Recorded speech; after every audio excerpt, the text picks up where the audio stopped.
St John Oval. As the Hawks now get the ball back from the kickoff. It's all Hamilton at the moment.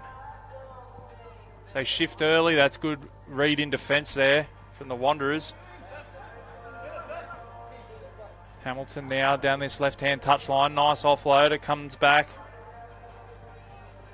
They retain possession, they come open side now. That's the 10, Modern. He's picked up and driven backwards in a good tackle. There's Coop, the try scorer.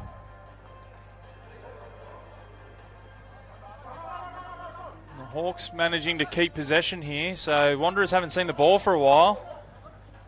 So they make their way up towards the 22 now. Coop with it, might have been a little knock on, but the referee had his back turned, so it'll be play on. Comes out wide now to Modern. And he's managed to offload Modern, and they're down the sideline again, the Hawks, and they're in. Third try of the day. 17-0 with a kick to come.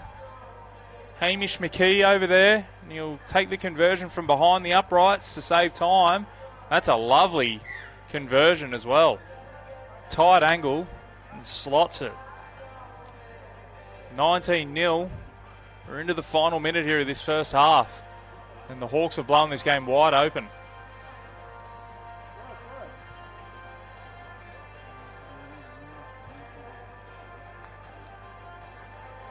It'll be Gerard to get us back underway here. The Wanderers take possession. And an offload, but it's gone straight to Hamilton. And they're on the attack again here, the Hawks. Tabu inside the 22. The siren goes, and that's half time. So a bit of a let-off there for Wanderers.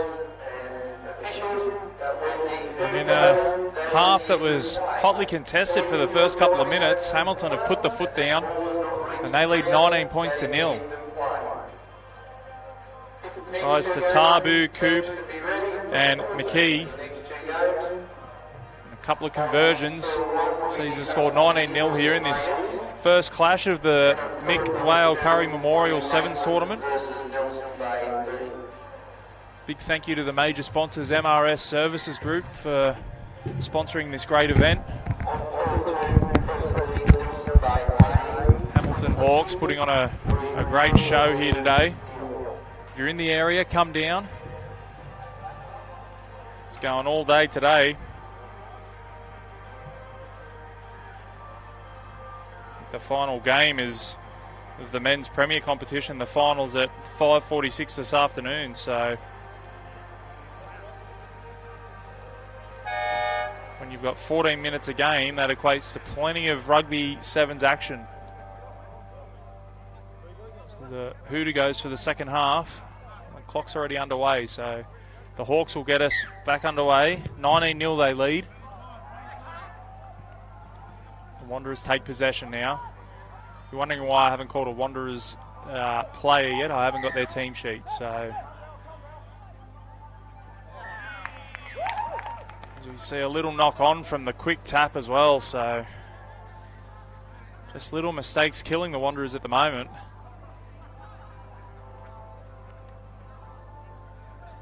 Hamilton will have the scrum feed. Mulhern will feed. Just shy of the 10-metre line. Win the scrum feed. Come the open side. They found Tabu out there. Tabu down the left touch line. Cover defence comes across. Referee's found a penalty. Hamilton get play back underway quickly. Come the open side now. Through the hands. The Wanderers have managed to bat that backwards. The referee's found it a little knock on, so nothing going Wanderers' way at the moment.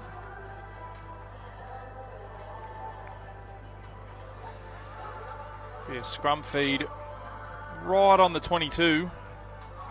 19 points to 0. Hamilton lead Wanderers. This is Hamilton A. Hamilton B will be in action later. So they win the scrum feed. They come the open side. That's Bainavalu. He's wrapped up in a good tackle. And the Wanderers pinch possession now. They're going down that right touchline. Good cover defence. The ball's been spilt forward by Wanderers as the Hawks come up with it. The referee will bring it back for the knock-on, so a few handling errors creeping in here as we tick down under 5 minutes in this first game of the Mick Curry Memorial Sevens tournament. This is Country Men's Pool A. Also got Gunnedah in this pool, as well as Griffins as well. So we see the Hawks now shift the ball. There's some space out here, or the pass doesn't stick. The Wanderers look to get possession, but Hawks clean up. They've lost a bit of ground, and the Wanderers have turned it over, so they've got a little bit of space down this left touchline. If he can beat his man, no, he can't. That's a good tackle. They've recycled possession, though, Wanderers. 19-0 down. They need to make something happen soon. Nice short ball, and he's hit the gap. They're going to score their first try of the tournament, the Wanderers.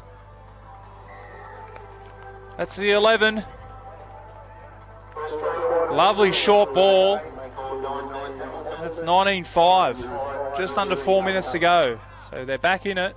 We saw how quickly points could be scored in that first half when Hamilton put the foot down.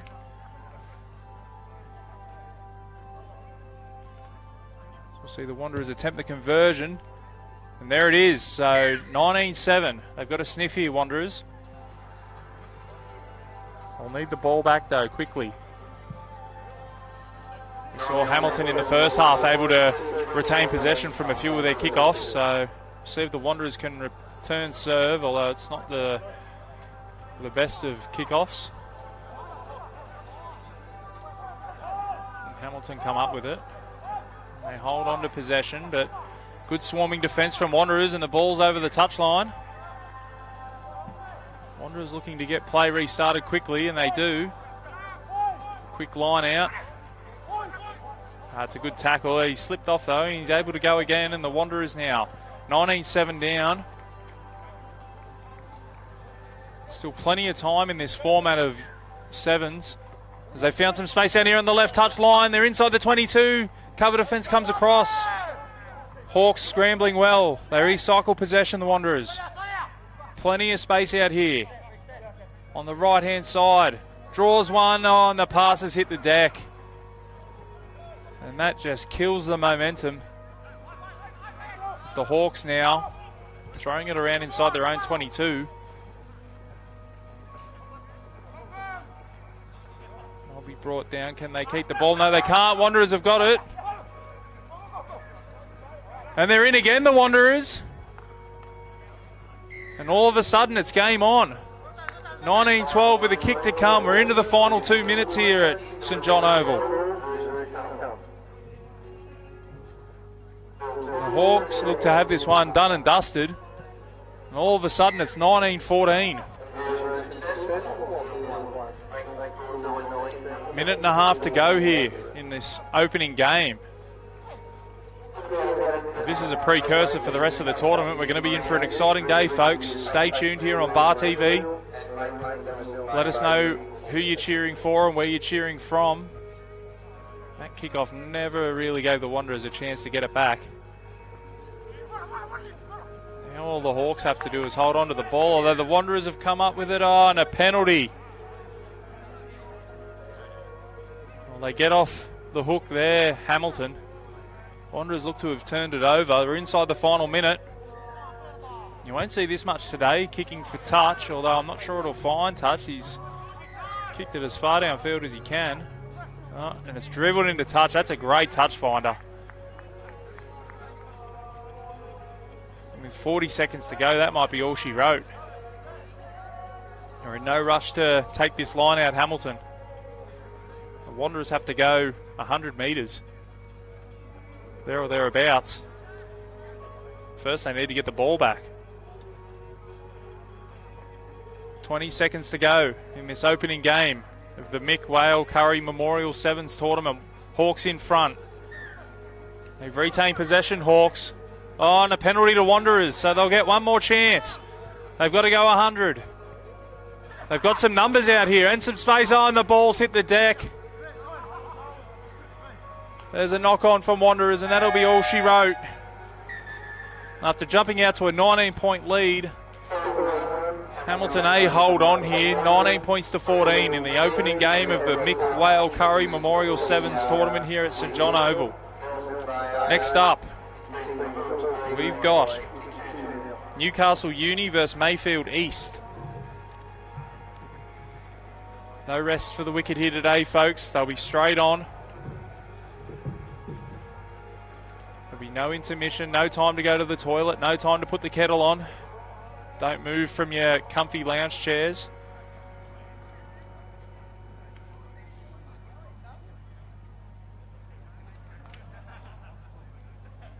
So Hamilton take the first victory and they go to the top of the country men's Pool A.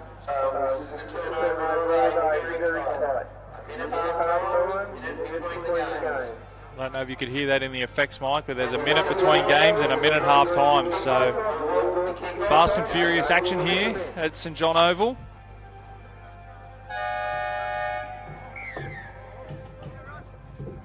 And there's the kickoff, and it looks as though one of the teams wasn't ready. They're going to get the ball back from the kickoff. Oh, and a knock on.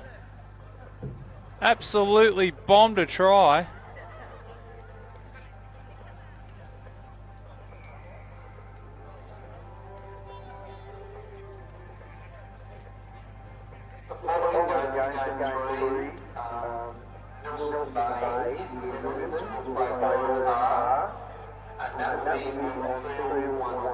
Scrum feed inside the 22.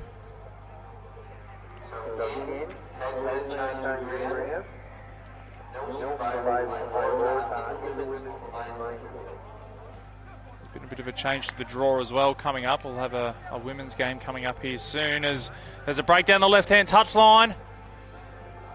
Shut the gate, he's home. That's the first try of this second game. Too much pace. That's 5-0 with a kick to come.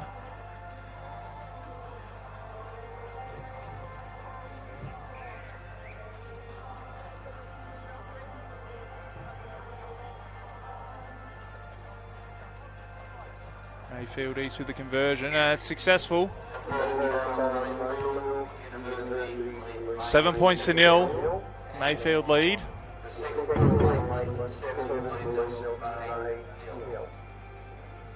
Newcastle Uni with a golden opportunity. Mayfield East caught napping from the kickoff.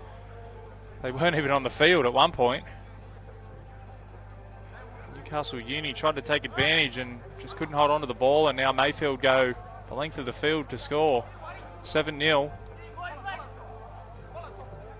Newcastle Uni now get possession from the kickoff. They've got some numbers down this short side. Some good defence there from Mayfield as the ball comes out the back. There's not much room down here now. They come back the open side, a sloppy pass there from the back of the ruck. Ball's gone backwards though, and Uni do well to hold on to possession. A little bit disorganised at the moment, Newcastle Uni.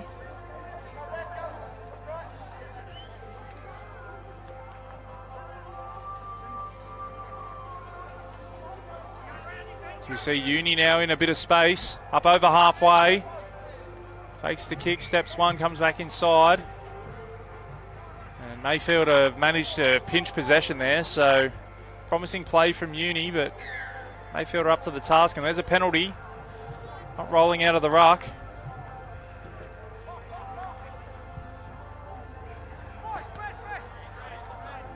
It's Mayfield now.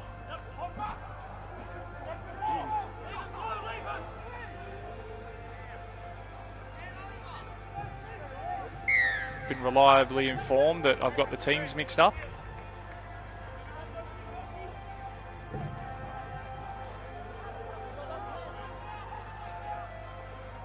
That's Mayfield East with the ball now. They trail 7-0.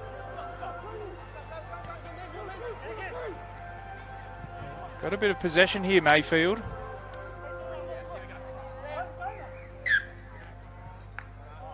And they've spilled the ball just shy of the 22, so be a scrum feed to Uni. In their own half, they lead 7-0.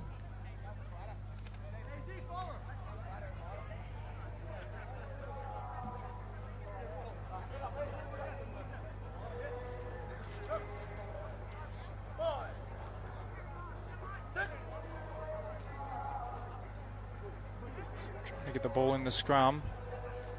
Good shove there from Mayfield. Uni retain possession though.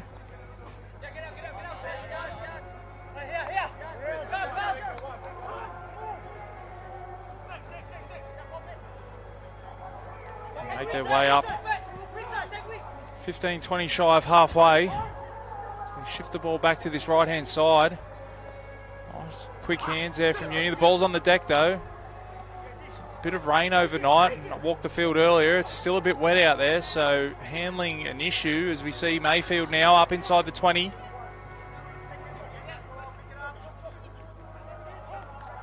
Oh, and that one's gone a long way forward, so Uni will take possession. Referee's seen a little knock on though, so they'll come back for the scrum feed for Uni. Around about their 22. 7-0 the score. We're into the final 2 minutes here of this first half.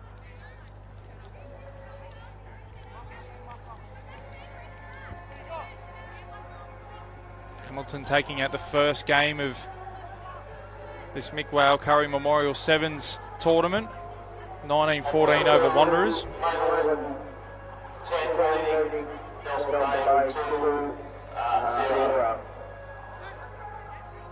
So we'll see Uni feed the scrum. Mayfield have turned it over, so they win the scrum against the feed. A little bit of space here, although it's good cover defence from Uni. Deck. And a high tackle. They'll take the quick tap. The referee wants to bring it back. Just ticked down under a minute here in this first half. Newcastle Uni leading Mayfield East 7-0. Right in front of the uprights. Options both sides. Just before half time. 7-5 with a kick to come.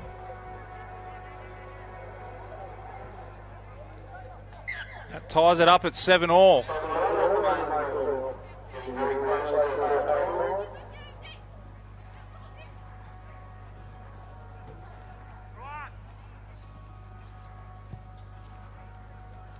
So nice hit back there from Mayfield. They had a sustained possession.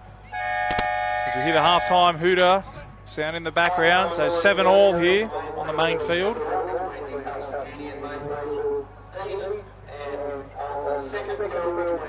1 minute half-time break, so you've got just enough time to go to the toilet.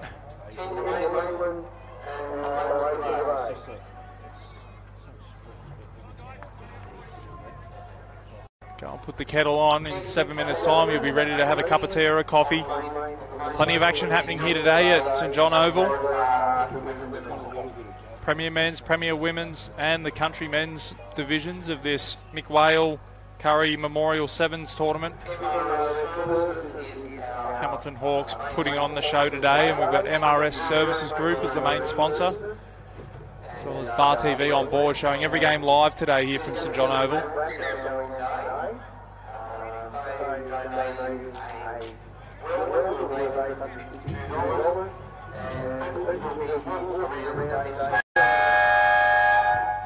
Hear the hooter go, so the second half will be underway here shortly.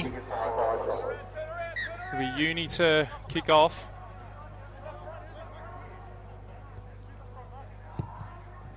They get us underway. They kick deep.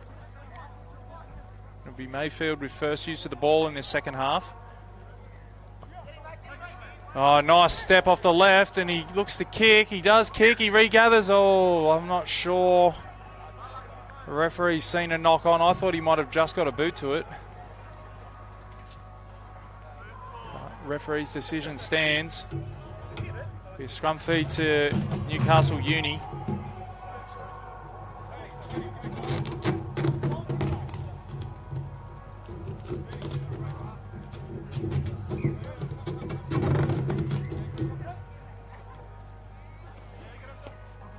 Mayfield just dominating in the scrum.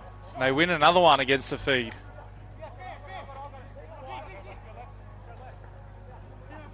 They shift the open side. Good line speed, though, from Uni.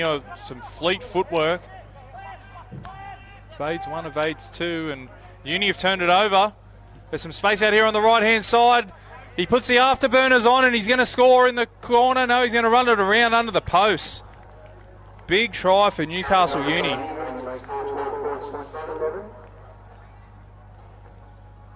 And not the best conversion you've ever seen from right in front. That one squirts underneath the crossbar. So the score remains 12 points to 7. That try coming out of nowhere. I'll back their defence to turn it over. As we see a penalty, and they've done that. Good play from Uni. They lead 12-7. They're up towards the 22 already. Although Mayfield managed to pinch the ball back there out of the ruck. Can they counter-attack now?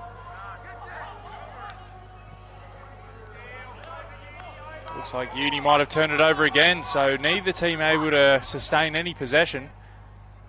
As Uni come the open side. Nice step off the left foot. That's a great try from the man out on the wing. A little bit of an away and in there, not an in and away.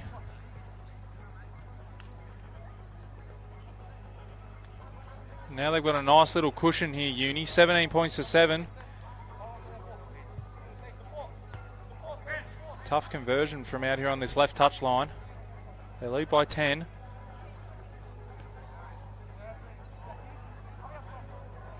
Ooh, and that one's been shanked and hooked to the left.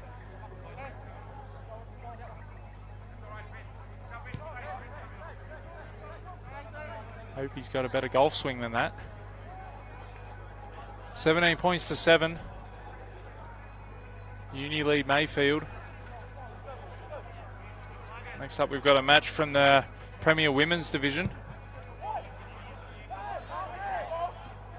They go a bit shorter this time, Uni, but Mayfield up to the task.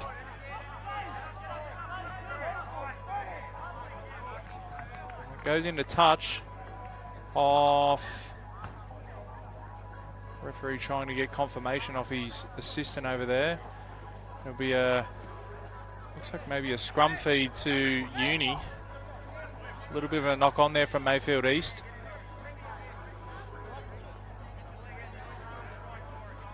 Under 3 minutes to go in this second game. This is Country Men's Pool B, Newcastle Uni taking on Mayfield East. 17 points to 7, Uni lead. I think that might be the first scrum feed they've won. So they come the open side. Nice footwork, nice fan. Uni on the attack again. Inside the 20, there's numbers and space out here, and they won't catch him. Too quick. Uni score, and that might be all she wrote. 22 to 7. The kick to come. Just over 2 minutes to go here.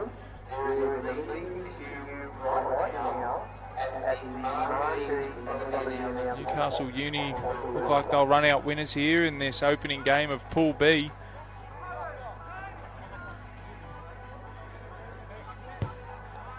There's an even poorer attempt at conversion. They might want to change kickers at some point. That was even worse than the first and second one.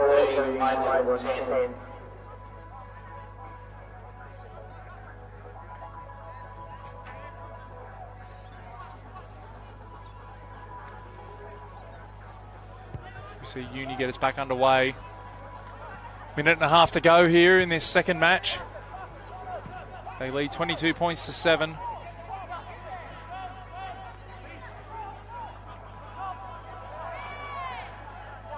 Second game of 1,000 here today at St John Oval. I'm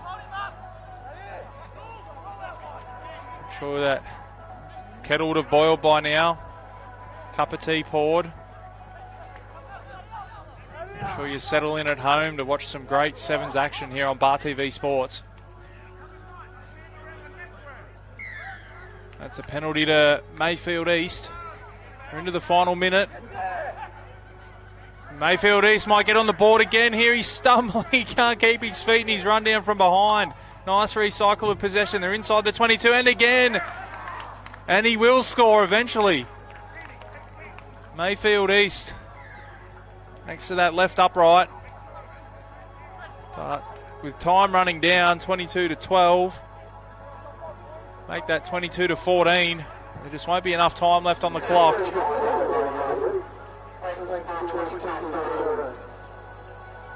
Newcastle Uni will run out winners here of this first game in Pool B. Just over 10 seconds to go. Shortish kickoff. Uni will take possession. A little bit of a high shot there. Just crept up. Nothing sinister in it. That's the full-time whistle. Newcastle Uni run out winners, 22 points to 14.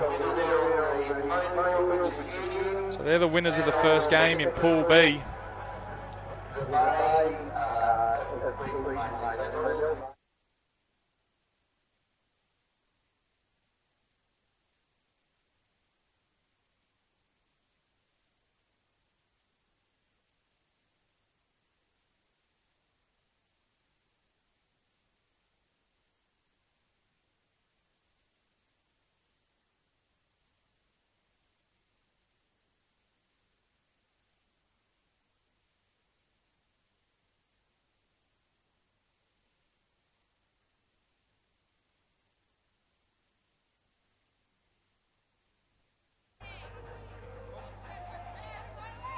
Premier Women's Competition.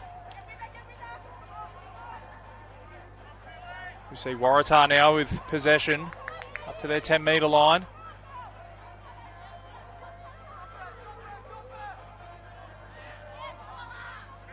Make their way up towards halfway. Waratah maintain possession. They come the open side. Got some numbers out here. Oh, a little flick pass, it sticks, and see if she can use a pace down the right-hand touchline. Takes on the winger, takes on the cover defence, and somehow manages to stay in field. The ball looks to have been knocked forward there by Nelson Bay. It'll be play on. Advantage played for Waratah. Oh, and just ran out of support. Nice little footwork there, crabbing across field. Waratah maintain possession. Be play on. They come the open side now, Waratah. They've had all the balls so far. So make their way inside the 22, and a nice jersey grab there. Managed to stop a certain try.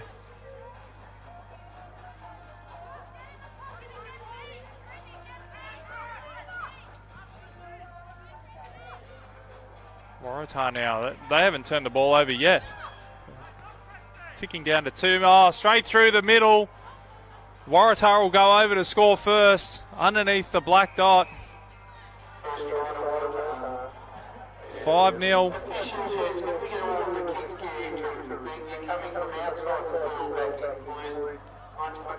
Trying to keep play moving. Take the kicks from the other side of the posts.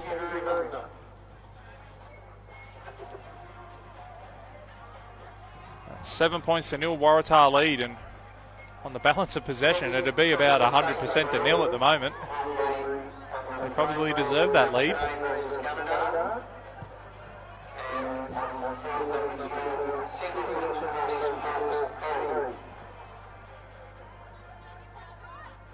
See Waratah get us back underway. First use of possession here for Nelson Bay. Oh, and they've put the ball on the deck, and Waratah are onto it inside the 22, so quick turnover from Nelson's Bay. Although they managed to get possession, and they're broken down the right-hand touchline. There's a long way to go. The cover defence is coming across. 40 to go. Steps back inside. Great cover defence. There's plenty of numbers out here for Nelson's Bay. Can they hold on to it? Oh, had to keep coming left, although it puts the nice stiff arm on. Lovely fend. They recycle possession. Nelson's Bay inside the 22 now. There's another offload. Playing some enterprising rugby here. Keeping it alive through the hands. There's space out here on the left. Takes on the last defender. Probably should have passed. Recycles possession. They're going to go close, Nelson's Bay, and they're over. Great try from Nelson's Bay. Length of the field stuff.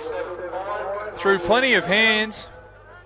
And they hit back, and there's a unsuccessful conversion attempts. So 7 points to 5, the score remains. Great exhibition of sevens rugby there from Nelson's Bay. All started with the turnover in their own end, and then probably was a 50-metre run down the right-hand touchline, and just managed to recycle possession and maintain it, and they go over and get themselves back in the game.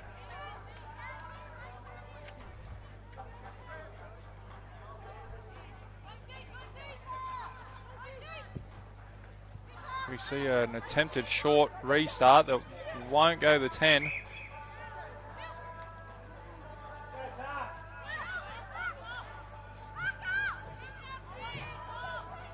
We'll see Waratah get us back underway. The short arm penalty right on halfway. So you maintain possession well. Just looking to shift the play, move the Nelson's Bay defence around. Lovely offload. Oh, and broken the tackle, and they're going to go over again, Waratah. What a great offload. And that's a try to Waratah. 12 points to 5.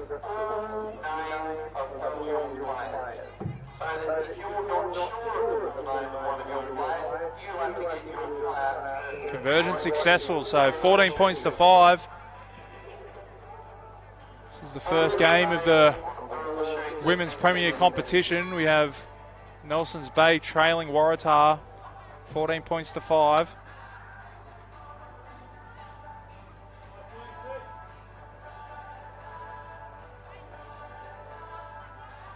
Waratah to get us back underway. Nelson's Bay get a hand to it, knock it backwards. Still backwards. Waratah pick it up, and just can't maintain possession. Seen a double knock on here, so we'll pack down a scrum. Just over a minute to go here in this first half.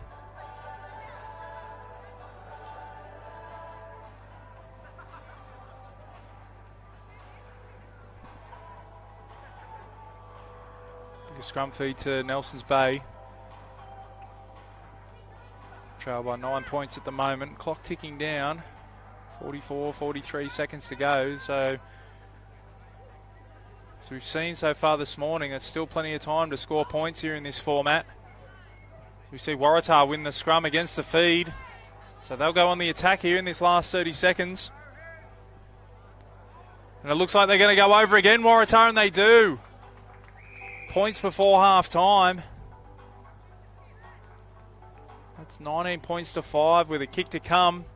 As the clock ticks down under 15 seconds here in this first half.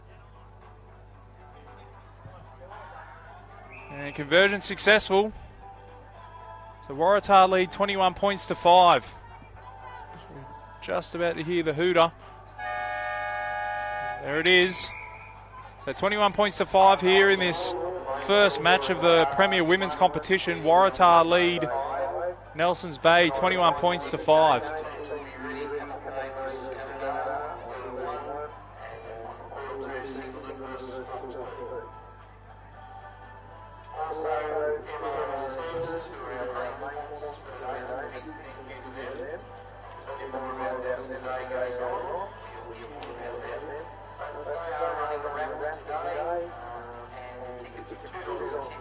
Make sure if you're tuning in on Bar TV, you let us know who you're cheering for and where you're cheering from.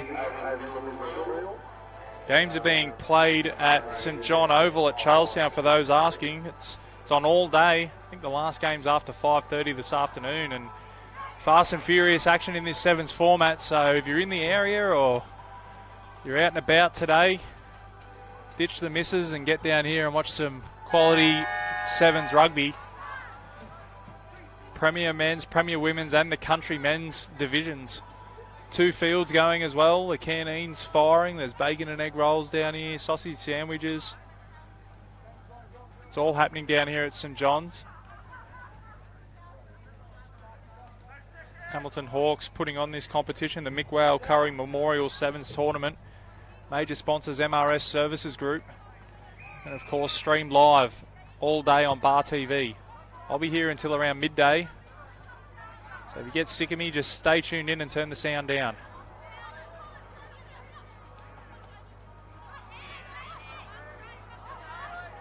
Or if you want to come down and lend a hand in commentary, you can do that too. As we see now Nelson's Bay, they look like they managed to keep possession there, but there's a little knock on, so it'll be a scrum feed to Waratah. They lead 21 points to 5, and a try here could be, well, there's still plenty of time on the clock, but it might be a bridge too far for Nelson's Bay.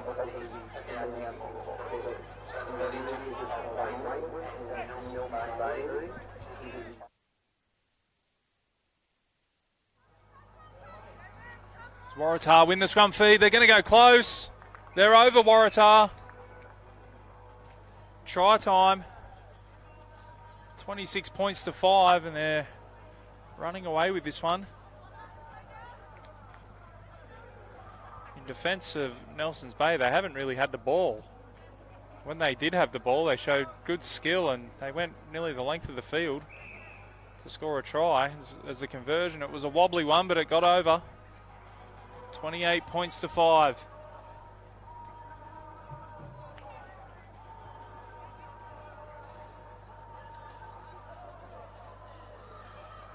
Next up, we've got Hamilton A again from the Country Men's Pool A.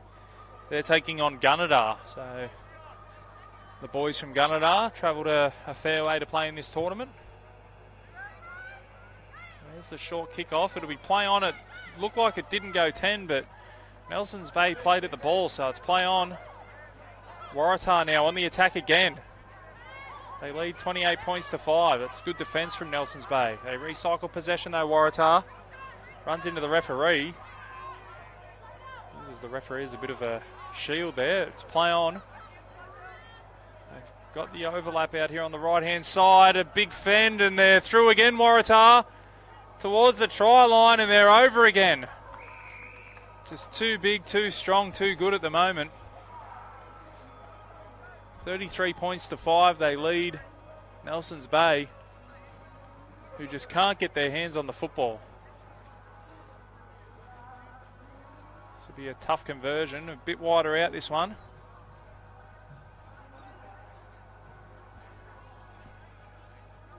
There's the attempt. It's not the worst attempt we've seen today. It's unsuccessful. 33 points to 5, the score remains. 3.5 minutes to go here in this first game of the Premier Women's competition.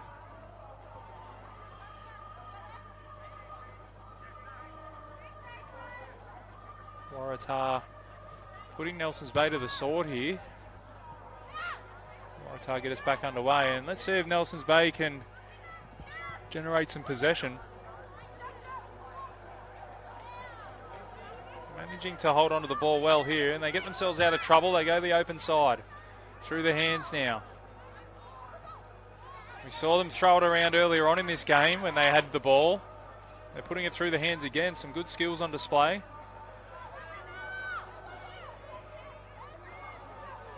Trying to keep possession, and they do so. It'll be play on, although the ball's on the ground, and Waratah kick ahead. And that might just beat them into touch, and it does. It'll be a Nelson's Bay line out. They go quickly. Well, I'm not sure the ball went far enough. So it'll be a short arm penalty to Waratah.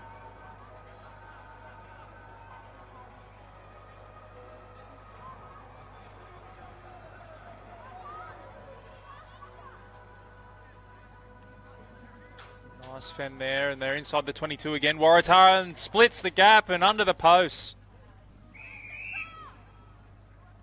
That's try time. 38 points to 5 with a kick to come.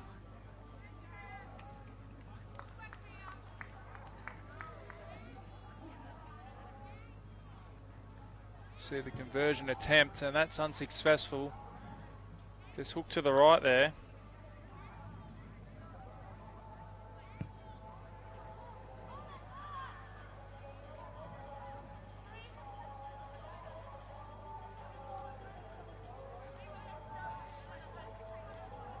Waratah will get us back underway. Just over a minute to go here in this Pool A clash, the Premier Women's competition. It's Waratah with a decisive lead over Nelson's Bay, who hasn't been through a lack of effort or trying from Nelson's Bay. They just haven't been able to get a hold of the ball.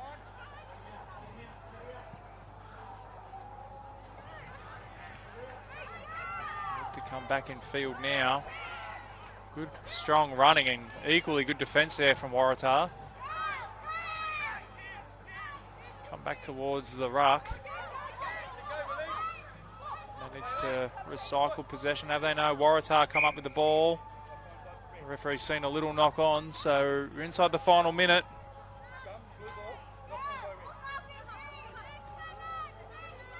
Don't change the dial, folks. In about a minute and a half time, we've got another game coming up here on Field A. The local team, the Hamilton Hawks, are in action. I'm sure there's plenty of people in Gunnedah tuning in on Bar TV as well to cheer on their boys. So if you are tuning in, let us know who you're cheering for.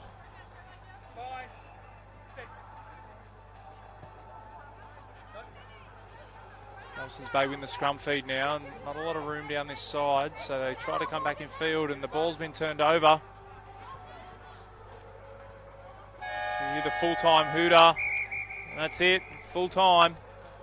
So Waratah run out 38-5 winners over Nelson's Bay in the first game of Pool A of the Premier Women's Competition at this Mick Whale Curry Memorial Sevens tournament.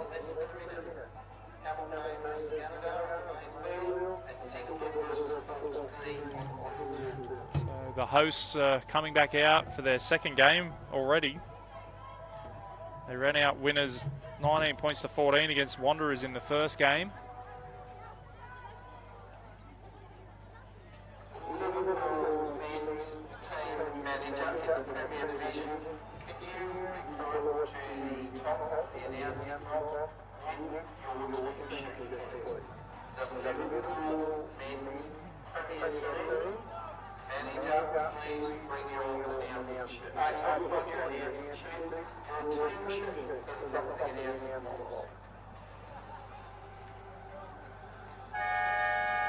Gunnedah are a bit slow to get out here. We already saw Mayfield try and take advantage of that earlier, although it looks like it'll be Gunnedah to get us underway.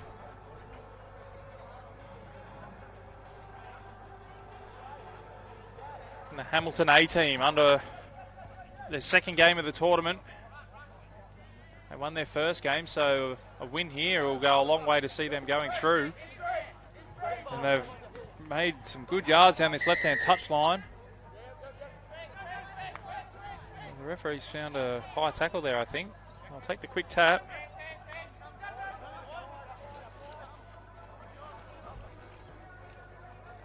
Through the hands, that's Tabu out there on the right-hand touchline, and Tabu down the right-hand touchline. And he'll score. Shrugs off another. A bit risky there, but he goes in underneath the posts. Oh, that's not Tabu, that's Savu, sorry. Number 11.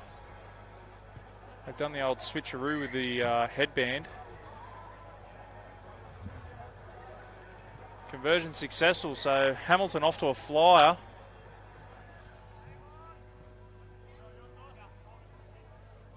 $7-0 here. Get us back underway, and that's a great short kick-off, although I don't think it travelled 10. Tell you what, it wasn't far off. Gunnedah will have their first use of possession here. Put it through the hands.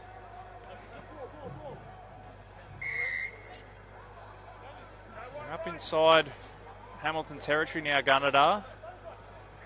Oh, and he had the arm free, but couldn't find the pass.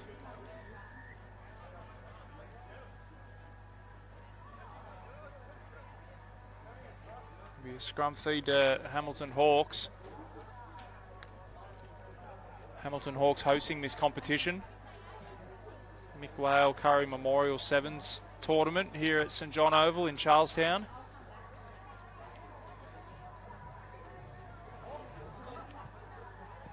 Home of Central Charlestown Rugby League. Big thank you to St John Oval for hosting this tournament. As we see Savu now down the right-hand touchline. He beats one, beats two. Can't beat the last man.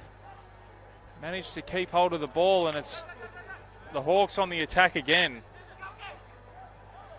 They come the open side. They've got space out here. It should be a try. Hopping will go over. Hopping scores underneath the posts. 12-0 with a kick to come. Make that 14. So good start here for the Hawks.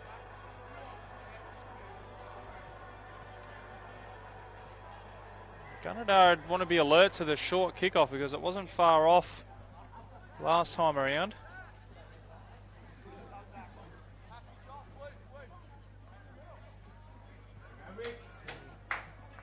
No rush to get us back underway here, Hamilton. There we go now, and that one's a little bit more wobbly. And it's taken by Gunnedah on the bounce. Good hands by the big man, and a nice offload, and it's put down. I think the big man saw open spaces and thought he might run 50 to score there. And I think he thought again. Looked for the offload, and it just didn't stick.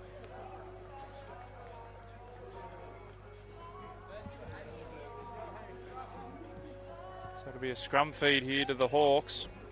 Gerard to feed.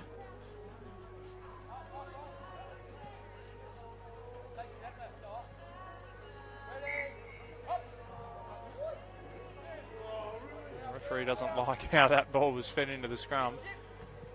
So Gunnedah will come up with possession, and a little bit of a gap opening up there in the middle of the park. A little kick in behind. The foot race is on. Gerard does well to come back and clean up. That's Tabu now. Nice offload. They're flirting with danger here, the Hawks. Although Tabu now down the left-hand touchline. He could go 100 here, Tabu. There's a long way to go. The cover defence is coming across. Will he back himself? He puts the foot down. Cover defence still coming. And a great tackle. Great chase from the 13 there from Gunnedah.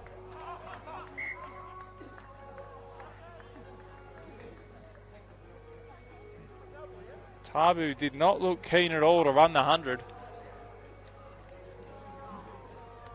A good chase there from Gunnedah, and they've managed to save themselves 5, maybe 7 points.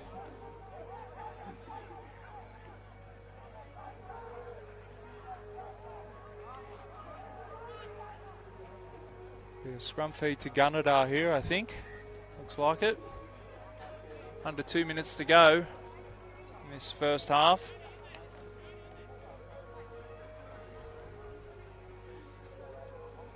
This is Gunnedah's first match of the tournament. Hamilton Hawks A side second as they win the scrum feed, and it's Tabu down the left-hand side. He throws it back in field. Comes across to McKee. McKee with the hands. Bainavalu now. In some space, some footwork. Steps once, steps twice. Goes to the line. And the offload hits the deck and goes forward.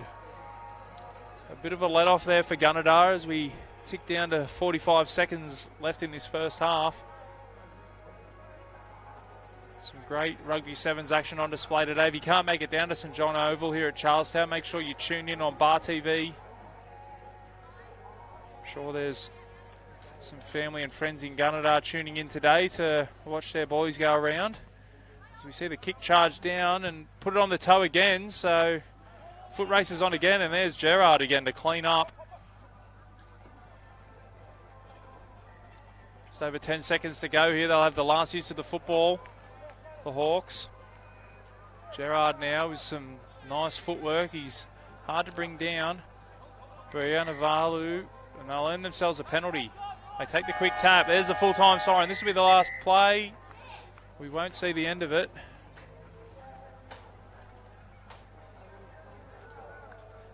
$14 points to nil. Hamilton lead Gunnedah. Game 7 of today's action.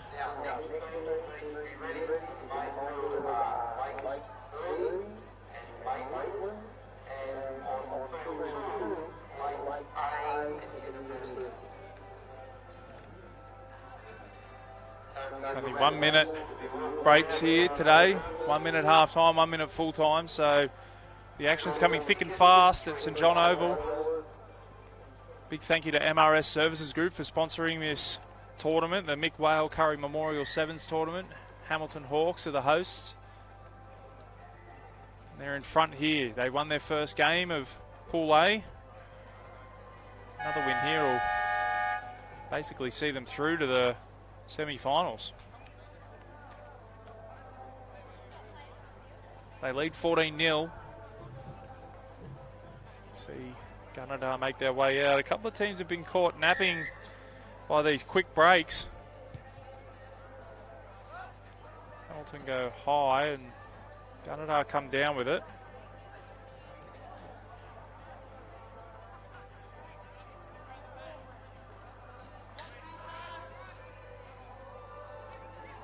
We see Gunnedah now making their way up towards their 10-metre line. As the ball squirts out the back. Tabu with a big shot in defence, but they managed to hold on to a Gunnedah. That'll be a penalty to Gunnedah. They trail 14 points to 0. So they kick long and early. The tactic they've used a couple of times already in this game. It's not one we've seen yet today.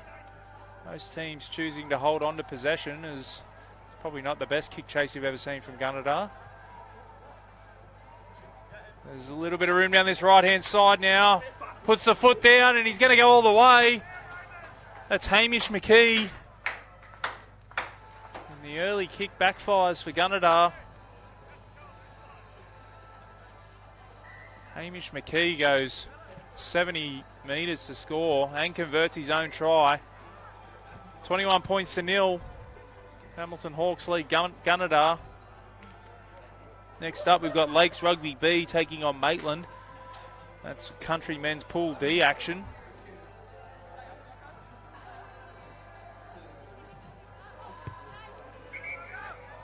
You see the Hawks trying to get play back underway quickly, but poor old Hamish McKee, who just sprinted 70, had to run back another 50. Give him a chance, boys.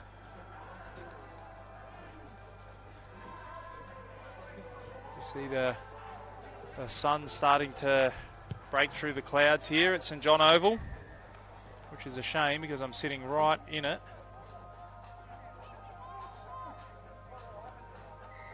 No sunscreen either, so there's somebody tuning in at the ground and they want to bring some over. That'd be greatly appreciated. So we see Gunnedah now. Nice little move there by Gunnedah. They keep the ball alive, and just as I say that, the ball hits the deck. Putting it through the hands.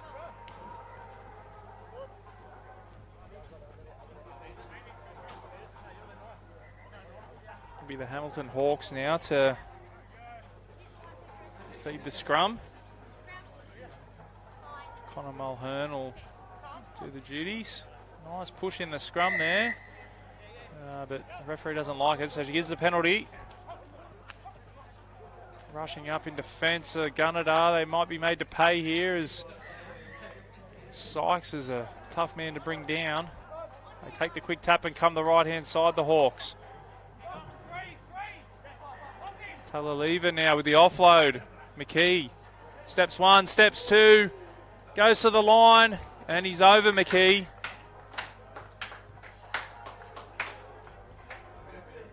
$26 points to 0 with a kick to come, and that might be all she wrote here in this, well, what is the second game for Hamilton. I think he might have squirted that one wide, McKee. And he's, after the last time, and they wouldn't wait for him to get back to halfway, he's decided to give himself a rest.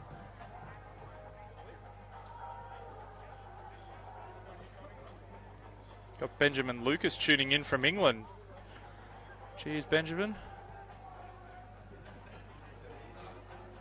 Getting a bit late over there in the British Isles.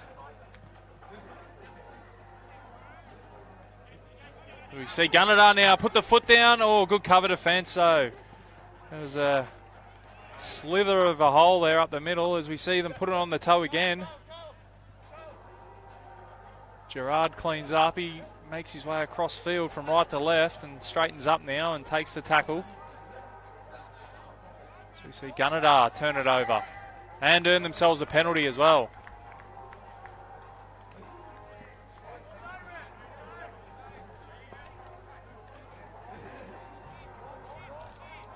Gunnedah take the quick tap.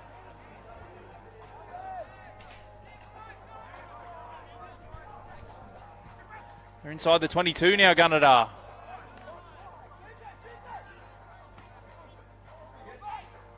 And Hamilton come up with possession. The ball's been knocked down backwards. They put it on the toe, Hamilton. It'll be play on to this point. Oh, they're in trouble. Oh, and the referee finds a penalty. So a bit of a let off there for Gunnedah.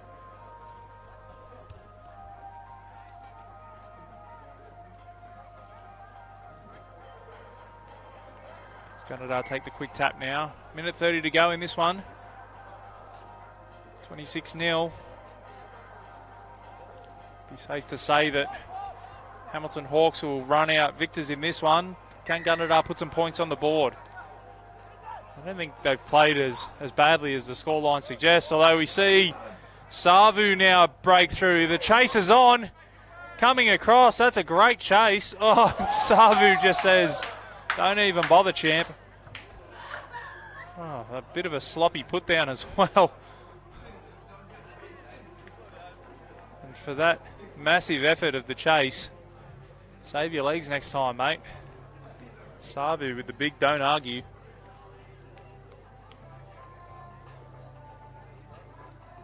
And he converts his own try, so 33 points to 0. As I said, the scoreline probably doesn't reflect how Gunnedah have played. But Hamilton have been exceptional here in this second game. So we see them retain possession, do we? No. It's good scrambling there from Gunnedah as we tick down under 20 seconds here. Gunnedah with last use of the ball as there's a bit of space down here on the left-hand side. He puts the foot down. Hamilton come across in cover defence though. As we see a penalty to the Hamilton Hawks. There's the full-time whistle. Hamilton run out. I think it was 33 points to 0 winners. Scoreline said 31, but I'm sure he converted that last conversion. So it'll be Lakes B here, taking on Maitland. Lakes boys from my neck of the woods, down on the north end of the Central Coast.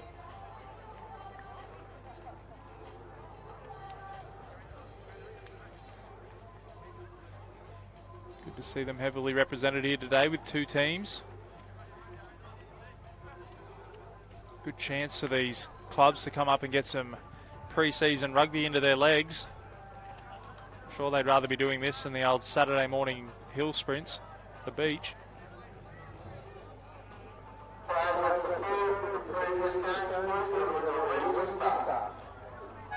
As we hear the hooter, game 9 here on the main field. As Gunnedah and Hamilton still making their way off the field. It'll be Maitland with first use of the ball.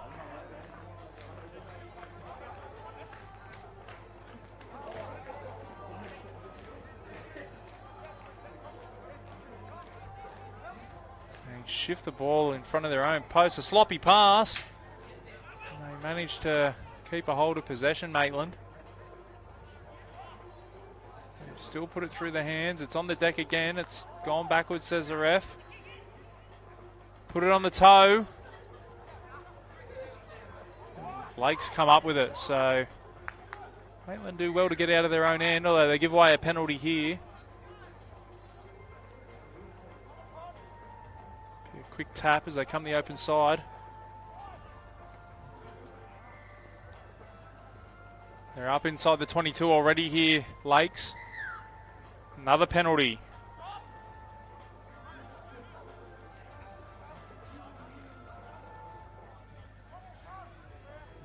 I'll take the, well, it's probably not so quick tap, but they'll have possession.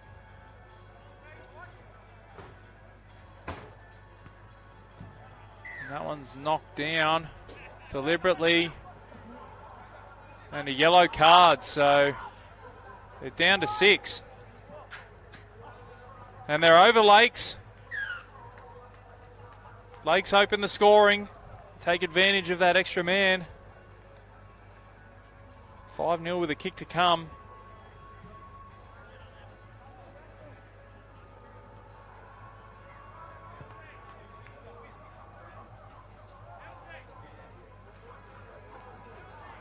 And I'm not sure the conversion was successful there. I didn't see a signal from the referee or a whistle, so no good. Lakes lead 5-0.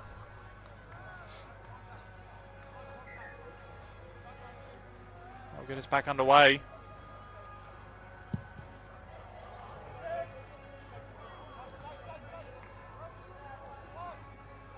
Maitland's still down to 6.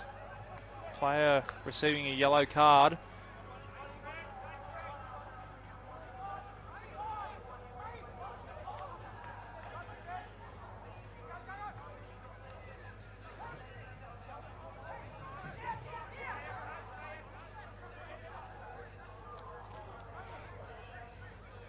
Maitland now up into Lakes territory for the first time today.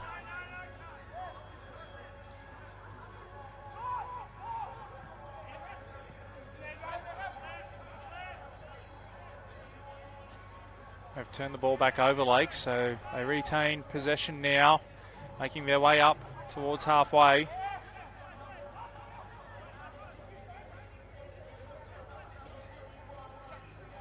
ball's been put on the deck. The referee's seen that little knock on, so it'll be a scrum feed to Maitland inside Lakes territory.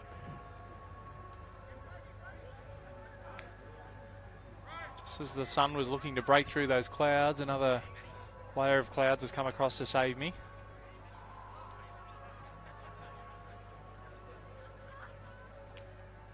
Just over 3 minutes to go here in this first half. It's Lakes lead 5-0 over Maitland. We're here at St John Oval for the Mick Whale Curry Memorial Sevens Tournament, hosted by the Hamilton Hawks and major sponsors MRS Services Group. Big thank you to those guys for coming on board and supporting this great competition. As we see Maitland put it on the toe, the referee's going to bring it back. It'll be interesting to see what has transpired there. It'll be a quick tap nonetheless for Maitland. Oh, nice little turn back underneath. Up to the 22 now, although they're slowly backtracking here, Maitland. They've found a bit of space out here on the right-hand side. 1v1. And the cover defence comes across for Lakes. They're well inside the 22 here, Maitland.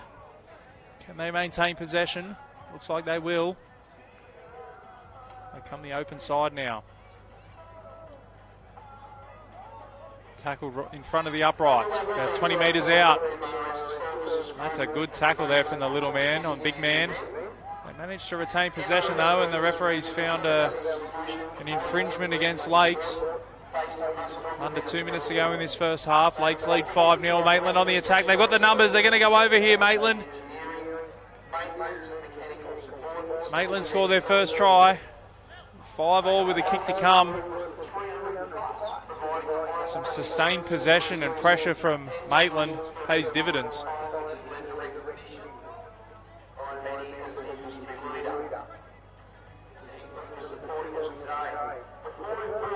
Tough kick there from behind the post. I think he's kicked it. That's a great effort. Out wide, you're only really able to take it back around 10 metres or so over there. The left footer on the wrong side for him, he slotted it. They lead 7 points to 5.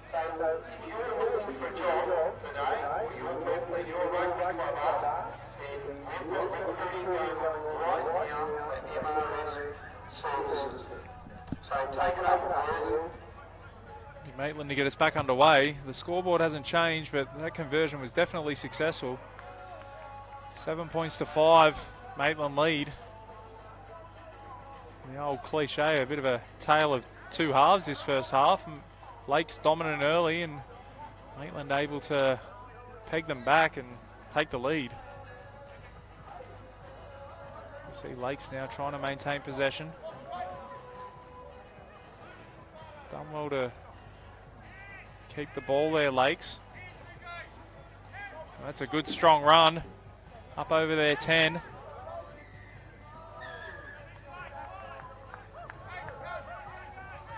They've earned themselves a penalty. We're ticking down to 10 seconds left, so this will be it. They've found a bit of a gap over there, Lakes. So they're going to go for the try line. I think they'll score. They will score. Right on half time.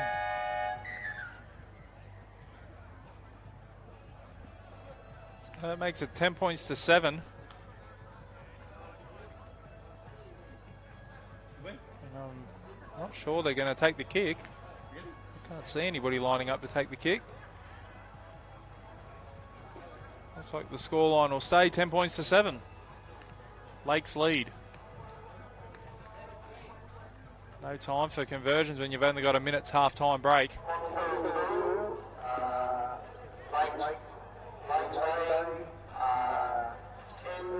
The scoreboard attendant's gone to the toilet or gone down for one of those delicious bacon and egg rolls here at the canteen.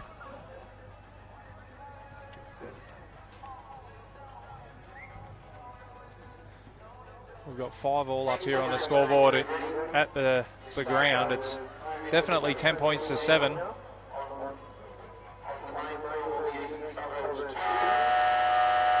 So we hear a pretty sick-sounding horn go for the second half.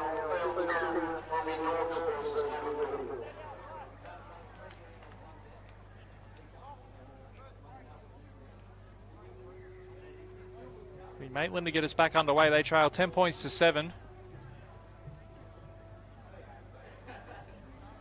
Mick Whale Curry Memorial Sevens tournament at St John Oval, Charlestown. Hamilton Hawks hosting this tournament. MRS Services Group, the major sponsors. Plenty of sevens action today. Right through till about 5:30 this afternoon. So stay tuned, ladies and gentlemen. So we see Maitland come up with the possession from the kickoff and desperate tackle. There's cover defence coming across. They'll get there though, Maitland. They're over in the corner.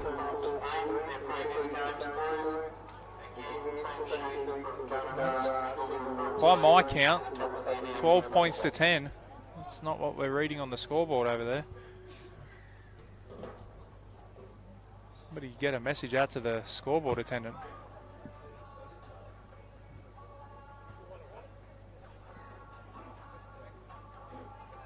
Should be 12 points to 10 in favour of Maitland.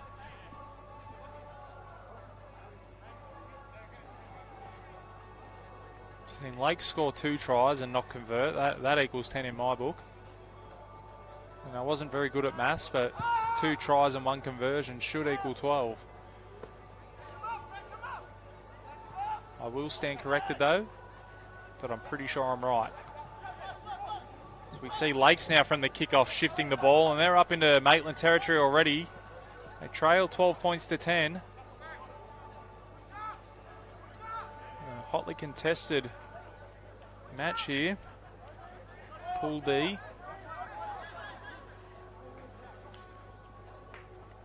Maitland have already had a game today over on field 2 as we see Lakes burst through the middle.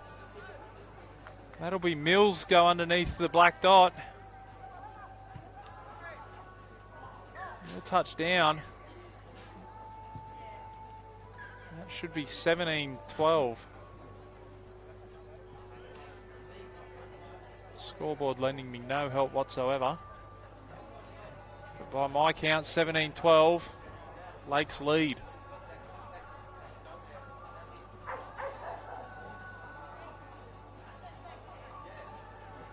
And they'll get us back underway.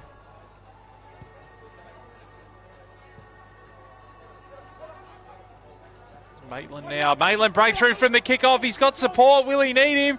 He throws the flick pass. Cover defence comes across. And Maitland hit back from the kickoff. That should be 17 all with a kick to come.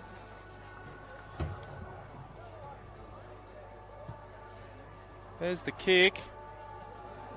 unsuccessful by the looks of things. So I've got 17 all. 3 minutes to go, or 3.5 minutes to go.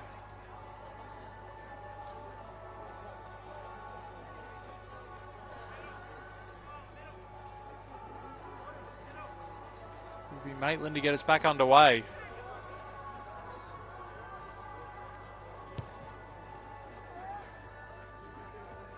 They found some space there from the kickoff, although Lakes managed to regain possession.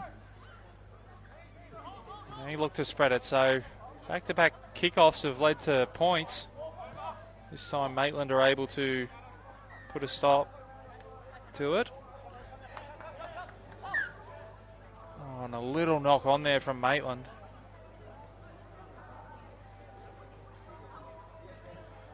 Well, by the live feed on Bar TV, we've got 17 all up. Good going back there in the head office. Just proves I never should have failed Year 7 maths. Maitland on the attack now. Just over 2 minutes to go in this one. Next try will be crucial. Not going to say next point scorer wins, but we'll go a long way to seeing the winner in this one. As we see Lakes now turn it over.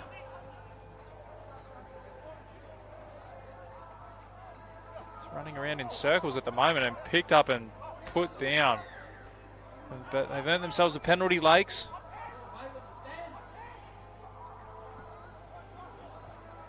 See them take the quick tap. 17 all. Haven't seen a draw yet today.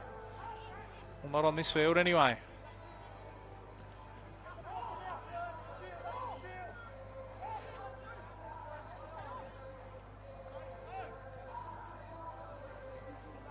You see Lakes now shift the ball. They're struggling to get out of their own end at the moment. Maitland defence has stiffened up. Ball's gone backwards. It's put on the toe. The foot race is on. Maitland for the line. Oh, and Lakes just get there. Well, that probably would have been the match winner. A great chase from Lakes. Managed to save a certain 5-pointer. They'll have a restart from their 22 by the looks of things.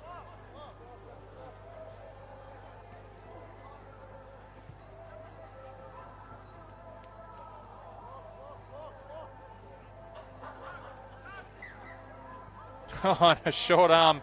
Looks like to be a penalty. I think the ball's travelled far enough, so this gives Maitland a great opportunity with 44 seconds left on the clock. 17 all. The pass has been batted down. There'll be a yellow card to Lakes, so they'll have to play the final 30-odd seconds with 6 men. And Maitland are going to score.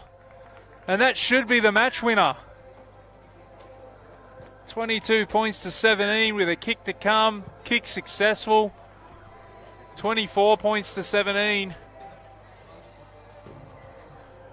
And Maitland are going to take victory here in this Pool D match against Lakes B. In a hard-fought match. There'll be no rush to get us back underway, Maitland. That's the full-time siren. 24 points to 17 in our books. Maitland with a try in the final minute. Taking victory from Lakes. Next up, we've got the Premier Men's Competition. Eastern Suburbs 2 taking on the Western Sydney 2 Blues. Premier Men's Pool B competition.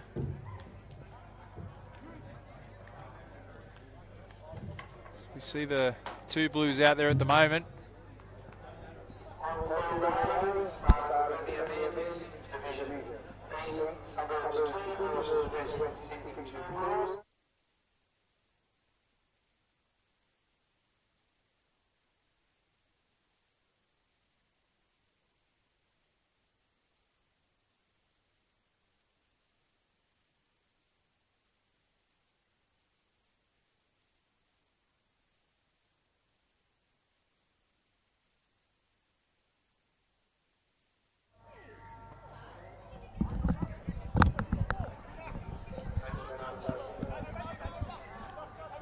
We're underway here in the Premier Men's competition. First game of Pool B. Two Blues taking on Eastern Suburbs.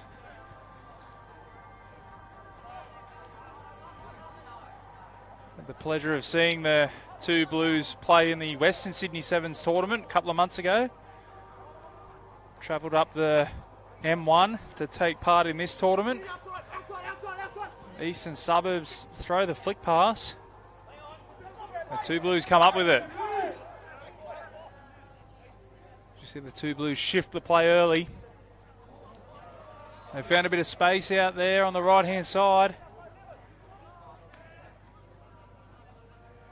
Could be a little knock on there, and it'll be Eastern Suburbs that come up with possession. They kick early. Saw that tactic employed by Gunnedah a bit earlier on, and it was a bit detrimental to them. They couldn't manage to get the ball back. So we see the two Blues now up over halfway already. We've got some numbers down here on this left-hand side, although they go back towards centre field. It's flung out the back. There'll be play on out there for the two Blues. We've found a bit of space out there. Well, Eastern Suburbs are up to the task and taken into touch, so some good defence there from Eastern Suburbs.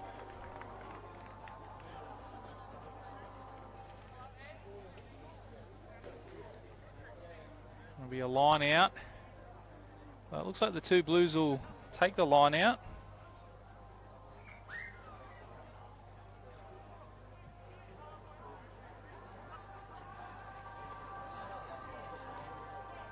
Perfect conditions at the moment for Sevens rugby. It's a little bit warm, but it's overcast, and the sun is yet to break through those clouds, so it's supposed to get a bit hotter in the afternoon. We see Eastern Suburbs now on the attack. Some room out there on the left-hand side. 35 out from the two Blues line here. Coming up to 3 minutes gone in this one, and still no score. Two Blues have had the lion's share of possession, but it's Eastern Suburbs on the attack now. They go down the left-hand side. And the ball's been put on the deck. It'll be play on. It looks to have gone backwards. That one definitely went backwards, but they keep possession, Eastern Suburbs.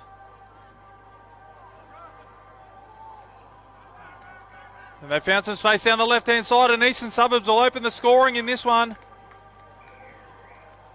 Eastern Suburbs score in the left corner, 5-0.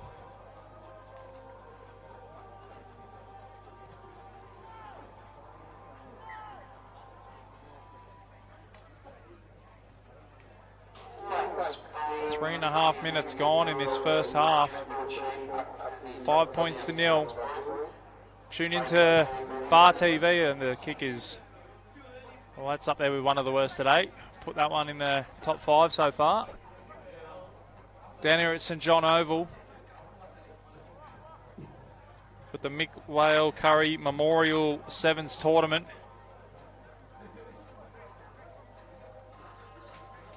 Hamilton Hawks hosting this event. MRS Services Group, the major sponsors. Playing here at St John Oval, Charlestown, and that's a huge hit off the kickoff. Oh, we're going to see a yellow card for Eastern Suburbs. It was a bit too big of a hit, that one. So the two Blues now. Can they take advantage of the numbers?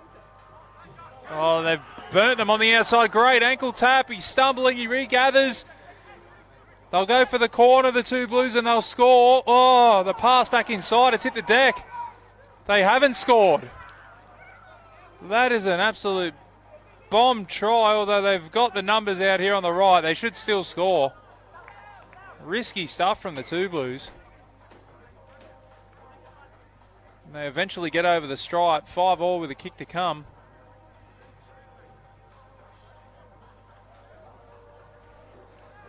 I'm sure I'd be advising him to do that again. There's the kick. The kick successful. So the two Blues take the lead, 7 points to 5.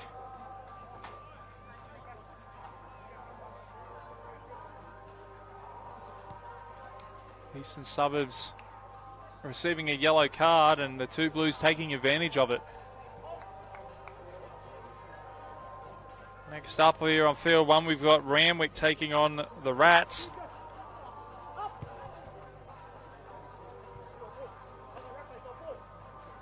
Eastern Suburbs field the kick-off. They look to recycle possession, and the two Blues are swarming in defence. Still down to 6 men at the moment. You thought 7-on-7 was hard. Try being out there with 6. As they kick, now they put it on the toe. Ball goes into touch. Tick down under a minute here in this first half. Western Sydney 2 Blues 7 lead Eastern Suburbs 5. You can see Randwick warming up in the in-goal area to your right-hand side.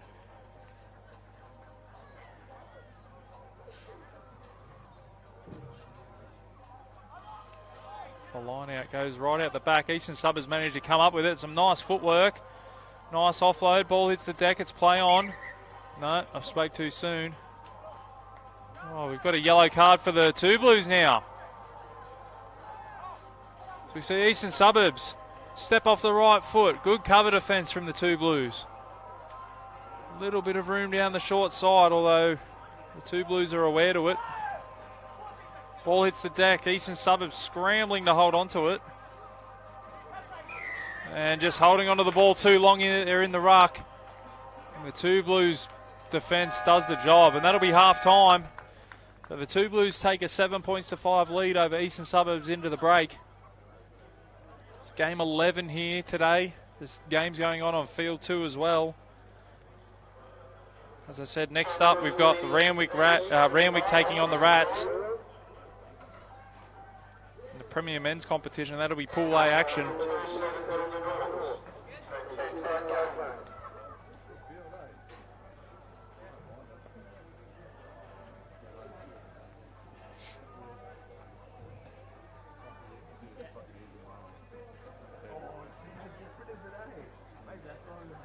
One-minute turnarounds here.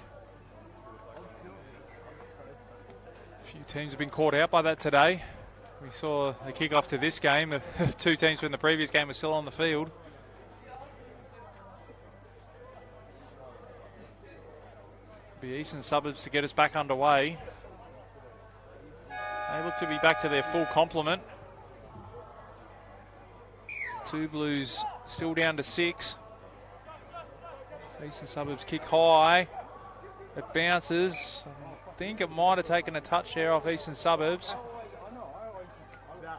There'll be a line out to the two Blues. Right where Eastern Suburbs want to be, down the two Blues end.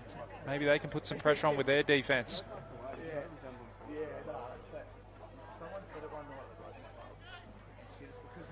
So Eastern Suburbs win the line out, so they get possession back. They've got the numbers out there. Can they use them? Nice flick pass. There's plenty of space out there on the right-hand side. They go down that side again. They've got the numbers. Oh, and the pass doesn't stick. Try goes begging for Eastern Suburbs.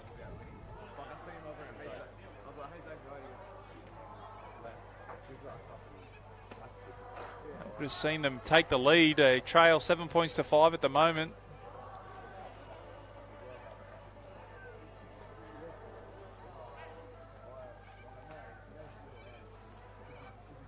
The two Blues are still down to 6 men.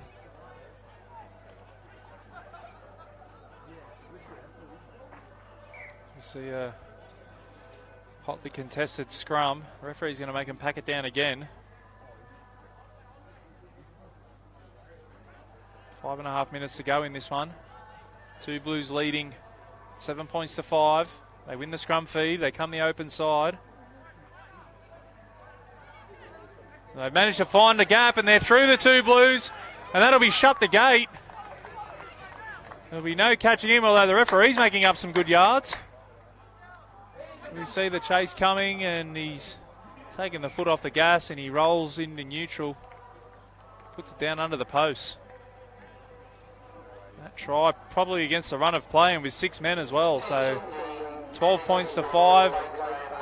Conversion successful. So that's 14 points to 5. 2 Blues over Eastern Suburbs.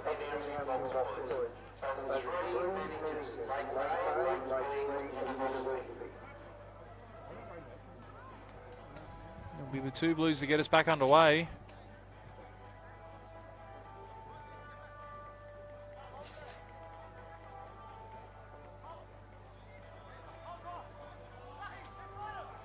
Over 4 minutes to go here in this second half. Oh, and that is an ugly looking challenge. Eastern Suburbs went up for the ball to take it. And look, from what it looked like, the 2 Blues going for the ball as well, but it just ended up looking shocking.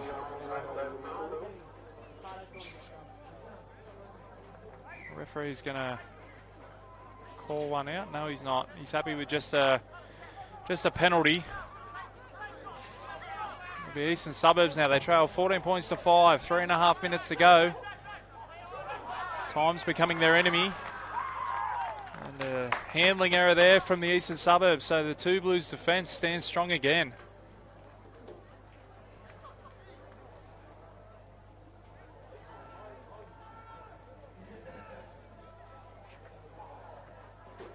Be the 2 Blues that have a scrum feed just inside their half.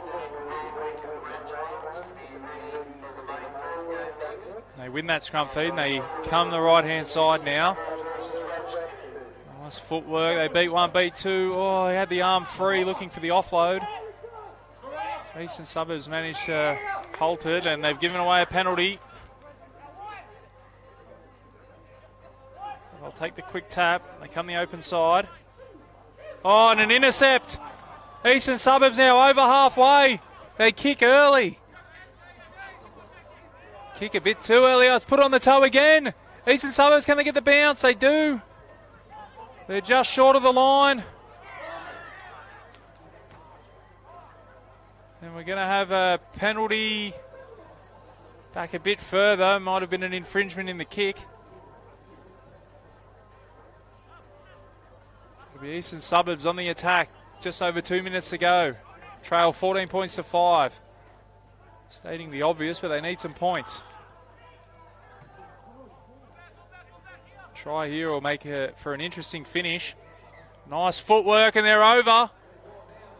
Eastern Suburbs score. Minute 56 on the clock. 14 points to 10. So they're within striking distance if they're good enough.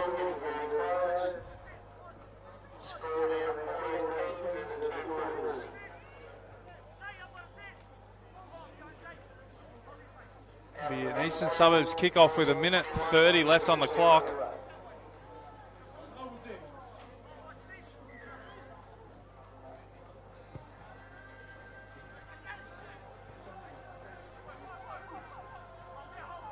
As we see the 2 Blues manage to retain possession and make a break themselves. Up over halfway, fullback to beat. Beats the fullback but can't keep his feet. And it looks like they've turned it over, so Eastern Suburbs will have a chance here.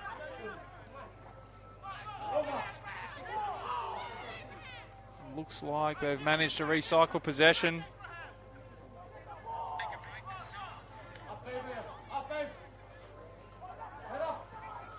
Eastern Suburbs now, clock ticking down, 45 seconds left. 2 Blues have the ball. They lead 14 points to 10. That'll be the ball game.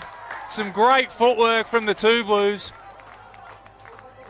And that'll be all she wrote. 19 points to 10 with a kick to come. 25 seconds left.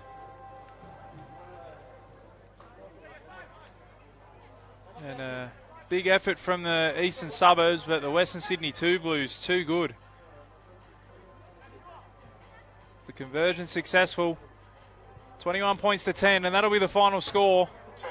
2 Blues run out winners over Eastern Suburbs.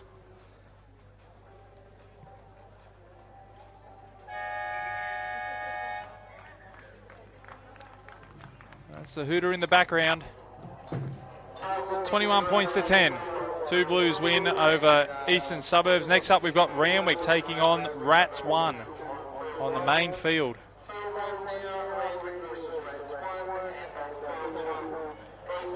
Two of the really big clubs of Sydney Rugby taking part in this competition here at St John Oval.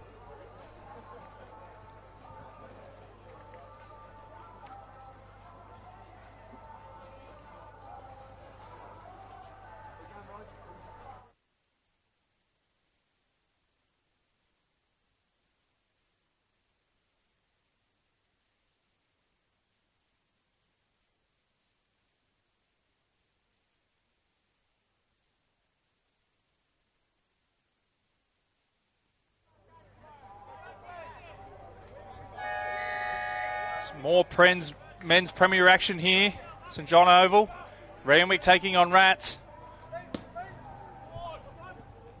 Randwick come up with possession, although the referee's seen a little knock on, so it'll be Rats' feed.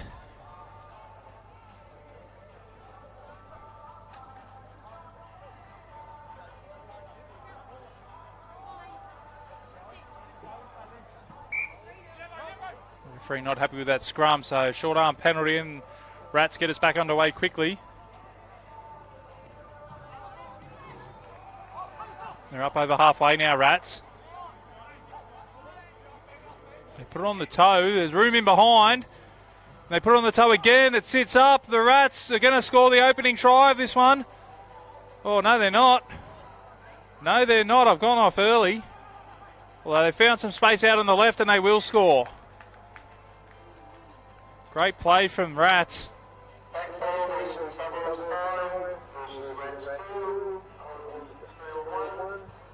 5-0 with a kick to come. That's a flying start for Rats.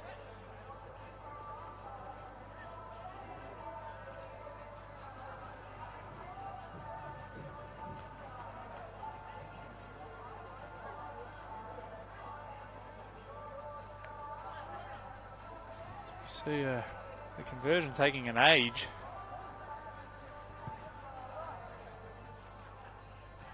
Pushes that one to the right, so conversion unsuccessful.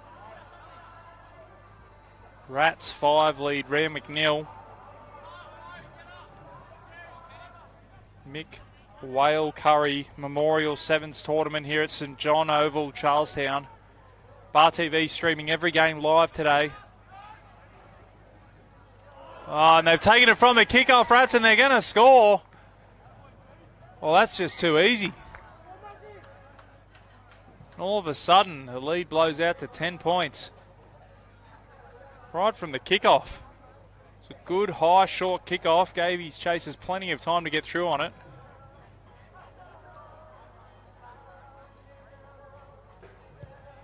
So the Rats try to convert.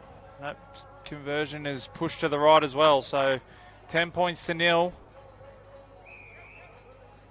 4.5 minutes to go here in this first half.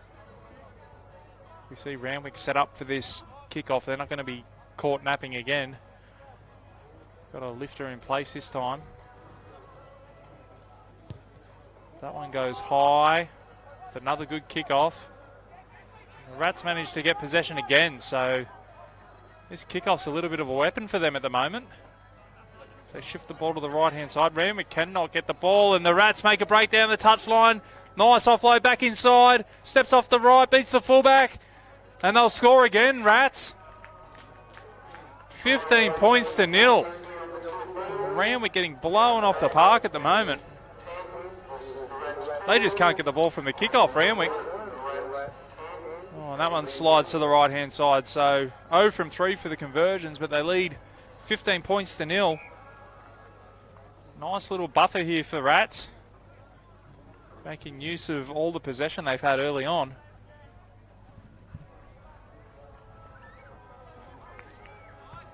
Just over 3 minutes to go here in this first half. There's another high kickoff. Let's see if Randwick can get a hold of it this time. And they manage to do so, so they get the ball finally. and a penalty. They take the quick tap. They get things going quickly. They're down 15-0. No time to pat Wombats as they shift the ball to the left-hand side. They've got some space. Oh, his winger comes back underneath. They're still going. They're inside the 22, Randwick. And a penalty, yellow card.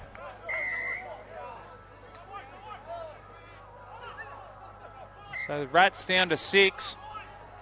2.5 minutes to go in this first half. Randwick trail 15 points to 0. Good opportunity here for Randwick. Oh, lovely little offload inside. A nice step off the right foot, and they're going to score, Randwick. So Randwick hit back.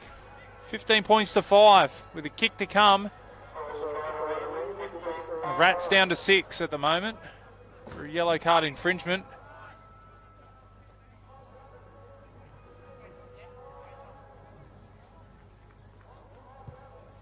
And put that in the top 5 of worst kicks we've seen today as well. Might have to make it a top 10 soon. Have a countdown at the end of the day. There's been some pretty average attempts at goal. The Randwick get us back underway. 15 points to 5, they trail. Rats down to 6 men at the moment. They managed to maintain possession from the kickoff now. Be important for them to hold on to the ball for as long as they can whilst they're down to 6. So shift the play to the right. They've found a bit of space. So the cover defence comes across. Flung back inside. It's play on. Oh, and the flick pass. Just can't find his teammate. Randwick now come up with possession. They kick early. The foot race is on. Rats are in front. Randwick chasing. Rats managed to come up with possession. That's a good chase there. 40 seconds to go in this first half. Rats lead 15 points to 5. Premier Men's Pool A action. The Mick Whale Curry Memorial Sevens tournament here at St John Oval, Charlestown. Plenty of Sevens rugby action today. We're going all the way through till about 5:30 this afternoon. So if you can't get down to St John Oval at Charlestown, make sure you tune in on Bar TV. Let us know where you're cheering from and who you're cheering for as we see Randwick come up with possession from the line out. They've got the numbers. They've got them stripped for numbers. Nice pass, and they'll go in the corner here, Randwick. Right on the stroke of half-time too, and they're right back in it, Randwick. 15 points to 10.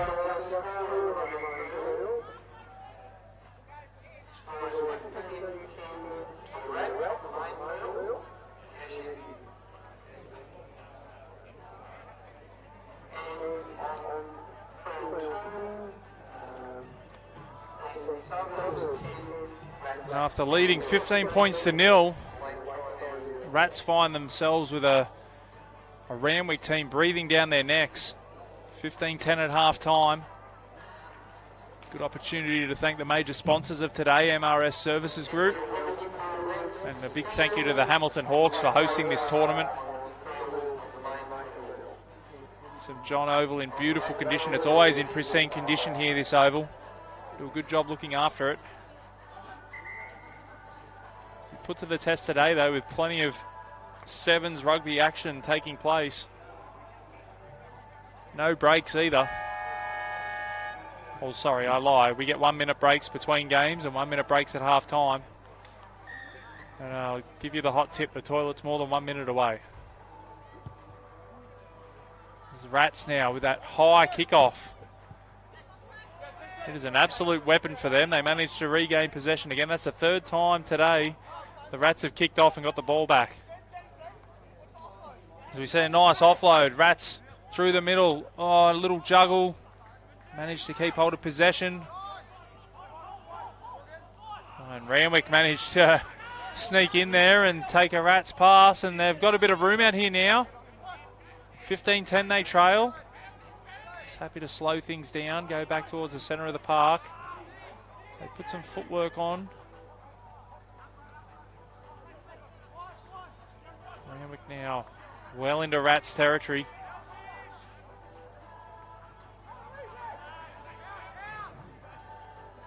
Come back towards the right-hand side now. Just turning them back underneath. Little hit and spin, but can't break the tackle. So come to the open side now. They recycle possession. They've got some space out here, Randwick. Oh, and the pass just doesn't stick. Just holds any momentum. 15-10 they trail. They've had a sustained possession here. Oh, and they've turned it over. Penalty to the Rats. Now the Rats go on the attack. Nice dummy, show and go, and he shut the gate. And they'll go 60 metres to score, Rats.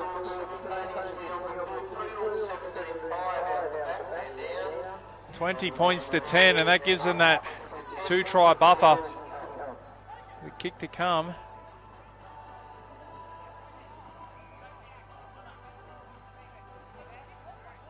It's taking this back a long way. And that one unsuccessful as well. So 4 tries for the Rats and no conversions. Only sees them lead by 10 points with 4.5 minutes to go. Randwick not out of this one by any stretch of the imagination. But it's a case of being able to get this ball back from the kickoff, and every time the ball goes high and every time the Rats come down with it. And here we go again.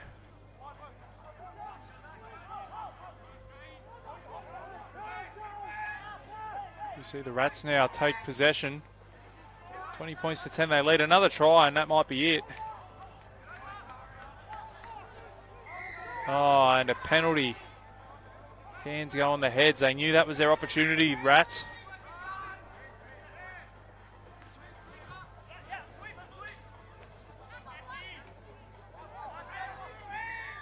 Oh, and Randwick turn it over as well, so they look to take the quick tap too, the Rats, and the referee wants them to come back.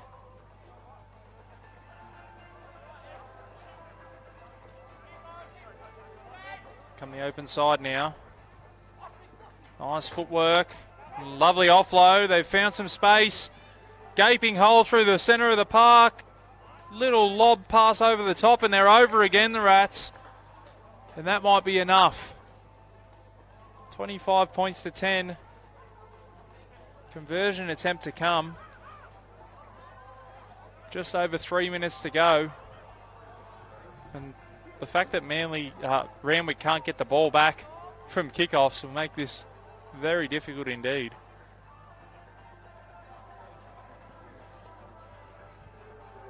We see the conversion attempt. And that one's wide as well, so scoreline remains 25 points to 10.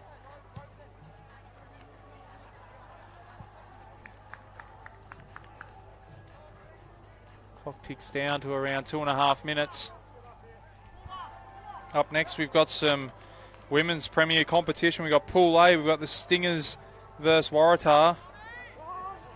Waratah were big winners in their opening game against Nelson Bay. Be our first look at the Stingers today in Pool A of the women's comp.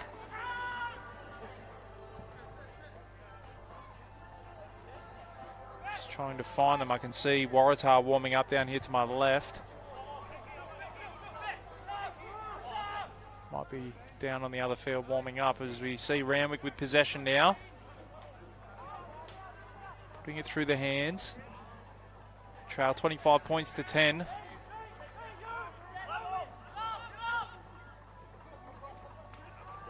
One looked to have slipped up a little bit, but the referee says play on. Randwick now trying to maintain possession as the clock ticks down to 1:30 left. Too late for a comeback, but for and against could come into play later on in this competition, so they won't want to either concede too many, and they might want to look to post points themselves. We see Randwick knock on.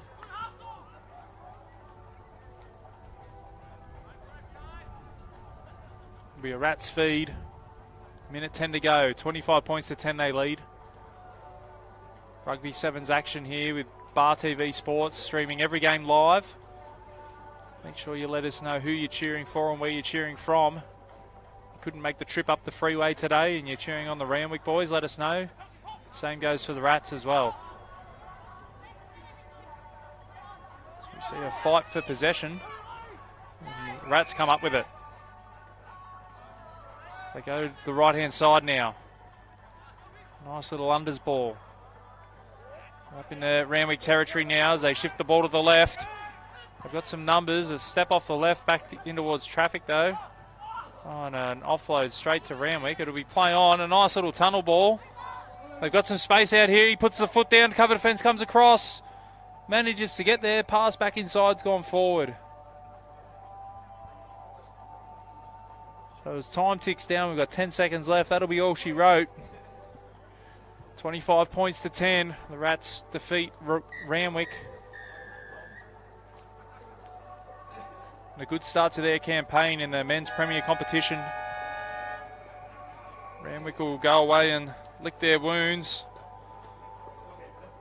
They'll have a game coming up not too far away here on field 1 against UTS Gordon. As I said, we've got the premier women's competition coming up. We've got the Stingers taking on Warringah.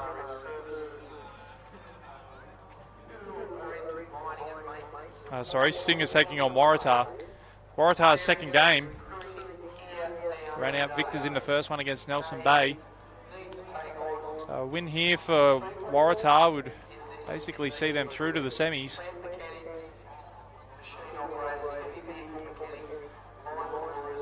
You'd be pretty unlucky to miss out on semis if you win 2 games in your pool.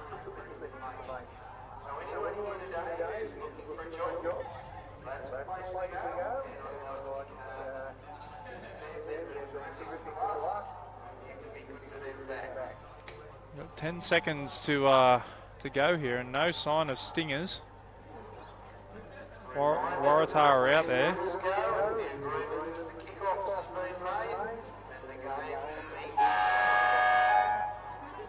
Still no sign of Stingers.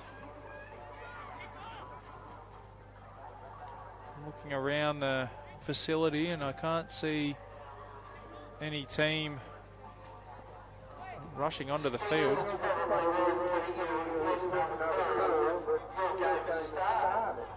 Oh, here they come. They're the Stingers. Oh, we've kicked off. We've seen this before today as the Stingers and Waratah chase to the ball. Waratah come up with it. Stingers now have 2 people back. 3, 4. They've finally got some defenders there. Poor old Stingers have been caught napping. They've done well to hold out so far. Does Waratah go for the line?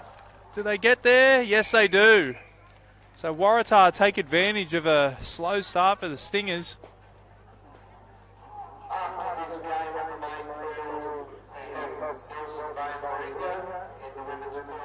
5-0 Waratah lead after the Stingers decided to show up after the kickoff. The conversion's unsuccessful.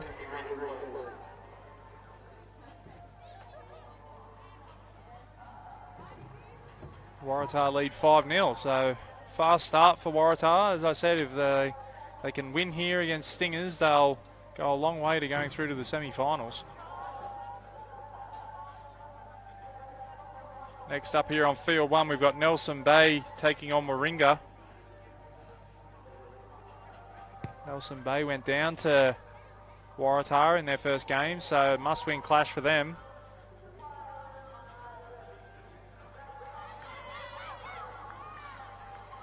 We see Stingers come up with possession now. First use of the ball.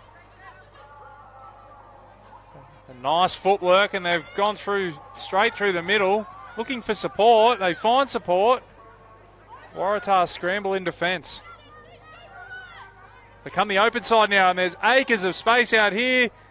Stingers put the foot down, go for the corner, and she'll score in the corner.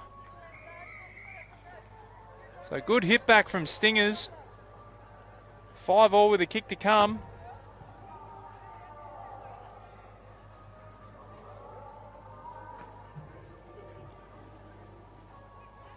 And I know we're all about speeding up the game, but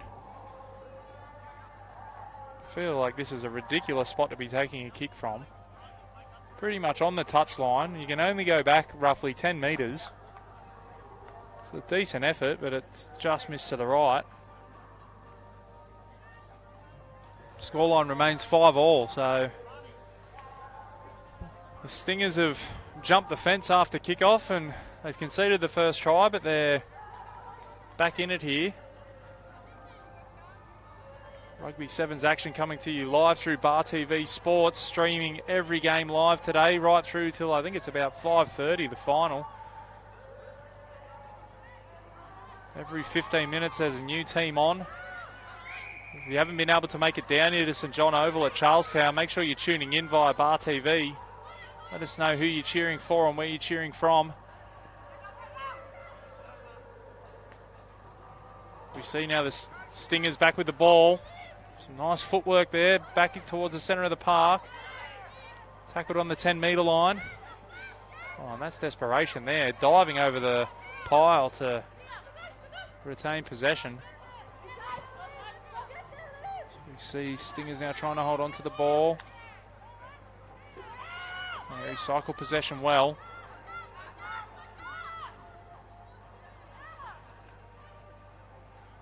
Making steady progress here, Stingers. Waratah, since that first kickoff, have been able to get the ball, although as I speak, they've got possession. They're up to halfway. 5-all between Stingers and Waratah.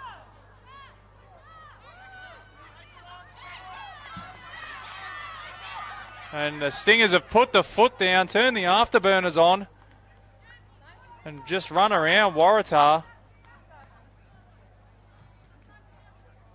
Able to knock it into first to trot over the line. That'll be a try. 10 points to 5 with a kick to come. I'll keep harping on it, but after that slow start, it's been all Stingers. 2 minutes to go here in this first half.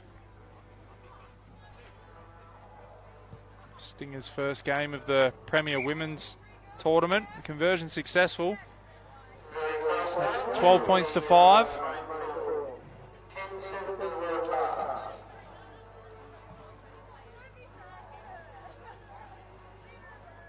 Stingers to get us back underway.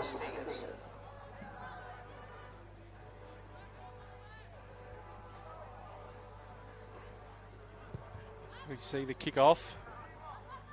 Goes down to Waratah, who get possession and now look to get down the other end, and there's a big fend and she's away. The foot race is on, 40 to go. Over the 22. I think she's going to get there. That's a great try. Waratah hit back. 12-10 with a kick to come.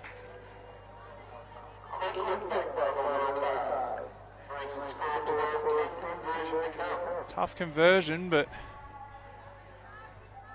they can put this over. It'll be all locked up. Good strike. And kicked it as well. 12-all. Just over 40 seconds to go until half time. We're all locked up. Not in really any rush here, Waratah, to get the play back underway. There's the kick downfield. Found a bit of space. 20 seconds to go in this first half. Rugby Sevens action here. The Mick Whale Curry Memorial Sevens Tournament. Live through Bar TV from St John Oval at Charlestown, as we see Stingers now look to shift the ball. I think the halftime hoot is going to beat them to it. And that's halftime. 12 points all here in an entertaining match in this Women's Premier Division.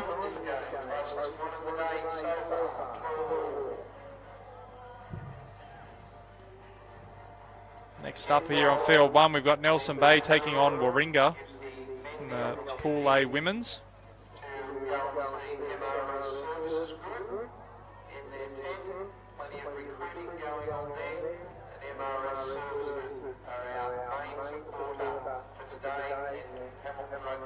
We should see Stingers out here for the second half kickoff this time because they'll be kicking off. They missed the first half kickoff and it cost them 5 points. Waratah kicked off while they weren't on the field and went down and scored.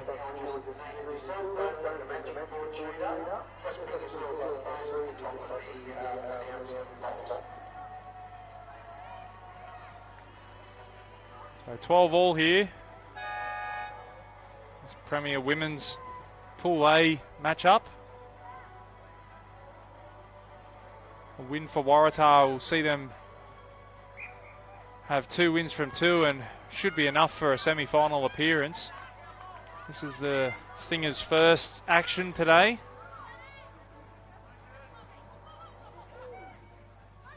We see Waratah now putting it through the hands and they'll take the take. They've got some numbers down here on this left-hand side and they step back inside.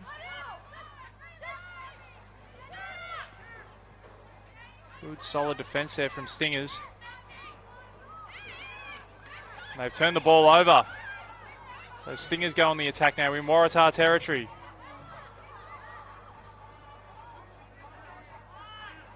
So come the right-hand side. Go back towards centre field. Nice little offload.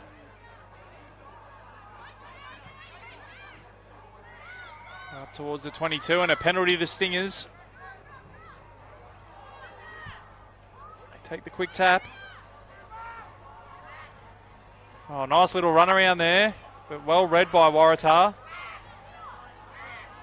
And they've turned it over as well, so good defence there from Waratah. They found a bit of space out here on the right-hand side. Trying to maintain possession. They do so, and they've found a bit of space, and the chase is on, the foot race is on. She's going to have too much pace for them. Waratah go 60 metres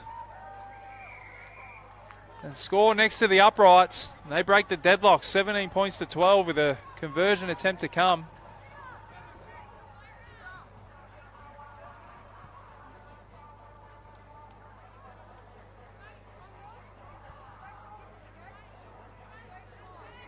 So we see the conversion attempt now. Oh, referee trying to get it lined up.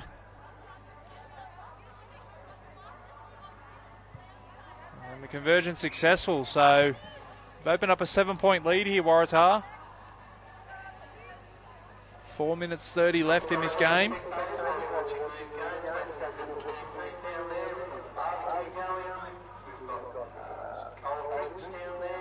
It'll be Waratah to get us back underway.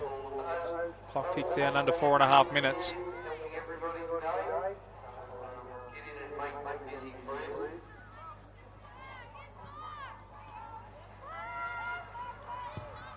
Get us back underway now, and Stingers take the kick off.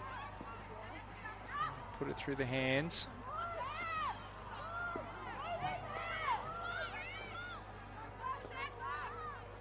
After a slow start, Stingers managed to hit the front, but it's Waratah with back-to-back tries that have retaken the lead. Come down the short side now, and there's space down here. The chase is on again. Oh, just not enough pace to get around the defender. Oh, and Waratah give away a penalty. So it'll be Stingers' ball. They lead by 7 points, Waratah.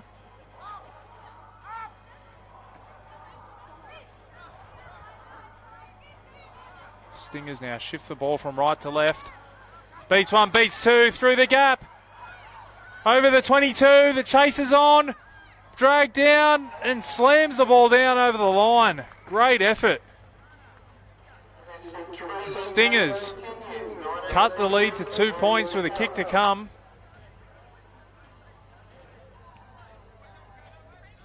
Not the easiest of kicks, and I think she's tried to grubber that one through. It's supposed to go over the crossbar. That's in the top 5.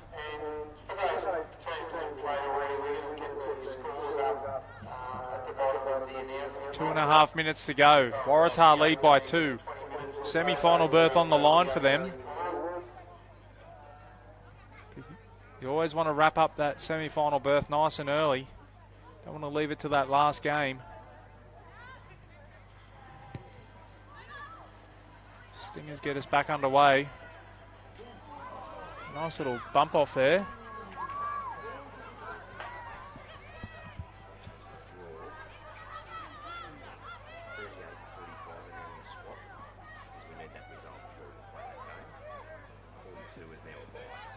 Okay.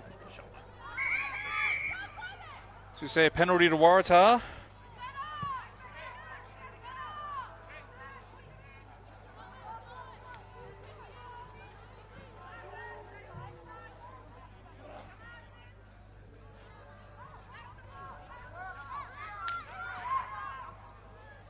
Waratah now, they lead by 2. Minute and a half to go. Managed to recycle possession. Oh, she's going to be tough to stop, and she's through the gap. The try line's there. Chased down, and a great tackle. A try-saving tackle, maybe a match-saving tackle there for Stingers.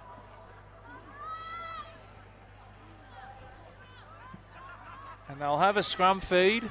As the clock ticks down to a minute to go, they'll have 100 metres to travel. But if they can do that, they'll win the game.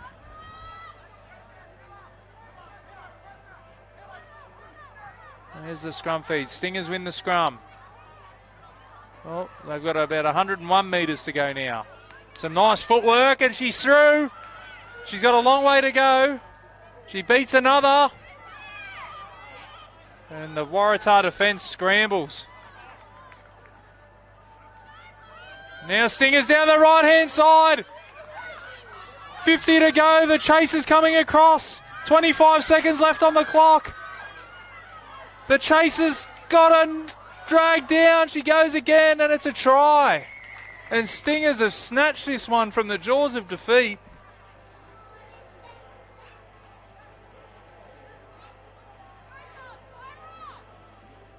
And that should be enough.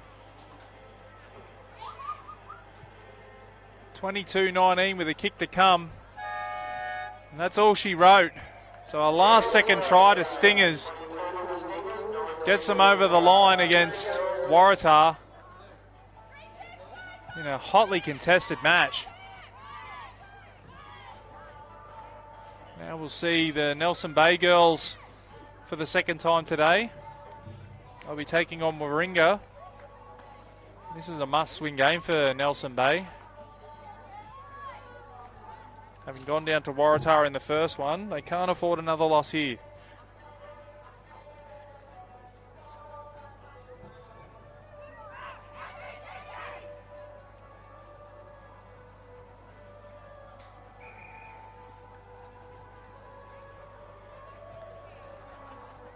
We saw it last game with an early restart. It's not going to happen in this one as Warringah and Nelson Bay are ready to go.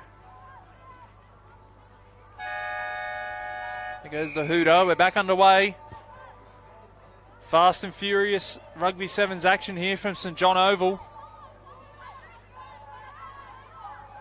Got Nelson Bay taking on Warringah in this Premier Women's competition. And it's Warringah with first use of the ball, up to halfway. They shift the ball to the left side now.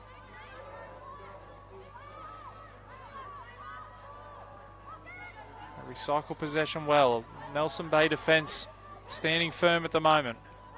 Warringah looking for a way through, and they found one now. Put the pedal down and shut the gate. She's home.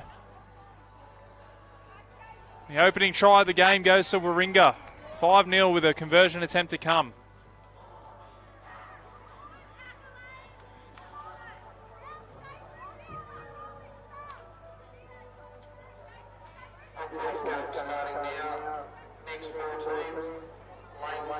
Conversion successful, so Warringah leads 7 points to 0.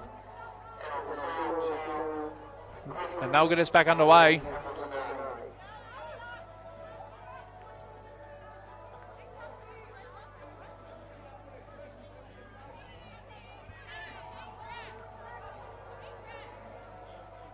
Fast start here for Warringah. Oh, bounce goes astray.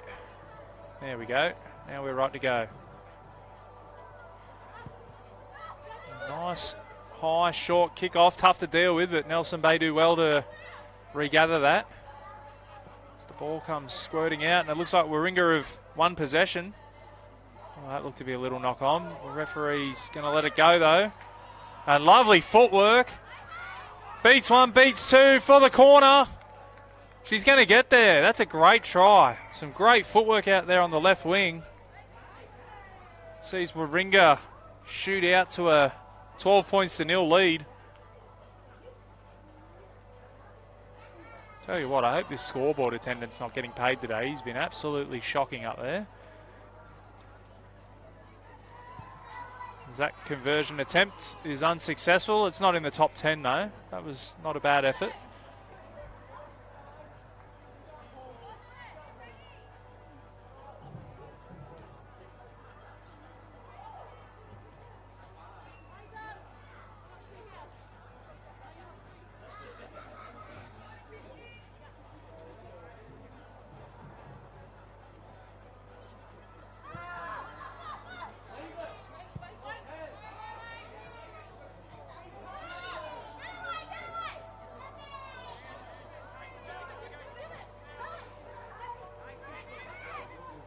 We see Warringah now with the ball again.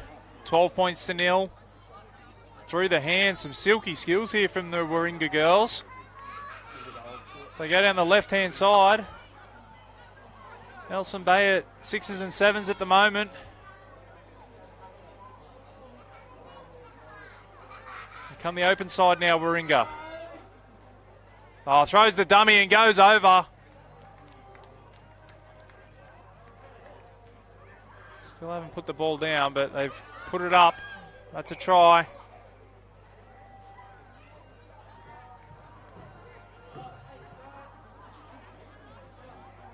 And the conversion is unsuccessful, so scoreline will stay at 17 points to nil.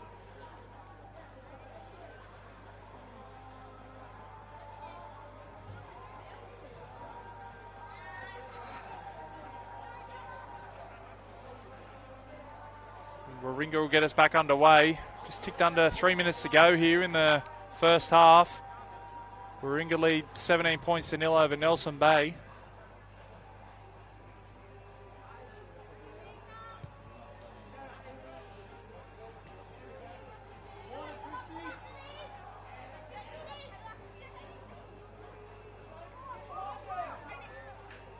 Struggling to get a foothold in this game, Nelson Bay at the moment.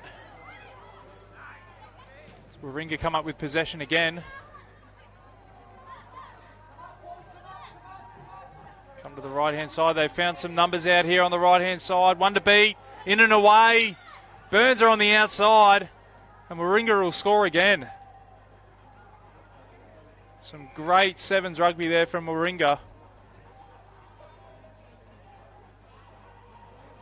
Scoreline's 22 points to nil.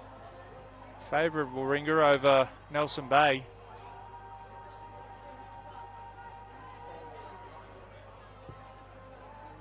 And the conversion attempt is successful, so 24 points to nil.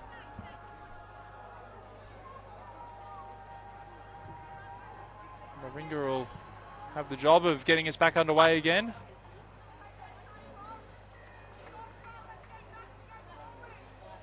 Tuning in on Bar TV, let us know who you're cheering for and where you're cheering from. Plenty of teams from out of area here today. If you couldn't make the trip to St John Oval, glad you can be joining us on Bar TV Sports. We see Warringah come up with the ball again. 24-0 they lead. Just over a minute to go until half time. Some silky skills here from Warringah. Oh, it's been touched, but it'll be play on.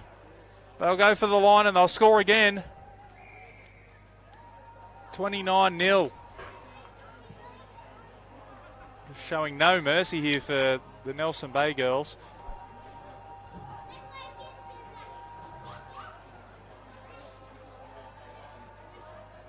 We see the attempted conversion now. Oh, strikes it well.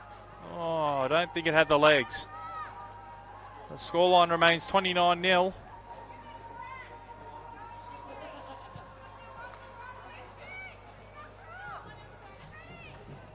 Seconds to go here in this first half.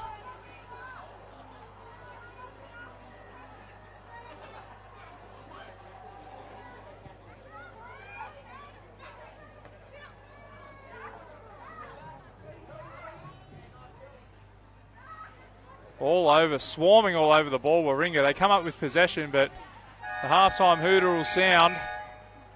And a dominant display in that first half from Warringah. They lead 29 points to 0 over Nelson Bay.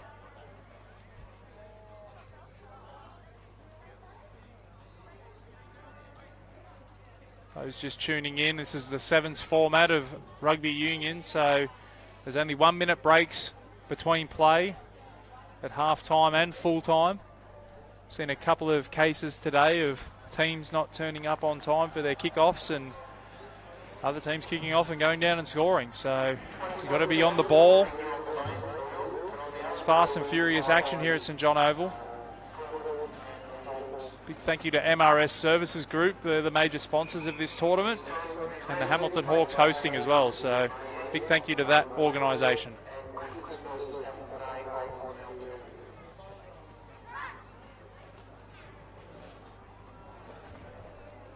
The clock ticks down for that short half-time break. So hooter in the background. Get the game restarted. 29 points to 0. Warringah lead.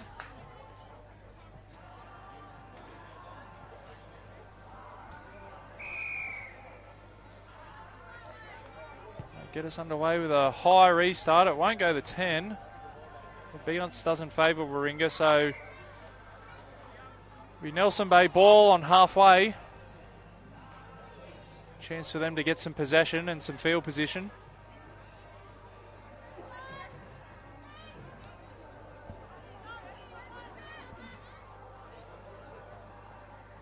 So take the quick tap.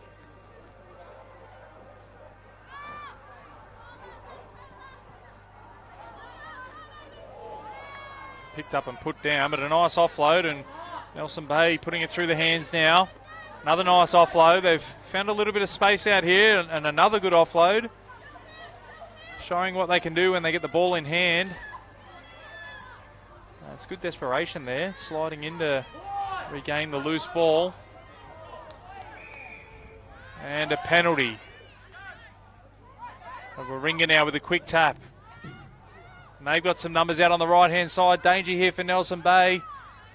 Warringah put the foot down. Going for the corner, and they'll get there. Running it around a bit closer. That's another try. 34 points to 0. Didn't take them long to pick up where they left off in that first half, Warringah.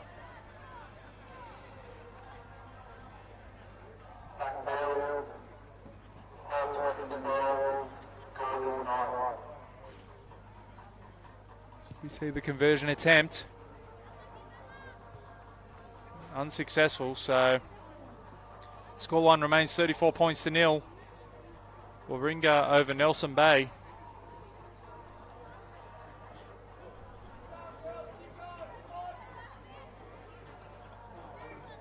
Next up here on field 1, we've got Lakes A taking on Mayfield East. Saw Lakes B earlier, so we'll see our first look at Lakes A on this field. And we saw Mayfield East earlier on today, so they went down to Newcastle Uni, so they'll be playing to stay in the hunt for those semi-final positions.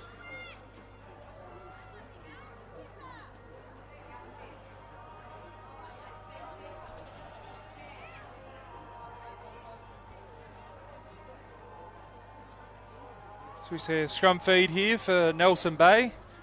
It's outside their own 22.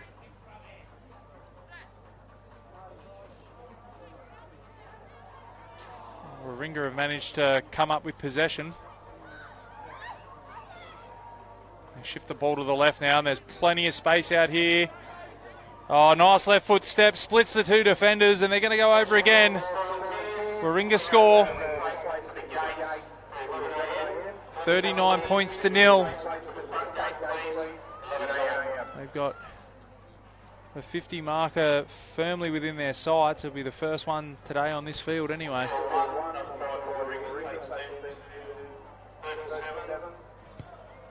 There's the attempt off the upright and out.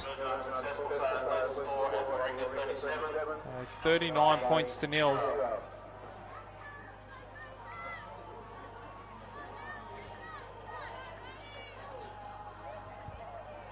Warringah will get us back underway. Just over 3 minutes to go in this one. There's a short one. Will it go the 10? It does.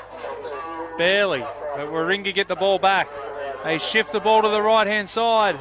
Nice offload. They're going to score from the kickoff, are they? No. Great cover defence. Great tackle. Nelson Bay, although the referee's going to give a penalty. Saved a certain try, though. Warringah on the attack again now. There's the offload. The ball hits the deck. And good scramble from Nelson Bay. And they give away a penalty.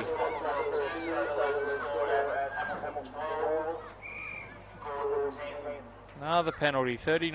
Warringah on the attack. There's numbers out there on the right. The pass doesn't stick. The cover defence slides across a nice step back on the right foot. Good offload. Nelson Bay holding on here. Warringah now come back towards the goalposts. Find some space out here. Just managed to get hands on her. She's up again and gone. Warringah are going to score again. Well, Nelson Bay held on for as long as they could, but eventually the Warringah attack was just too slick. That takes the scoreline to 44 points to nil.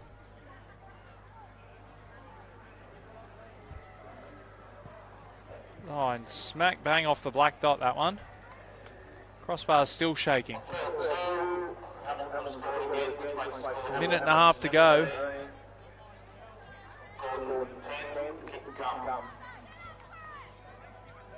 Those of you tuning in at home, make sure you're with us all day.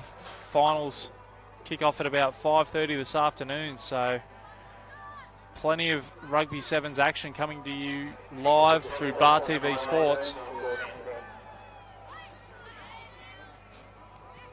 You can get out there and mow the lawns, come back in and watch some exciting rugby this afternoon. See Nelson Bay now, keeping the ball alive. They did this well in the first game against Waratah too. They managed to keep the ball alive, but they just haven't had the opportunities against this classy Warringah outfit. As we see Warringah now spread the ball, and this little number 10 certainly got a lot of speed, and she's going to score again. Just too quick for them. Too much room. Takes the scoreline up to 49-0. This kick to put them over 50. 20 seconds remain in this one.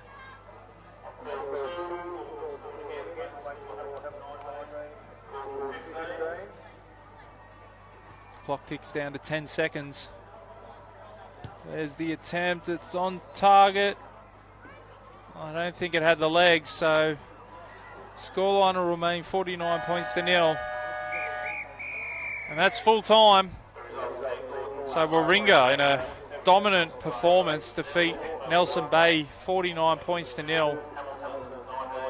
Nelson Bay will have to go away and lick their wounds because they've got another game coming up later on field 2.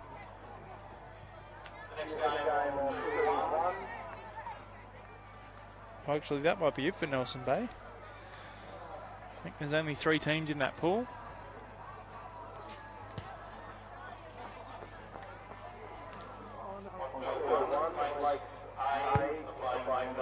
Oh no, they'll take on Stingers next.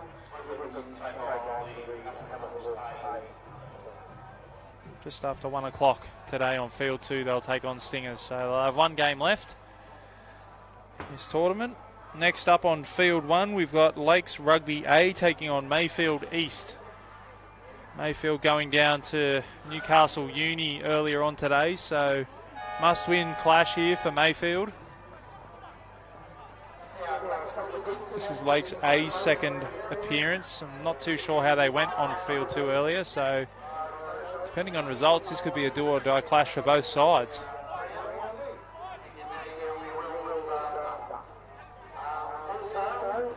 We see Lakes now shifting the ball early.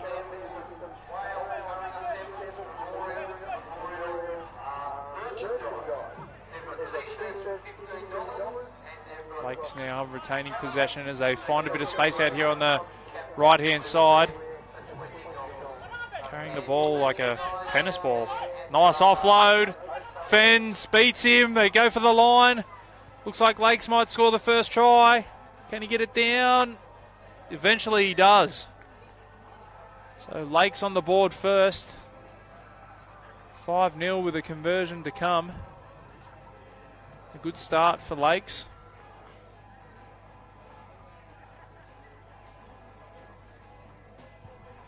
Mayfield East yet to have possession of the ball.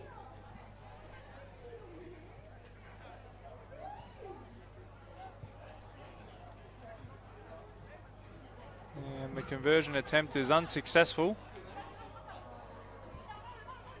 So the scoreline remains 5-0.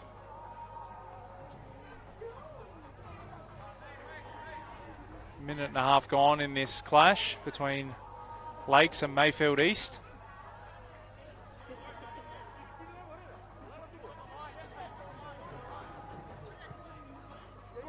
Nice short kick-off from Lakes and they regain possession. Ball comes out the back. It'll be Lakes' ball. There's the try scorer. He shifts the play to the left. They've got numbers and space out here on the left-hand side. Beats one. Offloads and they'll go over again here, Lakes. Try number 2. They go back to back. Just happy to stand around behind the posts.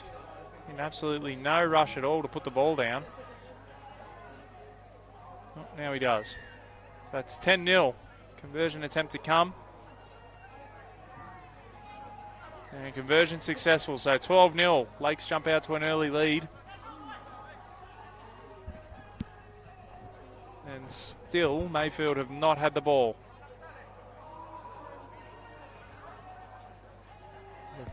Good little short kickoff to regain possession for Lakes. Let's see what tricks they've got up their sleeve here. A little bit higher and a little bit further this time, so Mayfield will come down with it.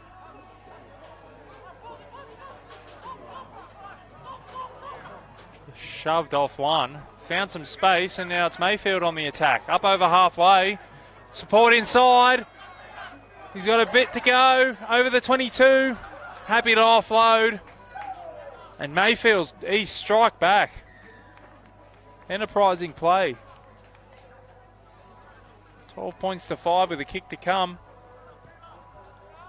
Make that 12-7. 3.5 minutes gone here in this first half. End-to-end stuff so far. Defence not high on either team's agenda by the looks of things.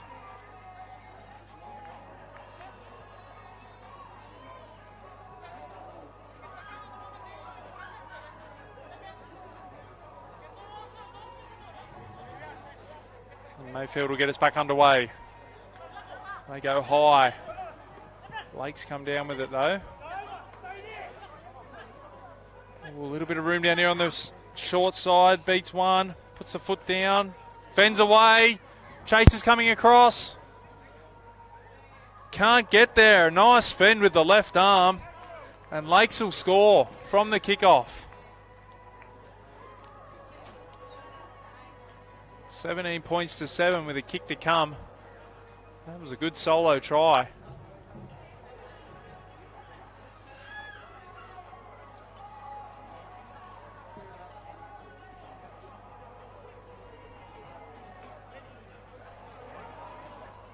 Tough conversion attempt here. Right side for a left footer though, and well, it's not the worst one we've seen today. It's unsuccessful nonetheless. 17 points to 7, Lakes lead. 2 minutes to go in this first half. Lakes go to their bench. They go high and long this time, Lakes.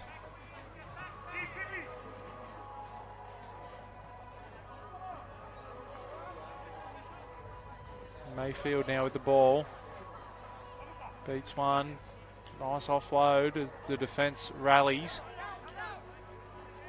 And the ball's been stripped out, but referee not happy with that, so penalty to Mayfield. Minute 20 to go.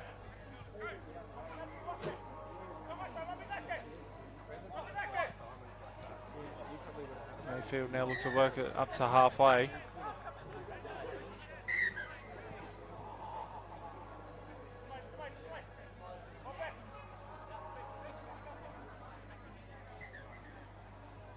Referee making them come back to take the quick tap as there's a little bit of space down here on the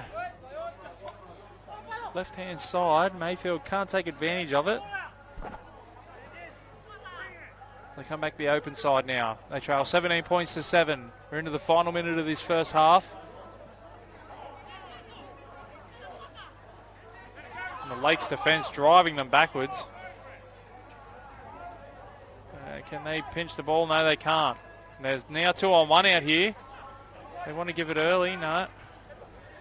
Takes the man on. Can't beat him. Gets the offload away, though. And they're still going down here, Mayfield, although the clock might beat them. There's only 15 seconds left in this first half. And it'll be halftime as soon as that hooter goes.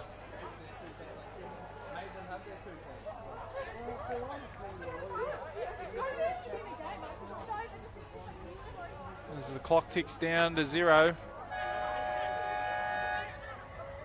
that'll be half time, so Mayfield East trail Lakes A 17 points to 7.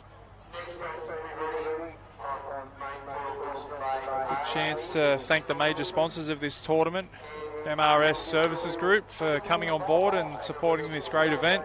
Also to the Hamilton Hawks for hosting this event. It's the Mick Whale Curry Memorial Sevens Tournament here at St John Oval at Charlestown. Every game streamed live through Bar TV Sports. So if you can't get down to St John Oval today to catch some exciting Sevens rugby, then tune in on Bar TV Sports. Had plenty of action already. It's just gone 10:30. We're going through till about 5:30 or a bit later tonight, so plenty still to come here on Bar TV Sports.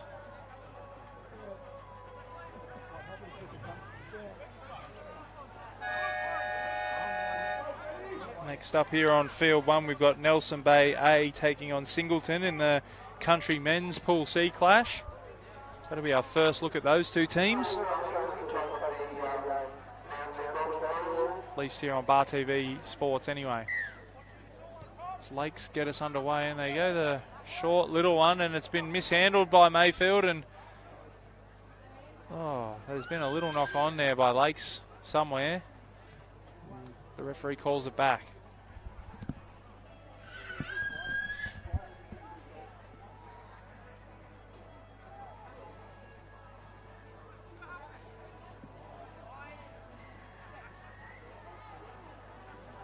See Mayfield win the scrum feed.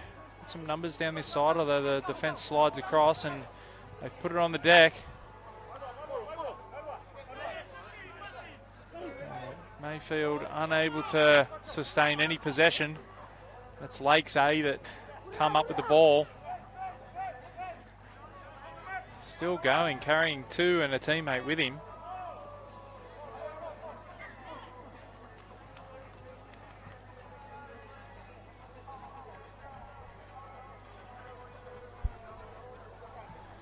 It'll be a scrum feed here to Mayfield East.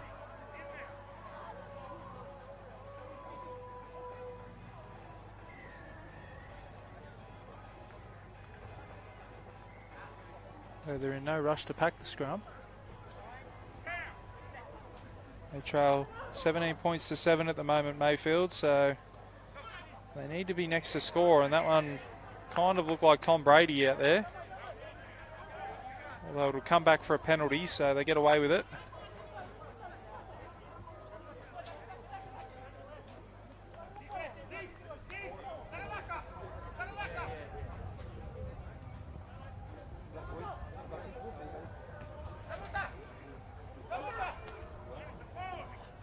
Mayfield now trying to get their way back into this game. 17 points to 7 they trail, and another penalty and a yellow card coming out. So here's a great opportunity for Mayfield. Coming up against 6 men.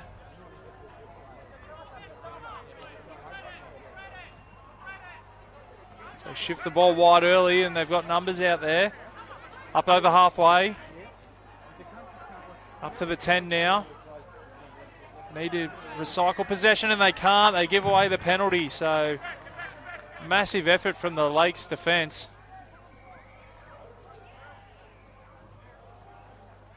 They'll be able to chew up a little bit of clock here. They'll kick this one into touch.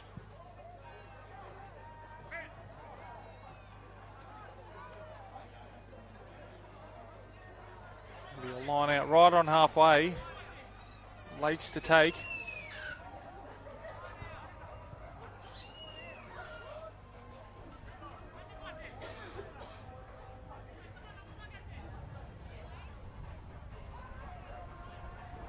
See Lakes take the line out, and they win it. Steamrolls over the top of one. They're up into Mayfield territory now. Oh, the ball's been put on the deck. Good shot in defence there from Mayfield, and they can counter-attack now. Throws the dummy. Oh, can't beat the first man though. Good clear out there from Mayfield. They've got themselves a penalty anyway as they take the quick tap. Shift to the left. They've still got 6 out there, Lakes. So they should have the extra numbers. Mayfield, that pass might have just drifted forward. Oh, and they couldn't keep it in, Mayfield. Be another Lakes line out. Just under 3 minutes to go. Lakes A 17, Mayfield East 7. And after their loss in the first game, Mayfield East will suffer back-to-back losses. It's probably enough to see them miss out on the semi-finals.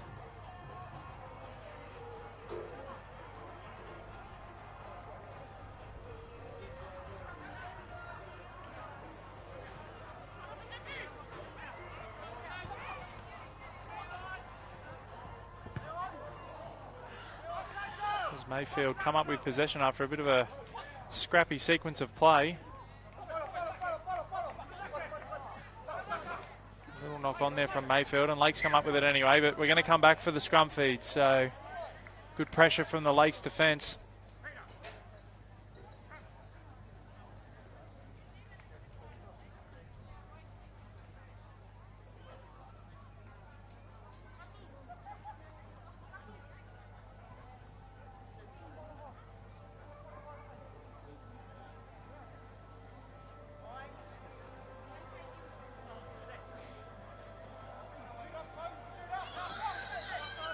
See Lakes win the scrum feed. Come the open side now. There was a bit of space out there for them. Foot down, shut the gate. And that'll be enough to see Lakes run out victors in this one. Try to Lakes. 22 points to 7. Clock ticking down to a minute.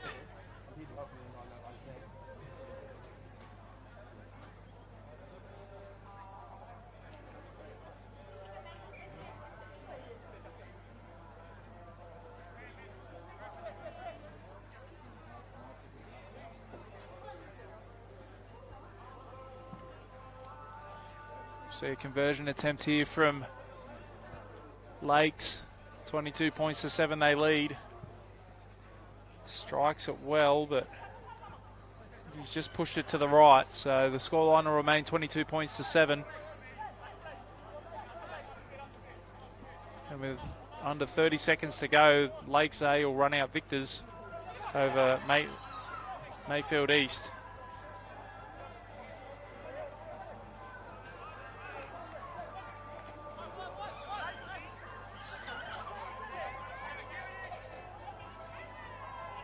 I'm not sure Lakes have finished scoring here. They're over again. They're rubbing salt into the wound. 27 points to 7 as the full-time siren sounds. A convincing victory there for Lakes A over Mayfield East. Next up, we've got Nelson Bay A taking on Singleton in Pool C of the men's country division. So first look on Bar TV of these two sides.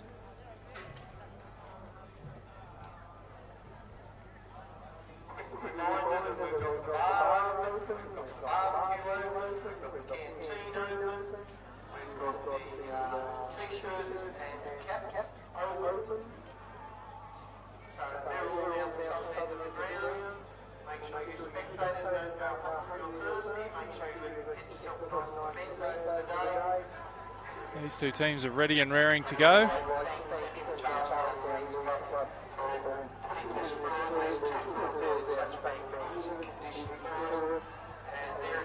Nelson Bay to get us underway.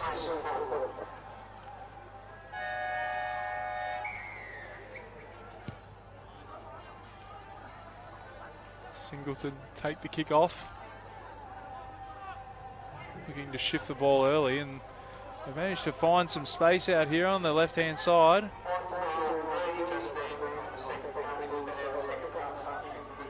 So we're going backwards here, Singleton. Nelson Bay doing well in defence.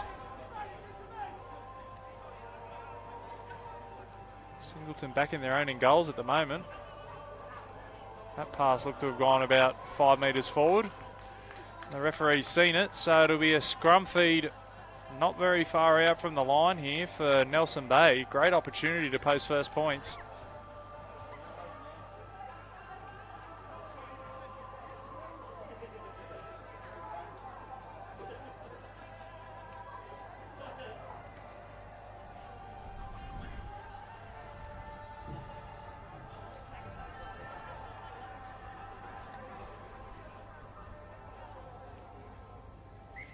Next up here on field one, we've got Randwick taking on UTS Gordon. Randwick coming off a first game loss, so they'll be desperate.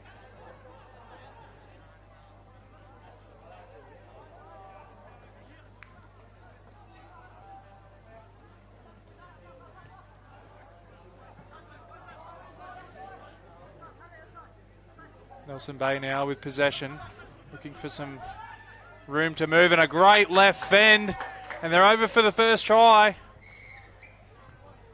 Nelson Bay open their account. 5-0. An absolute line drive of a drop kick is missed. So the score remains 5-0. 2 minutes gone here in this matchup between Singleton and Nelson Bay.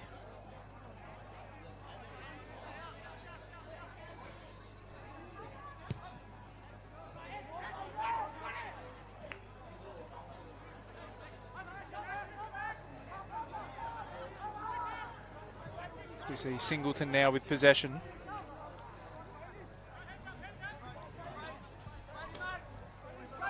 They found a little bit of space here, Singleton, as they put the foot down. Nice offload. Oh, just couldn't control.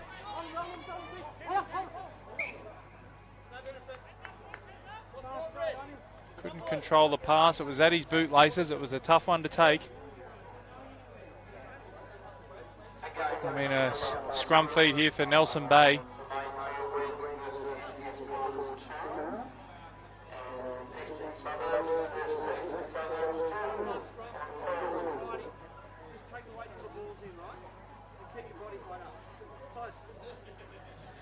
See the referee laying down the law.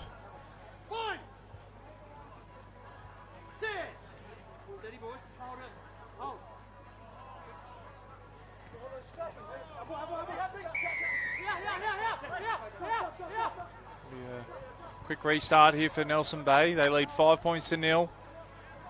Found acres of space out here on the left-hand side. They beat one.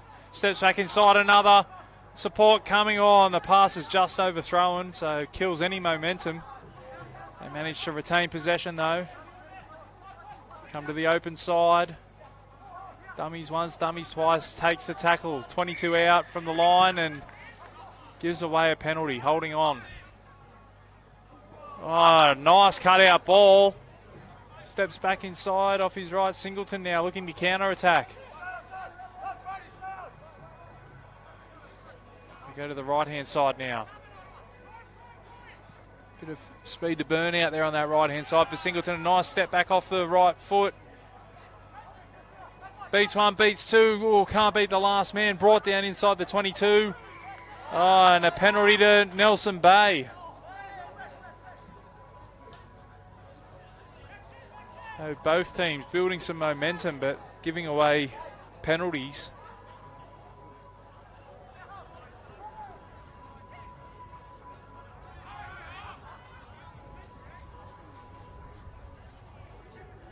Nelson Bay now probing, searching for a way through. Nice fend, beats one, can't offload though. Ball's gone backwards. The referee's found an offside there, so there'll be a penalty to Nelson Bay.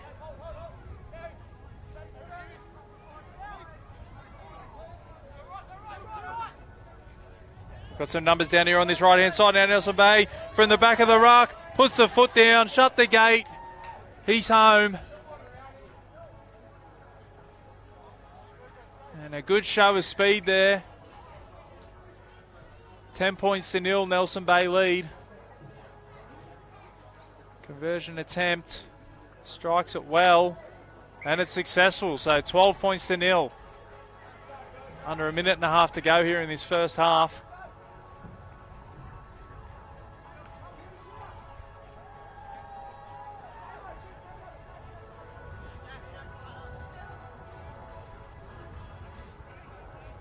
Opportunity to thank our major sponsor for this tournament, and our MRS Services Group, as well as Hamilton Hawks for hosting this wonderful tournament. Mick Whale Curry Memorial Sevens 2019 here at St John Oval, Charlestown. Seen some great Sevens rugby action this morning. We're here through till about 5:30 tonight, so don't go anywhere. Every game is streamed live here on Bar TV as we see Singleton now with the tap. Just over 30 seconds to go in this first half. Can they post points? Oh, looks like they might have turned it over. Well, as the clock ticks down, we'll probably see us through till half time. This scrum set up.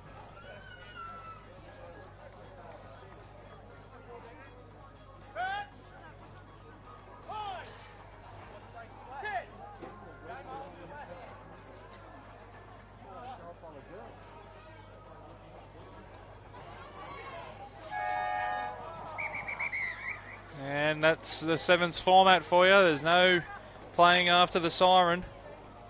So Nelson Bay going on the attack there, but clock runs out on them. And the scoreline at half-time is 12 points to nil. Nelson Bay over Singleton. 1 minute breaks here at half-time and then 1 minute between games. So it's fast and furious action here at St John Oval. If you're watching on Bar TV, let us know who you're cheering for and where you're cheering from. Plenty of teams have travelled a fair distance to compete in this tournament, so if you couldn't make it here today, drop us a line on Bar TV Sports Facebook page in the comments section.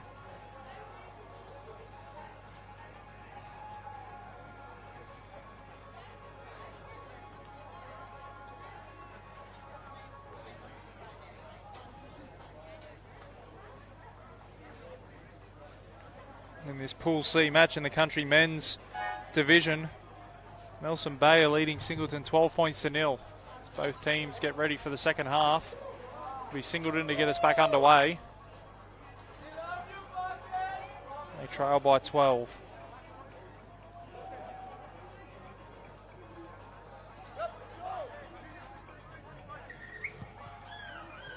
There's the kickoff. Comes down to Nelson Bay, who take possession. They're happy to shift it inside their own 22, and they found some space out on the right-hand side. And look at the speed of the man. Puts the afterburners on, kicks back in field. They need a bounce. Don't get it, do they? Yes, they do get the bounce. And that's a great try from Nelson Bay. Great way to start the second half. And that takes the lead out to 17 points to nil.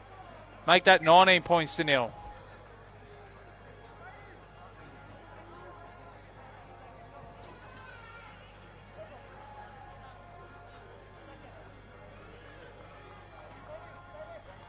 It'll be Nelson Bay to get us back underway, and a nice little 17-point lead here for them.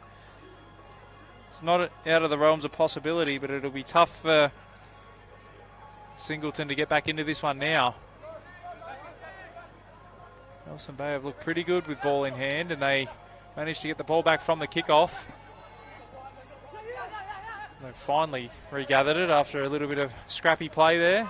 And a lovely little unders ball, gaping hole in the middle of the park. Nice footwork, good fend. Offloads to the ref. The referee doesn't want any part of it. Got to catch those, sir.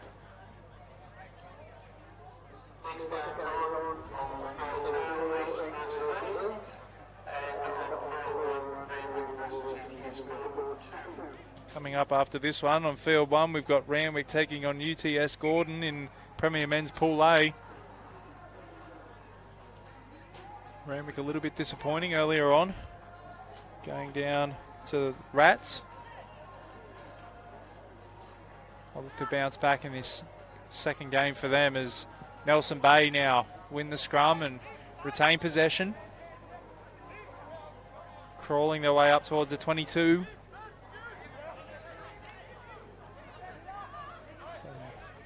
Go backwards to go forwards here. A lovely little flick pass. Puts the afterburners on. And that's all she wrote. Try to Nelson Bay. It's at 24-0.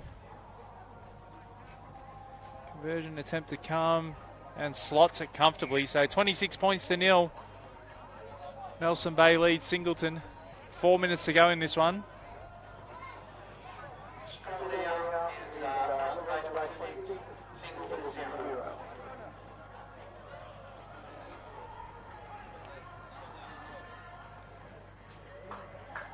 We see Nelson Bay get us back underway again. It's down to Singleton, who take the kick off, and they shift the ball early now. They found a bit of space out here on the left-hand side. Up over halfway now, Singleton. And brought down by some good cover defence from Nelson Bay. And Nelson Bay happy to give away a penalty there. I'll take the quick tap, Singleton, and get us underway quickly. Not the best pass you've seen. That looked to have come off his knee there, but the referee thinks he's seen a little knock on, so nothing going right here for Singleton. It'll be a scrum feed. About 5 metres shy of halfway for Nelson Bay.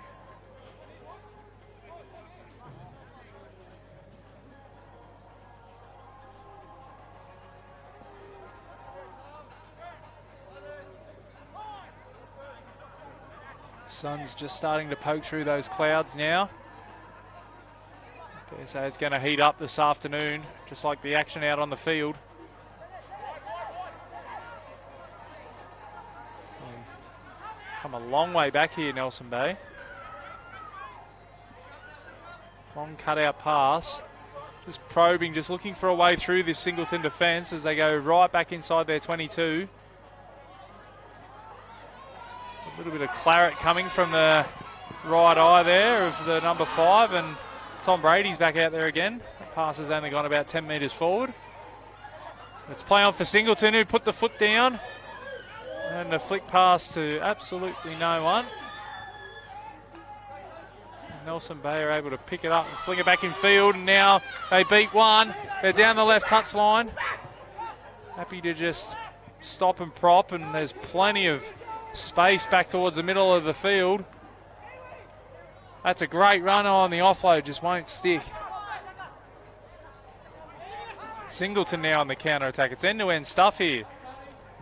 And a great covering tackle. Looks to have been a knock-on, but it'll be play on. Minute and a half to go. Nelson Bay leading 26 points to 0. And an intercept, and they're going to add to their tally.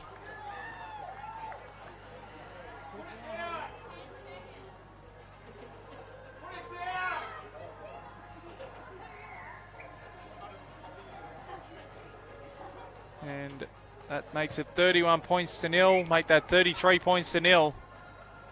So a comprehensive victory here for Nelson Bay over Singleton.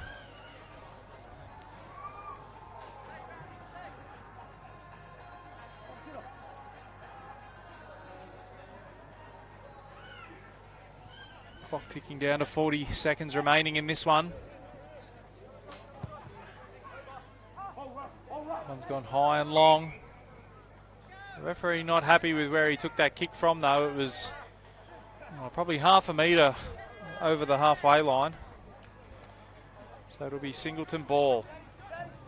Short arm penalty. They take the tap. Clock ticking down now. 15 seconds to go in this one. Next up, we've got Randwick versus UTS Gordon.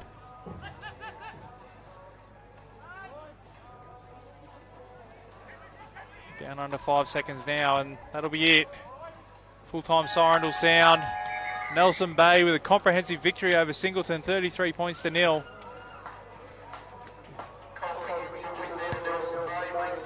I don't think Singleton played that badly, but Nelson Bay just looked to be in another class and put them to the sword.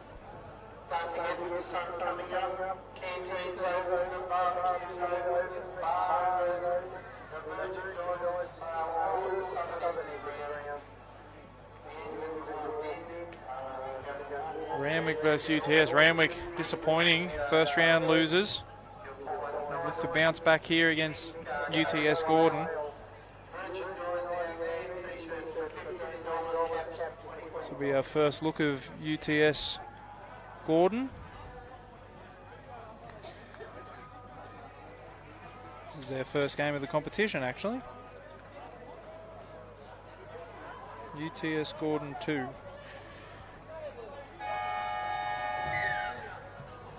Randwick will get us underway. Randwick in the all green, UTS Gordon in the green and gold. Look to get it started early, shifting it through the hands. They managed to keep possession, so they come back towards the centre of the field now. Happy to go out to the left now, looking for a hole. Making some good meters here. They're up towards halfway, UTS.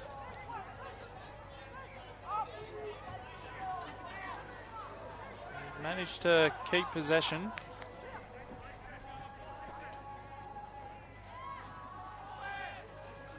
Nice little flick pass, and they've found a bit of space down that short side. Up to the 10 now. Bit of depth to the back line as Randwick get up off the line quickly, and a loose pass. Oh, if it could have been picked up, would have been danger for UTS.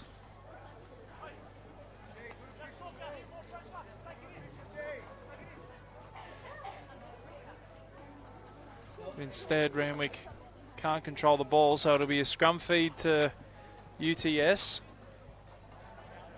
About 10 metres shy of halfway.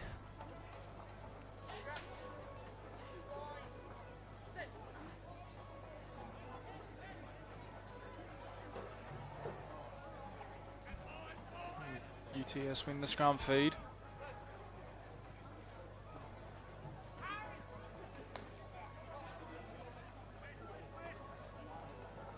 Searching for a way through this Randwick defence at the moment, UTS. There's a way through, there's the fend, there's the offload. They're going to open their account here, UTS. They were patient, they found a hole. And they've gone over under the post, 5-0. Kick to come. Really patient play there by UTS. Managed to recycle possession, and they ended up finding a hole. And he has kicked that into the next suburb from about 5 metres out. That takes the scoreline to 7 points to 0.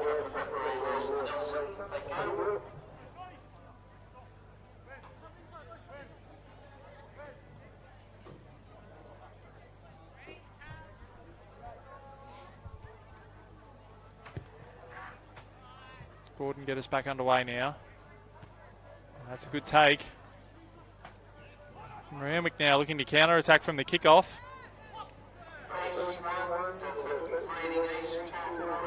As the ball hits the deck and UTS come back up with it. Some scrappy play, but they come away with it, UTS, and they're back on the attack. Oh, and just as I say that, They've put the ball down and into touch, so be a Randwick scrum feed. About 15 metres shy of halfway for them. 3.5 minutes gone here in this first half. UTS Gordon lead 7 points to 0 over Randwick.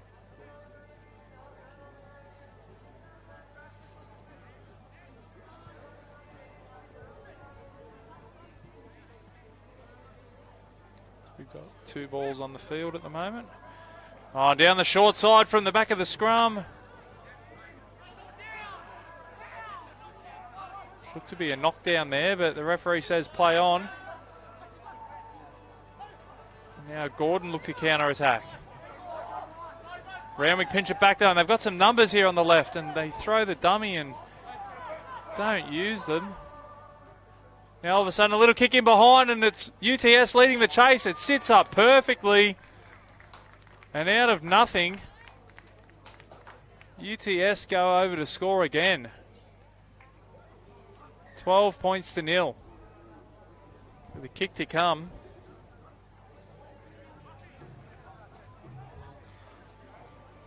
And Randwick, after losing their first pool game, are on the brink here.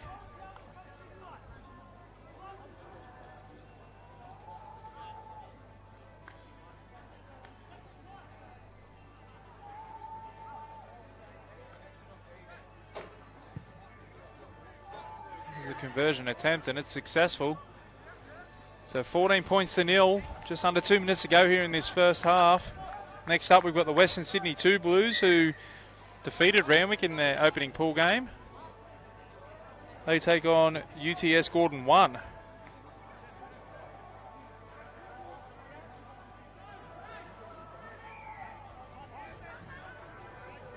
The 2 Blues defeated Eastern Suburbs, sorry about that.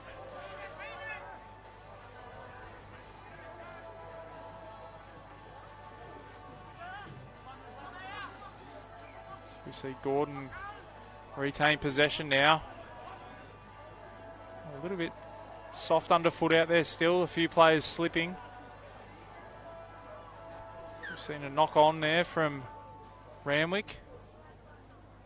As we tick down to a minute to go here in this first half, and it's imperative that Randwick keep them out of keep them away from their try line.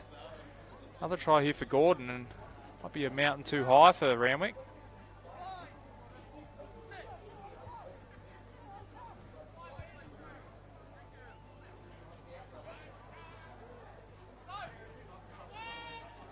They found a bit of space here. Gordon, one to beat. Great cover, tackle. The ball stays in field. They managed to keep it in. Play on for Gordon. As they kick across field into open space, they need the bounce. Oh, that's another kind bounce for UTS. And they'll score again. 19 points to 0 with the kick to come.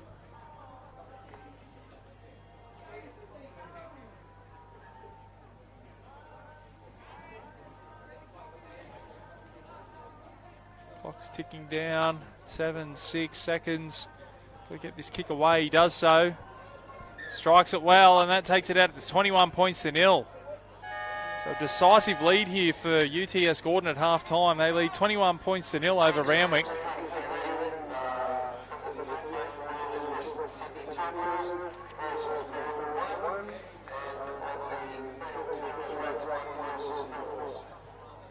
A dominant performance in that first half from UTS Gordon.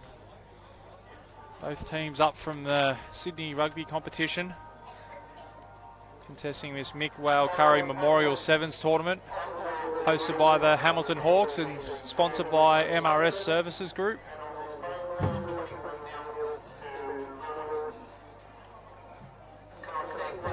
Plenty of action still to come here today. It's only early days for this tournament.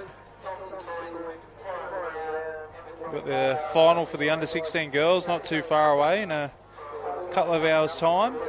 It'll be exciting for the young ladies. Also got the final of the under-19s coming up too, so getting some finals action early on in the day. If you can't get down to St John Oval here at Charlestown and you're tuning in on Bar TV, let us know who you're cheering for and where you're cheering from.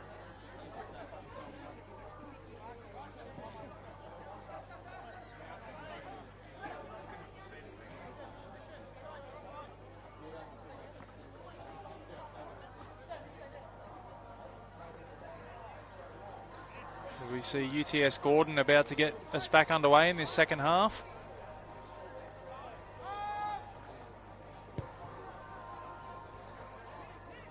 They go high and long, and Randwick are up to the task.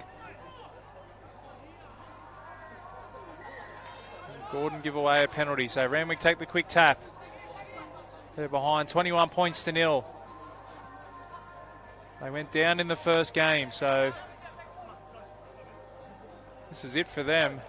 They need to find something here, and they found some space here, and a pass back inside, and they should score from here, Randwick. They will. It's just a case of, they're going to get underneath the post, so that'll make the kick easier. 21 points to 5 with a kick to come.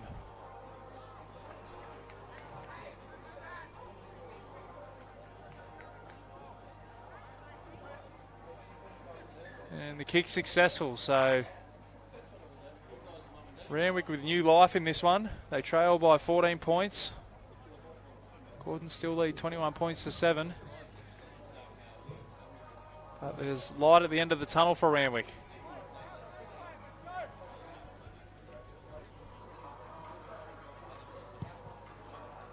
As they kick off, they find a little bit of space and an awkward bounce, but UTS Gordon managed to come up with it. Now they look to shift it early, and they've got some numbers out here on this left-hand side. Steps back inside one. He's got support. Beats one. They're up over halfway. A ball over the top.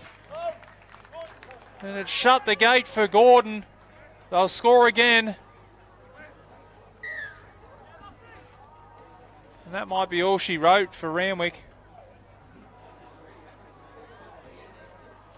26 points to 7. The kick to come, and the way this man from Gordon's been kicking today, you wouldn't put it past him to slot this one as well.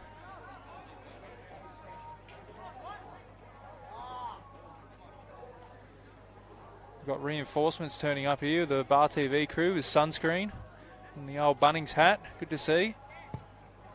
And he just slides that one to the left-hand side of the upright, so conversion unsuccessful. 26 points to 7.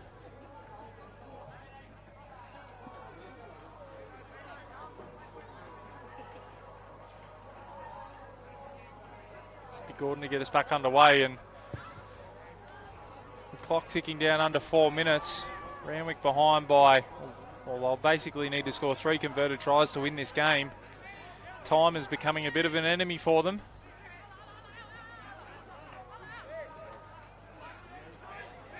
So shift the ball early. Nice little flick pass. There's 3 UTS defenders around him though, as we're going to come all the way back to the other side of the field. So a long advantage play there by the referee. They take the quick tap and get play back underway.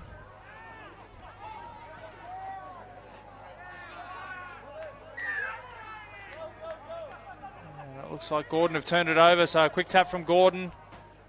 If the game's already not put to bed, they can do that right now with another try.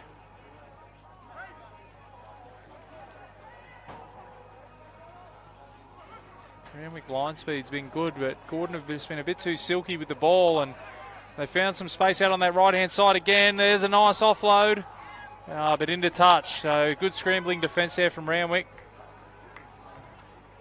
They take the line out quickly. Some nice footwork there, off the left, off the right.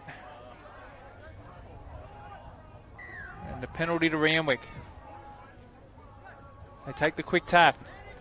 Time certainly running out now. It's ticking down towards 2 minutes. They're up towards halfway.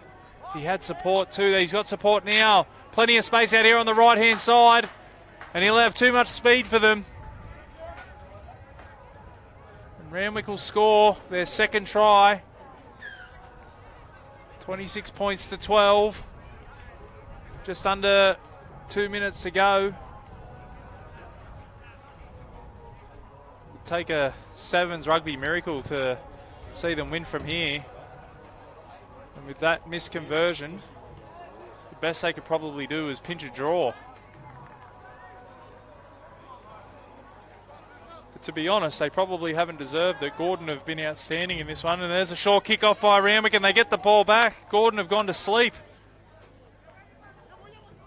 Oh, and that pass has floated about 3 metres forward and into touch. So, chance goes begging there for Randwick.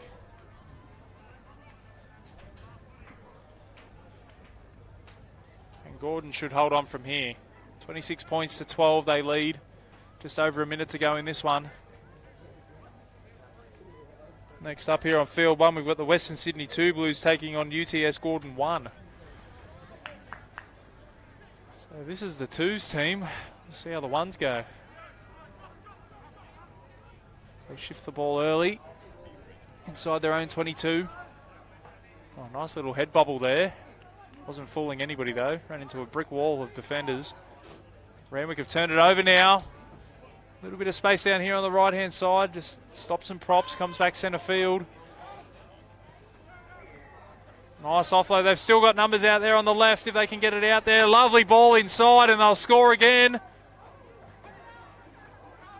Try to Randwick, but the clock is ticking down and he's missed the conversion anyway. So that puts an end to any miracle comeback for Randwick. 26-17.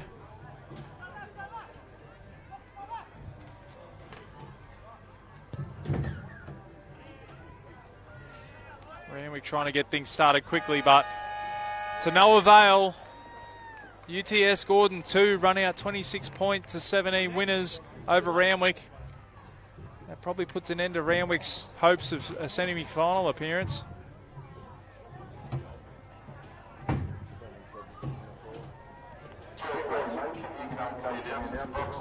Next up, we've got the Western Sydney 2 Blues taking on UTS Gordon 1. And then after that, we've got Manly taking on UTS Gordon. It's a UTS Gordon-a-thon. Manly taking on UTS Gordon in the women's game. So back-to-back-to-back UTS Gordon games for those UTS Gordon fans tuning in on Bar TV.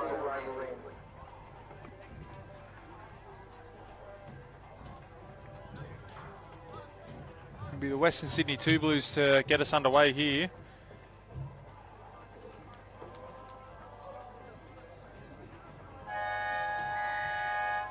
There's the hooter. Short, high kick-off. It's well taken by UTS.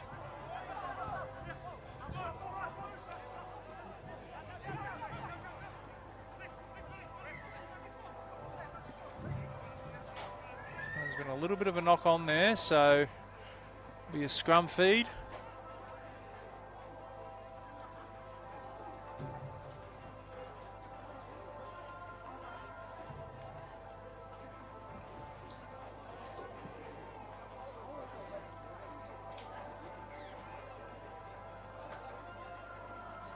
Got Elaine Coleman tuning in from Stewart's Point, cheering on Hawks and Gordon.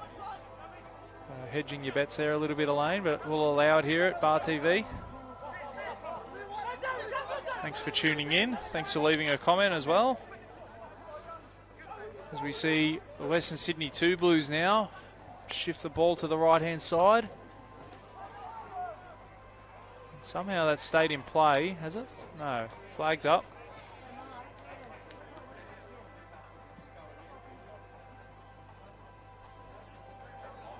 Looks like we'll have a line out over there. Got the scaffolding right in my way. Maybe the 2 Blues to throw in. Not the prettiest of lineouts, but it was effective enough as they come up with possession.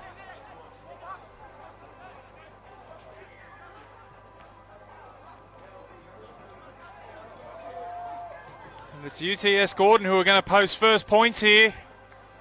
Too much speed for them. The number 2 side earlier on this morning. UTS Gordon 1 take the lead.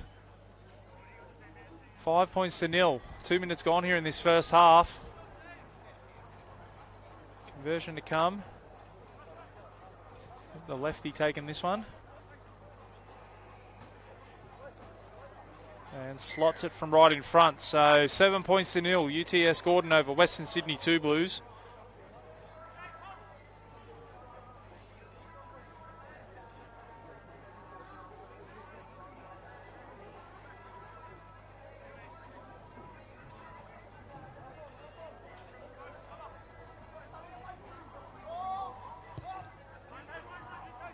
UTS Gordon get us back underway. 2 Blues take the kick off.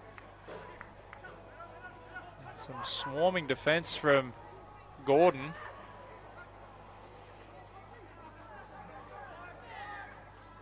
They've given away a penalty there in the ruck, and the 2 Blues take the quick tap. Look to catch them off guard, but UTS Gordon were aware to it, and they've gone in to touch the 2 Blues as Gordon take the line out quickly. A lovely dummy. What a show and go. The horse is bolted there.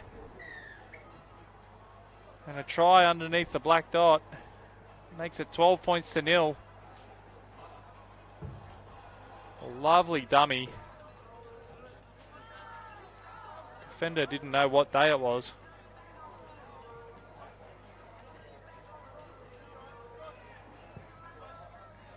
That makes the scoreline 14-0 after that successful conversion. Just over 3 minutes to go here in this first half.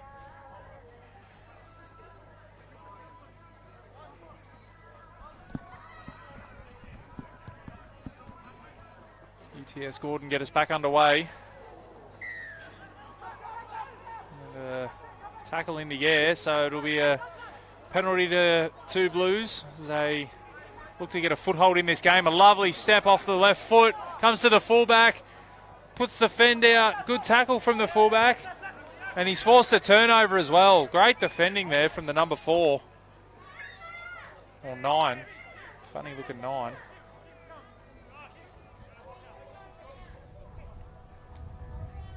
Probably saved his team 5, if not 7 points there.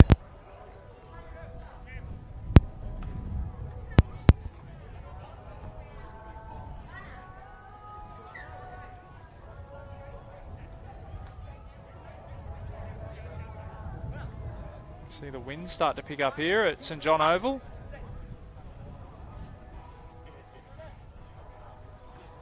That early cloud cover seems to have dissipated, and the sun is certainly shining on these players out here. It's going to get hot this afternoon. So as we see UTS Gordon now, lovely left foot step. Chase is coming. Oh, and he's got absolutely creamed. Yeah, we're going to see a yellow card, are we? It looked like he was going to his pocket. The referee's done the old fake yellow card pull.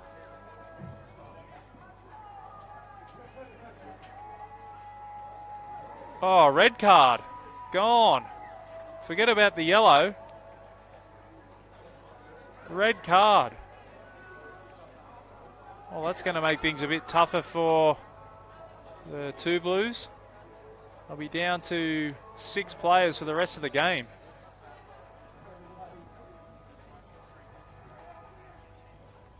As we see UTS Gordon take advantage of the numbers and score.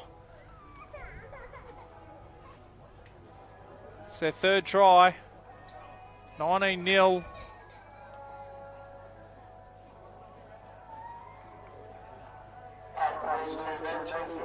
Kick to come. Probably the toughest of the 3 so far.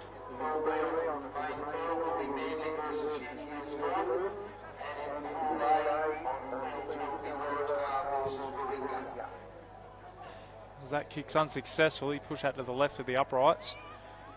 The scoreline remains 19 points to nil. 25 seconds left in this first half. In case you've literally just tuned in, Western Sydney 2 Blues down to 6 men for the rest of the game, receiving a red card only minutes ago.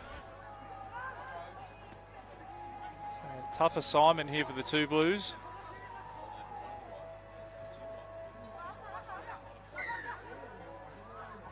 As they earn themselves a penalty, but it won't matter because that's half time.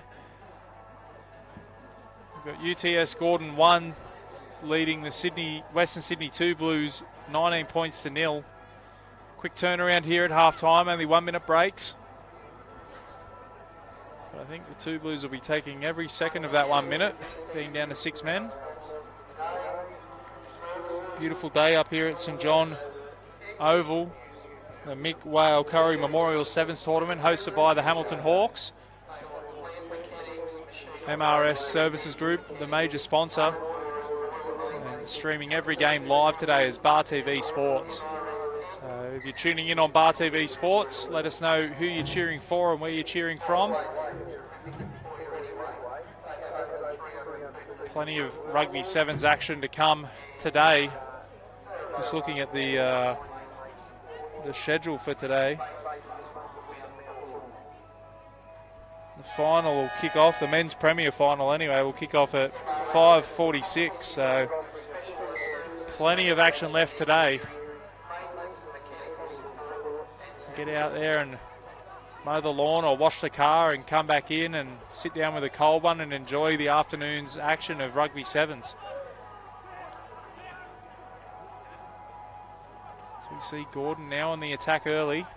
They've come back about 10 metres there to restart their attack. We see a bit of a quarterback throw there to the other side of the field. They've picked up some space out here. Gordon, he's put the foot down and burned him. Gave him a cold sore there. He goes over to score.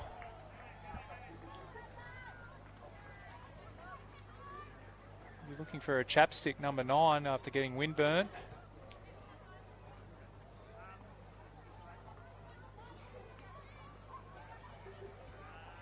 Makes the scoreline 24 points to 0 in favour of UTS. And it'll be tough sledding here for the 2 Blues, being down to 6 men.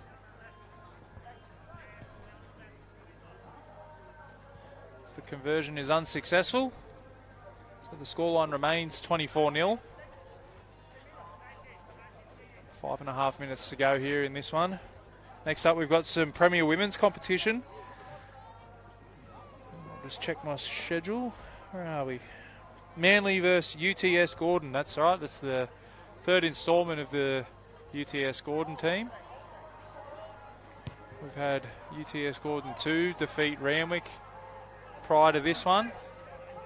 We've got UTS Gordon 1 absolutely thrashing the 2 Blues, and they're going to go over again here. UTS under the uprights.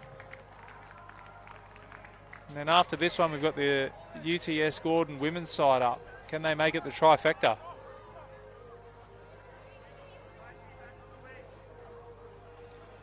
Well, it's 29-0. Just under 5 minutes to go.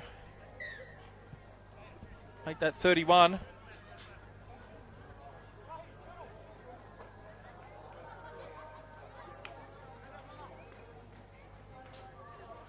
could be a long 4.5 minutes here for the 2 Blues.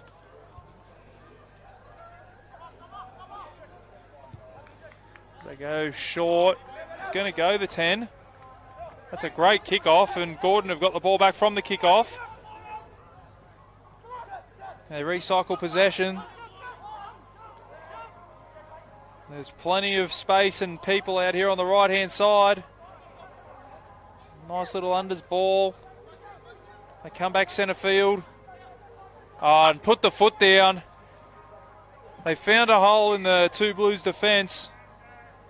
And they've burst through it to score another try. 36 points to 0. It's all one-way traffic at the moment here. UTS Gordon. Well, we spoke about the 2s team getting the job done against Randwick. Well, now we're seeing why these guys are the ones. It's putting Western Sydney 2 Blues to the sword.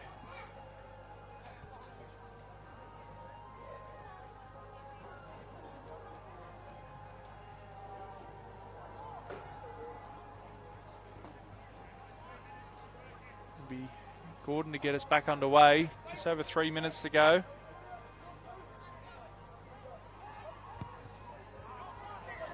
That one not as good as the last kickoff, but gives Gordon a chance to get down there and put pressure on, and they've turned it over.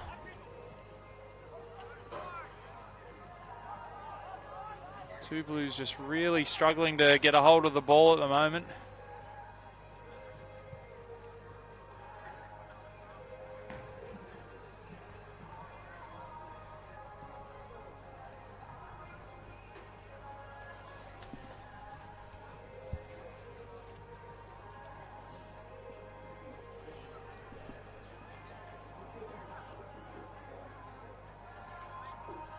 Two and a half minutes to go here. 38 points to nil. UTS Gordon lead the Western Sydney Two Blues. And a little knock on there from the back of the scrum, so it'll give UTS a great opportunity to post more points. From what I've seen so far today, I think the UTS Gordon sides might be the teams to beat. I will say that the Two Blues have been down to 6 men since about 2 minutes ago in the first half, so they've been pushing it uphill, so to speak. Some good cover defence there from the Two Blues, forcing UTS into touch.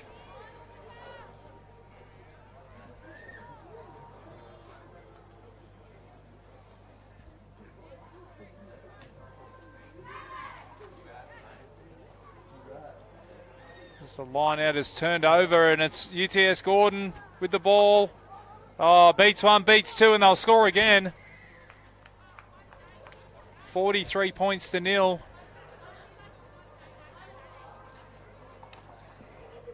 With a kick to come, and it's not out of the realms of possibility. We could see our first 50 score here today.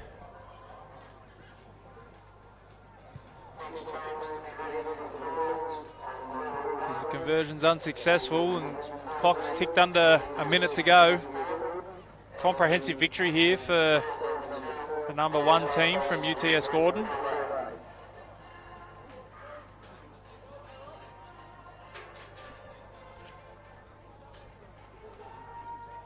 We'll get us back underway with roughly 30 seconds to go on the clock, so if they want that 50 mark, they're going to have to get the ball back here, and can't manage to do that as the Two Blues come down with it. And the Two Blues might get on the board here. Nice little goose step there, and they will score a try. Well, that's a good effort from the Two Blues. Down to 6 men for a large portion of this game. Getting an absolute toweling on the scoreline, and they've found enough energy to go 60 metres and score a try. No nudie run for them. That's a full-time whistle. UTS Gordon 43 defeat Western Sydney Two Blues 5. Next up, we've got the trifecta of the UTS Gordon teams. We've got the UTS Gordon women taking on Manly in the Premier Women's competition.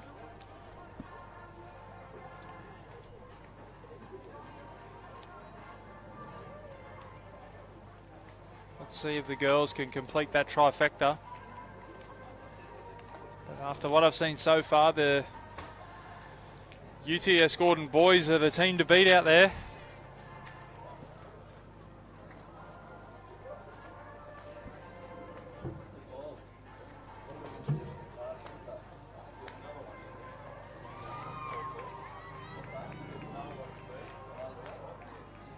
We see the girls come onto the field for the Premier Women's competition.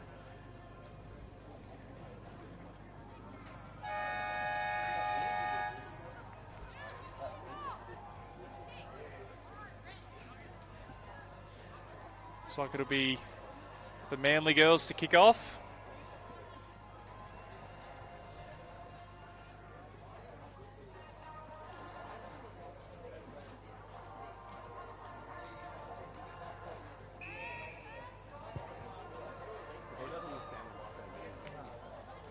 It'll be UTS Gordon with the first use of possession. These girls have had 1 or 2 games out on field 2, but this is our first look at them here on field 1 on Bar TV Sports as we see Manly go on the attack early. That's good cover defence from UTS. And ball has eventually gone into touch, so it'll be a line out for UTS.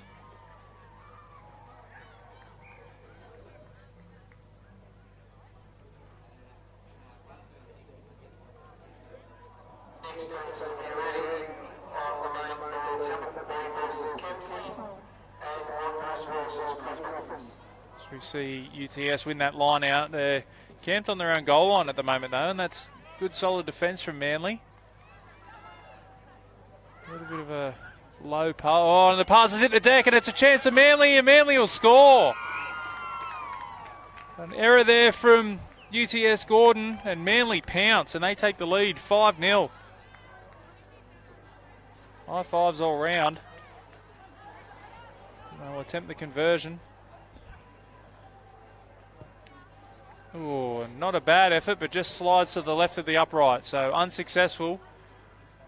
Scoreline remains 5 points to 0. Manly over UTS. Manly will get us back underway.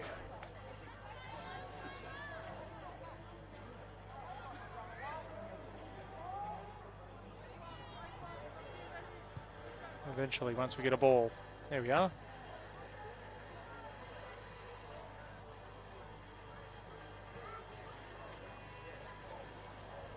So Manly lead 5-0. There's the kickoff. It's down to UTS. They take it well. Nice short ball through the hands. They've got some numbers now.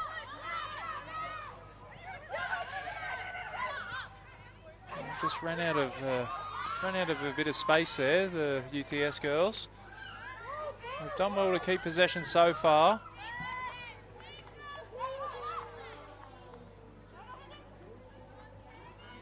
Now they're trying to find some space, and they've done so. Some good covering defence, though. Brought down awkwardly, but it'll be play on. Now UTS working their way up towards halfway. Retaining possession well. Found a little bit of... Oh, and the ball's put down.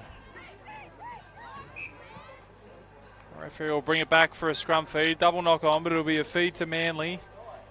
Just inside their attacking half. Scoreline is still 5-0, Manly over UTS.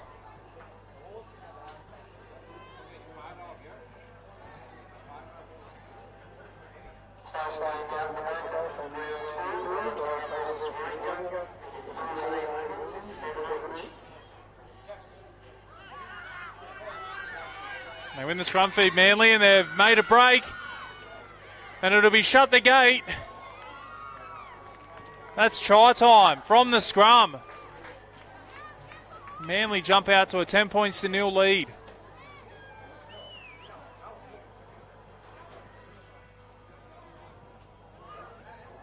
Attempted conversion is successful, so 12 points to 0 now.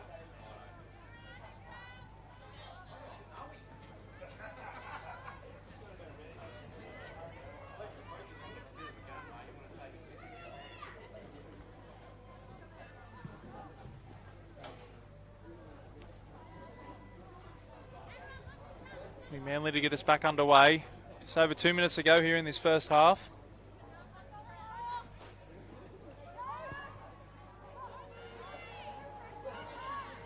Ball's been put down by UTS, and Manly have pounced on it.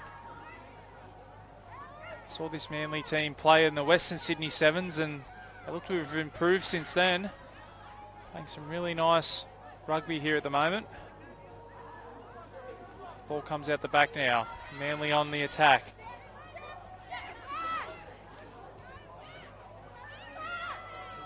They found some space out here. As the ball goes backwards, it's put on the toe, still going. Picked up by UTS, offloaded. There's a chance here for UTS. She's got a long way to go. The chasers are coming. The foot race is on. The chasers got her. Stumbling, can't keep her feet. Great tackle. Great chase. And not releasing the ball, so...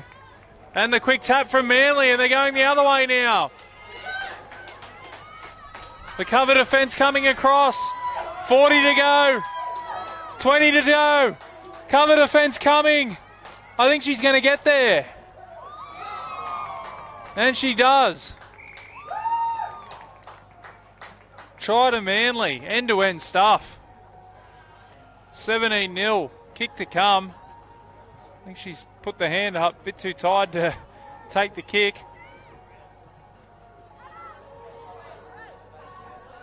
It looked like UTS might score a long-range try.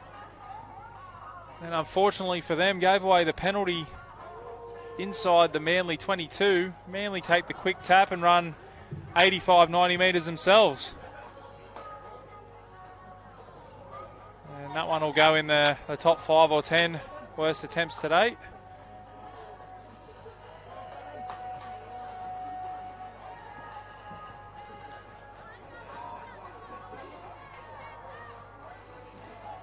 Not long to go here until half-time. 17 points to nil.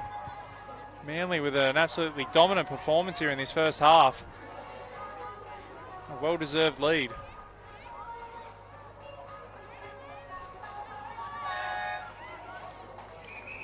That's half-time. Manly 17 lead UTS Gordon 0. And the trifecta for the UTS Gordon group is looking in danger.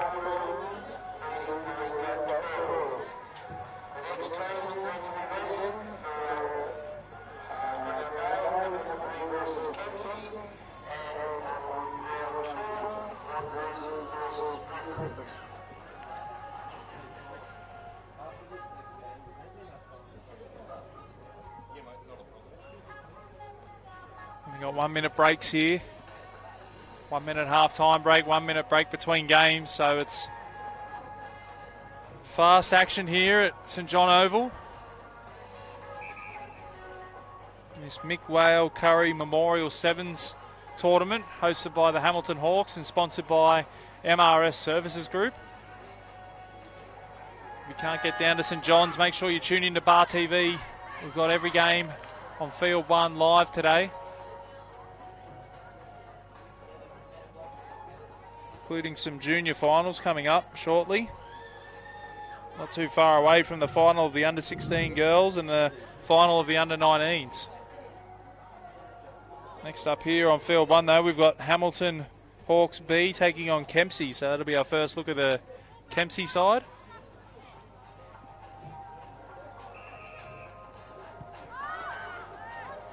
UTS get us back underway and they get a kind bounce off the kickoff and they'll retain possession. So 17-0 down.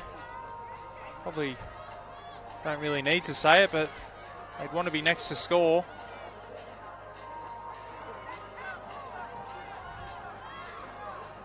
A long cut-out pass. That was fraught with danger, that one. It was a bit of a Ward 9 pass, that one. Because they've got a bit of space out here now, UTS. Good cover defence from Manly, though. It's offloaded back inside. Ball's put on the deck. It'll be play on. No, it won't. I don't know why. Looked like it was a knock back from Manly, if anything, but referee spotted a little knock on.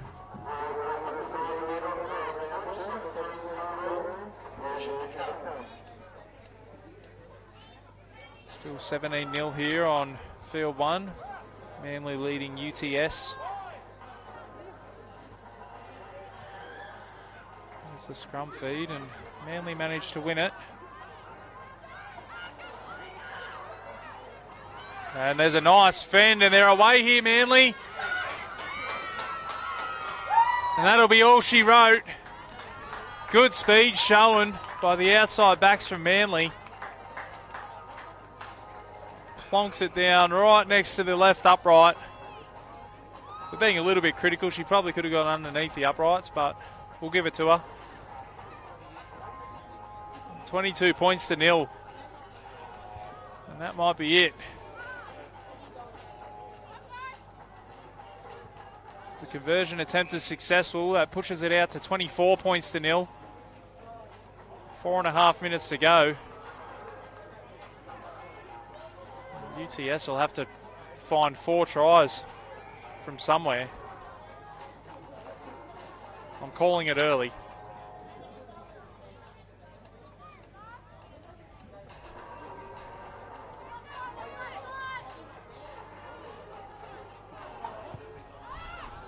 Manly get us back underway. Oh, lovely dummy, and she's burst through. The chasers on over the 50. 40 to go. Here come the chasers, though. Great tackle from behind. That's the second or third time that UTS have broken the line, and great scrambling defence from Manly as they turn the ball over now too. And now Manly's turn to break through. They're over the 50. 40 to go. Down to the 22. Pass back inside. There's a fend. The cover defence is coming, but it won't get there. And end-to-end rugby sees Manly score another. 29 points to 0. As I said, just when you think UTS Gordon are going to go over themselves, Manly managed to turn the ball over and go 70-odd metres to score themselves. As we see what looked to be a grubber kick attempt at goal there, maybe hoping for the bounce.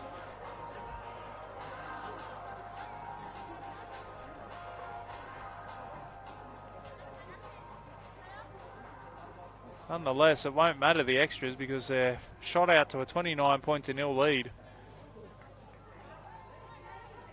We've seen a few of these performances today from different teams. A dominant performance here from the Manly girls. And they'll be tough to beat in the Premier Women's competition, I think. Wouldn't say they've improved out of sight since the last time I saw them, but they've improved markedly from their performance at the Western Sydney Sevens.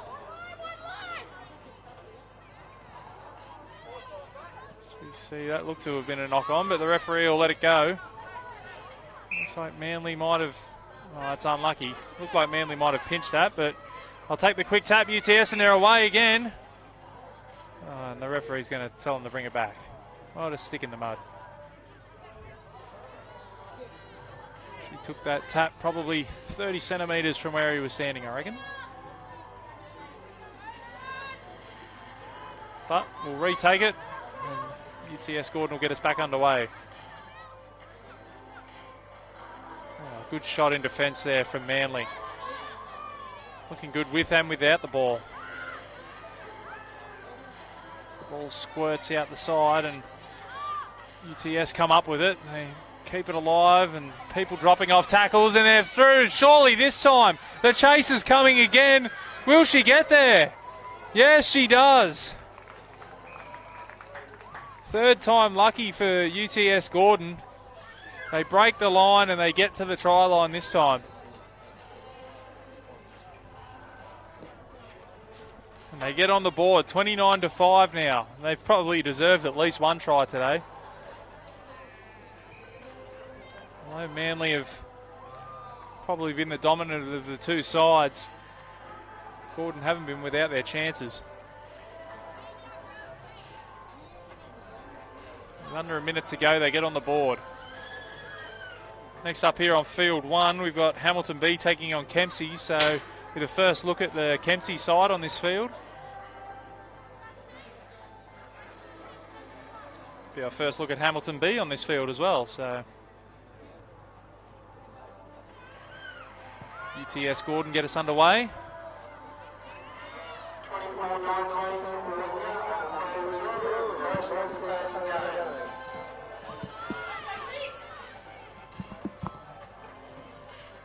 The clock ticks down to under 10 seconds. Manly on the attack again. I think the full-time siren might beat them this time though. The siren goes in the background and that'll be all she wrote.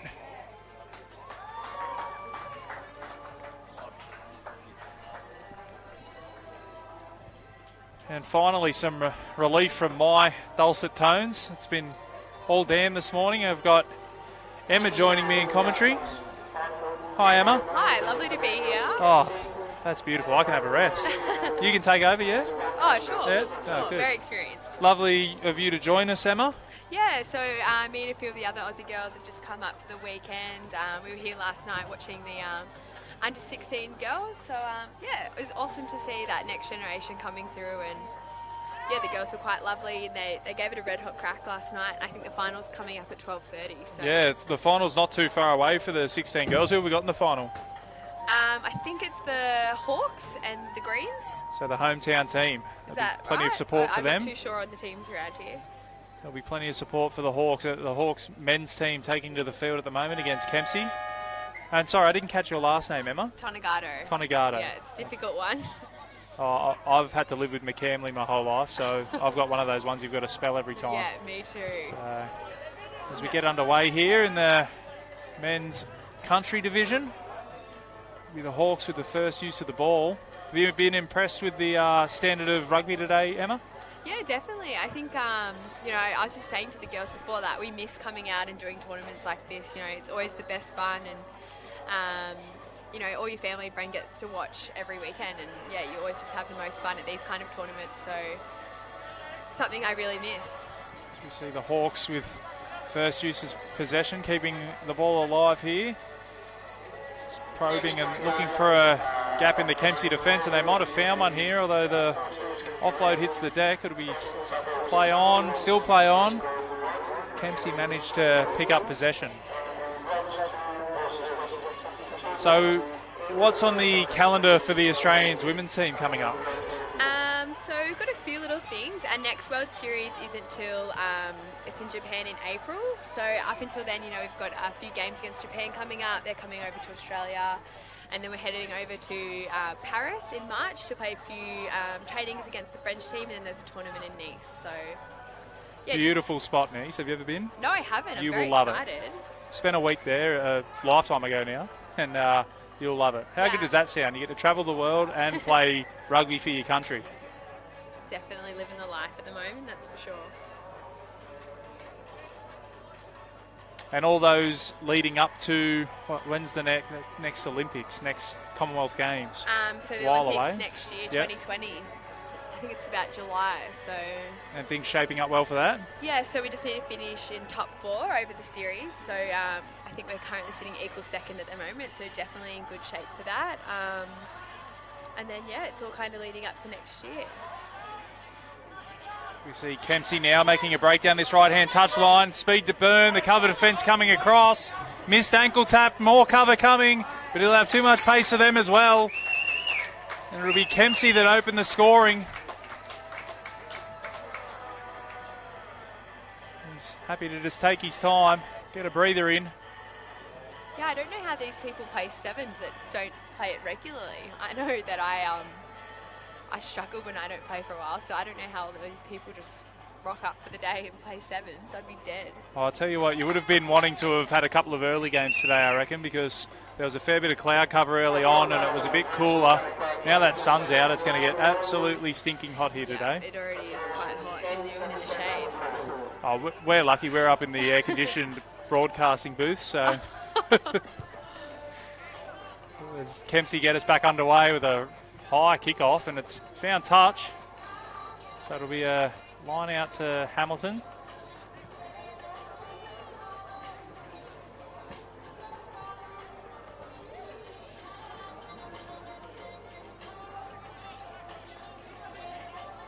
You've already got more waves than I have all day. Congratulations. Shanice used to be part of our squad, so... One for Emma and none for Dan. And I've been here since 8. So we see Hamilton now on the attack. They'll make their way up over halfway. They trail 7 points to 0. And that's an interesting way to regather the ball. He's managed to do it. Kempsey now pick it up though. Put the foot down. He's got support. The pass doesn't stick. Little knock on there from Hamilton. It'll be play on. Kempsey able to keep the ball moving through the hands. A little shape to kick and offload. Hamilton now that come up with possession. Plenty of numbers out here on the right-hand side. Even though the pass wasn't the greatest, they've still got plenty of space out here and covered. Great tackle. Yeah, good covering tackle there, but gets up and goes again. Looking for support. Can't find any. And just holding on to it a bit too long there, I think. So it'll be a penalty to Kempsey. Both teams looking a bit out on their feet at the moment. It's interesting how the game stops exactly at 7 minutes. Yeah, there's no room for, after the siren plays. I've seen a couple of teams score tries right on the bell and not get a chance to kick a goal. So, yeah, so if you're like midway through your break. Too bad. Too bad, so sad. Ruthless. Yeah. Having said that, though, I've seen a couple of teams not be on the field for kick-off. Yes. And the other team kick off and go down and score. So I have seen that too, actually. Yeah, so they're, as you said, they're ruthless with their timing here. Keep on the schedule. Yep. I suppose it does all add up. We see Kempsey now make a break down the right-hand side, and that's a lovely little, we won't call it a goose step, but evades the tackle well, and that's 12-0 with a kick to come. Just under a minute and a half to go in this first half. Yeah, it's been quite close so far. Had the opportunity to see, well, I think most teams so far, and the UTS boys are looking good, the UTS Gordon boys, and I'll tell you what, Manly looked pretty good in that last game in the women's.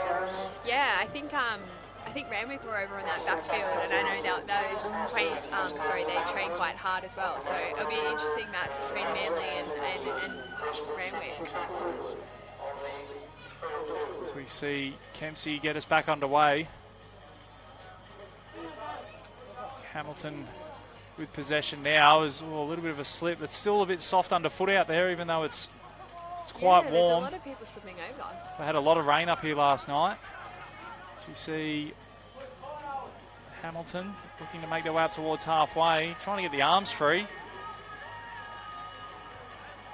And tackled right on halfway. Kempsey rush up in defence, and they left a little bit of a hole there, but they did well to close it, and they've pinched possession. No, penalty.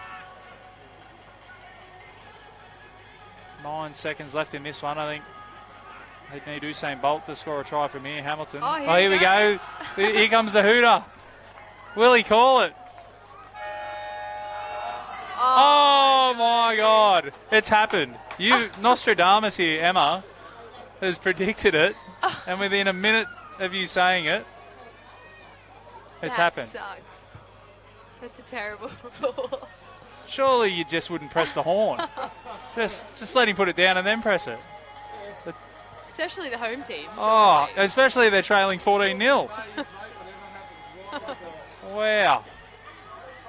If you're going to do that, at least give him a shout. Yeah. 2 seconds, mate. Hurry up. Yeah, because he definitely looked like he slowed down there at the end. That'll teach him for trying to go under the post. If he had to just run in a straight line, he probably would have got there. Should have just put his head down. Well, there you go. We've had our question answered. No mercy. No favouritism here. Don't worry about being the Hamilton Hawks.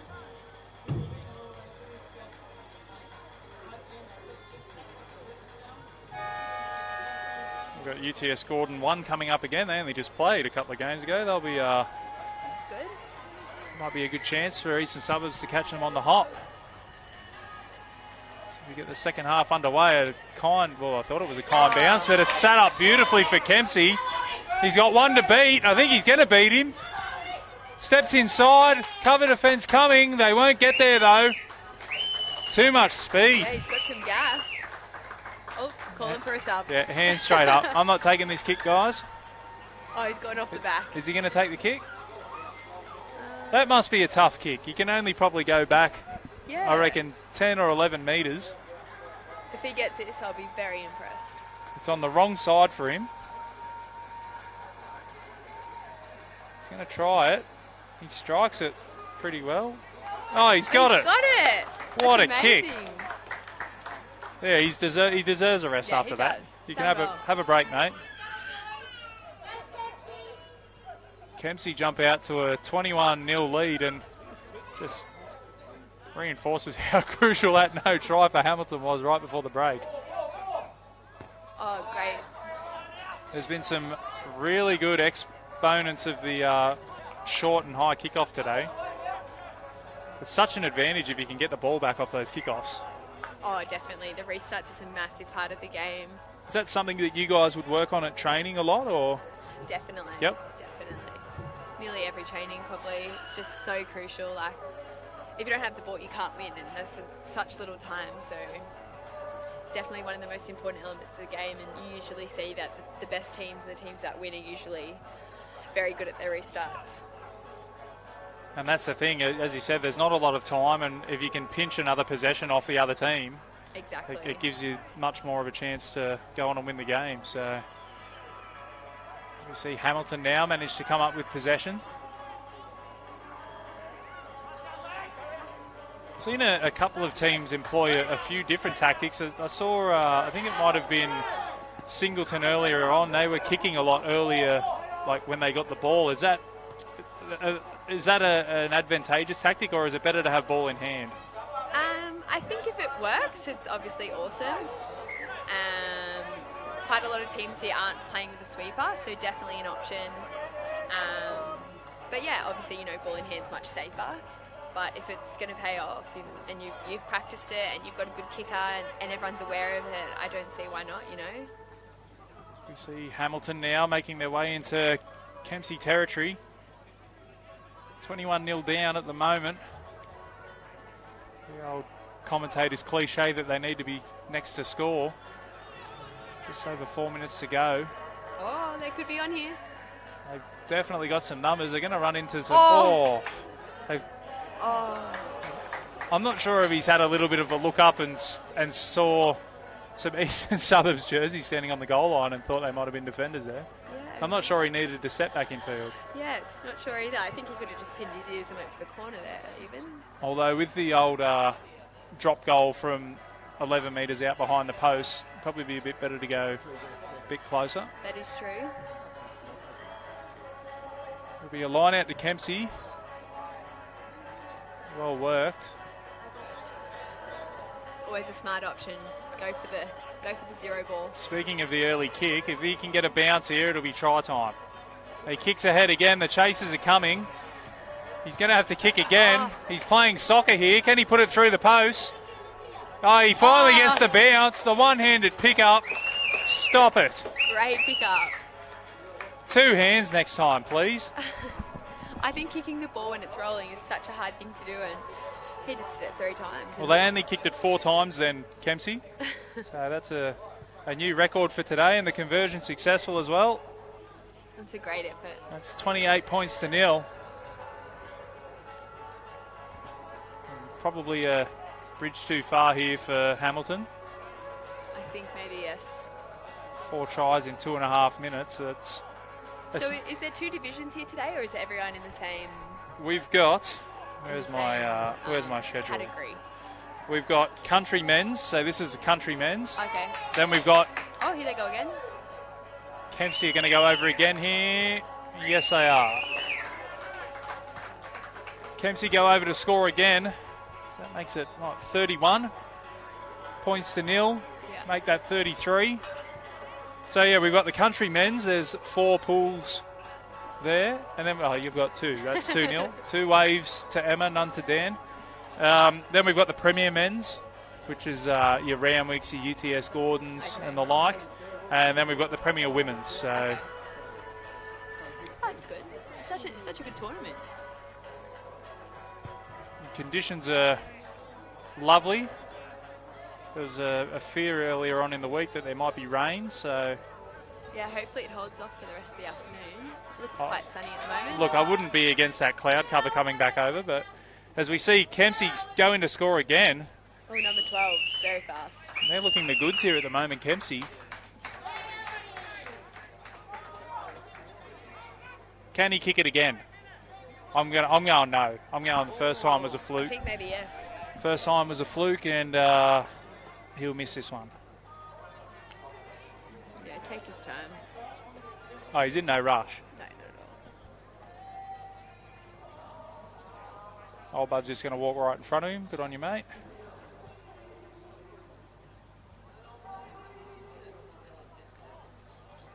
As he strikes it. I don't think he struck that one as well. And he's missed. Good call, Dan. I'm winning one statistic. Yeah, this Kempsey team has been very surprising. obviously I travelled think a good seed for the win today. I've obviously travelled a fair way to come and play in this tournament, and I was talking to myself earlier about how I'd rather be doing this for pre-season training than running sand dunes on a Saturday morning. 100%. So. As well as game fitness, it's such a different tack to just running straight lines, that's for sure. As we tick down under 10 seconds, we know how ruthless the timekeeper is. I don't think we'll see another Kempsey try. No, there it is. There it is, full time. So 38 points to 0. Kempsey defeat Hamilton Hawks B team. Next up, we've got Eastern Suburbs 2 taking on UTS Gordon 1. UTS Gordon 1 were very impressive in their first win. Yeah, I think I'm going to have to pick Gordon here. And I can't remember if Eastern Suburbs 2 defeated the Western Sydney 2 Blues earlier on. I don't think they did. It was about 15 games ago. All the scores are jumbling into one. Well, good opportunity now while we've got this 15-second break to thank the major sponsors of this tournament, MRS Services Group. And a big thank you to the Hamilton Hawks for putting on the Mick Whale Curry Memorial Sevens tournament here at St John Oval.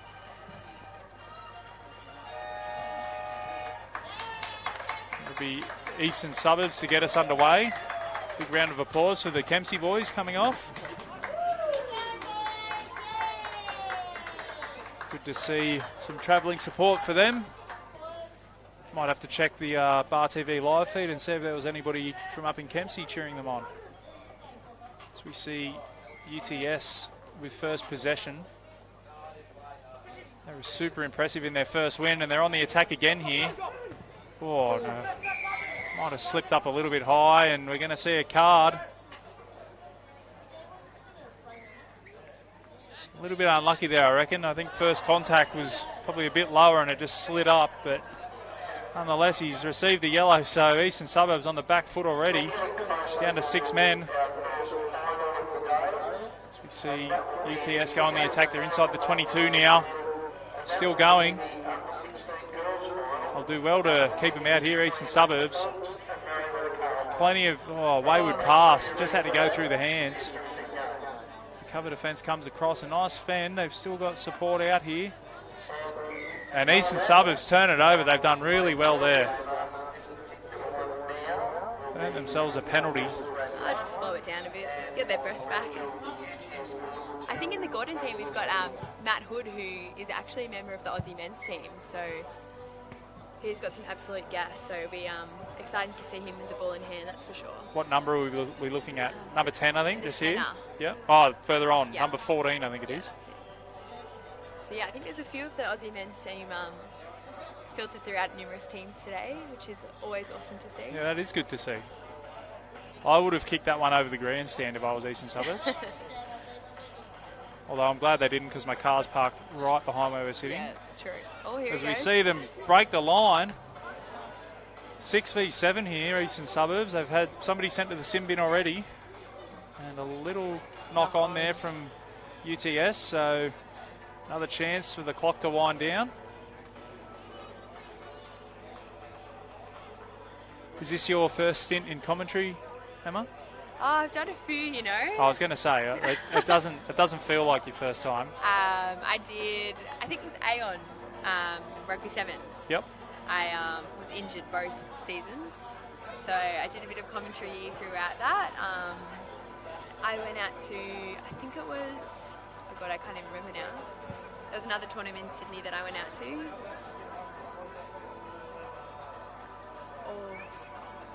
Was it late last year? I think so. Or maybe early this year. Yeah, Western Sydney. Western Sydney, yeah. Yeah. So I was there for that one. I went out there for a few hours. You think it's hot here today? It was an absolute scorcher out at Lincoln that day. Even last week at the Sydney Sevens out at Homebush was bloody hot. It's they're really nice facilities out at Homebush. It's a pity they're out in the middle of the West, and it is. Well, last year in the World Series we stayed at Coogee, right on the beach. Yep. And then this year at Homebush, and all the teams were like, "What is this?" Yep. what do we do? And we were like, this isn't really go Sydney, shopping. guys, yeah. There's Macca's downstairs. Yeah, actually. So I think, the other countries were a little bit yeah, well, that's let right. down The with the high previous expectations. previous year was at Allianz, wasn't it? Yeah, exactly. And then obviously Allianz is being demolished, so you see Eastern Suburbs get us back underway. They've taken the lead with 6 men, so that's a big effort. I think they've got 7 back out there now, though, as we see UTS break the line. Full back to beat, support inside, and that'll be shut the gate. Good hit back there from UTS. That's Hood, is it? Yeah. Hood. Yeah. He's Australian very representative. fast. Yeah, Gordon haven't really just had the ball yet, have they? And that's the thing, you can spend probably 3 or 4 minutes without the ball in sevens format, and it feels like an eternity. You see it so often, teams get out to a 7, 14 point lead, and that's because they've had all the ball. And yeah, exactly. once the other team gets the ball, restart, that's so crucial as well. Well, Gordon were good exponents of it earlier on. We'll see if they can get the ball back here.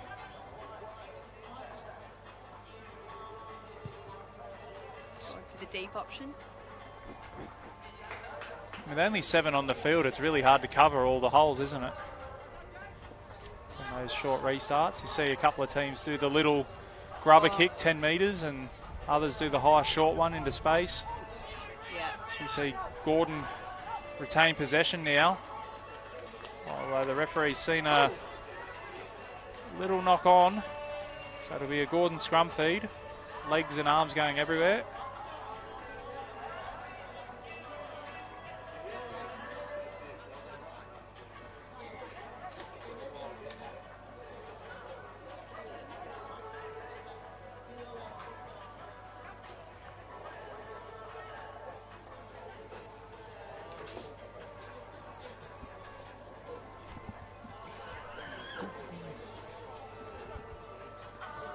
See Gordon now with possession.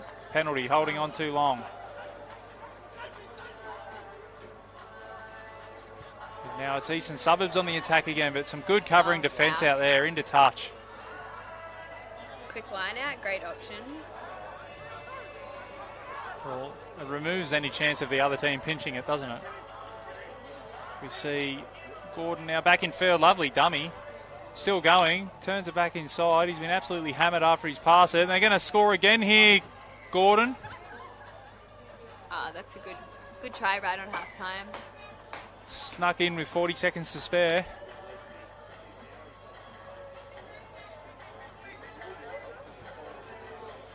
Well, conversion successful, so they jump out to a 14 points to 7 lead.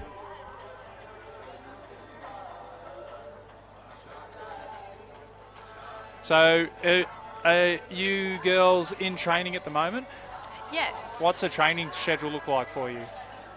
So we're classified as full-time, but so we're in there full days a week. So we got Monday, half a day Tuesday, full day Wednesday, and a full day Friday. So, yeah, quite busy. Quite busy and quite hot, and following on from Sydney last week. So now we're just in a bit of a rebuilding phase. We'll probably get smashed for the next couple of weeks, no doubt.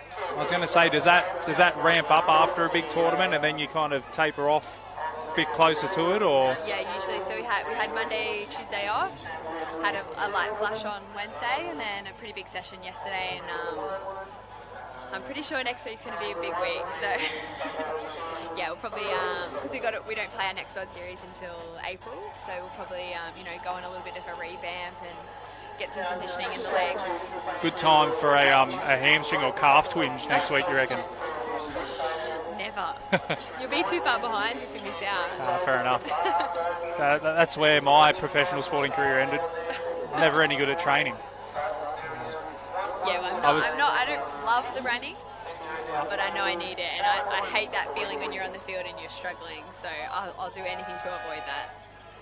I don't know why my coaches ever worried too much about me, because I was always in the last group anyway, so it didn't really matter. It didn't matter. But yes, I was the master of coach, the hamstring's a bit tight tonight, I might sit out the running and I'll just save myself for the ball work. save myself a game day. Yeah.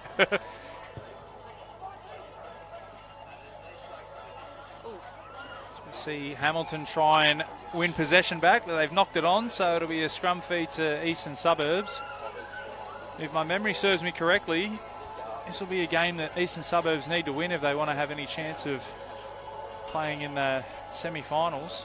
It's a lot closer than I thought, to be honest. I thought the way Gordon played this morning, they would have put the what's the saying? Put the cleaners through them? Yes. Yeah. That was what I was looking for, thank you. That's all right. Eastern Suburbs hanging in there, especially being down to 10 men early in that first half. Gordon stepping it up in defence now. They've managed to regain possession. Gordon, there's too much space down that left-hand side. And they'll go over adjacent to, look at some fancy footwork. Heart and mouth stuff there behind the goal. And I saw that stresses me out. I saw the Western Sydney 2 Blues. The player had run over the try line and was running around towards the post, and a player's coming to tackle him, and he threw the pass back out of the goal area, and it missed the player and hit the deck, and the other team came up with it earlier. So, oh, really? Yeah, so a bit of a... I don't understand that. A bit of a bomb try. Well, you'd rather take 5 than none. Exactly. It's just unnecessary stress. I'm not about that. I don't think I've ever done anything dramatic in the try line, so I'm always that puts it straight down. As soon as you see the white line, just get the ball on the ground. And it's embarrassing if you mess it up. Oh, yeah. You never live that down. That's the sort of stuff that makes the news. Not like the fact that you scored maybe 10 tries that day. It's the one that you bombed. You messed up. Yeah. I've got a nice little cushion here at the moment, Gordon. 21-7. As we see Eastern Suburbs make a break. And a nice offload. Still, they'll need support. Gordon defence just swarming. Referee's blowing a penalty, so they'll get the quick tap. Ball hits the deck. A nice kind bounce and a kick in behind. They look to have cover there, though. There. Oh, and not the best of bounces for him, but I think he managed to just get a hand on it. So we'll come back out to the 22 for a restart. And how long have you been involved in the Australian setup? So I debuted in 2013 when I was still at school, just finishing year 12, and then got full-time contracted straight after that. So full-time since, 2014. Lovely. Yeah. So you're an experienced veteran of the team, man. We were playing games in camp last week, and I was in the old team. And I'm 23. What are you giving me this bib for, Coach? I'm only 23. I know. I was like, I'm not in the old team. So I feel very old, but I'm not 23 actually. is super old. Make me feel ancient. Well, yeah, we've got some 17-year-olds, playing now. So. Well, yeah. Well, when you compare yourself to that, you are an elder statesman, aren't you? As we see Gordon now streaking down the sideline, and they're going to have too much pace. I don't think his name's Cargo. I think they've all got Cargo on the back of their jerseys. He's done it again. He just likes to keep the fans in suspense. Yeah, definitely. They've gone over Gordon. 26 points to 7 with a kick to come, and the stubborn resistance that the Eastern Suburbs have put up might be coming to an end here. Yeah, I think Gordon, they haven't had much ball, but every time they've had it, they've kind of scored straight away, which is, credit to them. And the East boys just can't seem to get one in. So the conversion attempt is successful, so it takes the score out to 28 points to 7. We're coming to you live on Bar TV. We're streaming on all our social services. We're here at the Mick Curry Memorial Sevens Tournament at St John Oval in Charlestown. It's been a great day's Sevens rugby action so far, and he's been absolutely hammered. I don't think it went 10 though. Yeah, I think it was a bit unnecessary. And there's plenty more action to come. We've got Liverpool taking on Rats 1 in the men's Premier Division. And then after that, it's the under-16 girls final. Are you going to stick around for that one? Yeah, I think I I'm handing out the medals after. Lovely. We kind of warmed them up yesterday and ran water for them, so I might jump over. Well, the next game. You'll be glad to know that you've got a 5-minute break after that game, so you've got 5 minutes to hand the medals out, and then the timekeeper will horn you, and then you've got to get off. All right? Very strict timing today. That's right. Well, if you could, I might get you to stick around for the first half of that game, if that's... For the girls? Yeah. I'll see what the other Aussie girls are doing. I know we ran water for them yesterday. And right. We were quite involved. Yes. So I'm not sure if I'm required to do that. Okay. I'll allow a pass if that's what you've got to do. I can see a few up in the box, and I think the other girls might be helping them warm up, so I might have to jump over. What a great experience for those, 16-year-old girls to have Australian representatives come and help them warm up and run water and that for them. You can't ask for much better experience than that. Yeah, I think they're pretty excited. I think a few of them were ball girls last week at Sydney, so... Oh, lovely. Yeah, I think they were pretty stoked, and it's so awesome, when you get that reaction from them. Well, do they know that that's happening, or is it just a kind of a surprise thing that you guys rock up and... I don't know. We got asked to come and everything, so I don't think it was a surprise, but I think they were... Still excited nonetheless. Started to run water. I don't think they expected that, but they looked so tired. I was like, I can definitely help out, You see Eastern Suburbs trying to pinch a late try, but Gordon are up to the task. As the clock ticks down to 0. And that'll be it. 28 points to 7. UTS Gordon 1. Defeat Eastern Suburbs 2. Next up, we've got Liverpool taking on Rats in the Premier Division. And Rats defeated Randwick in their first game, and probably the best short kick-off exponent I've seen today was the number 5 from the Rats, so really? Stay tuned from that. Is this Rats, sorry? This is Rats, and this is Liverpool. Okay.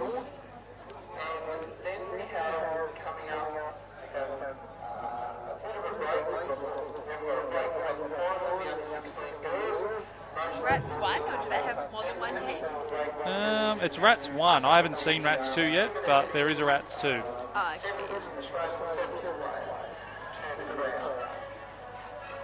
They're all blurring into one.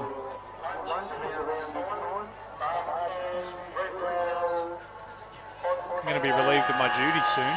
Oh, I can go to the bathroom. You beauty.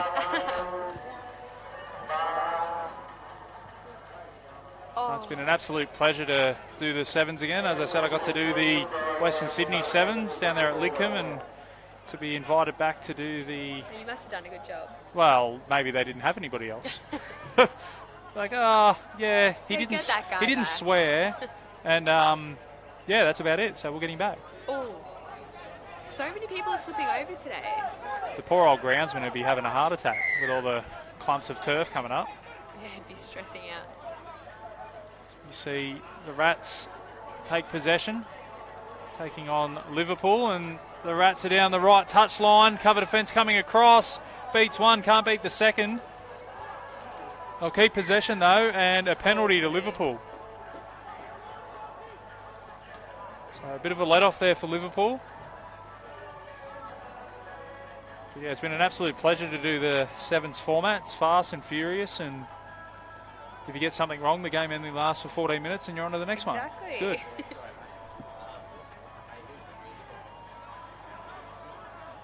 So we see Liverpool now with the ball inside their own 22. Rats showing a good disciplined defensive line. Liverpool now with the offload though. Some good desperate defending there from the Rats. Not sure it'd be my first choice for a team name, but... The Rats? Yeah. Yeah, me either. But, whatever suits.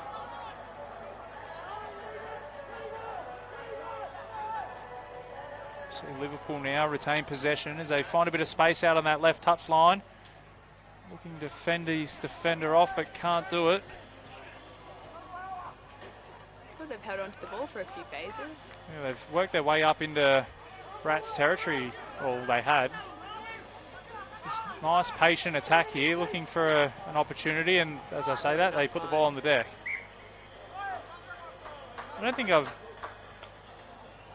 initiated the commentator's curse that much today. I've done pretty well to steer clear of that. We have Tom Connor entering the field. He's also in the Aussie men's team. Here he comes. That's it. You're going to have to lobby your union activists to tell them that you can play in these kinds of tournaments. If I didn't play last week, could be on. And how did you guys go last week? So we got second. Yep. We lost to New Zealand in the final, but yep. Yeah, as I said before, you know, we're still in that Olympic qualification zone, so it's okay. So when you say you've got to finish in the top 4 over the whole series collectively. Yep. And is that like a worldwide thing, or is it a regional thing? So yeah, so we have the World Series, so yep. there's 12 international teams that are on that. Yep. So we have 6 tournaments, so you get points for each tournament. Yep. So yeah, collectively we've got to finish top 4 over that. If we don't, then you go to play Oceania. Mm-hmm. And if you win that, then you qualify. And if you don't, then you go to like a final world repechage. The funny thing about Oceania is it seems like it would be a tough path to take, considering you've got countries like Tonga, Samoa, and all those sorts of countries where rugby is king over in those parts of the world. So you really want to finish in that top 4, don't you? Exactly. So yeah, with the girls, New Zealand and we should qualify, which means Fiji is kind of like the only other girls team so they should win the Oceania comp. But in the men's, Australia currently sitting 6th, so they're out of that top 4. So they'll have to play Tonga, Samoa, who are all doing really well in the World Series. So fingers crossed that they make it, but yeah, it will be quite tough, I think. It's a good system to have. It means that every game and every tournament's important. Exactly. It's not just that one specific game. It's you get the whole series to get that opportunity to qualify and prove that you are one of those top teams. The Rats have taken the lead here. St John Oval in Charlestown, 7-0. Ticking down to 2 minutes to go in this first half. Liverpool have had the lion's share of possession, though. They just haven't been able to get down the Rats' end at the moment. The Rats' defence has been awesome. I don't think I've got over halfway yet. Yeah, they did once, and then I said how good they were going, and they dropped it. And they were backwards. So see Liverpool win the scrum. Lovely little show and go there, but some good covering defence from the Rats. But Liverpool able to keep the ball alive.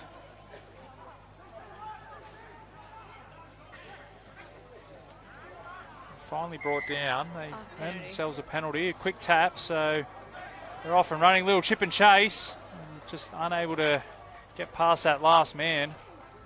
Now the Rats will pick up possession. And a lovely little short ball, and the foot race is on. He needs support. He's found support. Beats one. There's a clear path to the goal line, and they'll score. Great play from the Rats. 12-0 with a kick to come, and that's why the kick through, sometimes can be sketchy. That all started from that little chip over the top that didn't come off. Well, it's quite hard to defend when your line's so disconnected, and that's when that Rats player just went straight through the middle. They had a couple of chances to bring him down, but were unable to, and now the scoreline is out to 14 points to 0. That might be just about it for the first half. The clock ticking down under 30 seconds. I just had a thought. Could you imagine what we saw with the Hamilton Hawks earlier happening in the grand final at 14 all in the second half? Or wouldn't that be controversial? Very. You'd be absolutely devastated if that was your team. It goes high and short. It's a great kick. It is, and they did that pretty much their whole first game against Randwick, which meant Randwick never got the ball, which meant they ended up running out winners. But It's all to no avail as the halftime hooter goes. Oh, is he okay?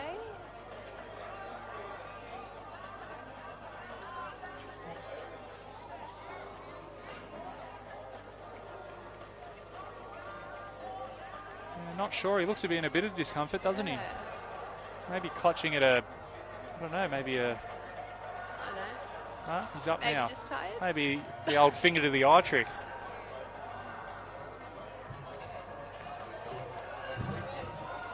And what's half time? Is it a minute? It's literally a minute. Oh my goodness. I have not been to the bathroom since 7:30 this morning. There's no rest for the wicked here at Bar TV. It's just 1 minute half time, 1 minute full time, and we're back into Very it. quick. And if you're not on the field for kickoff, too bad. The other team's kicking off for you.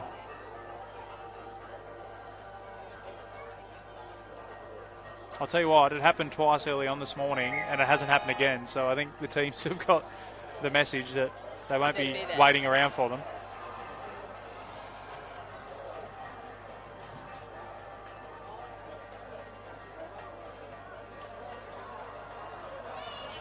There was a point there in one game where the teams had kicked off and the other two teams were still on the field shaking hands. Oh. Yeah, definitely no time to mess No, around. fast and furious action here at Charlestown. It'll be the Rats to get us underway. They lead 14-0 against Liverpool. So they go a bit longer this time, and I think it's gone out on the Back to full. halfway. Stick to the short high ones, boys. Well, a chance for Liverpool here to get some territory. They've had some possession, but no territory. So see what they can do with ball in hand down the other end.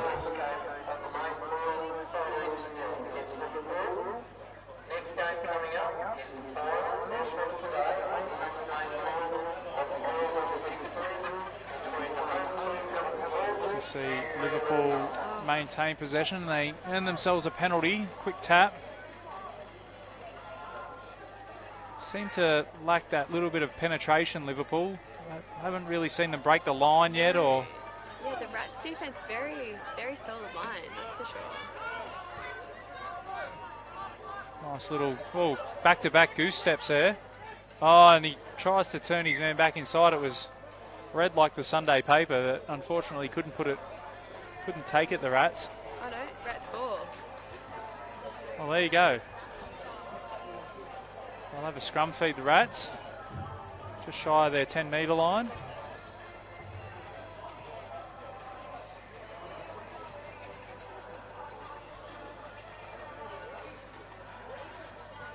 I think at 14-0, if they get another try here, you'd assume that they'd be okay.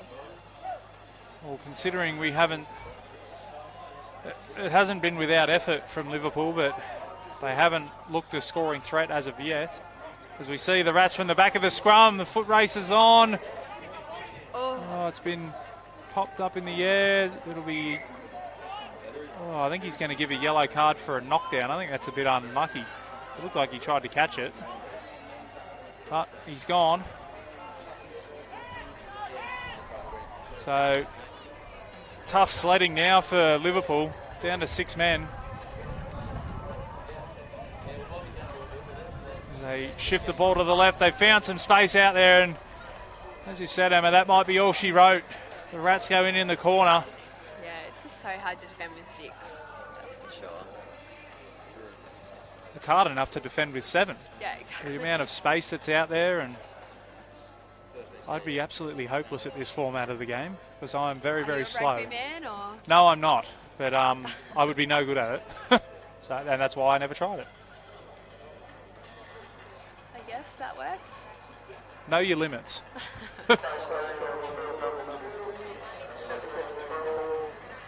See the Rats attempt a difficult conversion and didn't strike it all that well. That's not in the top 10 of the worst today, though. Yeah, that is true. There have been some I've seen some shanks. interesting ones. 19-0, down to 6 men. It'd take a big effort for Liverpool to get back into this one.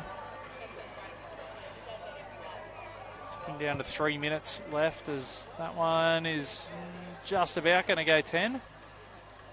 Managed to keep it in play too. Oh, gosh. Quick tap. Don't muck around. They get straight back into it, and they found some space down that left-hand touch line. Oh, that was a bit of a late shot. I think the referee will be coming back for that one. And nice step off the right foot, and they're going to go over again, the Rats. They'll improve the position. And if it wasn't done and dusted already, that's it now. As the referee's going back to give him that card too. That was a bit of a late shot. So what, they're down to 5. Oh, gosh. Good luck with that. Lucky there's still 2 minutes. Conversion successful. That's 26-0. Well, Emma, while I've got the chance, thank you very much for joining me in commentary. No worries. Good luck with the water running. Oh, thank you. Make sure you've got a bottle of water for you and a bottle of water for them, because it's quite warm out there. And good luck with the Australian team and the qualification for the Olympics. Thank you so much. We'll be cheering you on at Bar TV. Oh, great take. And hopefully I get to see you again in the future as we see the Rats go close and they go over. This is turning into a bit of a flogging here, which is a shame because that first half it was pretty closely run thing. Close. But the Rats have shown their quality here in the second half, and it's probably helped that they're down to 6 and now 5. As he slides that one to the right and misses. So who do you think your top pick is for the title? Well, I think the two UTS teams have been pretty impressive. The Rats have been impressive. So I think either one of the UTS teams or the Rats will take this out. I think they might meet in the final if that's... I don't know if that's possible with how the draw is, but... Oh, that would be interesting. But I think it'd be interesting to see the two UTS teams go up against each other. Because as much as the coaches probably said, it's not a ones and twos team, they're just mixed teams. You never want to be in the twos team. It's like you don't want to be in the old team. Yeah. So they'd have a lot to prove, and I think it'd be a good game. I think the Rats might have something to say about it. Yeah, definitely.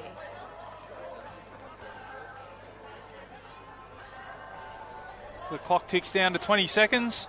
I'm about to get out of here. Gareth is about to take over commentary for the remainder of the afternoon. And Emma's not sure if she can stay.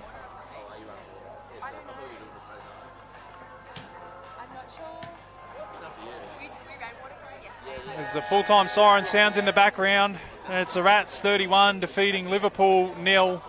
I'm Dan McCamley. It's been an absolute pleasure to have brought you the commentary for the first half of the game.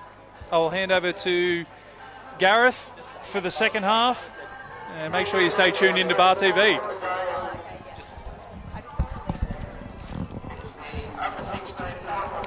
Well, thanks very much to Dan McCamley, hosting all morning for Bar TV Sports. I'm Gareth Wozik, and we'll be joined, I believe, for the final by Emma Tangano. Thanks very much for lending us your time, Emma. It's been wonderful. I'm up in the party box now. I've had a good morning over at Nelson Bay, just swimming with the dolphins. It's been beautiful. How's your morning? How's your trip up here been? We've got Hamilton taking on Merewether in the 16s. Not so far. And you ran water with them yesterday. Yes, we did. We warmed them up and ran water. So, Loz is on the sideline over there. So plenty of talent on display in the juniors coming through, and big news in Newcastle for sevens. In particular, $50,000 being donated by the Hawthorn Club to the programs here in Newcastle. Of course, the day being put on by MRS Services will be Hamilton kick-off, and it's a nice little short stabbing kick down the field. Hamilton probably starting favourites in this tournament. You saw a bit of them yesterday. I have to admit, it looks like most of them have played before. I know. Is it the Greens? It is the Greens. No one's better than us, as they say. They've got a few girls that have never played before, so they've got a bit of a mixed experience team. Yeah, there's a bit of pedigree out there, though. There's a young girl of Kinder, whose father played over 200 first-grade games for Merewether Carlton. As they put the kick through, Hamilton will cover off nicely, though. Who are the players we've got to look out for here, Emma? I think this girl with the ball was quite good yesterday. I'm not too sure of Sophie the names. Clancy? Yes. And she does look good. She stepped past a couple, got the offload away, and will be wrapped up in some good cover defence by Merewether Carlton. Yeah, I was also really impressed with the level of the contact yesterday. You know, normally you find that with young girls are a little bit timid, you know, in the tackle zone, but both teams went hard for it, and it was awesome to see. Yeah, very good. And these tournaments, obviously, not just for development, but for players who are just getting a taste of sevens. It's obviously a good program here in Newcastle, but indeed, when you talk about the Aon Sevens and stuff like that, there's players and there's coaches out there having a look at tournaments like this. Newcastle pitching at the moment for a team in that competition as well. Oh, are they? Well, you know more than me. Well, it's the biggest it's the biggest regional university in Australia, and there's no reason why they shouldn't have a side in there. Oh, exactly. And yeah, it seems like they've got a lot of talent in the region as well, so may as well. Yeah, very good. That's Chappell getting tackled just over halfway. So a penalty early on. So tap taken. What advice would you have to girls at this level? We know defence is always a key part in sevens, but holding the ball equally is important in the team. Oh, most definitely. I think, you know, yeah, just hold on to the ball, and I think just spread it wide. You know, most teams they play touch where you drive up the middle, and league where you take hits up the middle, and I think in sevens it's the complete opposite. You know, you don't be afraid to go wide and use the passing. You can lose 20 metres and gain 50. Exactly. And that's the beauty of rugby sevens. Exactly. You know, you're not going to get far running straight up the middle. Oh, that's a lovely break from the back of the scrum. MacArthur going down the field, and MacArthur will score under the post for the first try in the 16 girls. Yeah, I think she did that a few times yesterday, actually. Well, would you believe her father is an ex-Hamilton Hawks prop forward? Oh. Certainly would beat him in a beach sprint, that's for sure. So that was Maddie MacArthur for the first try. Yeah, I wish there was tournaments like this, you know, when I was 16.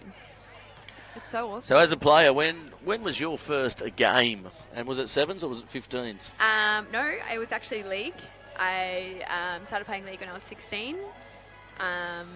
Played women's opens. You know, we didn't have 16s then, so I just played against all the ladies. And then ran straight at them? Yeah. Oh no, definitely not. Ran around them. I was probably about 50 kilos. And then kind of got scouted a little bit to play sevens, like while I was in year 11 and 12 at school. So that's when I kind of made the switch over. Well, certainly we've watched your career progress on Bar TV Sports, having been part of Central Coast Sevens and whatnot. But the Mick Whale Sevens, this tournament certainly is growing in stature. Plenty of good teams coming up this year. And this 16's final, a little bit scrappy towards the middle part of the game, but this is where the dangerous Hamilton at the set piece.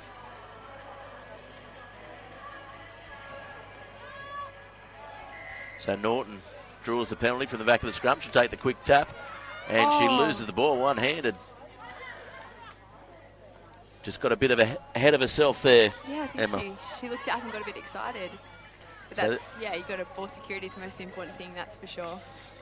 So the two sides playing different styles of sevens. Merewether looking to go straight up the middle. And Hamilton, they've been together for some time. A couple of Newcastle rep players in the side as well.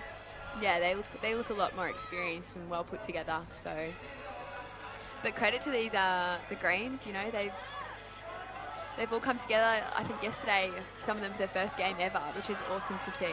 That's a lovely ball over the top. Pappas. Oh, great tackle. Yeah, that was a lovely covering tackle, wasn't it? And one thing about the Merewether Carlton sides, not just in women's sevens, but indeed throughout their program, their defence is always last ditch, and you'll always find the quick outside backs that they tend to have is very hard to get around them.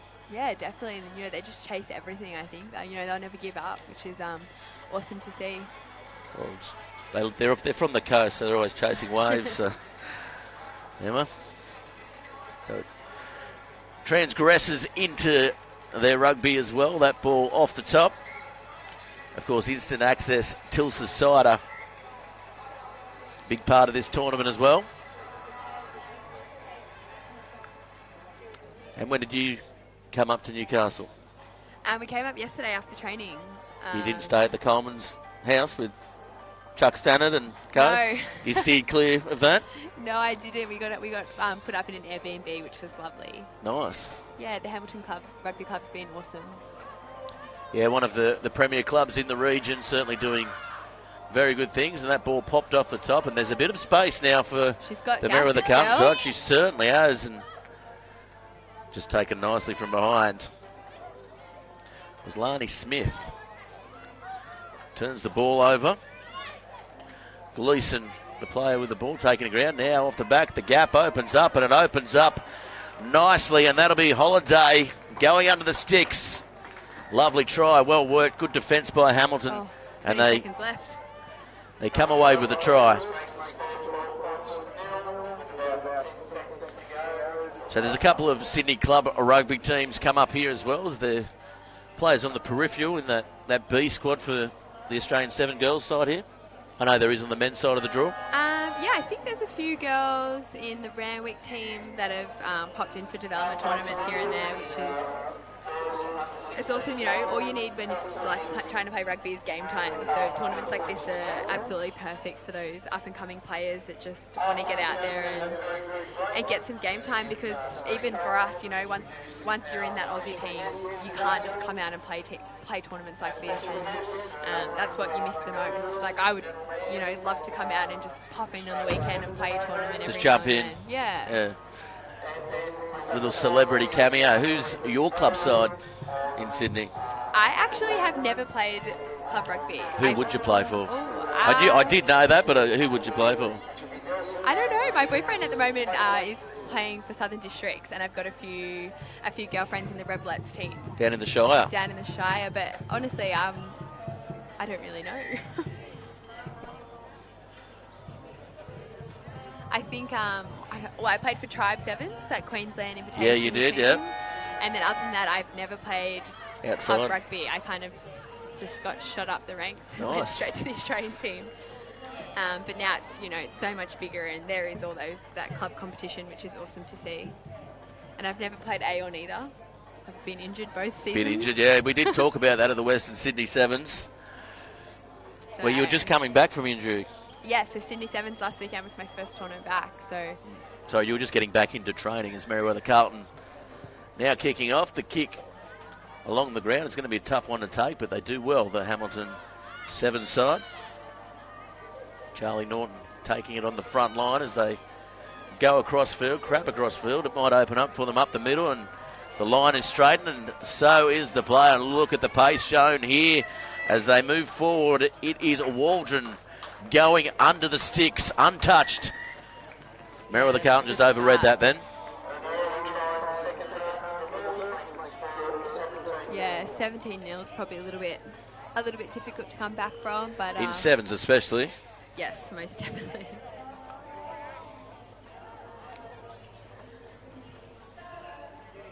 Oh, hit the post. So Southern Districts then? Oh, you know, whoever. I don't think I'll really ever get the chance. Maybe in your twilight years? Oh, I think I'll be retired and that's it, you know. So we're off to next? We're heading to France in March for 2 weeks. It's not a World Series, but it's a good tournament, and we'll go and train with the French team in Paris for 1 week, and then we'll head over to Nice for an invitational tournament, which is quite good because our next World Series isn't until the end of April. So well, very good spot, Nice too. Had the pleasure of playing over there a long, long time ago. Yeah, I haven't been yet, but I've heard lovely things, so I'm very excited. Yeah, it got away from me there for a while as we go back now to the action. Penalty. There's Meriwether look to get some points on the board. Well, that's a good tackle in the middle there, right in the breadbasket. That's where you want to hit them, Emma. Yeah, that's what I mean. The physicality is definitely up there, and it's so good to see those young girls getting right in there. I think that was kind of the thing that came last for me was the contact. I was always like with the ball in hand, had no fear, but with the tackling, I was always a bit hesitant. So I wish there was things like this when I was this young, that I could just come and play and just get confidence tackling. So I think, you know, these girls are just going to be so awesome once they get a bit older. So it's another penalty to Merewether here as they take the quick tap and look to go wide early, and that ball just escaping the clutches there of Taylor. Now winding up again. That's another very good tackle. Charlie Norton with 2 in a row. Very good technique from Norton, Sean.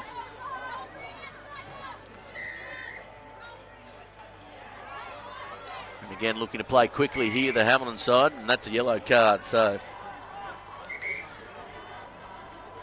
the advantage here, Merewether didn't really need that, the Greens. No. And where was the Airbnb last night? Now my geography is not the greatest in Newcastle, but I think it was Adamstown Heights. I'm happy for you to say no, you don't. Oh, Don't be shy. So yeah, it was lovely. We went to the Sunnyside Tavern last night for dinner, and we went to breakfast this morning at the White Bull or something like that. What, Little White Bull? And on the lake. Nice. Am I right? I don't know. Yeah, it is the White Bull, owned, I think, by Travis Salisbury, who's a Hamilton Hawks old boy, one of the sponsors for Hamilton. Of course, the sponsors, a big part of this tournament, Instant Access MRS Services Group, are bringing you the broadcast. Push past there, and 17-0, Hamilton with the player advantage. So if you were going to name a player of the tournament or player of the match for Hamilton? I think I'd have to say this number 9 here at 10. Yeah. Sophie Clancy. Yeah, I think she's been pretty solid. Yeah, she's been very good. And yesterday, you know, she played awesome yesterday as well. But yeah, there's a few awesome good girls in this Hamilton team, that's for sure. And just slicing through again, and that will seal it here. Maddie MacArthur for a second try of the final.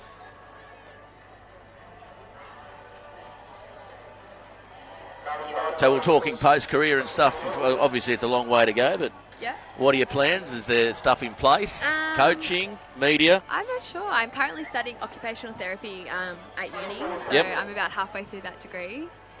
So how does it go with study and being obviously a professional sports person? Yeah, it's quite difficult. I'm just part-time, so just study 2 subjects at a time, and thank God, you know, the coaching staff at Rugby are okay with me doing that, and just try and smash it out, I guess. You know, you've got to be pretty diligent. Yeah, exactly. So, but finishing my degree is very important to me, and of course, and that's a good message for anyone listening out there and a young player. Don't be like me and drop out. No, I've already come so far, you know, so I don't want to leave halfway. Yeah, definitely good opportunities as well, and good opportunities around the sport. As the little chip over the top, that's probably not intended to where it go, but landed in her hands anyway as the ball comes out. Merewether Carlton now looking to go up the field, and this could be their chance, their opportunity to get some respect on the scoreboard. Not that they can not hold their heads high. They've had a very good tournament making it this far, as you said. Only just coming together sort of last minute in this last week. And they've even improved so much since yesterday. So here comes Hamilton. I thought maybe opportunity there to stride the legs out, but opted to pass. Advantage being played.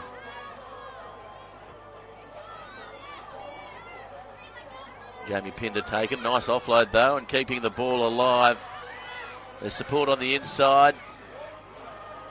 There's a massive overlap here, but they may not need to use it, and no, they won't. And Kayla Wardren goes over for another one. Oh, right on the And that'll be the full time. We'll let you go, Emma. Thanks very much for joining us. And no worries. Good luck with everything. Thank you, as Australian always. rugby-wise. Thanks very much, Emma Tonegata. She'll be out there presenting the trophy. As we go now, it'll be the under-19s final. I think we are going to be joined by Bobby Harrison.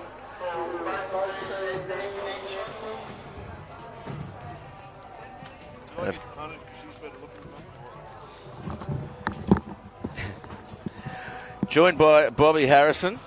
He's claiming he got punted. Yeah, I did. Because there's better pedigree around an Australian Sevens player than the fact that she was the sports master of Merewether High School. That's right. Is that your title these days, or is it principal? Well, I am sports organiser, and I'm also the relieving head teacher of PDHP at the moment, Gareth. So there we go. I'm a man with a huge number of responsibilities.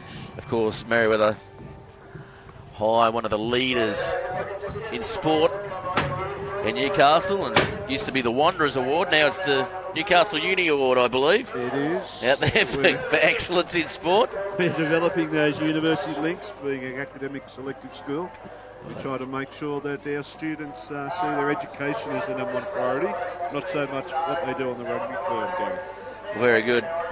Well, it's good to have you up in the commentary box. It is the under-19s final in the Hamilton Sevens, the Mick Whale Cup, of course, up for grabs in the main draw. One of the stalwarts, one of the legends of Newcastle rugby, Mick Whale Curry, had the pleasure of playing against him, playing with him, and just... I had the pleasure too, like in the early days of the first version of the Hunter Wildfires in the late 90s. Mick was the stalwart. The best version. The best version, by far. Good bus rides. And especially as a young 19-year-old. Every Saturday afternoon, travelling down to the Randwicks, Gordons, Parramatta's of the world. It was an eye-opener for a young boy in those days. Oh, it certainly was. Let's just say I became a man, Bobby. And it probably set you up for the man you are today. That's right.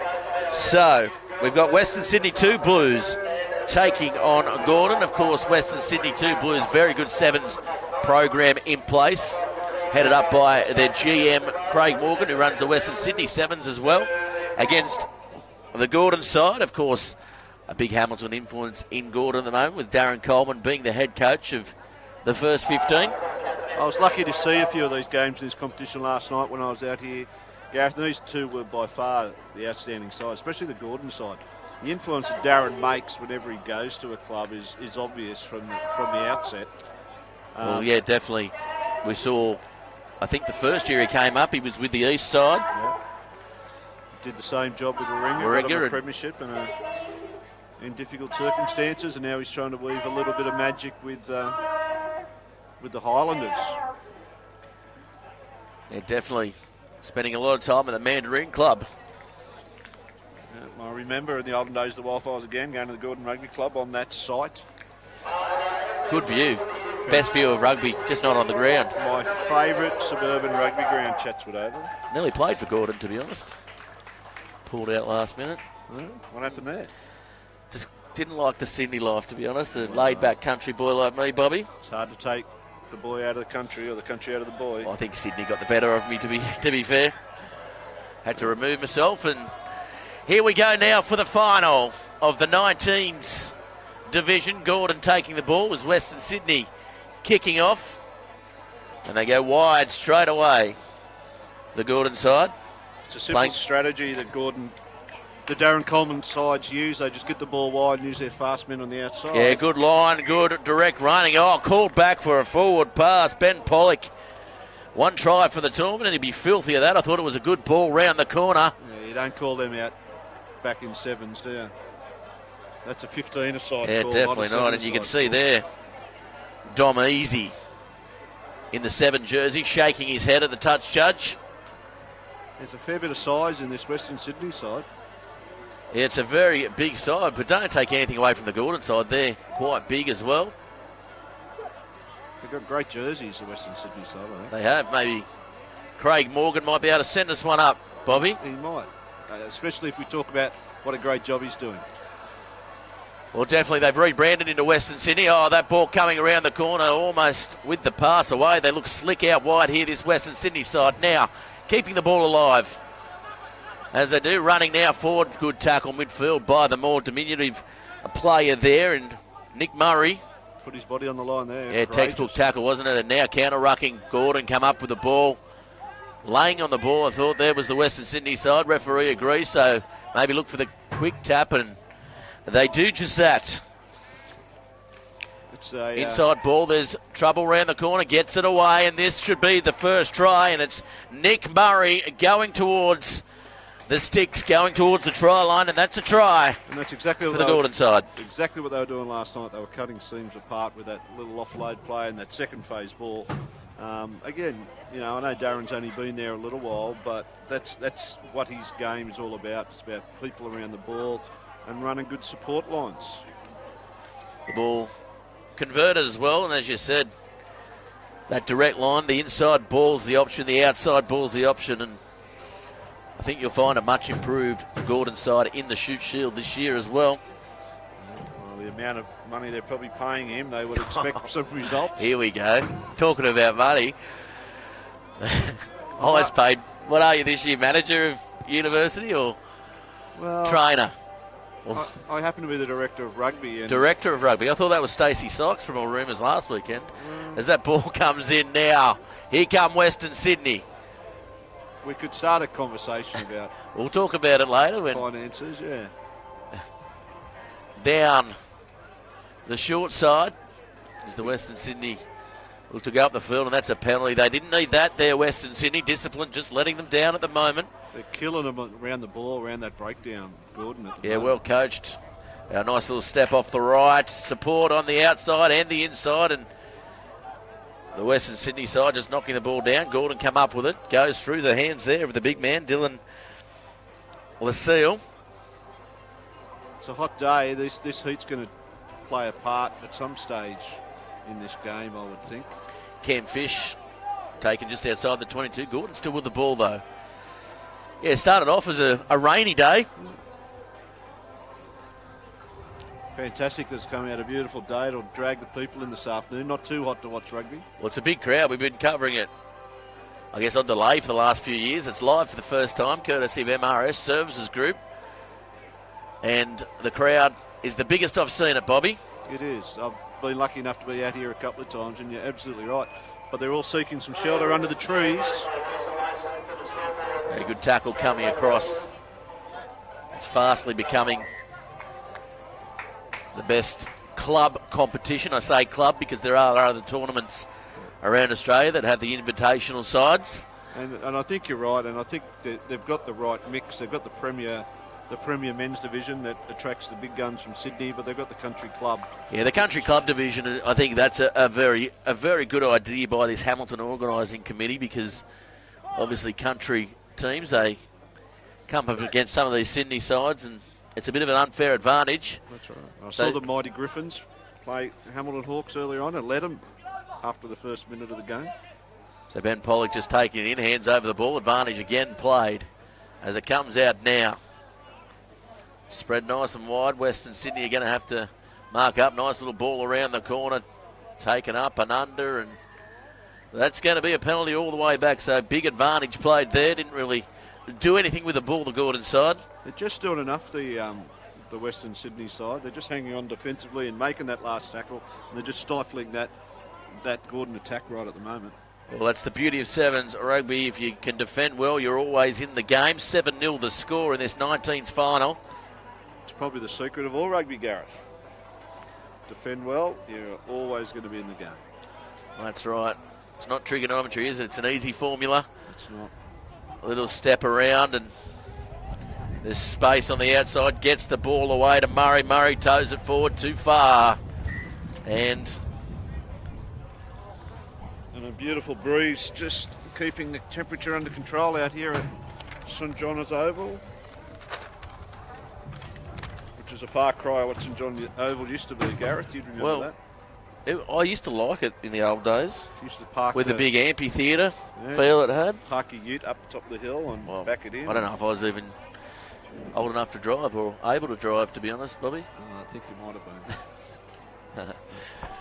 No, definitely it was a good ground, but they have done a very good job, part of the big Lend-Lease development at Charlestown Square.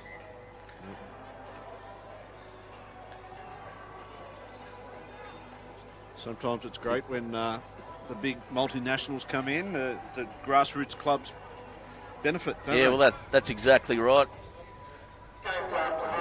Graph Building, one of those companies, certainly supporting local rugby in Newcastle, as Murray comes off the back of the scrum. Nice little in and away.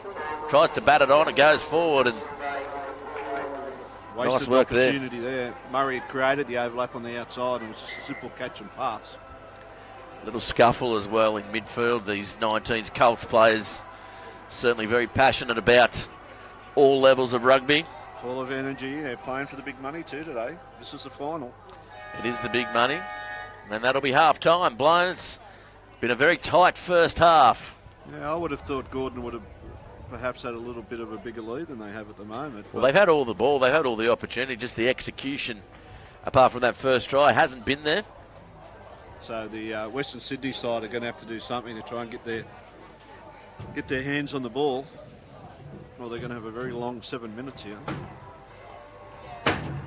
It'll be Gordon to kick off, so they will need to capitalise straight away, this Western Sydney side, and get themselves off to a good start. See the hospitality area on the other side there? Well patronised at the moment. Yeah, it is. Of course, put on by Tils's Cider, Murray's Brewery, instant access, providing us all with the infrastructure here, and there's plenty of it. We were originally going to be built on top of that corporate tent there. That would have been the go. I don't think OH&S would have allowed it. I think with the raucous behaviour going on in the corporate tent. That's right. It doesn't look too raucous there right at the moment, but it's still early. Almost coming away with that off the kickoff there, the Gordon side. A rarity in sevens here, a line out. Yeah, tricky one, isn't it? It's almost an advantage not to have the throw. Yeah. What's the tactic here? Do you put the jumper up in the middle? Do you throw it over I think the back? it's just got to go to 2, doesn't it? Just keep it simple. They're 19. They put the little bloke in, so they're going to lift him. No, they're going to go to the front. It hasn't gone 5. Hasn't gone 5 and hasn't gone straight. So the short arm blown and the quick tap is taken. Dom Easy almost juggling the ball there off the tap. Almost losing it. Dupree's standing and delivering. Struggling to find a hole, Gordon, at this stage. Yeah, it's been very good defence by this Western Sydney side. Haven't had any of the ball in this 19th final. And turns the ball on the inside. Advantage played. Nice ball over the top. Playing advantage. Yeah, nice little step. Can't find support. Does off the ground that time. Little flick over the top. Lovely ball. It's on if you can get a long ball out wide. He can't. He turns it back and the overlap has appeared. Loses the ball and Gordon come up with it. One hand carry. Yeah, that's a Looks coach good. killer, as they say, Bobby. It's a coach killer. Looks good when it comes off, but the 95% of times it doesn't. It is a shocker. It's a nice flat ball, inside pass, and again, great tackle. Yeah, great work here. I think this is Murray with the ball. He's had a very good game in the final, and yeah, lack of concentration there. He's been all over the place, the little Westbury. fella Murray, hasn't he? Yeah, he's been very good. Certainly, Darren Coleman. He's always willing to blood new players, and I would suspect he'd be on the radar. He would be. And if Sydney gets too much for him, you can always shoot him up to the Hamilton Hawks for a bit of a country holiday.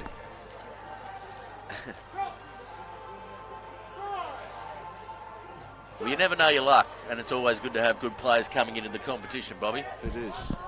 Yeah, all there was space down that short side, but Murray goes back to the open, and it's opened up again for Gordon. Again, that last pass, they just can't execute, can they? Yeah, I don't know if they're scared to pass it or they just have been content to go to ground, and it's working for them. They're 7-0 up, but they've had the opportunity to go up by further. I think but it's a good disciplined approach here by Gordon. Yeah, but I think if we wanted to get really technical, just bad running lines on that outside. Not that we get too technical in sevens, you just throw it to the fast bloke or girl. Well, that's why we had Emma Tonegado from Rugby Australia and 7 set up, because she was talking us through the technical aspects, Bobby, and you'll be surprised. This was the one that you punted me for? That was it. That was it.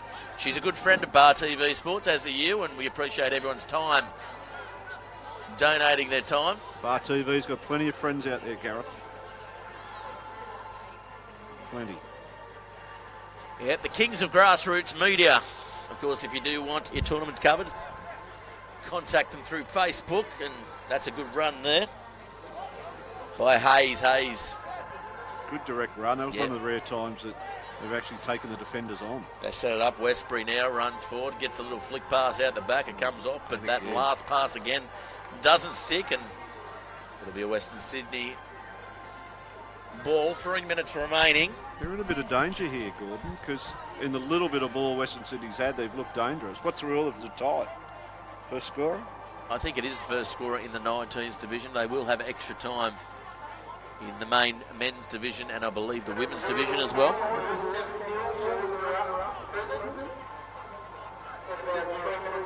Of course, put on by the Hamilton Hawks, the Mick Whale Memorial Cup. One of the great men of Newcastle rugby. It's all credit to the Hawks. They do put on a sensational event. And what is always the rest of the clubs in town is envious of is the number of volunteers and old boys and helpers and that they seem to get to this event. It's a very good setup, and it's not just the people running the team sheets over to us, it's the people in the canteen. It's up in the scorer's box. There's about 20 of them up there in the press box, and Gordon come up with the ball. So this is a chance as the Western Sydney side spill it again. He's knocked on. Opens the door a little bit for Western Sydney. They're going to have to secure this ball. They've struggled to do that so far. Well, they've still got time with 1:45 to go. They need to score twice in that minute 45. Well, they need to score here, really. Come back with a quick kick. They've struggled a fair bit at this set piece, though. We've got it out to this time. Yeah, they get the ball back this time, and the one-hand carry again, it hasn't worked, and again, it doesn't work again, Bobby, but it's gone backwards, says the referee. Now this is the first real chance, just overrunning. Was the ball play there, but they still have the opportunity here, Western Sydney. There's a minute remaining on the clock. Now Gordon come up with it. This could be game if Gordon plays smart here and content to hold the ball. 7-0 the score as it opens up. He's got hold of that, I think. Yeah, that'll be a penalty. Yes. So, under a minute remaining. Quick tap is taken called back there, and should have given a bit of leeway, I thought. The tabletop rules in place, and wasn't quite the boardroom table, but the ball midfield almost turned over. Short side, can it be worked? And again, that one-handed pass. Really need to get it out of the game as the support isn't there. Legs are tiring. Straight off his feet there, the Gordon player. It's been a big tournament. You can see the players tiring. It'll take one big effort to get over the try line. They're 22 metres out now. 10 seconds remaining. It opens up. Can he get support as he goes for the sticks? That's a very good try. Vasakake goes over on the bell. It was one of the rare missed tackles in this game. It was a very un-7-like scoreboard at 7-0. Now, is the rule they get a chance to convert? The referee's blown full time. Surely you've got to have a kick. Well, he just kicked it there. I don't think he even got it. So, well, there's a... Gordon will come away with the win. I think it was a draw game. I'm pretty sure he got that kick.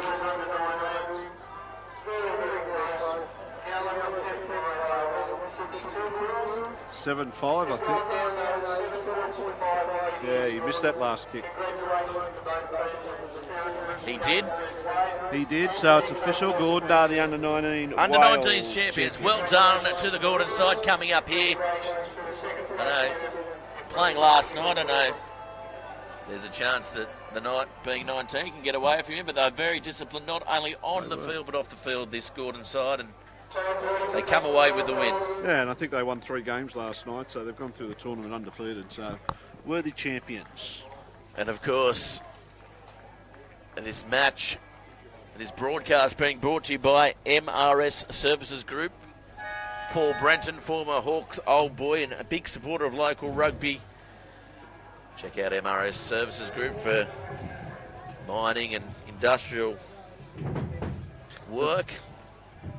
And that's one thing that the Hawks can do really, really well, can't they? They can find a sponsor Elders, one of their really good sponsors for many, many years. Yes, and I will disclose I have just taken a full-time job with Elders, Bobby. Thanks for that. Of course, if you are looking at your farm and business insurance in the Port Stephens area, contact me. Yeah, next time I buy a farm in Port Stephens, you're me man, Gareth. Big area of Port Stephens. I don't know how many farms are in Port Stephens. There's plenty, Bob. Well, there's a whole area called Bob's Farm, Bobby. Is there? You should know that. And this will be Hamilton taking on Manly. Manly, one of the favoured sides to take out this women's side of the draw. Here they've always got a very good showing in the tournament. Yeah, they're a well-drilled side, and They've got a very good sevens program. they have got a very good sevens program, and they're able to attract players from many sources, not least of all Hunter Sports High, which has a rugby union program, a very good rugby union program. And they work really hard on developing quality players there. Big development at Hunter Sports High too. It's huge. What was it, 25 mil? Fantastic for the taxpayer to build some a brand new school. Yeah, very good. Better than a stadium. Better, much I believe better they than even stadium. paid for Gateshead to be removed Did they? on the title. Wow. Might have to check with the member for Lake Macquarie about that one, but Yes. Get them on the microphone. the whole suburb's just known as Hunter Sports now. Is it? As the ball comes out. Rebranding. Well, that's what we're all about. This could be a try early on for Hamilton. No, knocked down by the Manly side. Should be a good matchup, this. Hamilton, instead, are very well prepared. And Oh, that is lovely work. The gap opened up, and first try for the Hawkettes.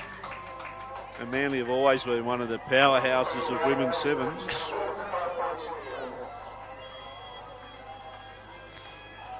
It should be 7-0 here to the Hawks. Of course, the Newcastle Sevens women's coach, Jerry Mason, or the Newcastle women's coach, he's affiliated with the Hamilton club, so As is Will Scully. Will Scully as well. That's who I was going to get to next. So very good ties there to women's rugby in the region. Yeah, it's This Hamilton side, you can see on the field, it's certainly helped. and it certainly helps your recruitment, doesn't it? When you have people exposed to that level of player, and obviously with that sort of level of coaching, it's going to attract the better players to the club anyway. And of course, we spoke briefly to Emma about Newcastle University pitching, I guess, for an Aon Sevens side as well. That'll only help Sevens in the region, especially with the Hawthorn club as well, committing $50,000 to women's rugby. Yeah, that Aon Sevens is essential, I think, for the growth of the women's game. We've worked really, really hard to take the first steps in getting that team for the region. We've got great support from just about everyone from the NHRU up and including the Lord Mayor. We've got a number of sponsors. What we really need now is the ARU to come on board and give us Rugby that spot. Australia it is now, Bobby. That's probably why they're not answering your calls. That's right. I'm bringing them Oh, on. here come Manly. Manly up the sideline. Close the gate because this is going to be under the sticks. But that Aon Sevens will give the girls in the region an opportunity to be on that stage. It's going to allow them to step into that Australian Sevens program. As you've rightfully said a few times, we are the biggest regional university, and to have a university of the size and stature of Newcastle desperate to be involved, hopefully the Australian... It's a very good campus too. It's got It is. plenty of very good facilities. Oh, I'd have to say it's the best university to drop out of in Australia. Well, it's also the best university to go to in Australia. I'm joking, Bobby. Yeah, big supporters of Sevens as well. They have been in the satellite tournaments. And That's right. And if we are, or when we are successful with the Aon team, it'll give the opportunity for these young girls, especially in teams like Hamilton and Merewether Carlton and other local girls, that avenue without having to go to Sydney. a good tackle midfield. There, that'll be a penalty to Manly. Manly now looking to get ahead on the scoreboard. They are down by 2 points. 7-5 the score. Defending very well, the Hawks, at the moment. They're very willing. Very good, and we're going to have a chat after this game to Paul Brenton from MRS Services Group. You'll be able to go get yourself a sausage roll, Bobby, and we'll be joined by you a little bit later on. I look forward to that. Doing very good things for Hamilton Hawks and rugby in general. MRS Service, and indeed Paul Brenton will be coming up. He's a Hamilton old boy. Seven's probably his specialty when he used to play. As Manly now, centre field, between the sticks, options both sides. And it's the only way we're going to grow this game and to get it to where the position we all wanted to be is through the support, the financial support, people willing to put their hand in their pocket and help the local clubs out, because the local clubs are all doing pretty good work and running a number of really good programs. They just need the help. Not the best ball. Hamilton come up with it and goes over the top and juggle around inside the in goal and will go dead. So Hamilton just struggling to get off their own line. 5 metre scrum. They are in front, 7-5. 5 metre scrum. This is dangerous, Bobby. It's going to take a big defensive effort to keep him out here. The referee's in an old school jersey out there too. I like it. Usually see him in It's not paddle, it is paddles, isn't it? Is it? I'm pretty sure it's paddles out there. He is affiliated with the Hamilton club. When was the last time he would have laced the boot?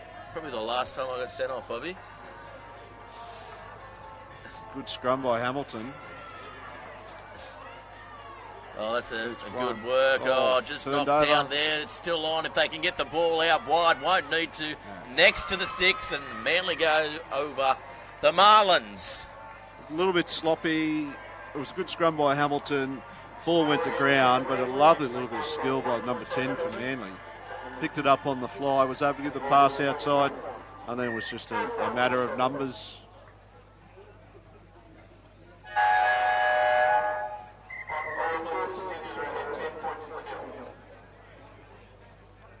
So 12-7? 12-7 the score is. Hamilton just couldn't get off their own line there. Very smart play by this Manly side. Of course. Good to see these Sydney sides supporting this carnival too, isn't it? I will make mention, although she probably doesn't want to hear it, Cass from The Bachelor playing for the Manly side. Is that right? One of your favourite shows, Bobby? Oh, absolutely. Which one? Number 4 for Manly. And I believe you put yourself forward to be on the show. How did she go? In a couple of years' time. How long? How many episodes before? She was in till nearly the end. She got a rose each week. She did. I don't know. Is that what happens in the show, Bobby? Well, Gareth, don't bung on. As soon as you watch My Kitchen Rules... I'm a maths man, to be honest. You go straight to Married at First Sight and then hit The Bachelor. No, I am, you're right. I've watched the first half hour of MKR. You got to acronym it too, by the way, Bobby, and then straight into maths. I would have thought you were a bachelorette sort of guy anyway. Well, Bachelor's not on at the moment, Bobby. Well, We're talking, it's maths season. In any case, it'll be Manly to kick off. What we are talking about is quality television, isn't it? Well, there'll be more views on this than The Bachelor. Don't worry about that, Bobby. So number 4 got to the last stages of The Bachelor. That's right. And here we go. It'll be Manly to kick off. You put that on your Facebook profile, do you? Do I? No, would she? Yeah. Finalists at The Bachelor. I'm sure she's probably deleted a Facebook account as the ball comes across, inside, outside, around, and down the sideline. Here come the Hawks, the home side. Great covering tackle. Yeah, very good covering tackle there. Did very well, though. Yeah, very good to get back up, and good alertness, good awareness, and the knowledge of the rules. You can see the good coaching, the brilliant coaching in at Hamilton there comes to the fore. We haven't got a linesman on this side. Prison rules, Bobby. As the ball comes out, it's floated wide. And now, drifting across field. This could be trouble here. They'll have to realign here. The Hamilton Hawks. Got it up well. Opportunity on the outside. Yeah, it opens up, and can the ball stick? No, she lets it bounce. It goes backwards.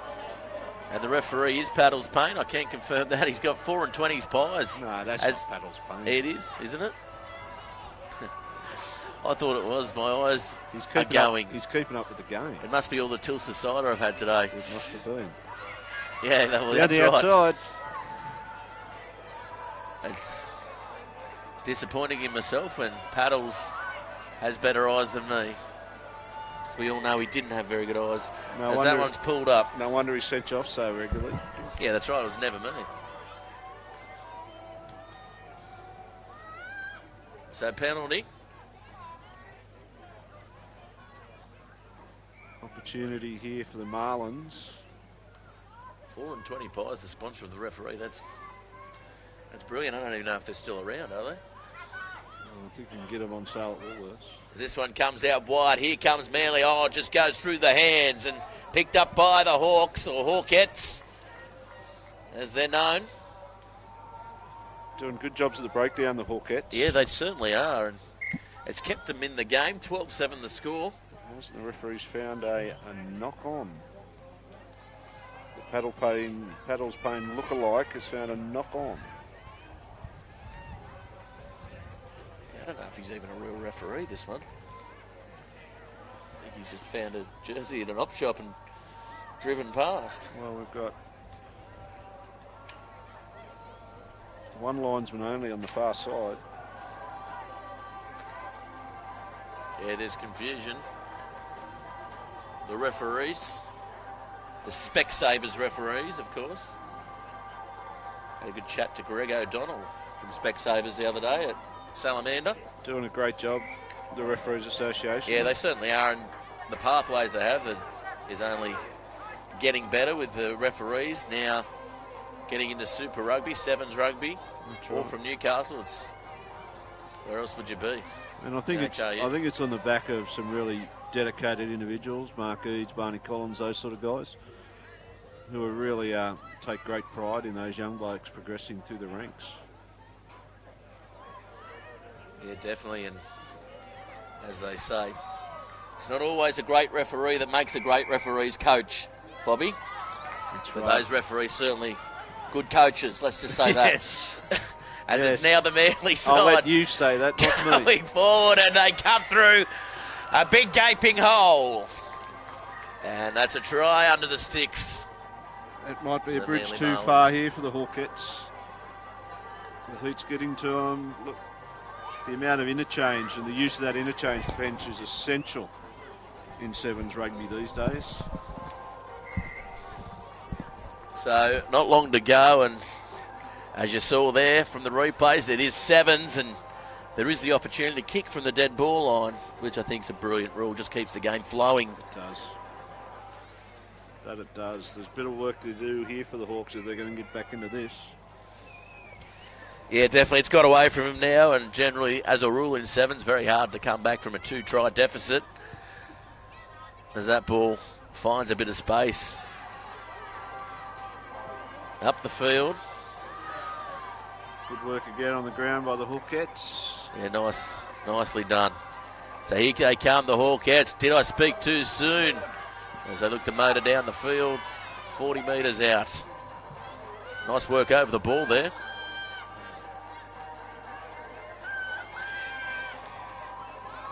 On the ball here, the Yeah, Manly nice side. work, Manly. Good Looking for turnover. support and might not need it as it opens up, and this is going to be a try. Oh, maybe not, as that is some tremendous pace shown. Maybe one more step she would have got it, but had to make the dive, had to make the call. Great But that's chase. a very good chase there, and one to watch out for there for the Hawkettes. Yeah, I think, it's with the game gone in the last bits, you're within your rights just to give that chase up. But shows the sort of spirit of this Hawkette side today. They're willing certainly- to chase till the end. I certainly would have stopped at the 40 there, Bobby. That's if you'd been on that field. You might have been having a drink. I was a 7 specialist. You might have been in the hospitality area. A 7 specialist. What was the strength of your game? Just the 5 metres. The 5 metre dash. And that Right. one's They say kicked. that first 5 metres is most important. It always is, Bobby. I was taught that from a very young age. And that was just to get away from my dad with a wooden spoon or belt. Not that we condone that. sort Not of that we thing. do condone that these days. The 80s was a tough school, Bobby. That's right. As we go back now to the action. Looks like the Hawks may have affected a turnover here, but It's they're going to be not too little going too to late, keep Bobby. going. It As is. the clock, again, here is a minute out, but it's right from our regards. 26-7 was the score in that one. We're going to let you have a quick break, Bobby. Just get yourself a drink and get yourself set. We're going to come back with the next game. We're going to have a chat to Paul Brenton, major sponsor and broadcast partner here for Bar TV Sports, MRS Services Group. Paul Brenton, how are you, mate? Good to have you, and good to have your patronage for this Hamilton Sevens tournament. Yeah, thanks, mate. It's a fantastic day down here today. We've got Nelson Bay against Liverpool. Of course, the Gropers looking for a big season, almost making the grand final last year from a local level.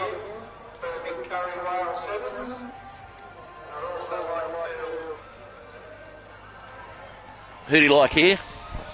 You've been here for a couple of days. You've been over in the corporate tent, swilling yourself with Tilson's cider. There's a bit of Murray's as well, mate. No, Yeah, a bit of Murray's too, of course. Boys and girls from MRS are getting in here. They'll be right behind the bay here. Murray's I think they will be, yeah, definitely on the bay. taking on the Liverpool side. Oh, nice run there. Liverpool up the middle. I can say this Bay side, they play touch footy together. They're very well rehearsed in sevens. They did really well at Crescent Head the other week. They're a lot fitter looking sevens team than when I was running around 20 years ago. Nice little ball in behind by Liverpool. The kick is a big part of their game. We've seen earlier on.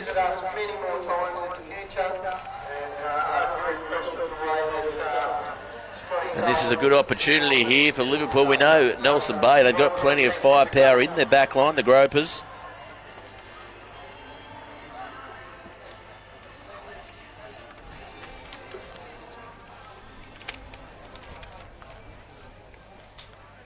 As that ball comes down off the top. That's Northcott with the ball. Northcott looking for the quick one. And MRA Services, Paul, big supporter of not just this Sevens tournament, the Mick Whale Curry Cup. Of course, you would have had the chance to play with the big man. I did, mate. I played quite a few. Won a grand final with him. I didn't, mate. No, I played some wildfires with him. Yeah. Then I missed the 02 grand final, but then I came back and I played with him in a few years. Certainly. Before the knees gave up. Well, it's definitely good to have, I said, your sponsorship and your patronage, not just for the day, but for the broadcast as well here on Bar TV Sports. And the business, tell us a little bit about it, is heavily involved in the engineering field and mining. Yeah, we are, mate. We've got around 300 people between Singleton and Muswellbrook employed predominantly in the mines. Boilermakers. A nice ball out wide, and here they come, the Liverpool side with the turnover. A little kick in behind again, cut off nicely. Well, here we go, down the side. Yeah, this could be a chance here. We know he's got plenty of pace. But he's been wrapped up nicely. Here's Northcott. Northcott, we know what he can do with the ball. He'll be happy to go backwards 20 to make 50. And nice little ball around the corner. Oh, just couldn't take the ball there. But unlucky. Yeah, mate, it's going really well, mate. The business is growing quite well. We can put on about 50 people at the moment. So if you are looking out there, listening to the broadcast, you want an opportunity up in the Hunter Valley, and you have got is it trades only or TAs and electricians? It's everything, mate. We just put on a pretty good crew of apprentices in all trades. We've got auto elects, auto mechanics, heavy vehicle mechanics, boilermakers. Nice little flick pass, sorry about that. Keep going. Yeah, pretty much the full gamut up there. And really, quite proud of the fact we're investing in the local community up there with the training as well. It's a great little, well, it's not little, that's the shed we got up there. It's the largest facility in the Hunter Valley. And just offers just a fantastic learning environment for the young guys and girls coming through.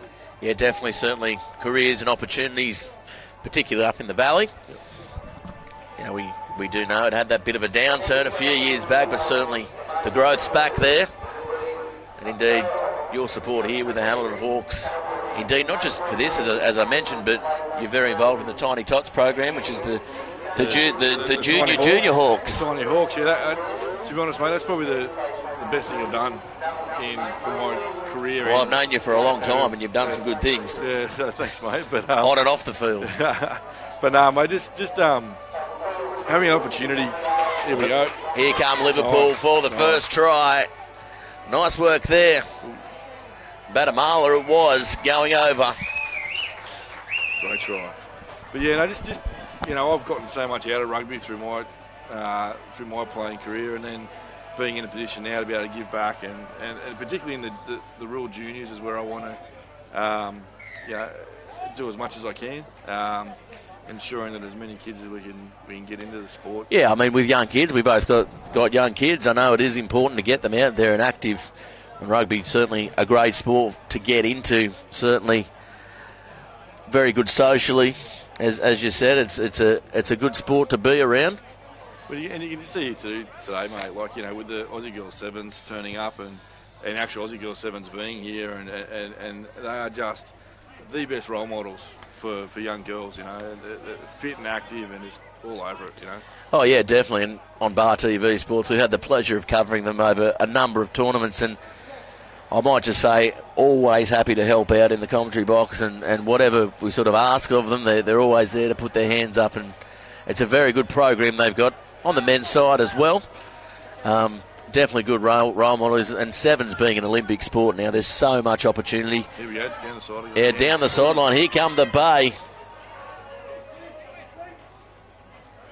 Donkins is coming over the top there. Now looking to go wide. Big stepping. Yeah, nice long ball. Doesn't normally do that in the 15-a-side game. Chatty Northcott off the left foot. That's his go-to move. I'll tell you what, if you could put a copyright on it, he would, Breno, because that's a good try. He'll do that all year, and he'll do that all tournament. Young kid hailing from New Zealand, but calling Nelson Bay his home. So 7-all. Nice, 7-all. Very close. He's electric, isn't he, Chad Northcott? Probably one of the best ad-lib players in the competition locally. Yeah, obviously we've got our Tiny Hawks and the Greens, got the Green Meanies and the Green Grommets, and you got the Wee Wanderers and whatnot. The Blacks, of course, they have a massive under-7s program. It was just brilliant to see the club's really getting into the younger kids. Oh, a little kick through here by the Bay. Liverpool will clean it up though.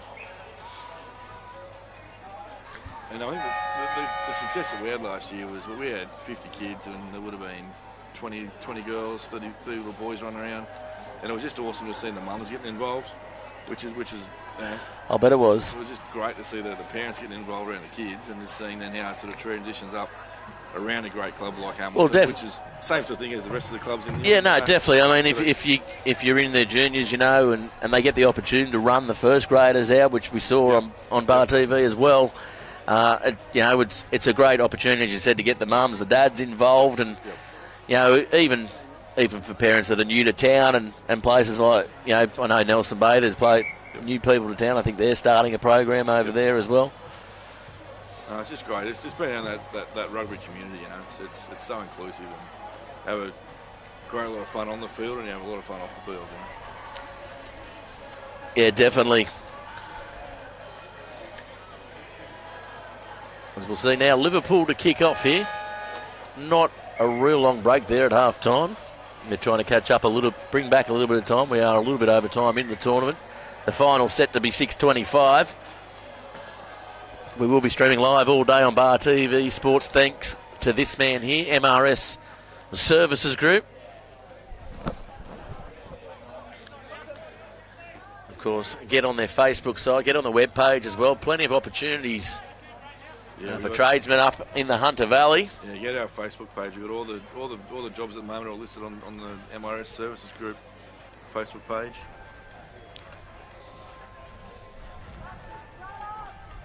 And doing good things as well, not just with tradesmen, apprentices.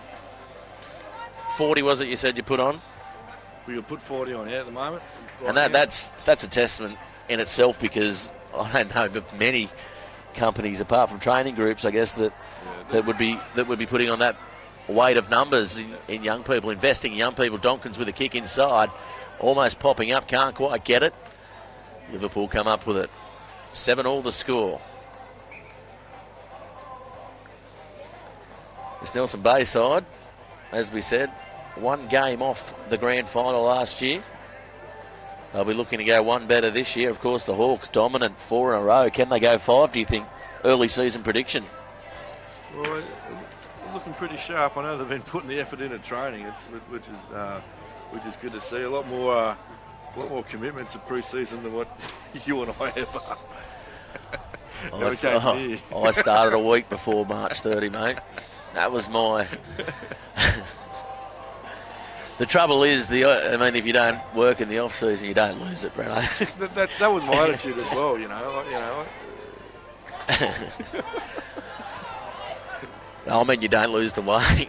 Oh, all right. I thought meant skill. The skills. No. You never lose the skill. Here they go, the Liverpool side. Nice little step off the left by the big man on the wing. Ooh. Kick inside. This could be trouble if it bounces favourably. No, it's going to bounce over the dead ball line. And the Gropers in a bit of trouble there. 7-all the scoreline. Chad Northcott looking for the quick one, is he? And he's going to get it. A little bit unawares there. Liverpool looking for the deep kick, and now Northcott, he's taken.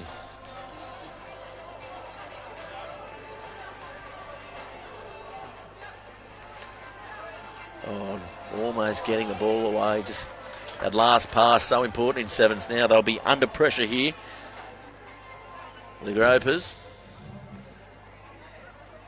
7-all. 7-all is the score. 4 minutes still to go, so plenty of time in this half.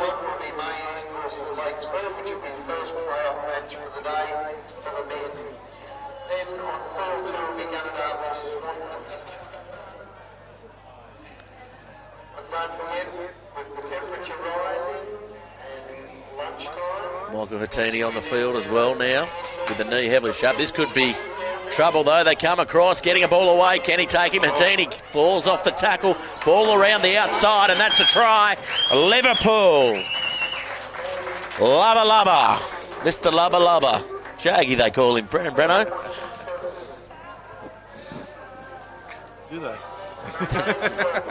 Apparently. That's in my notes here by the producer, so... Well, you can only go. I can only go off what I'm told. Exactly. Only what's in front of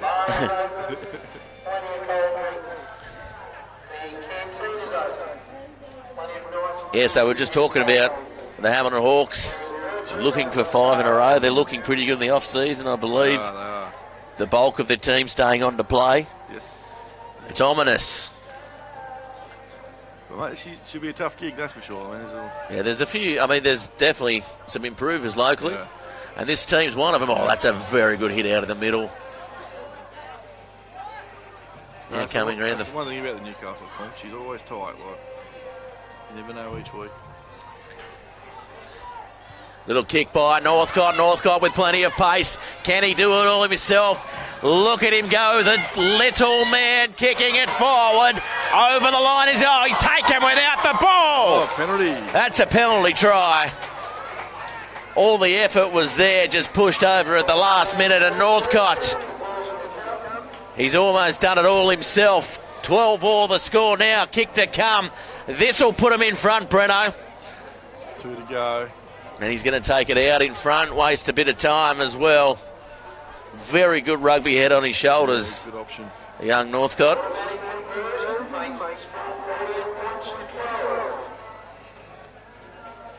Easily my third best favourite groper, Northcott.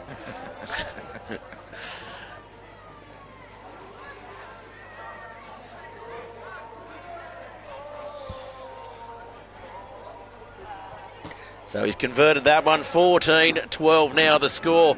Punched wide out of the clutches almost of the Liverpool player. Can he be forced into touch? No, he can't. It's going to be called a knock on though. So that was interesting. Thought it went backward.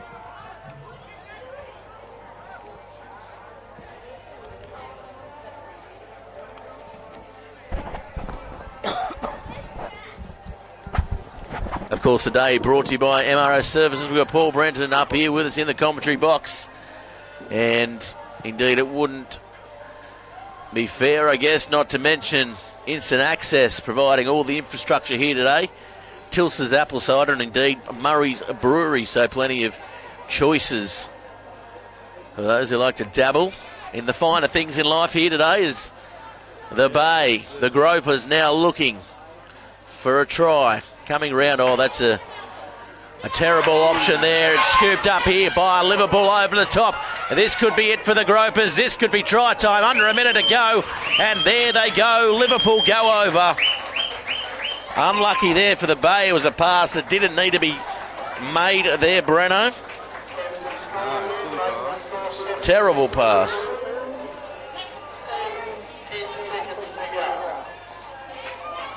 So unlucky there. The Gropers now 17-14. Less than 3 seconds to go, so that is a game over. Thanks very much, Paul Brenton from MRO Services Group. We know you've got plenty to do over there, but indeed check out the Facebook page. Plenty of opportunities up in the valley for tradesmen and the like. Plenty of good roles and doing great things for rugby and indeed the local community. So thanks very much, Paul. Thanks, as a broadcast partner for Bar TV, we definitely thank you kindly.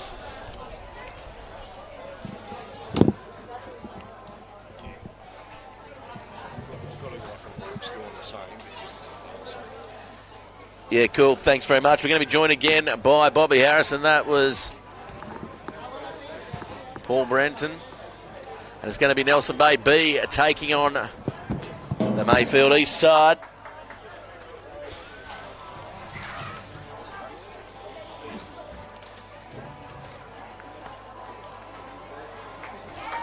As we come back, and we're going to be joined again by Bobby Harrison. Sorry, well, I thought it was Nelson Bay B. No, it's going to be Mayfield taking on a Lake Macquarie Roos. I think the team's actually... Or Lakes. Lakes, sorry. Southern Lakes. Not Southern Lakes, Lakes. Lakes. From the Central Coast. So Lakes taking on May East. I think this is the third in Pool A versus third in Pool B playoff. Country playoff. It is. You are right. And, of course, the Lakes side holding a sevens tournament next week as well. Some of these teams featuring. Nice run up the middle of the field. And that's a good ball there. Here come Mayfield East, former Premier Club in Newcastle, now dropping down divisions, but certainly growing. Doing a good job. They played very strongly the first two preliminary games today. Got rolled by Newcastle University and then by North Lakes in the Central Coast, but were very competitive in both fixtures.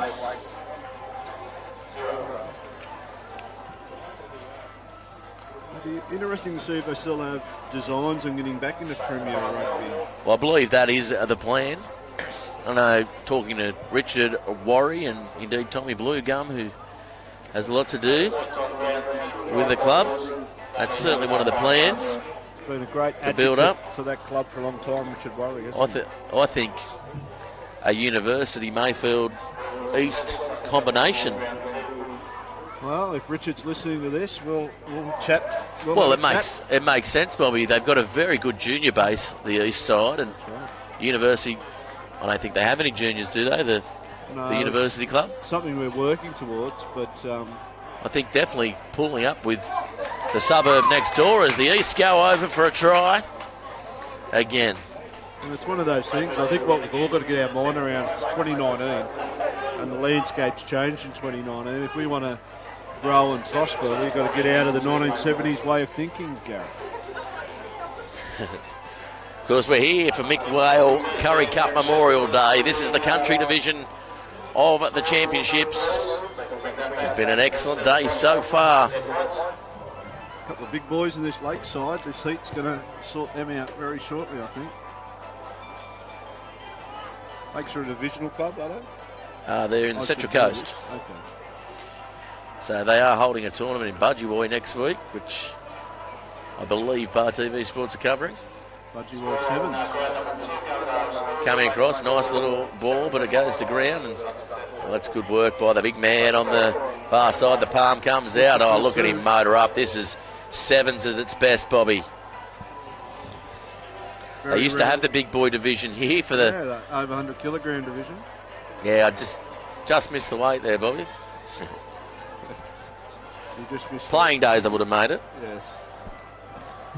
Not now that you're a svelte, And skinny insurance. insurance Man, salesman. yeah, you got to look your best, Bobby. Do you wear a tie to work? No, I don't. Button I don't know up how to do one up. I went to Singleton High. No ties there, mate, as the ball inside. Lakes come back and hit back. That's a good try to get them back on the scoreboard. It was a good try. The big man went through and a little offload. That's a couple of good offloads the Lakeside has put out there today.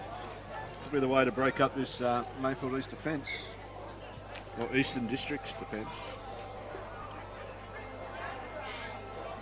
12-7 brings them back into the game a little bit.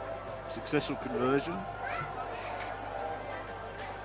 I said May East were very, very good today. They, in both the preliminary rounds earlier, they started very, very slowly, but by the end of the game, it was fairly nip and tuck against both University and North Lakes. Apologies to our viewers out there. It was the Kempsey Cannonballs against Nelson Bay last start. Didn't have the team sheets in front of us, but I will admit to my error, it was the Indigenous Kempsey side, the Cannonballs, bring a team up and made a very good show of it. Yeah, good jerseys too, the bright orange. Bright orange, well, they are exactly the same as Liverpool. I thought they may have changed the draw on us, but not the case.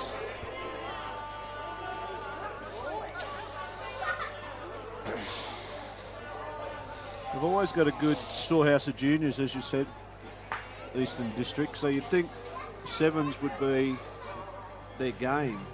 Yes. The free-flowing, flamboyant style that they adopt. Well, over the last few years, I guess the premier club that's benefited most out of them has been Hamilton. So definitely an alignment a little bit closer with the uni side. An alignment somewhere else could be a benefit to the whole competition, would you say? Well, Hamilton doing really good things with their junior club at the moment. Probably one of the fastest growing clubs in the region. I think Hamilton is a benchmark in many, many areas for the rest of us in the Newcastle Hunter Rugby. Even though we don't like to admit it. I'll admit it. You will, because they're paying you wages. So. Good defence by East there. I spent a year at Mayfield East in 2000 with Danny Mayama. Of course you did. Won a competition. Yeah, of course at this you did. venue. Just sniffing one out, weren't you? This was the side of the victory in the competition. Well, that would have been the year after the wildfires, Bobby. It was. So you would have been certainly hunting for a role somewhere. Phil Bancroft kicked the goal from 40 metres out from Filthy a dubious Barkeys penalty. Yeah, Take good, the Phoenix to the premiership. good rugby man, Phil Bancroft. Still see him around. Yeah, he comes to the rugby every now and then. Lives on Derby Street, I believe. As the ball comes across. Here come the east side. 12-7 is the score. Picked up off the back. Nice picking and driving. Was Jamie Schmidt still playing first grade back then? No, can't. Oh, nice goose step there. Here come the Lakeside, and Good boom. tackle. Got up well. Nice chase in cover. Big man, ship and chase for himself. Couldn't quite get it, but almost picking it up, and now looking for support here. He bounces up and bounces into the hands. Can he shrug the tackler off around the collar? It's normally a penalty straight up for Eads, but no, he blows half-time there. Half-time, I think fitness is going to be the telling factor in this game. They've evenly matched these two sides. Yeah, they are evenly matched, and I guess the divisional comp and the Central Coast comp probably on par as far as competitions go. And they've done well in divisional, haven't they, Eastern Districts? Have they won a premiership or? I think they lost it last year. Yeah, they've been there and thereabouts most years, and as we said, they've rebuilt over the last couple of years. I know the year I spent there, they were fantastic people and a fantastic spirit in the club. They went through their their problems when they were removed from Premier Rugby. Yes, contentious issue at the time, wasn't it? Yeah, it certainly divided the rugby community, didn't it? Didn't have the legal representation that, say, a Wanderers would have, and unfortunately had to go down the grades. That's right. But took it well, and two sides in the divisional now looking to go back up. So good run down the sideline. Here come the Lakeside, and this is why they're one of the best teams hailing from the Central Coast. They tried the little smart kick-off. Eastern Districts didn't work for them. It was just two passes, and the guy just got to the outside. He was just too big, too fast.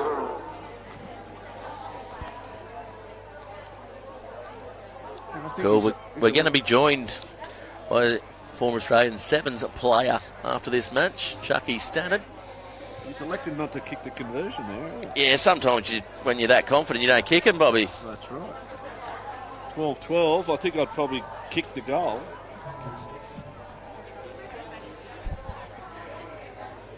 Oh, big kick by the big man. I tell you what, he got everything behind that.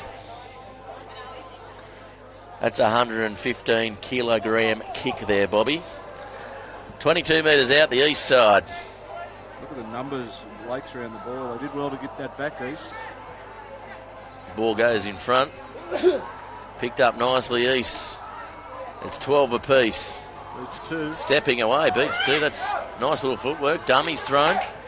The big boys lighting it up here, Bobby. They're doing well, the big men, aren't they? Well, I suppose the game's that little bit slower with so many big men out there that it's allowing them to use maybe their a bit skills. slower, Bobby. Let's not take away the skills, though. There's a lot of prop forwards playing with 5'8" skills out there. There is, and that's the way the modern game's gone. Oh, look at that. Big palm and just toying with him on that wing. There's a lot of exhausted men out there right at the moment.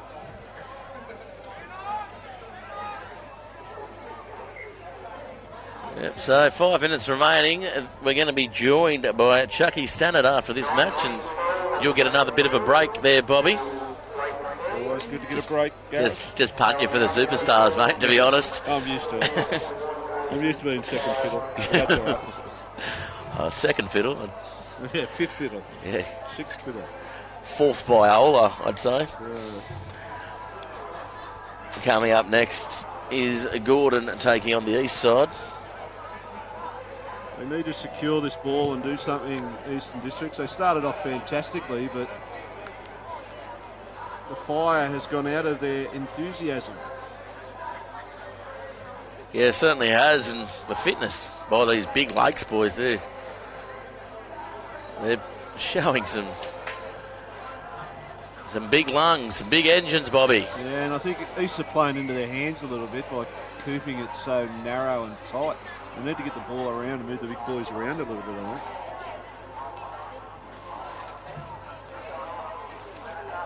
Oh, they've done the kick.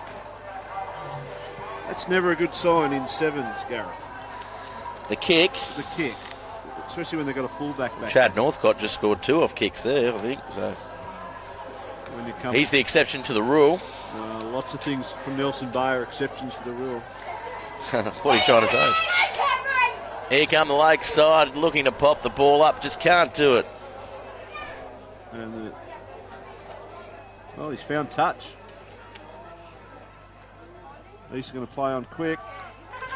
Referee Eads lets him do it. He loves an advantage. Eads. Got to get it wide. East, try great. behind. Yeah, nice Offload. work. You're backing him in here, Bobby? I'm backing him in. Let me hear you call it. Oh, nice in and away. There we go. And over Red Rover. As soon as I saw who had it, it was coming across. It might not be all over Red Rover. Of course it's all over Red Rover.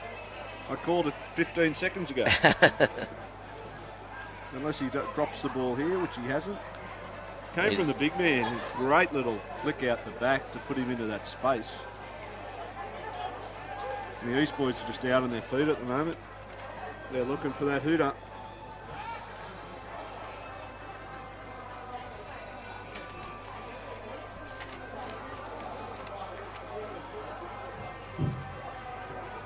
(24-12). East need to do something in the next passage of play. or they can wave goodbye. Yeah, they certainly do. No great urgency about getting the ball back either. I think they've clocked off for the day. Yeah, there's no urgency at all. It looks like they've just stumbled out of the Beaufort end.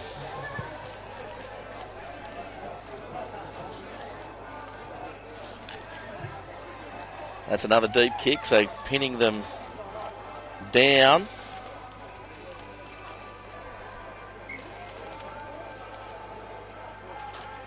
They've belied the fact that their fitness and their mobility, these big Lakes players. Looking at them, you'd think that sevens probably isn't their game, but their skill level on their engines, they're going okay at the moment. They're certainly putting plenty of pressure on East, forcing turnover after turnover. East got no answer at the moment. Yeah, they certainly haven't. Coming up next is going to be Gordon taking on East.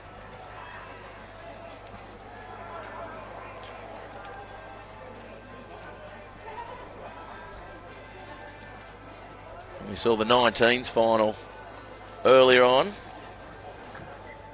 That was just exhaustion. And Gordon, Victor's in that, so the Darren Coleman coached Gordon side coming up next and looking to have a very good tournament. How much credit will Darren take for that under 19s victory, do you reckon? Oh, he'll take it all. Why wouldn't you? Do you reckon you could name all the players in that team? Definitely.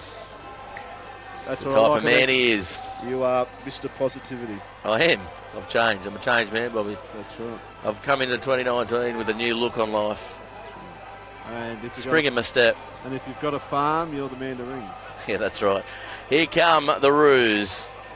Coming out wide now, and this will be a try. Sorry, not the Roos, the Lakes.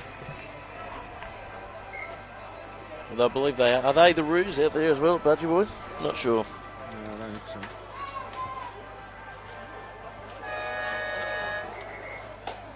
And a well-deserved victory. You wouldn't have guessed it at the start, but don't judge a book by its cover. That's what I say, Gareth, and I've said it all along. That's very, very good. Thanks to having you again, Bobby. We'll see you again later in the broadcast.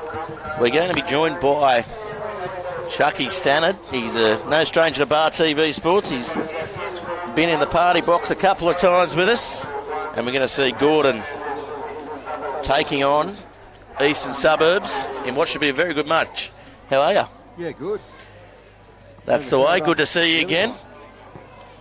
There's a few boys from the Aussie team out here today. Yeah, a couple of guys contracted, as we're led to believe. Well, not led to believe, there is. Yeah. Out there. Matty Hood starting for Gordon. Matt Hood's out there, is he? Yeah, Joe Pincus is in there for East. We did have the Gordon team sheet here just before, didn't we?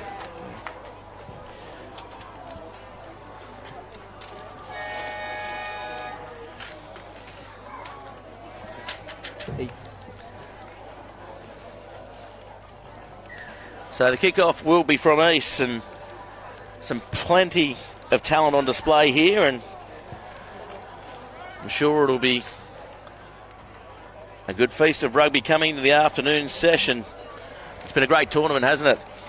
No, it's been really good. There's been some really good girls teams out there too this morning, even some of those young ones.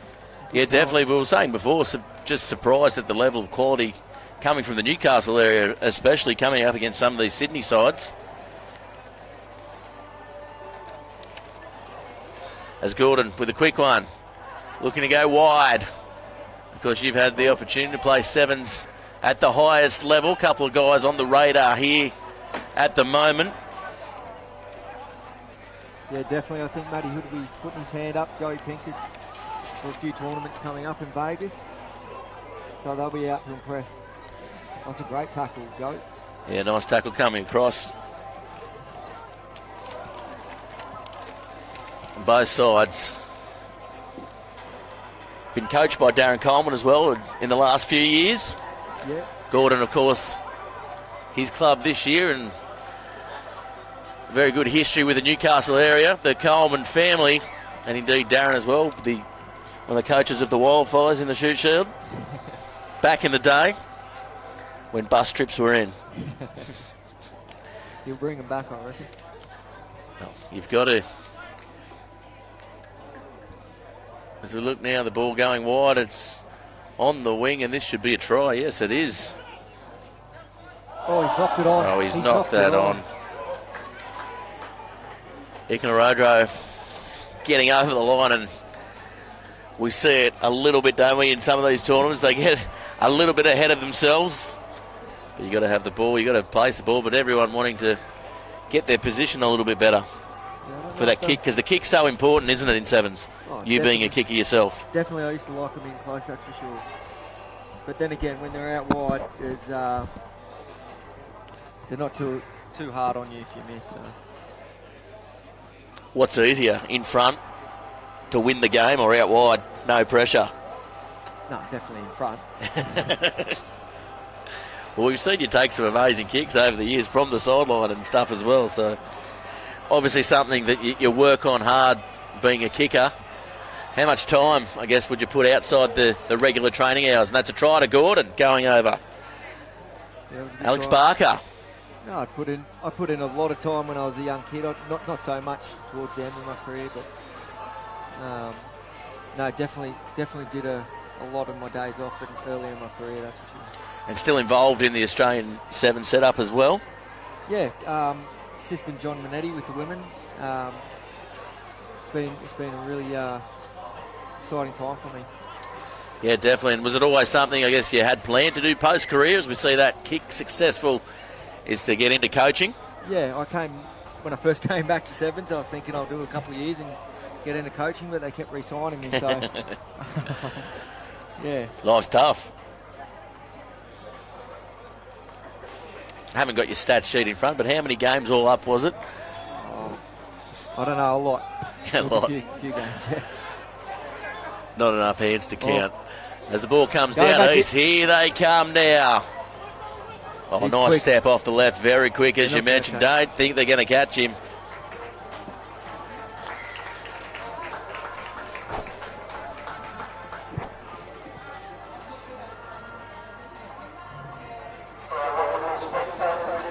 Yeah, good try. In any case, it was speed to burn. And it's good that the Shoot Shield side's getting involved in this. Of course, a lot of them have their own separate sevens program for the summer just to keep fit, win a bit of prize money. There's plenty of prize money on here as well. Who's your favourite to win out the tournament?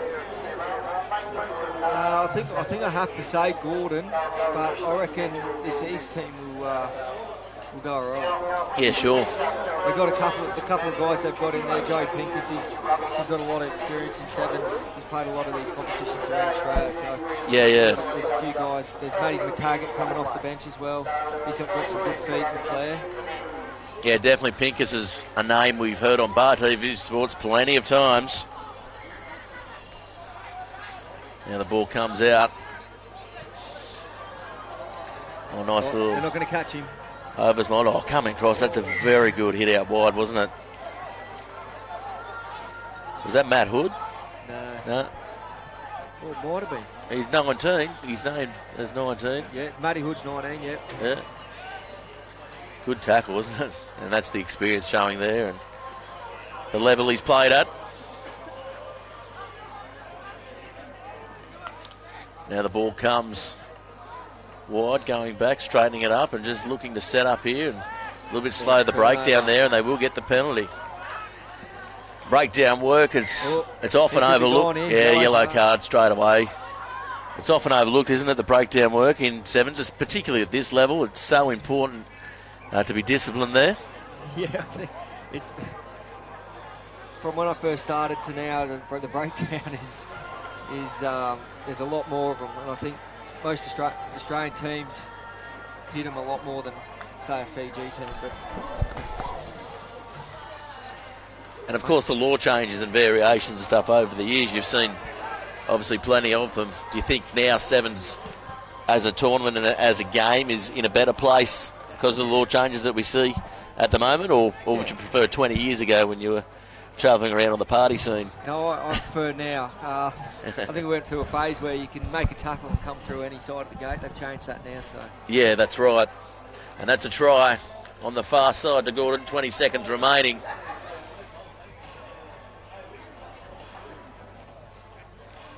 yeah, I don't think you see a bit more attacking flair in these sort of tournaments. Well, we do see, I guess with the World Series competitions, both men's and women's, they do have a little bit more control, I guess, over the ball. You know, you see the teams going back 20 metres and making 50. It's not so much on display here for some of these club level sides. Do you think, I guess, sevens is a program in Australia, there should be an overseeing tournament, particularly, I mean, I know there is in the women's comp, but for a men's tournament as well, or a series? Yeah, well, they've had that one in Brisbane that they did this year. That was sort of the start of it. Hopefully that grows into something bigger, so where you can try and grab guys out of that.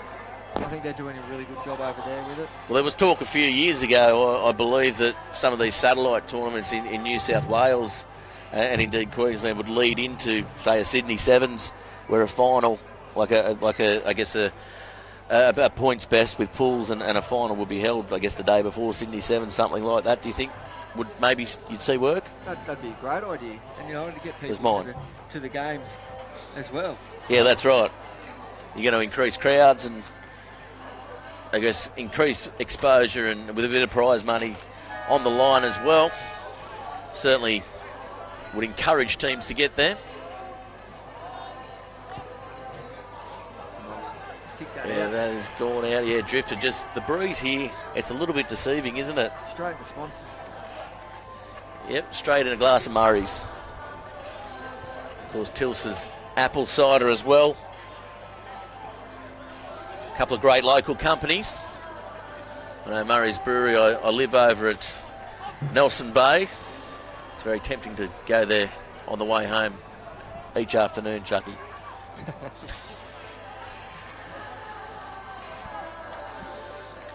A good run there. And you've enjoyed your time here in Newcastle over the last couple of days? No, yeah, I have. Had a good night last night. We went out and lovely ball over the top. A couple of beers at the Coleman's. Yeah, got to venture into Club Bubba, Volume 2, I believe. Yeah, what a palace. The refurb. Hey? It's like the Taj Mahal. Oh, isn't it? Newcastle. I'll tell you what, they've got the lockout laws in Sydney. There should be lockout laws at Adamstown as the ball. Yeah, that's lovely work. Look at that. You're not going to catch him. We know how quick he is. And he goes over again. Matt Hood. He's been great today. He's showing his pace. He's quick, isn't he? He is so quick, isn't he? And we've seen him on Bar TV Sports. I think we saw him at Western Sydney Sevens out there. We've seen him in Noosa a couple of times as well. He's travelled in some of those invitational sides. I've never seen him do a drop kick, but yeah, this could hurt his hand. He's got very tight hamstrings, I believe, after a couple of games. And well, that's off the shin. Goes over though. It's 1 from 1. Maybe he's looking to get more full-time exposure there and showing his wares. Big tournament last weekend at Spotless too. Yeah. Didn't actually get to go this year, but what was obviously with the venue change, was the crowd numbers, were they still up or? They weren't up as they were the first couple of years of Sydney, but they were still really good. Still really good, yeah. I was quite surprised, to be honest. It was a good atmosphere. Yeah. There was a lot of Fijian support out there. Yeah, for sure. Oh, that's a lovely palm there now up the middle, taken nicely around the bootlaces, looking for support, goes to ground and over halfway. East attacking now wide. The outside line, round the corner pass. Offload. That's beautiful there, as you said. Great offload. Won't have the pace to get there. Might have the palm. Yeah, Hood in cover, but this is going to be a try. Oh, the pass just wasn't there. Execution for East. They'll be shaking their heads there. I'd be upset with that magic. Yeah, the last pass. You've got to. What a great offload, but set that up. Yeah, round the corner. Oh, he's getting dragged now. Hooked. terrible haircut, but Is that especially for the tournament, or is that a regular thing? I think it's especially for the tournament. But made him a target, making his way on. We call that the Windale haircut in Newcastle. Yeah, McTaggart on now. Watch out for him when he gets the ball. He's got some great feet. He's really light in his feet. And he's a contracted player as well, yeah? He used to be, yeah. Yep. But he came in when he was a young fella. So I think he's just getting some time playing some rugby now, and he might duck back in someday. As a squad in the Rugby Australia setup for the Sevens, how many players do you take away? We take 13. 13, yeah. 13, but we only 12 are allowed. 12, of course, yeah. So if the men get an injury, they're allowed to use their 13th. Yep. Whereas, if we don't use our 13th before kick-off, we're not allowed to use That's a lovely Hood. step, and here he goes. Hood finds the offload that time. Might get caught, yeah, just ankle tapped flick. It may have gone forward. Yes, the referee's going to blow it back. Just travel forward right on that halfway line. So easy for the referee to judge that one. 17-19 to Gordon. No, 7-19. Is it? Yeah, the stick's in the way. Don't worry, I've done that a few times. Well, let's just run with 17-19. Yeah, very, exciting. very close game. Darren Coleman, I can see him over there. He's chewing his fingernails.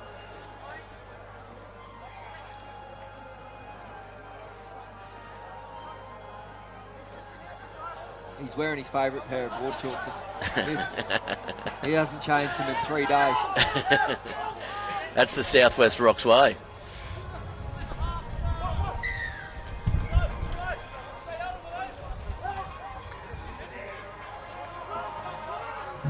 Nice quick tap taken by East. Now looking. There's still a minute 40 remaining. Oh, look at that. Look at the pace. He's got to play on with that.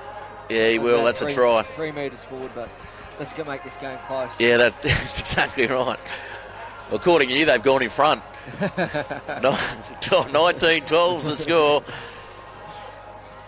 So what do you do here? Do you kick it or do you just take the punt? How long to go? There's a minute remaining, a minute 15. Oh, he's got to try and kick this. Oh, and he may just have done that. Yes, he has. I tell you what. The game on. It's game on. I love it. And it is close. 19-14 now. Come on, Hoodie. He's sucking in the big ones. He is sucking in the big ones, isn't he? On this sideline closest to us, they're coming across now. He's praying that doesn't come to him because he's 80 out. Oh, knock on, and the big breath comes out. You see it on your screen there. They'd want to pack this quick because yeah, well, siren blows game over, isn't it? Yeah, 40 seconds remaining. They need to get the ball in. And so what happens if you've made a break here? I think it's off. I think that's what we saw in the 19s final. Really? They scored the try. The bell went after the try, and the conversion wasn't allowed. Well, they ought to get going. 20 seconds. Well, 20 seconds. This bloke, he's got good feet. He has got very good feet around the corner, but not quite getting over and away. Coming up with 10 seconds remaining. Game all but over. Oh, there it is, done. And that'll be a penalty, and that'll be game as the clock winds down. Well, that's a big game. Coleman 1, Hawley 0. Yeah, no love lost there.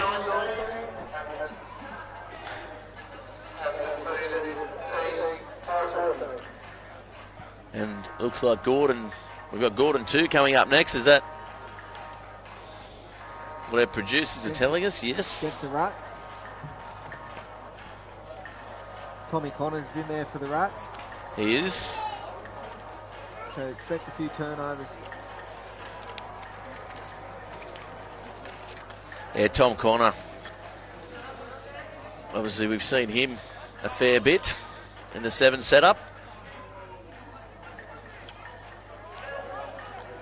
He's actually been working really hard on his Instagram profile in the last couple of doesn't months. he love it?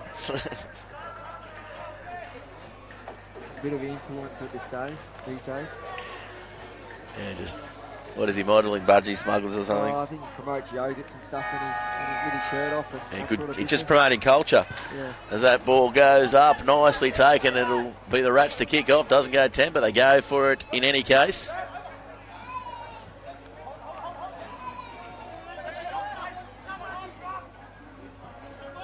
Oh, good Oh, line. nice line. Oh, they got him on the left edge here. So here come Gordon. It is their second side, but they've been playing very well in this tournament.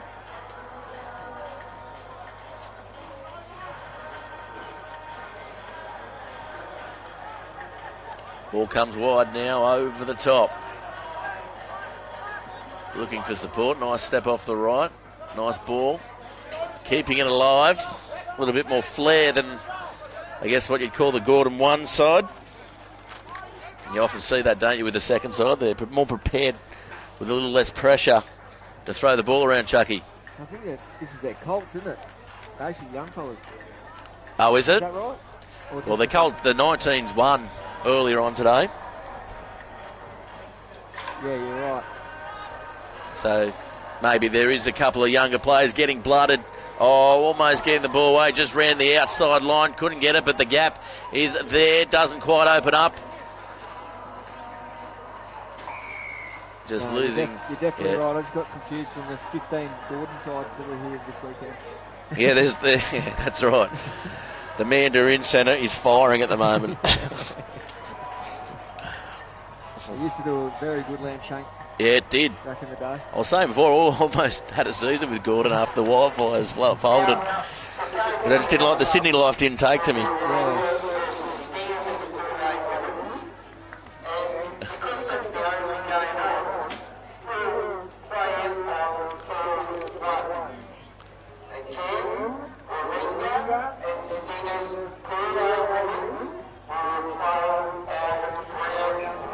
So kick taken. 7-0 the score. Gordon go in front.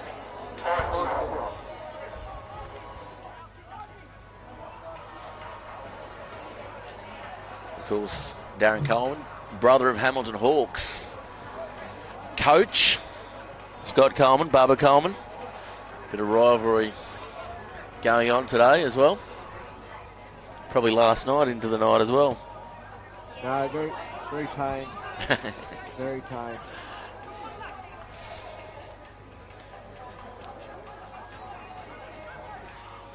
We spent about 3 hours on a tour of the new home that was built. Yeah, you've got to give 3 hours easy. The 15 rooms he's got. Yeah, I was about to say you probably only saw half of it in 3 hours. So we got to do the bathrooms this afternoon. Nice ball on the outside and Oh, just coming across. Good tackle.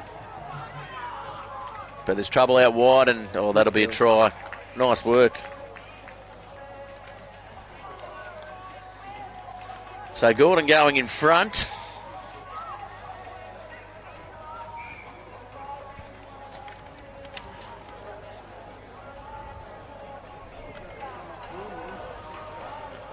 Tom Connor, he's not out there, is he? no, he's not. Has he still got the top knot? No. He's got rid of it. Yeah.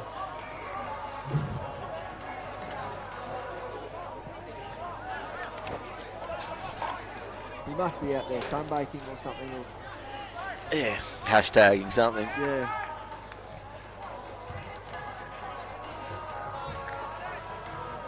Has he got his own hashtag? I think he does. TC.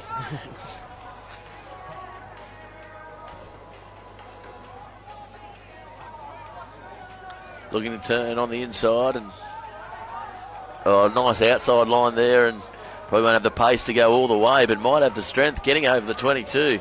So put themselves in a good position here, Gordon. Little knock on though at the end.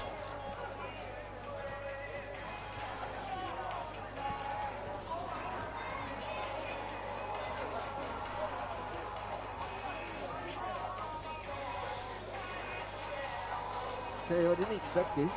I thought the Rats might put up a little bit of a fight here, but you never know. Yeah, I thought, particularly with Gordon having, I guess, what they call their second side out here, I thought maybe the Rats certainly the favourites in this match. But it's been a big tournament.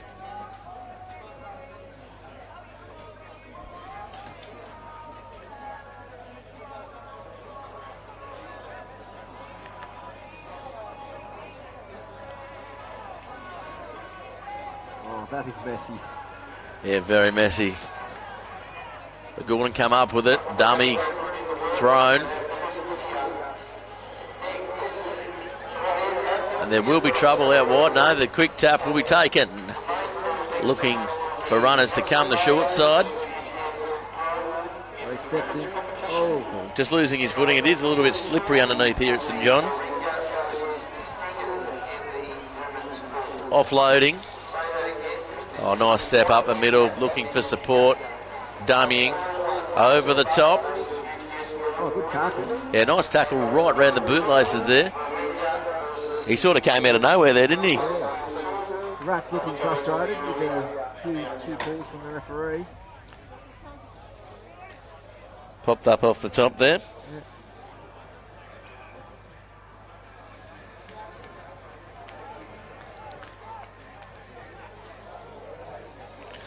It was Atwater, I think, and he's certainly a name that's been around for a while. Bit of wasted possession there, that's for sure. Worked hard to get that. Yeah, they've just been starved of the ball, haven't they?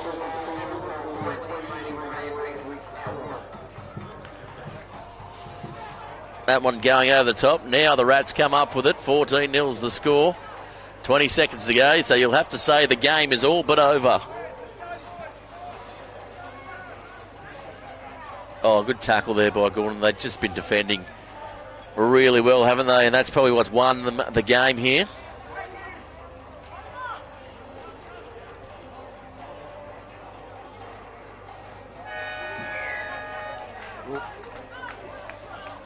Couple of palms and the whistle blows, and that'll be full time. And in the end, oh, sorry, it is half time, is it? I thought it was full time.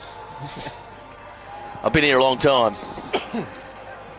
And half time, so 14-0. It's still winnable here for the Rats, but they just look like, I guess they're a little bit out on their feet at the moment, as the day certainly has heated up here, hasn't it?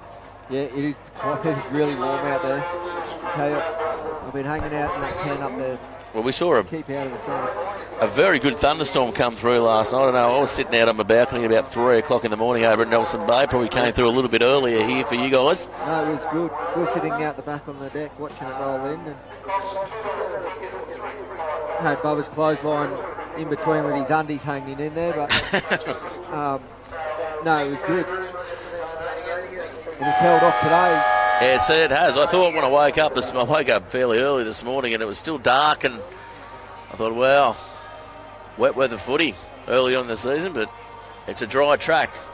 And it drains so well here at St John's Oval. Of course, this is brought to you by MRS Services, Tils's Apple Cider and Murray's Brewery. And, of course, Instant Access, providing all the infrastructure. Get in contact with Paul Nixon.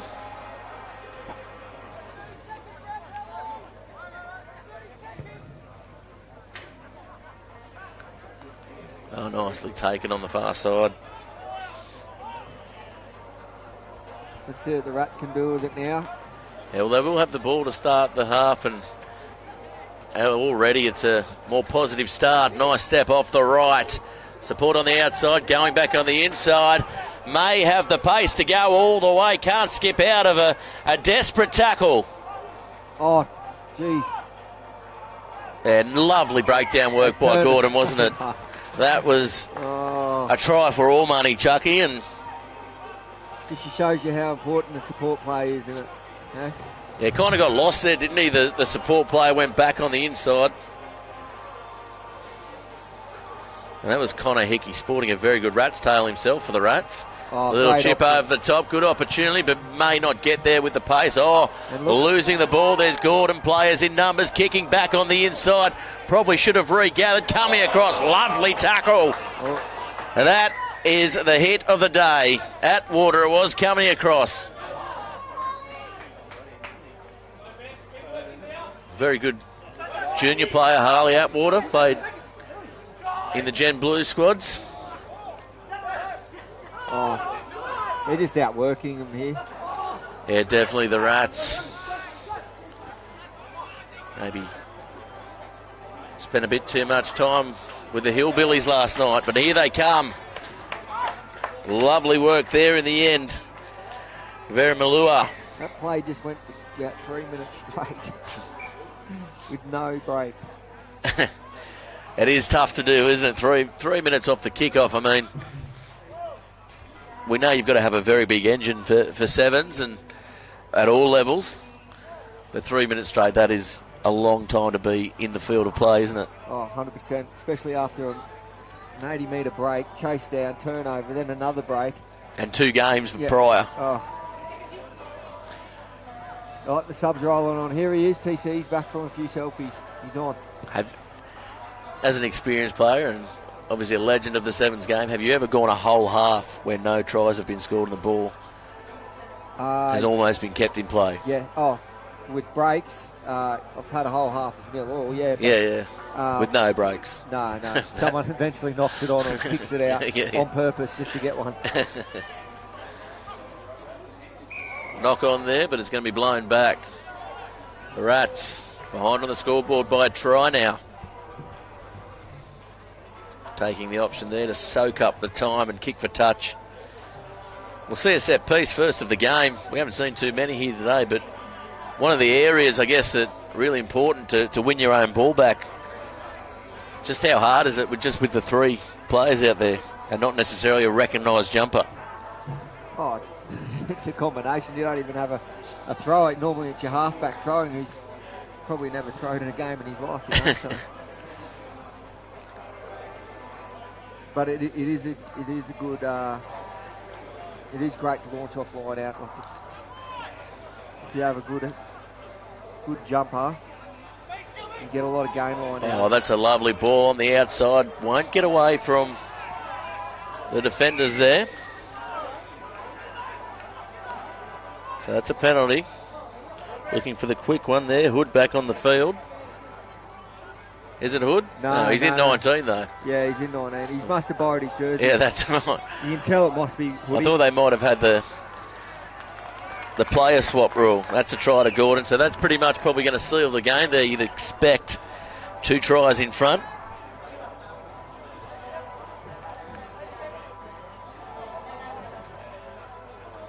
And you'll be here all day presenting the finals trophy, I believe. Is that on the plan? I think so. I don't know. I just made it up. Yeah, I was just assuming. We can run with that if you want. I don't mind. I was just assuming Rayleigh Castle's not here, so you're next in charge at Rugby Australia, I believe.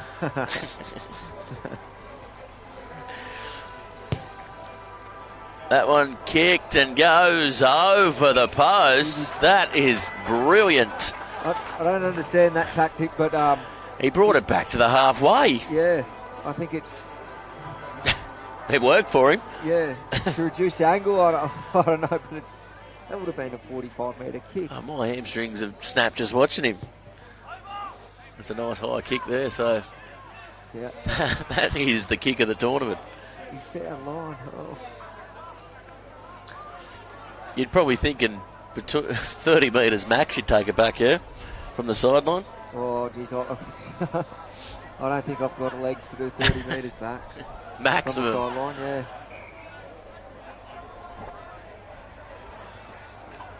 But he had everything. It had the fade, it had the hook. It's a special kick. Kids today. Bit of frustration out here from the Rats, I think.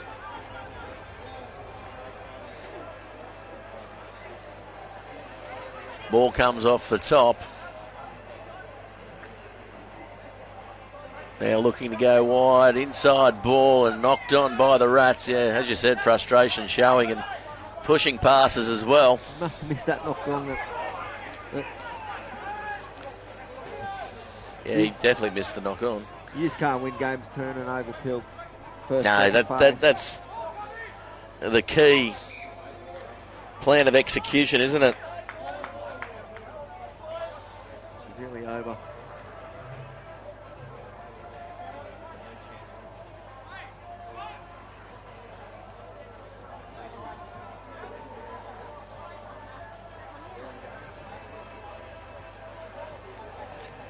That ball comes on the inside. He's knocked it on. Story of the game. Again, another knock on, and that'll be close to full time. Yes, full time will be blown. So coming up next is the Stingrays taking on the Gordon women's side.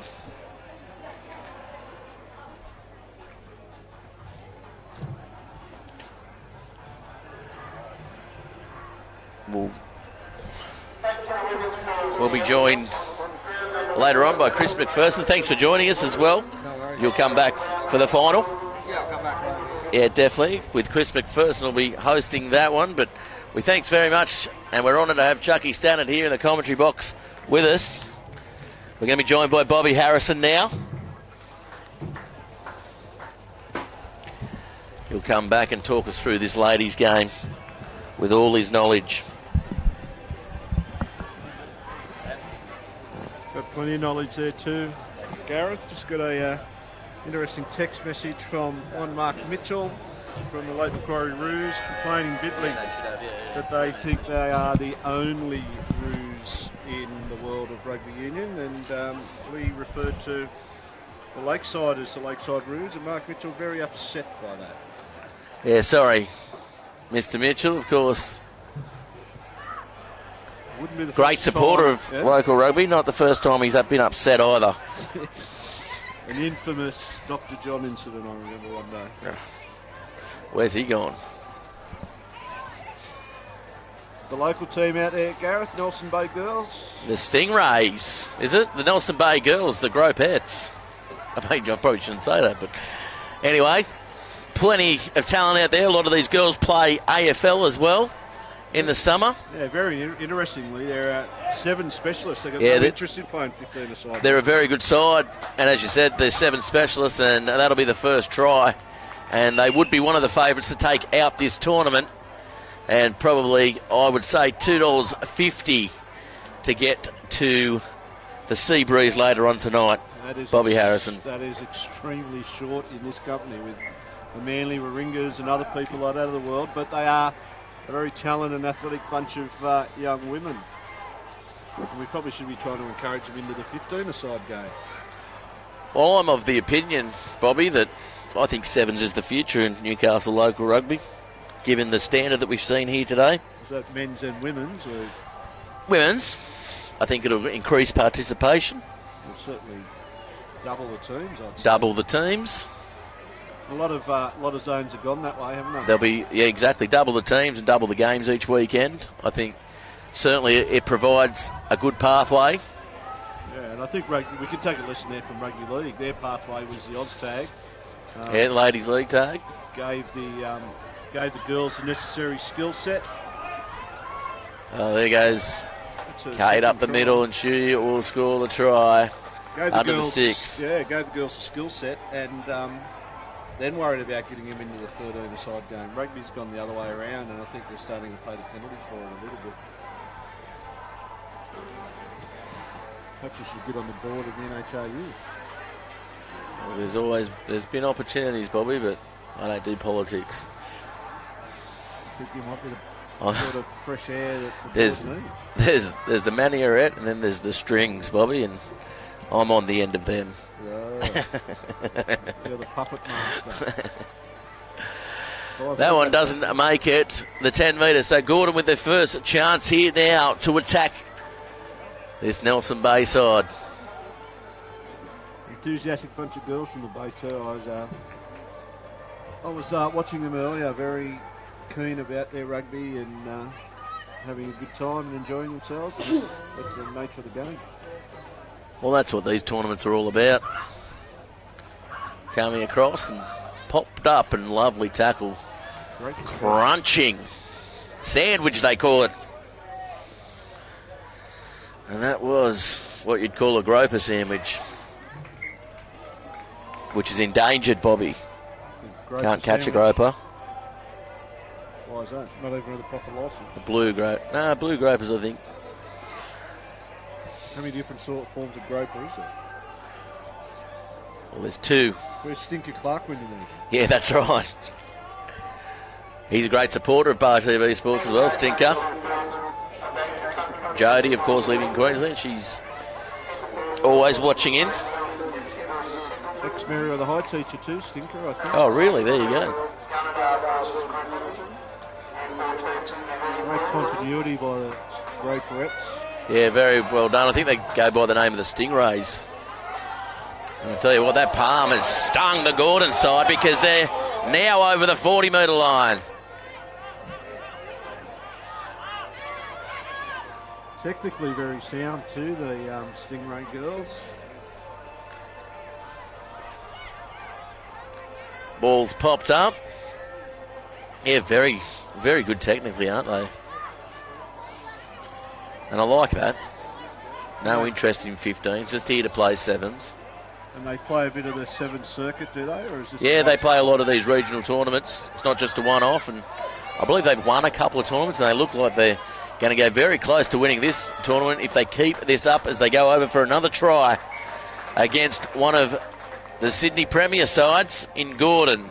It's a great breeding ground up there, because I know Tomaree High School had huge success in touch football and had a lot of representative players and it's a lot of state success. So it's an untapped market, Bobby. it is. There's been plenty of players come out there, plenty of players that have gone to other clubs from the region as well. If Nelson Bay, I guess we're talking men's now, kept their best 15, I think they'd probably almost be the best in the competition. Well, they had a great season last year, didn't they? Should have won it. Knocking Wanderers out in reasonably controversial circumstances in the minor semi-final. It was never in doubt, Bobby. As the ball now comes on the inside, Chris McPherson going to be taking over the Bar TV Sports commentary party box for the afternoon session. Of course, the match and the broadcast brought to you by MRS Services, Tils's, Murray's, and of course Instant Access, providing all the Bar TV Sports infrastructure. Nice work down the wing there, and this Nelson Bay side, they've got all bases covered so far, Bobby. Gordon is struggling to even make it into the Nelson Bay into the field.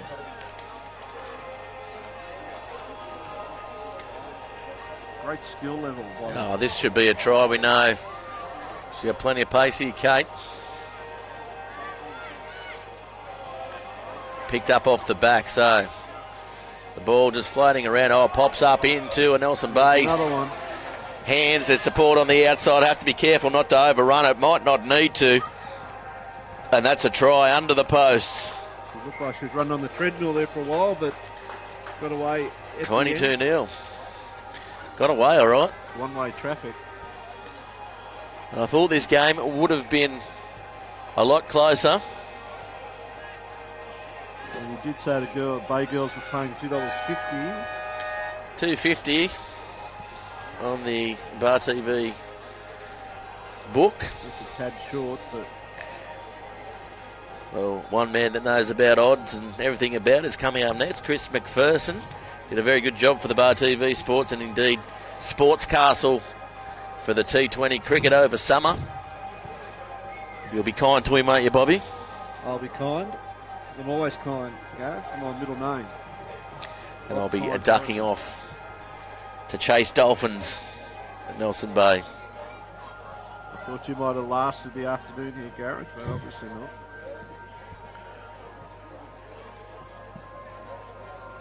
I've got to turn a dollar. I've got to keep the economy ticking over, Bobby.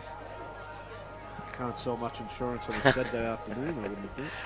Well, you never know. You wouldn't be going by that hospitality tent, would you? No, I'll be going straight in the Elders van and back to Newcastle. The Elders van. The Elders Hilux. So you've got a Straight back to company Nelson car as well. Yeah, mate. I hope that for the fridge benefits tax, that's Yeah, well, it's mainly for work use. I'm here. I'm mainly, supporting Elders. mainly for 90%. That's how you do it. hope So it'll be Nelson Bay. They're going to have a quick turnaround here, Bobby. As the whistle's already blown, 6.5 minutes, 22-0 is the score. Brought to you by MRS Services. We talked to Paul Brenton earlier on, and we'll be joined throughout the afternoon by yourself, Bobby, who is a big supporter of RTV Sports, and we do appreciate your company here. Chris McPherson will be leading the call. And a plethora of stars coming. Chucky Stannard will be back from the Australian 7 setup. Of course, coaching now the women's, or assistant coaching, sorry, is the Nelson Bay side. They go forward. I tell you what, you've been talking about having an A on 7s team at university, but let's put it out at Tomaree, Bobby. We might base it at the old Annan Bay Sports Ground. Oh, now the Pony Club, I think, up there, isn't it? I don't think that's even there anymore. Well, they have got the good ground at Tomaree. It is an excellent ground. It is. The juniors play there. The Gropers, of course, at the Groper Dome. Ex-home of the Northern Blues, 2005 NRL Premiers. Were you there? I was there. Big hello to Peter Walsh. Walshy. One of the best rugby league coaches that I've had the pleasure to have do anything with. He is a very good coach, and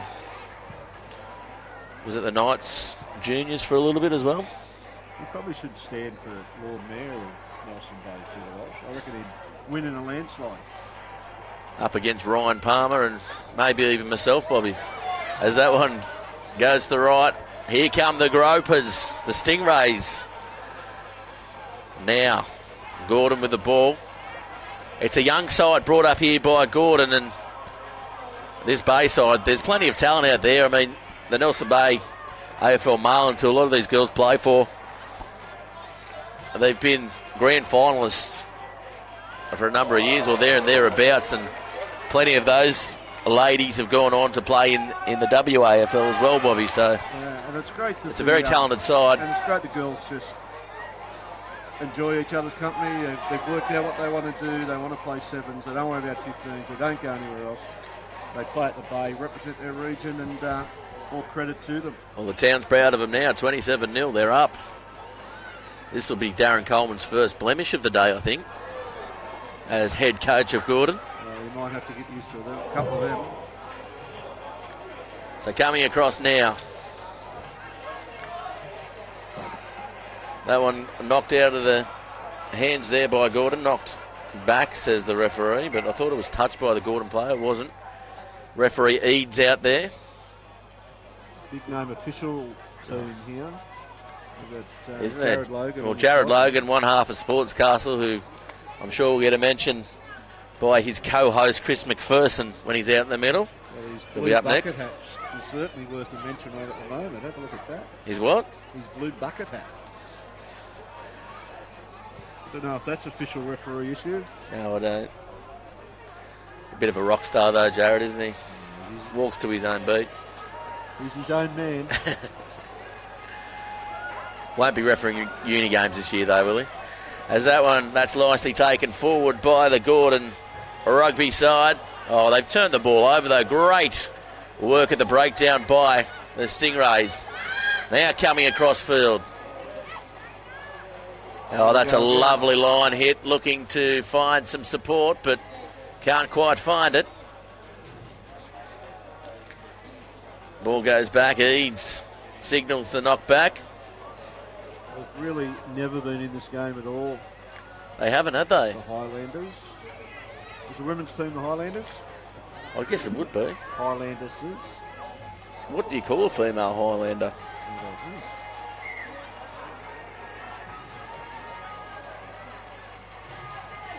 Well, we're calling them on the end of the scoreline here. Well, that's right. They're lowlanders at the moment. Judging by the scoreboard, 32-0. This is the biggest scoreline of the day, Bobby. It is. They have been the most dominant team today in a game, the Stingrays. Yeah, certainly sending a message out to a couple of these other sides in the women's division, the Hamilton Hawkettes, and indeed the Manly side who we saw get up against the Hawkettes earlier. Next we're going to have Norths taking on Liverpool, I think, by the looks of it.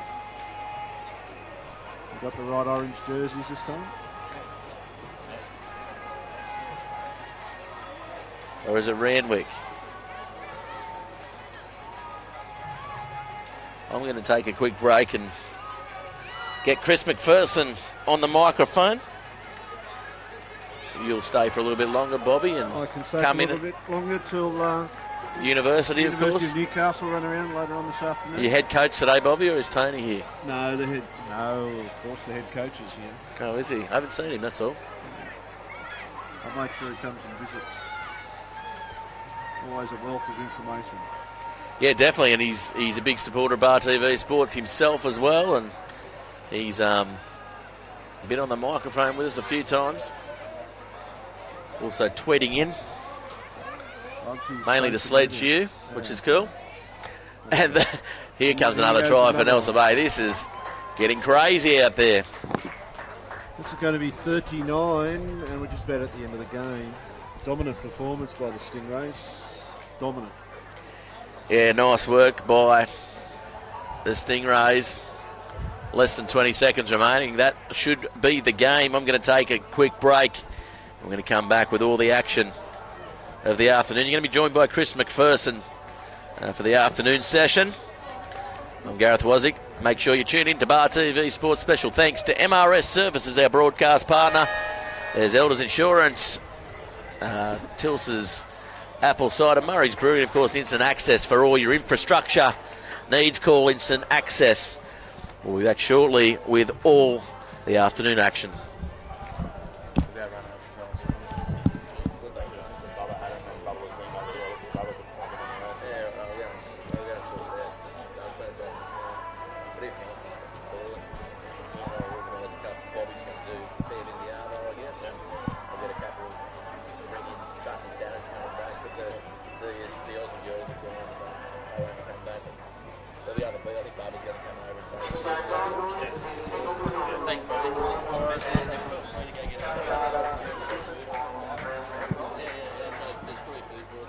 Hamilton free feed.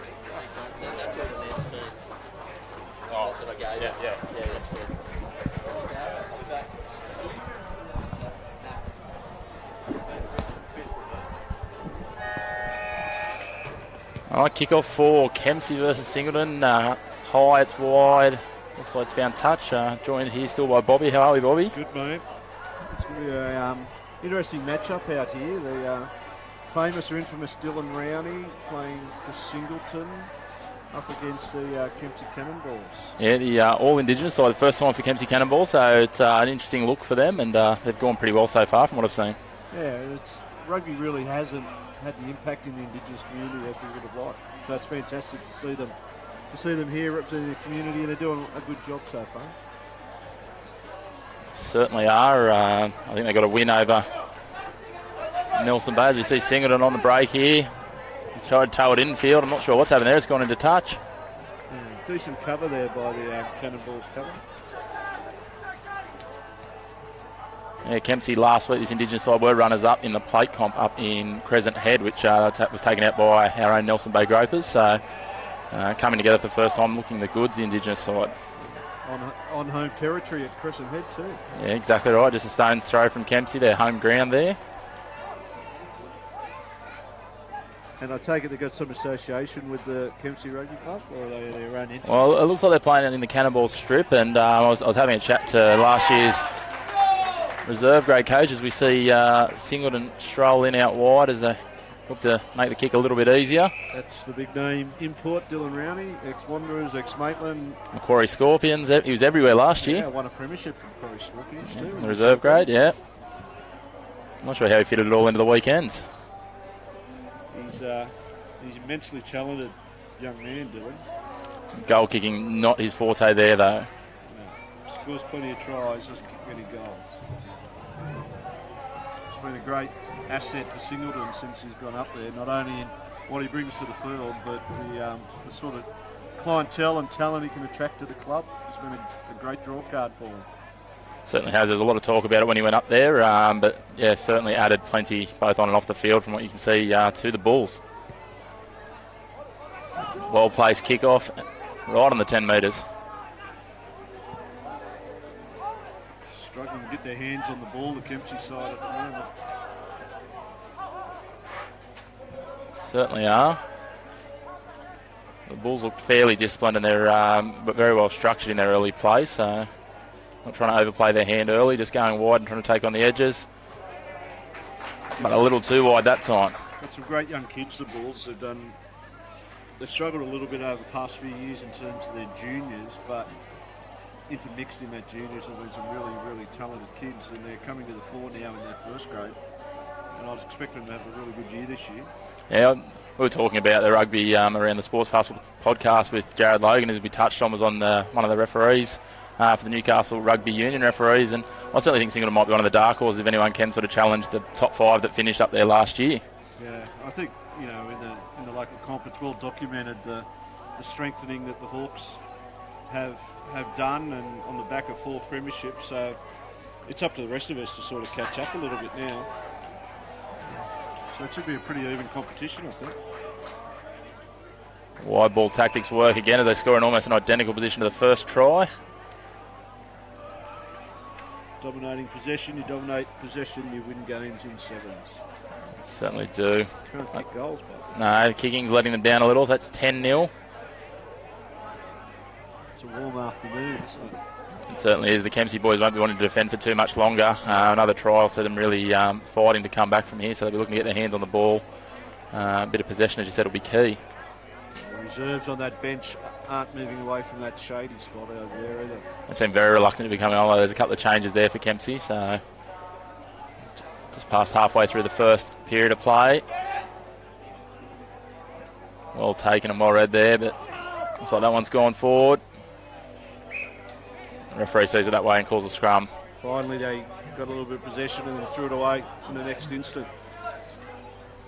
Sevens is very much a game about possession. You know, you've got to treasure possession, you've got to wait for the opportunity. You can't be flicking that ball out and turning the ball over, especially at this end of the field. You certainly don't want to be turning the ball over in your own half, especially in this sort of climate. The hotter days, it's going to be a long day. If you spend the first half defending, it's going to be really hard to come back in that second half, irrespective of what the scoreline is, because it takes a lot out of the fuel tank. Yeah. Especially the guys who got wide with the wheels they've got out there. Speaking of the wheels, the marquee man there, Dylan Rowney with it again, and just takes him on the outside. Try time. Just makes it look easy, doesn't he? Oh, no. Oh, beautiful cover defence. Yeah. Touch judge has called that one. It looked pretty clear cut from here. Forward pass. He did his best though, Dylan, to try and find the corner. He did. He probably blew that a little bit, Dylan. Got into the showboat mode a little bit early. Yeah, I think if he had to just punch it on the outside, he might have had a better chance, but he tried to use a bit of the dancing feet to come back in and take him in and away. So, and the hand's gone straight up. yeah, that's enough of a run in the heat for him. He'll have a spell now. I'm not sure who that is that's come on now, but it's it'll be a flowing hairdo if he gets going. He's got a fair mop of hair, hasn't he? He has. Kempsey here looking to utilise the possession. See what they can do with the ball. Oh dear, that's not what you want to be doing inside your own 22. Oh, and he's offside. That's a coach killer, that one. That is an absolute coach killer. Just having a look. I spent a bit of time up in Kempsey in my youth, and one of the young guys out here and a couple of others, they all look like they're, as you say, non-rugby union players that have come over from rugby league. So it'd be good if the Kempsey Rugby Union can hang on to these players. Or at the very least, get them playing both codes. Yeah, well, I mean, the Group 2 and Mid-North Coast comp are pretty old school. So, I mean, it's the Saturday Rugby Union, Sunday Rugby League up there predominantly. So there'd be plenty of opportunity, especially for younger guys whose, bodies are up to it. If you want to go and bash yourself up both days of the weekend and have a crack. Yeah, and I think in this day and age, the state of junior rugby union across the state, if not across the nation, we're going to do whatever we can and change old school rules to give people opportunity to play the game, I think. Yeah, we had some discussions around similar topics when I was up in the NT, and the rugby league and rugby union was too busy trying to go head to head when there was opportunities to sort of move their seasons a few 4 to 6 weeks apart each and not overlap, and they've done that now, and all of a sudden the rugby numbers, the rugby union numbers have certainly boosted, and a few of the rugby union guys go over to rugby league after their season's finished. So it means guys are playing sort of 9.5 months of the year, which works well, and everyone's got plenty of numbers. That's right, and that's what the Newcastle zone, I think, has really got to look at. There's going to be a lot more cooperation between the three major codes, Australian football, rugby and rugby league, and try and work out ways to get a little bit of crossover and give people different opportunities. Yeah, I was discussing with Paul Arundale the other day from Newcastle Hunter Rugby League. He sort of said it's so surprising that so many teams are insistent on playing Saturday afternoon, because every code seems to play Saturday at 3 o'clock. No one's really willing to look at twilight, anything just to mix it up, as you say, to give there's guys like, Dylan Rowney's probably the best example of it at the moment, of taking the opportunity to try and play both codes at a pretty decent level. Yeah, and you did right with the twilight options too. Like the weather in our area is always okay. So sometimes you get a cold night and that sort of stuff, but lots of Friday night, midweek nights and that sort of stuff. It'll attract people. It's something different. Breaks up the working week for lots of people, and it's a way you attract more and new people to the game. Certainly is. The Social Fours is probably a good example of that in the local rugby union. I know at Southern Beaches they attracted a good bunch of guys that were probably not your normal demographic for new players. Guys in their late 20s who've never played contact sport before, who came along and gave it a try. And that probably gives you a good example of, the attitude towards it is that, Friday night you've still got your weekend to yourself. It doesn't clash with too much. A lot of guys work Saturdays, so it does mix it up and give that opportunity. Yeah, and I think that Friday night also works because a lot of guys that are playing, you're in that age group of having a young family and kids have got Saturday sport or, the wife's got commitments or whatever, and having that Friday night off or playing your sport then gives you that time to dedicate to your family on the weekends. And I think that's the way society's sort of moving. Certainly does. Just see the Kempsey halfback there. He got nutmegged, to use the soccer term, by his own ball coming out of his own ruck. Didn't realise it had gone. Singleton nearly towed it through to their own advantage, but it found touch. Do you think Kempsey here with the ball in hand, have they got much of a chance of a comeback down 10-0? It's only 2 tries, and then they just sneak one of those goals over. Yeah, well, they haven't shown that much at the moment. They just can't secure that consistency of possession. They have an opportunity here. They throw the 50-50 pass and it hasn't worked for them yet. They've really got to capitalise on this possession, but as you say, they're throwing a lot of those 50-50 passes. They're not sort of sticking. Really striking as a team that when the passes stick, they could rack up a score against pretty much anyone, but if they're not, as we speak, they make a break. Oh, here we go. There's some pace here on the wing. Toes it back inside. Oh, if he can get the bounce, he's well clear of everyone. He's got all day. He'll stroll over and put that one down under the sticks. Put him back into the game. Should convert this and make it 10-7. Yeah. Well, that's a bit of a against a run of play try, but they certainly got to the outside and a nice little bit of skill. There wasn't a great deal of intensity by the Bulls to chase back then. So whether the Heats get into them or whether they thought the game was under control, but it's far from that now. Even that kick back infield, I thought there was 2 of them were sort of almost parallel with the guys he broke through. Yeah, he was facing the right way, but they just didn't seem interested in chasing. As you say, the Heat might be getting to them a little bit, but they've had the advantage of possession for most of this game. That's right. Oh, little touch there from Singleton to knock. Yep, the referee sent it away to knock on, so they'll have a scrum to Kempsey. If they can capitalise on this possession straight away, in a flash of an eye, they could be turning this game around and have the lead. Yeah, the body language of Singleton isn't great. They look tired. I think they're in a pool that means this is their 4th game for the day, so perhaps the Heats just got to them. Perhaps they didn't chase back before just to conserve their energy for the next time they've got the ball.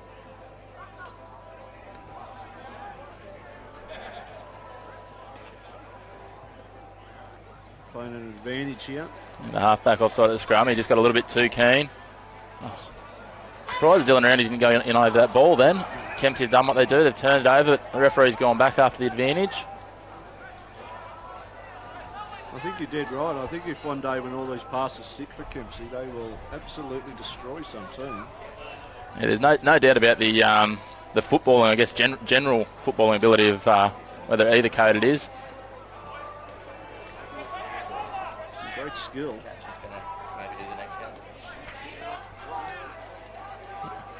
Some strong fends as well. They like to tow it through, don't they? Oh, he just couldn't quite get the inside shoulder. They're pressuring hard here in defence. Can they force the mistake? Singleton's really taking it back into their own in-goal here. Crucial possession here. Oh, and another penalty back. Here's their chance. That's it. Oh, he's going for the old rugby league tap and barge over from the big bopper. That puts him in front. Certainly does. I want to take their time a little bit with this kick and just settle it down. There's still 2 and a bit to go, though, so this is anyone's game if they, as you say, though, Singleton's body language, obviously the coaching staff sent Dylan Rowney straight back out there after that first try, but the body language is very down from the Singleton Bulls. That's right. And they've played a bit of footy at him, Kempsey. It may have been a crucial miss. Certainly hasn't been a goal-kicking clinic this game, that is for sure. It's one of those skills in sevens that not many people practice, but it's so crucial, especially at these sort of end of competition games where tries are at a premium and those extra points can sometimes be the difference between winning and losing. Yeah, when you start to look at differential to head through to quarterfinals and things like that. And the other thing, these guys, it's not often you're practicing drop kicking from different spots and under fatigue as well. So the fatigue can play a huge factor in that with their body position. Set up nicely there. Singleton start to spread the ball. They're running wide. Oh, that one slipped up a little. Play the advantage. I'm going to back him in from here. I think he's got the pace to get there. Whether he can get under the post is going to be the next question. Yes, he will. And if he's smart, he'll slow this one right down. No, he's dotted it straight down. Well, that puts the balls back in front. Yeah, you'd be looking to slow this down a little bit, but he seems to have not much awareness of the clock.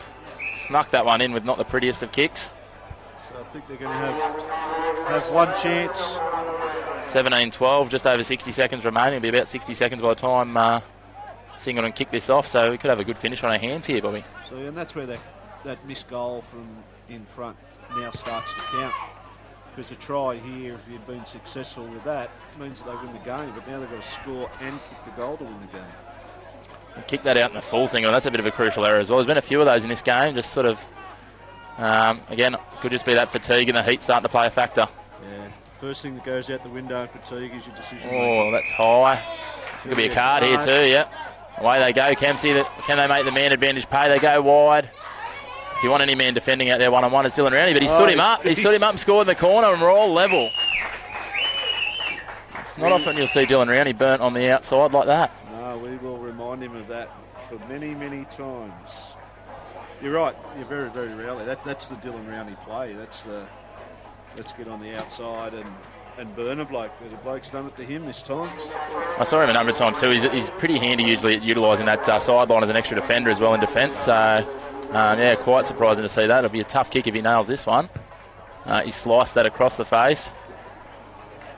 And that is time, and it's all level. And we come back to that kick, 17-17. Certainly do. Both teams probably ruining some kicks. There was a few not so tough ones, even the two early ones that Singleton missed in the first half. Yeah. Interesting to see where that leaves the teams in the standings, and it could certainly, from my understanding of the day so far, mean the difference between who progresses and who doesn't at this stage.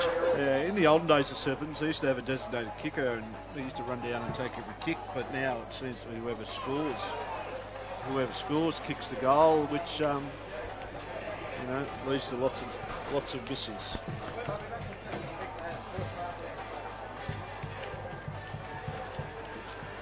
Next up, it looks like we're going to the Premier Division and Randwick and Norths. See a bit of a difference in size between the city boys and the country boys when they get out there, Bobby. We do. And in this one, you'll certainly see a little bit of a difference in the skill execution and the way they play the game. A bit more structured, I'd expect these guys, than a bit of the razzle-dazzle that the Kempsey boys were playing. Kempsey boys are very good as they won the passes here. They're an athletic-looking bunch too. Certainly are. As we saw on a couple of those ones, there's some speed and agility amongst them. Now North Sydney, they go straight on the attack once they've got possession, and we've got advantage early. They'll look to go wide, I think. Bounce pass, didn't quite. Oh, that's some great footwork back inside. It's broken the tackle. Galloping Greens there. Looks like Randwick's brought a very young squad up here to Newcastle this afternoon. Certainly having that. Looks like it was Harrison Blake dot down for North. Looks like a bit of a speed man, does Harrison. He's got that Carlin Isles look about him. That American athletic sprinter type look. Just realised I'm looking at the wrong team sheet. That was Delhi Lokatui actually, so apologise to Delhi. Kick off right on the 10 metres. Oh, I think he's taking that short, and the referee in perfect position. Really just shows it's a game of inches. Especially when you're in this Premier Division, because everyone in the competition can play. And in seven, sometimes you just don't have the time to come back from a couple of fundamental errors.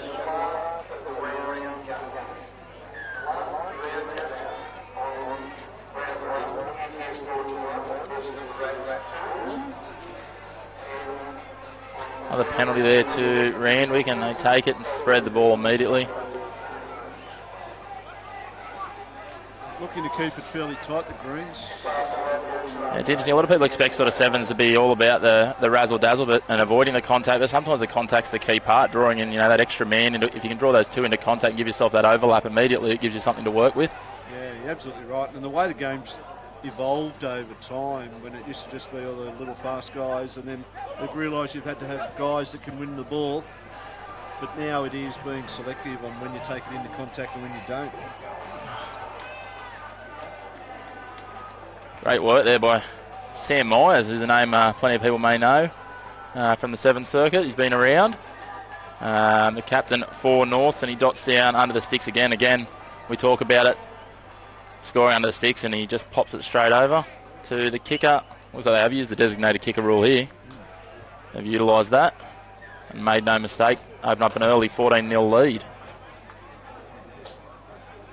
It's going to be hard for Randwick to come back from here, I think. They've made their intentions very clear, North, so they're just going to settle the ball down, taking up for a couple, and then hit those fast men out wide, especially down this right-hand side where they've obviously identified a weakness. That one's definitely gone 10, and here he is, not quite on the mark for Sam Myers. It's great to see, up here in Newcastle, North bring up the likes of someone like Sam Myers, who has played for the Australian Sevens side, and rolling him out, so there's plenty of talent on display. Opportunity. Great defensive work. The referee's found a penalty. He said not releasing, but I thought that guy was on his feet and the tackle had moved away, but maybe there just wasn't enough separation. Yeah. Oh, beautiful read there. He's just towed it through for himself. Take his time and dot down. Came from a questionable penalty, I think. Referee's a lot closer than I am, but I thought that it was a fair play on the ball then by the North player.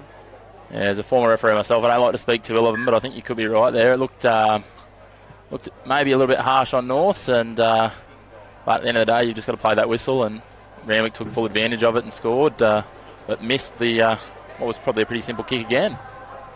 That's okay. You praise them, I'll criticise them. We'll find a happy medium there. No, if it's Jared Logan out there, I'll make sure to get into him. There's no problem there. I have no problem there. He's got a thick skin by this point of his career, surely. Well, he is the number one referee in Newcastle, and you don't get to that status without having a thick skin.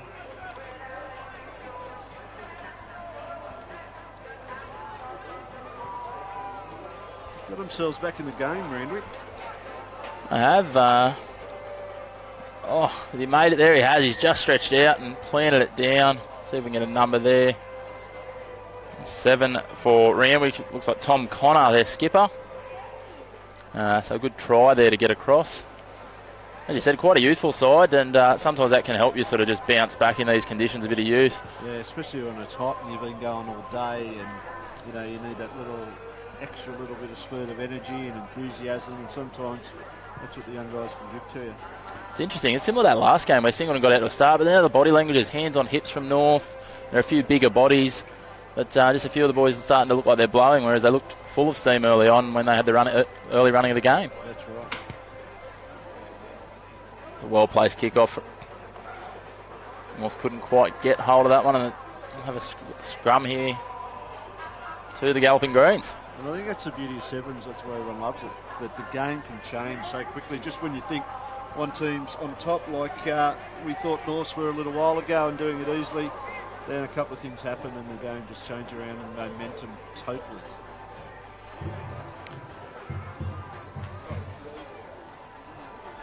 Well, 60 seconds here. It'll be interesting to see what Randwick can do with the ball if they can get across the stripe again and take the lead, which looked like probably the furthest possibility about 2.5 minutes ago.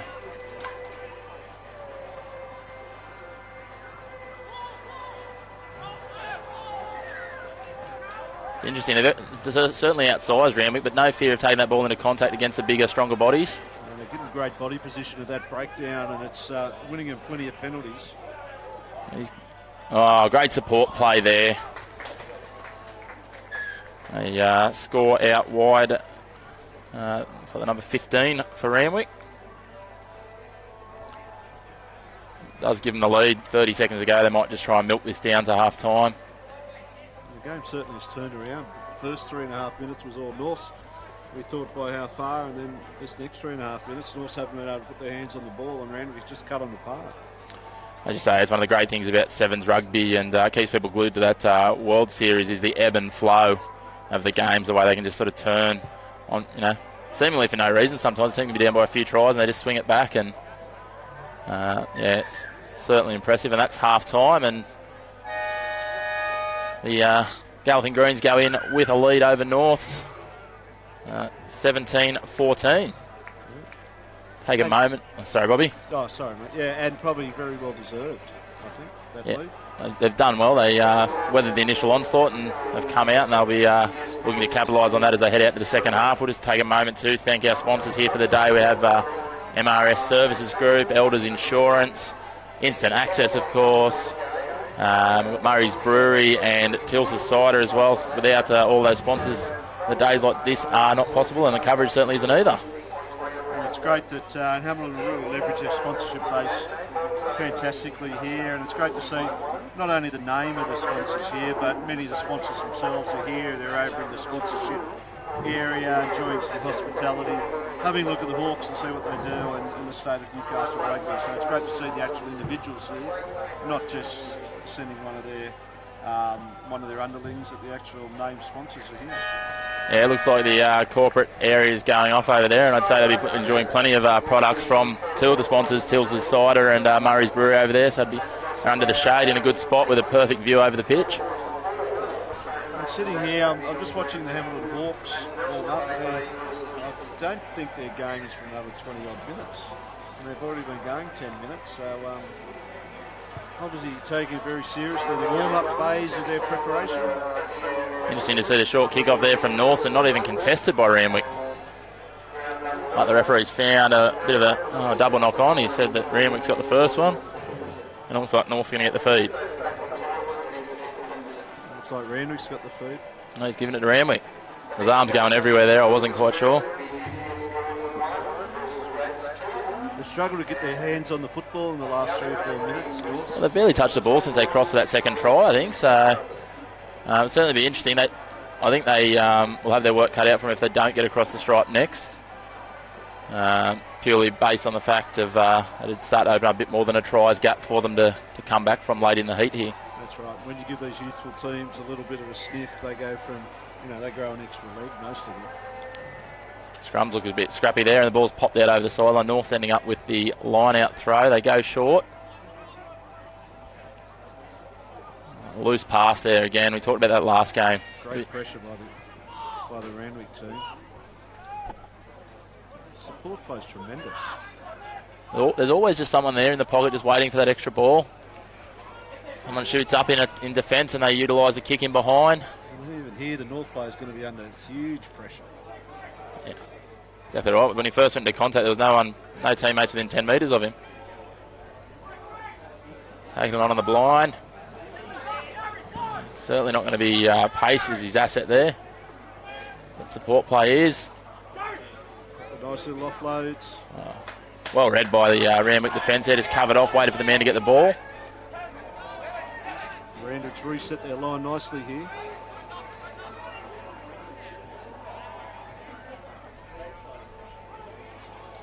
Nice interchange by the North players. He reaches out and plants it down in the corner. Is he called into touch, I think? Yeah, it looks like he has. He called knock on. Not sure. Either way, it's not a try, I don't think. I'm trying to see if there's a touch judge over there. They don't even have touch judges on this game. I'm not sure what's happened. Referees have dropped with heat stroke. Been a couple of games without touch judges. I certainly think some of these Premier ones would be the ones that you probably might require them a little bit more, just the pace of the game. Yeah, you'd think if you were going to put it on any game, you'd put it on the Premier games, wouldn't you? But, North's ended up with a try out of all that after a bit of confusion in the corner. Which will see them take the lead by 4, 21-17. It's a bit of a sort of momentum flow too, isn't it? You see in a few of the games where one team will go on and score a few, as North did here early, and then it switched, and that's switched back. Randwick have got to seize that momentum, and an error like that where the kickoff doesn't travel 10 can certainly help their cause. Yeah, and I think that's what it is when you get to teams at this level. this techniques and skill level is that they can turn the momentum in the game, whereas lesser teams or teams with less ability, they really find it hard and struggle to change the momentum in a game. And usually the momentum just keeps on going and going, and it's a blowout scoreline. As Randwick go on the attack here, they're now inside the 22. You see the strength here. It'll be interesting to see which way the referee calls it. Again, he goes benefit of the doubt to the attacking team. Opportunity here for Randwick to take the lead. Might have had the numbers on the outside there, but he went the safer option with the support players with him and went into contact.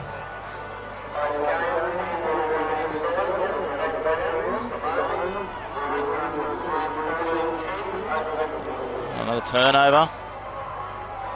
Everyone stopped waiting for a whistle there. Oh. It didn't come. Again, that old adage, just play it. If you don't hear it, just keep on going until you do. Play to the whistle. And the man that we praised for his first try there, Deli Lokatu, he just couldn't reel that one in, and the ball bundled into touch. The referee's called that he's knocked it on and given Randwick the scrum feed here. So prime opportunity just inside the 22 with set piece ball. Randwick scrum's been under a little bit of pressure this afternoon, so they'll need to hold the weight here because possession's crucial right at the moment. Looks like they'd be giving away about 50 to 60 kilos in that scrum just with 3 people. Easily, they've done well there. Now they need numbers out there in support. He's done well there. He's beaten a few players. He's beaten 5 now. Oh, that one slipped a bit high as a referee. Oh, he hasn't seen that. He's let it go. The opportunity the other way now.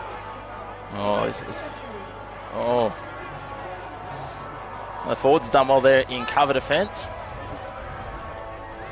And that's a momentum shift. Randwick could have scored, and in a heartbeat, it looks like North's going to go up the other end and put one of the nails in the coffin anyway. But forward pass again. Fatigue really starting to show here. It's no one really being able to sort of kick into 4th and 5th gear, and just those little bits of finishing not quite sticking. Yeah, I think it's going to be the difference who survives to the end of the day and who takes the winners' checks away, because these sides have still got a few games to play yet. That's certainly right. If you go through from here, quarter-final, semi-final and final, so you get essentially another 42 minutes of, or the finals might even be a little bit longer, I'm not too sure. I'll have to confirm that. But 40 plus minutes of rugby is there's plenty more to be played in this heat. It might drop off a little bit later on, but as we've seen lately, the heat holding well into the evening, so it's not going to be a cool night, that's for sure. That's where the squad's really, really important.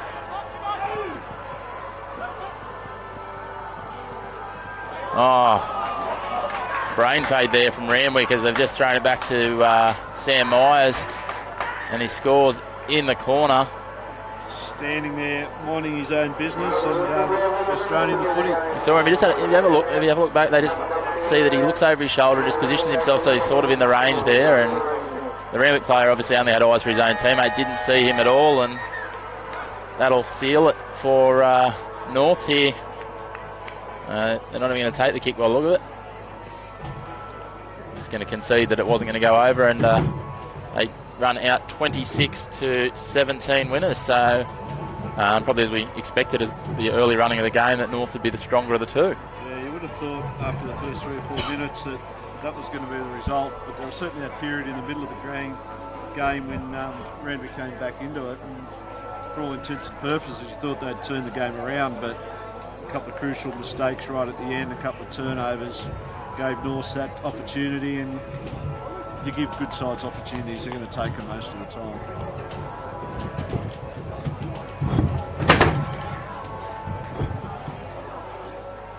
Very quick turnaround, isn't it? Look, this game's about to kick off and the other teams still are on the field. Yeah, they're not knocking about. They don't want to be running behind schedule these days. You start giving up 30 seconds, 60 seconds per game, and you can quickly find yourself 20, 30 minutes behind by the end of the day. That's a long enough day without that. Oh. It's a good matchup here, Warringah and Gordon. Gordon have been super impressive all day today so far.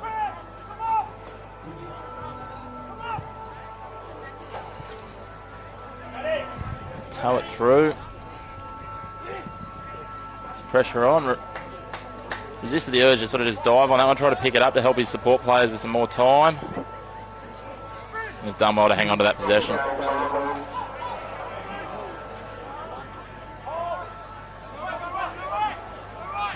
Got numbers to this side. A lot of players, not a lot of space though. He's running out of space, but he turns him back inside. Oh, he just bumps him off. Just a show of force there. Certainly some powerful looking athletes in both sides here. Especially this Warringah side. They're going to go wide. Have they got the wheels out wide? Not this time.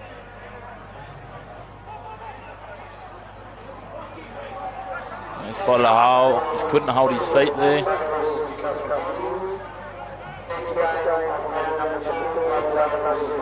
Overlap here. Should screw in the corner.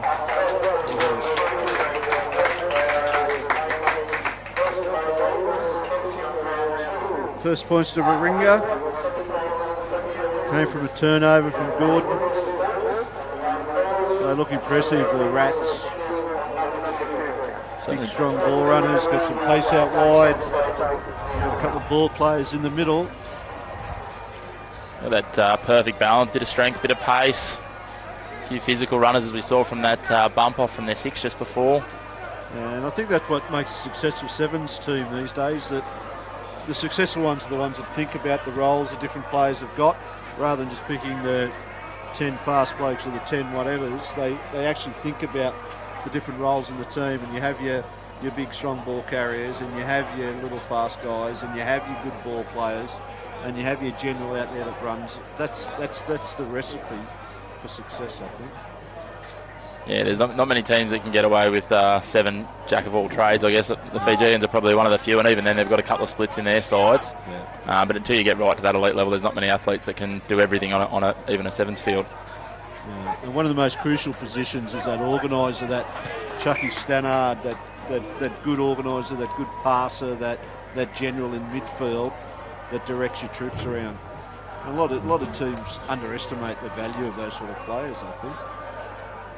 Yeah, that's exactly why the man that joined Gareth in commentary earlier, Chucky Stannard, was so crucial to Australia for such a long period, when I suppose our sevens team is probably a step more successful than they have been in the last season or two since his absence. Yeah, you're absolutely right. And the standing he had in the world game in terms of sevens and the respect he got from opposition was because that he played that role, and he played it to perfection. He wasn't the biggest, he wasn't the fastest, he wasn't the anything, but he may have been the smartest. He's one of those players that really just gave you the impression that he knew exactly what was required out of him and what he could carry out and what he could execute when he's out there. There was nothing, trying to overplay his hand at any point in that career, really. The ball spills out the side of the ruck. That's not the ideal outcome, but they've managed to get the ball back as Staggs couldn't hang on to it. It's a referee out here I haven't seen before. He's wearing a pink kit, so that makes me think he's not wearing any of the Newcastle kits, either the old ones in the old triple stripes or the new white and green. So he might be an import that's here for the day. Guest referee. Yeah. They'll be taking all the help they can get on a hot day like today. As we saw, they're obviously short on numbers with no touch judges on the last game, which is unfortunate. Certainly going to be a rewarding career path, though, as someone who's done a bit of refereeing of both union and league. It's a good way to stay involved if you're either not wanting to play anymore or not being a player, but you love your rugby. So make sure if that is something you're into, get in touch with your local association, especially if that's Newcastle. Especially in terms of rugby union, especially for young guys, because the opportunities in the world of rugby for young referees is just enormous, especially with all these sevens tournaments. Yeah, well, we saw a couple of boys from here. Nick Gale was down at the Sydney Sevens last week doing some sidelines and also some in goals, which is, a great step to see. We've got Drew Tonks down in Sydney as well. So these are guys that are only in their early 20s, and they're starting to make some pathways for guys from Newcastle. I know Jared, another one we touched on earlier, has also done some stuff down in Sydney and with country stuff. There's plenty of opportunities. Yeah, especially when you look at even Super Rugby level, the age of the officials there, they are young men involved even at that level and even at test level now. So it's a real legitimate career pathway for those people that, for whatever reason, may not see playing as their future. They can still contribute and be involved in the game through those refereeing pathways. Yeah, certainly just a great opportunity. And even for the guys who, what's a nice way of putting this, might be a bit more advanced in years. It's a good way just to keep fit once you've done. I know there's a few of the guys that run around sort of in the second and the third grades, or even, you've got the likes of Rob Delbo, he's been doing it for a long time, still just keeps peddling around in first grade and second grade. So there's still plenty of opportunities in Newcastle, even if you're in your 40s, to sort of push through and do senior footy or just run around and help out with junior footy. And it's so important too, as all our clubs are trying to grow the game and grow numbers and grow teams and grow the spread of the game.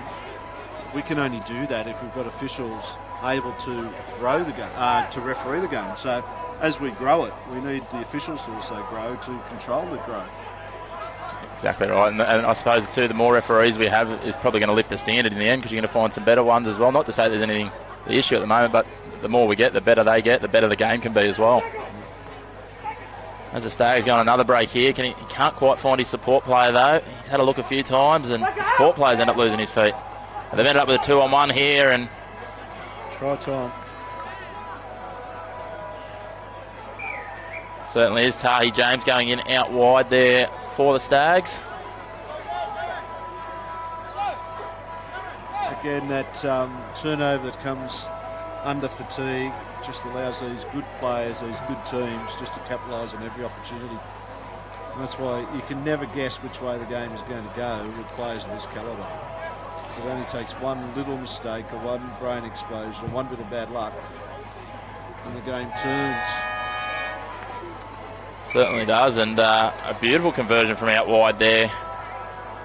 Sees them open up a 7-point lead as they go into half-time, and we saw exactly that last game, that brain explosion. I mean, Randwick had the opportunity to hold onto that ball and have a crack at winning that game, and threw it in the breadbasket to Sam Myers, who said thank you very much and wandered over untouched. Yeah.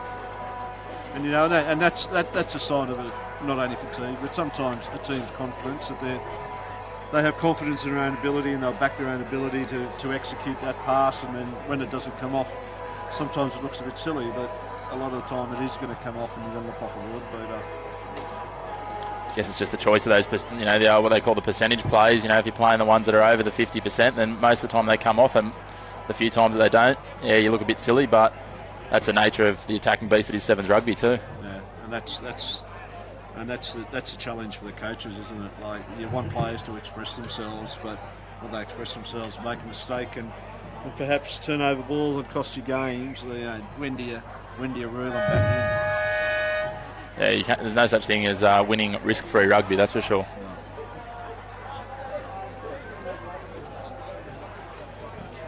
Again, a quick turnaround at half-time, and a 12-5 lead to Gordon here. It's been a really good quality rugby, this Premier Rugby division here. I beg anyone to pick the winner of it. Yeah, it certainly hasn't been easy. There's been a lot of sides, and it's been, from all the games I've seen so far, it's almost, most of the games have come down to either the wire, or there's been opportunities where you can pinpoint a couple of little split-second decisions or errors that could have been the difference between winning and losing between any of these sides.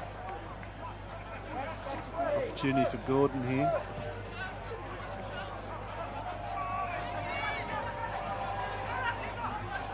Slip. Simple footwork back inside. He's going to try and do it himself. He's got there in the end. Thought he burnt that and burnt his inside runner. Did well in the end, because for all vision, he looked like he was going to get thrown over that sideline. Certainly did, and if that had happened, I think his teammate might have had some words to say to him on the inside. Yeah. Stand there unmarked, wasn't he? Certainly was. But they extend their lead. That opens it up to 17-5. 17-5. Scoreboard looks like it's struggling to keep pace.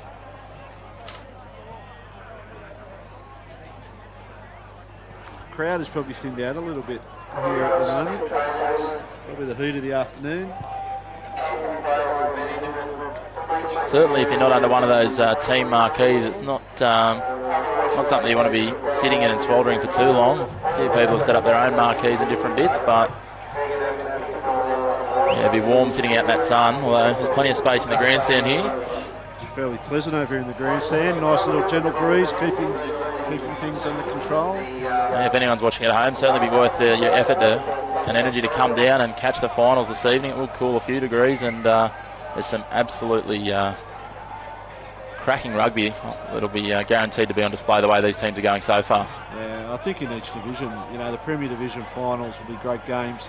The Country Division finals, you've still got some good, strong, competitive teams there, and the women's final is going to be the same. So you're going to see good quality rugby no matter which division's on the field, I think. Yeah, women's rugby, watching that game just before I jumped onto commentary, Nelson Bay, for a side that doesn't have, I guess, regular season women's rugby, they're looking pretty impressive there. They were fantastic. The Stingrays, so Gareth tells me they're called. And you may or may not have heard, but the unusual thing is they don't play 15 aside. They're a 7 specialist team, and they play Australian football. Yeah, it was interesting. I heard an interview with former Fijian coach Ben Ryan the other day, and the person interviewing asked him, what's the best advice you give to a young kid that wants to pursue a sevens career? And he said, play as many sports as you can. The more of an all-rounder you are, the better you will be in the long run at sevens, which was an interesting take on it, but makes complete sense with the varied skill set that you need to bring into a game of sevens. As we see the Stags dot down again out wide. And I think when you see players join rugby from be it soccer or rugby league or whatever, that skill set, especially Aussie rules, that skill set they bring to the game gives them an extra dimension, gives them something a little bit over and above the traditional rugby player. So I reckon he's right on the money there. And it certainly worked for the women's sevens, hasn't it? Because they've leveraged netballers and Austaggers and touch footballers. There's not too many traditional rugby players as such in that program. Yeah, well, you only got to look at a local girl there, Hannah Southwell, who's obviously played a multitude of codes at a high level now. She's played high-level union. She's played for Australia in the soccer and also in the league, I think, now. So, obviously plenty of opportunities for girls too, as the game is still, I guess, in the early years of its development stage, and the code to take those chances and try their hand at a couple of different sports and play some representative level if you're a talented athlete.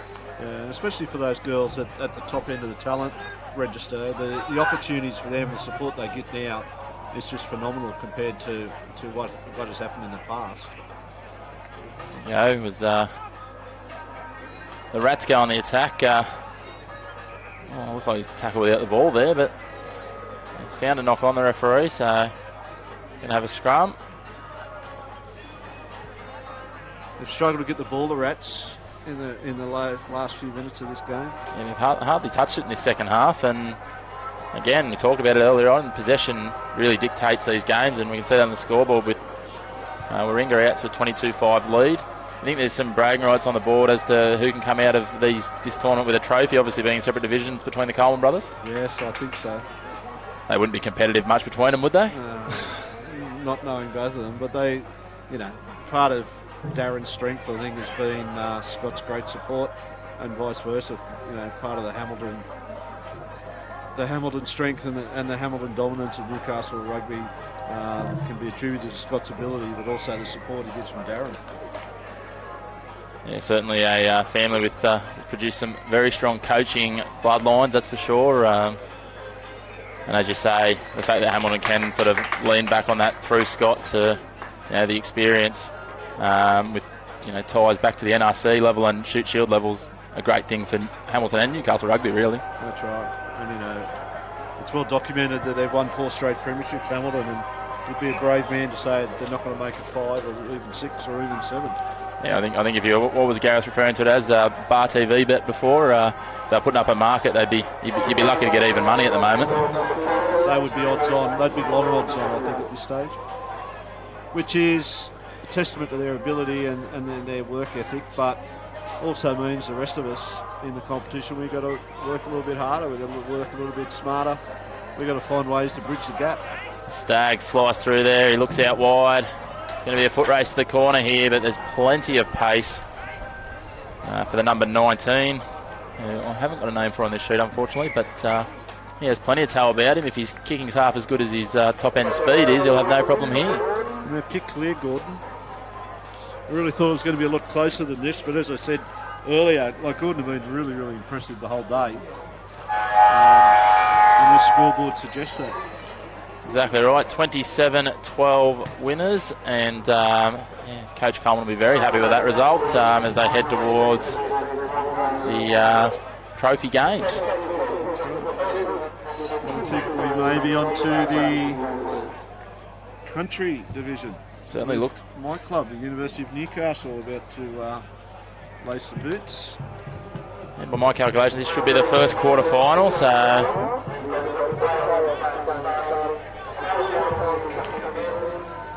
lot of interest. You guys managed to retain your young import that came down from Darwin last year, the two of them?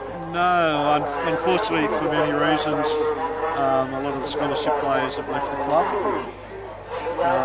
which opens the opportunity for a whole new band of people to join the club. We've managed to pick up a few imports. One gentleman from the United States that was involved in the United States Sevens program, but unfortunately in the first minute of the game today he did a hamstring. So yeah, we're definitely in a rebuilding phase, but we've changed the scholarship system anyway, where half of our scholarships now go to locals. Yeah, lovely. So we're trying to promote the locals and giving them the opportunity to not only further their education but further their rugby. It's great to see. Obviously, it was good to be having the players coming from outside the district and getting the opportunity, but obviously harnessing what we've already got inside of Newcastle is a great opportunity and giving them the pathway as well. Yeah. And, you know, the balance between education and rugby is all important, giving them a future, giving them the ability. And Campbell Scott has made a Shall we go? Oh, he's just been brought down by his bootlaces.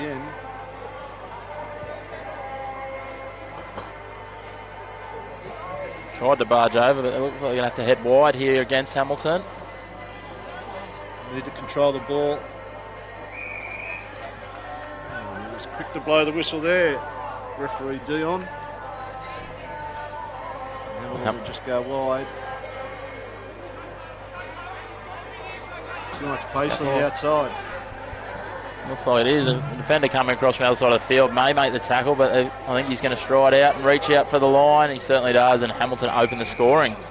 Great chase by the university defender there, but failure to control the ball, and you know, whether it's 15 aside or 7 aside against a team like the Hawks, you give them the football and they are going to make you pay most of the time. Certainly are, and we showed there that simple turnover possession when you're in a prime attacking position and all of a sudden you find yourself down 5-0. Yeah, but encouraging signs. Great break there by Campbell Scott. They just got ankle tapped at the end, and we could have been looking at a different scoreline. It'll be interesting to see how the young university players respond to this now. Kickoff's well placed. Oh, he's done well there. Oh, he's going to call it for it. He's not. Surely not. Oh. Deliberate bat down. That is by far the worst rule in rugby union. Certainly is. Like, his intention wasn't to stop an attacking movement then, it was just to try and capitalise on a ball. I mean, I understand when they're 2-on-1 and a bloke throws a ball, they jump up and just smack it out of the air. Yeah. And even then, surely there's got to be some, I guess, nuance in the law to say in that, it wasn't 100% cynical play, let's just, we can go with the penalty, but to be down a man as well, and I don't think he's actually left the field, has he? I don't think he knows. It comes just to a judgment of the referee, and he can take that referee decision out of his hands by getting rid of the law. Certainly can. And the referee's unaware that they've still got 7 on the field, so plenty of confusion all around. No one seems to know what's happening, but Hamilton have crossed in the meantime for their second. And he makes no mistake with this conversion. They open up a 12-0 lead as we reach almost the halfway point of the first stanza. Might be a way we can even up the competition. We'll let everyone else play one extra player against Hamilton. Yeah, maybe we'll suggest, or maybe Hamilton just have to drop one. The other team gets to nominate who it is. That's interesting. Who would you go there? What position would you take off? Or is there a certain person at Hamilton you might single out? If it was me, I'd take away the 8, Tom Coupe. That would be a big loss. He's a strong player, isn't he? He is a strong player. Saw that in the grand final last year. He was absolutely sensational in that final series last year. Just pushing the pass a little bit here, the students. That's just the scary thing, though, when you look at their team, isn't it? Like, without looking at the numbers on the field, but you can take out a Tom Coupe and some of the other players that they've got that just can come through. You know, look at their situation last year when they got a bloke like Steve Lamont, whose best position is hooker, but his best thing for the team is quite often to play on the side because their hooker depth is so strong. Like. That's right. And then you add in guys who've come back over there this year like VAR and some of those guys. It's a mouth-watering proposition if you're a coach. And now they've got the sort of the Caleb Gerards and those sort of representative level players have joined them, and throw in the quality of their junior players like this young man here, Hamish McKee. You know, it puts them on a different level. Maybe we need to go back to a 10-team comp and Hamilton have 2 first-grade sides. Yeah, I'm pretty sure. Great defence by the students. That is great defence under their posts. And I think we're going to get a turnover. Certainly would have thought so. Oh, that's... Yeah, well... They certainly haven't had the rub of the whistle in this one so far, that's for sure. They could do nothing more. They pulled them down. They were all on their feet, and then they get penalised. It looked like he called not releasing, but it looked like he was on the deck and then sort of 3 blokes all tried to pilfer at once, so I'm not sure who he was trying to ping out of those guys, but split-second decisions, and, you know, I suppose in the heat of the day too, the referees feel the fatigue and makes their decisions a little bit harder, and I certainly know when we're doing some training with some of the elite squads with the referees, they do some stuff where they look at your decisions under fatigue, they just throw you on a rowing machine, get your heart rate right up, similar to stuff that the players would do as well. And the error rates even of the elite, so this was with the rugby league with the NRL referees, was, I think it was 30% increase once your heart rate was over sort of that 85%. So I certainly think his heart rate would be whipping up there at the moment out there in that heat with plenty of end-to-end rugby. Yeah, that's right. And don't get me wrong, it's not an easy job refereeing, but sometimes referees make it a little bit hard on themselves and the way they referee the game. Either too pedantic or not pedantic enough. I think it's why sometimes it's hard to convince them, but sometimes former players can make the best referees, or even current players if they can referee alongside their playing commitments. I know, speaking of Hamilton, a young bloke that refereed a bit of league and union, who played with them a few years ago, Matt Fairbairn. He was a very handy referee as well as a very handy player. He went up north. Matt Fairbairn, I'm a teacher at Merriweather High, and he was one of my students, young Matt Fairbairn. He would have kept you on your toes, wouldn't he? Very good swimmer too, Matt Fairbairn. Run it out from his own in goal here. A risk versus reward, and they're going to spread it. Offload goes to ground though. Put the pressure on here, the students, as they push up in defence. They're chasing. They're just not getting the reward for their effort right at the moment. Certainly aren't.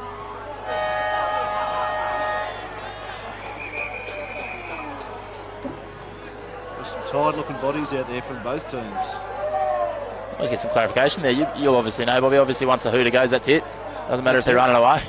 That's it. Unless the ball is actually put down, you can be just in the process of putting down. As the hooter goes, it's all over. So the coaching staff just asking for a bit of clarification there from referee down. That's what Sam Berry, who's the new assistant coach to the new coach at the University, Tony Munro. Sam's made a habit of getting clarifications from referees over the years. Even in Social Fours last year, I came up against him and he was constantly keeping the referees on their toes. He's a great club stalwart, Sam, and he's really excited by the prospect of what we're going to try and do with the university over the next couple of years. And he was first to put his hand up and be part of it. He was a passionate man about rugby and a passionate man about university. And if we happen to make a grand final in a couple of years' time and we're in front, we've said we're going to give Sam the last 2 minutes so we can win a premiership. He's certainly been at your club for a long time, and yeah, he loves uni, and he was fairly instrumental in that 4th grade side this year, just getting back out there. And I'll tell you what, he's still got some skills about him too, that's for sure. Yeah, well, when we were looking at who was going to play 1st grade this year, Sam's name was in the reckoning. He's done a lot of the fitness work in the off season, and he's still got it. It'll be a good test for the young students here. Yeah, they're up against it. They'll certainly be got the possession here in the attacking half. They can just capitalise. As we said, one try here can swing the momentum and they'll be back in this contest. See, that was a non-release. That looked pretty similar to that one under the post to me. It wasn't that much variance, but it's amazing sometimes too when you do have the momentum that sometimes what might be referred to as the 50-50 calls can go your way, as we see Hamilton stroll in under the post. And yeah, I think that might be, with 5.5 minutes to go, 4-try lead might be very tough to claw back. Yes, I think so. And I'd be interested to talk to referees if they would never admit it. That do they referee to the side with the momentum? Do they have a mindset that the other side is going to try and change the momentum, so they're looking at things differently? Or yeah, I would suggest from my refereeing background of both codes, it's certainly something that you don't necessarily consciously think of, but I'm sure it's something subconscious. It's a bit like awareness of certain players that have got certain traits in the discipline field, we might say, and I'm sure you know a few of them around Newcastle, and they quite often get picked up for more borderline offences than other people might, and those sorts of things. So players get a rap for themselves. Other players and coaches have the magic of how to bend the referee's ear. Cameron Smith in the rugby league's a gun at that, and great example. I don't think any of the referees go out there with the intention to do any of these things, but sometimes subconsciously, and these things just occur, I guess.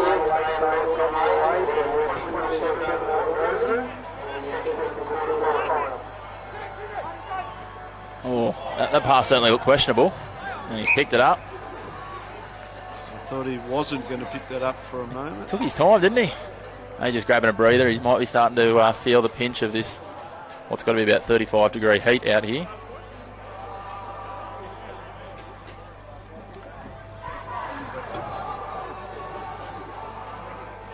A little bit of banter at the scrum. You look a bit short on players for a scrum here. Here they go. They wander in now. They're just probably getting their breath as well.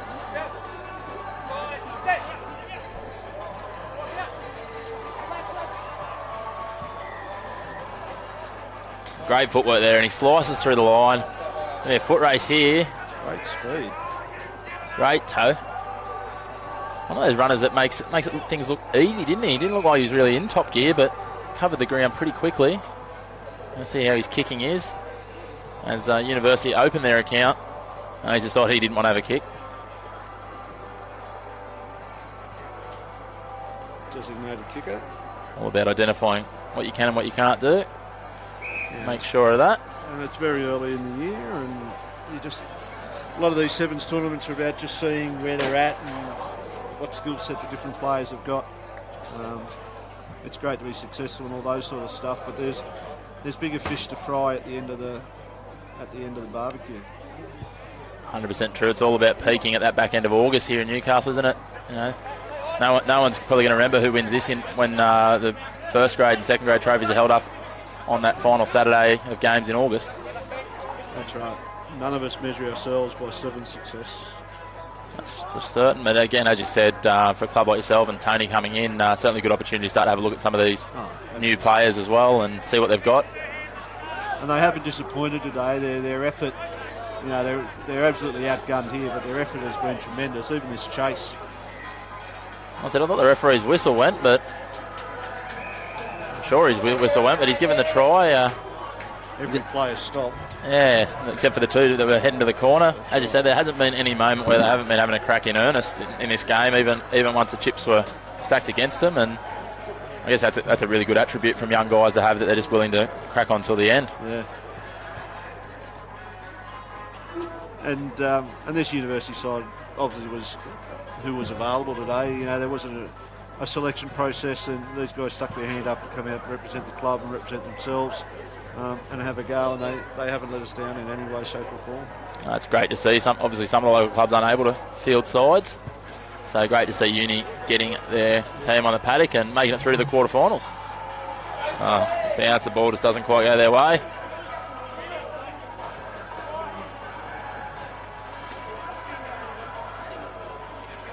Big strong ball runners, Hamilton. Yeah. Tatimi Savu's looked really strong in the 11 for them each time he's carried the ball, and here he is, pounces on that one again. Back of the hand offload, and there he is in the corner. And the University player doing all he could there, and I thought he was going to bundle him into touch for a split second. Yep, it's a long season, the 2019 season, and next time the students come up against the Hawks, we'll be a lot better prepared, a lot different personnel. That's an impressive kick from right on the sideline. I think that's Dane Sharrett.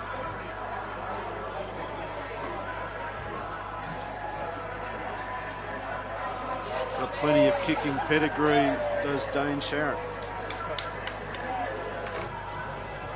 Certainly does, as Tom Coop comes over to the fence near us for a breather. He's sporting a very solid moustache there, Tom. It's quite impressive. The uni boys get hold of the ball. Can they capitalise here and get across the stripe again? A little bit sloppy. Yeah, fatigue starting to show. A bit of a juggle there. Dummy kick. What has he? He's seen something that I don't think anyone else in the ground has seen there. He didn't drop it. No, he juggled it onto his own knee. He's trying to demonstrate that to the referee, but that's probably going to fall on deaf ears, that one. I haven't seen a referee change his decision in a long time, that's for sure. Well, it happened 10 metres away from where we're standing here, and he didn't drop the ball. Yeah, even the touch judge has just thrown his hands in the air, so that's not a good sign. No. Tom Coop's having a giggle down on the sideline. He's seen it as well. So, again, that's the joys of, I guess, amateur rugby, and fortunately doesn't cost them another try. As great effort by the Hawks. Yeah, they're obviously the team to beat here, but I'm proud of the students' efforts. We've got a long road ahead of us, a lot of rebuilding to do, and today was a good first step, I think. Yeah, they quite easily could have sort of packed it in there, and we've seen plenty of teams in Newcastle do that over time on a hot day like this, but they fought all the way to the end and had a red hot crack. You see Sam Berry question the referee about that knock on. Again, doesn't miss a chance.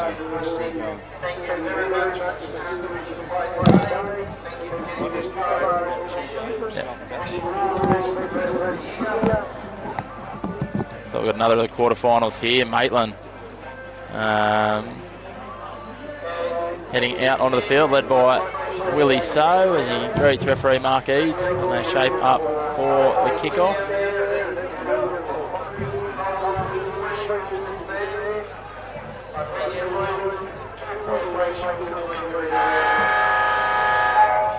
Mark Eads blows time on.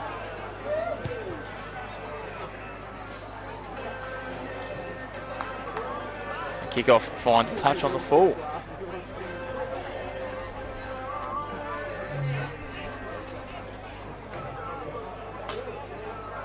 Not often you see a first grade prop taking on the 7 circuit, but good to see Willie So out there for Maitland in their non-traditional white strip.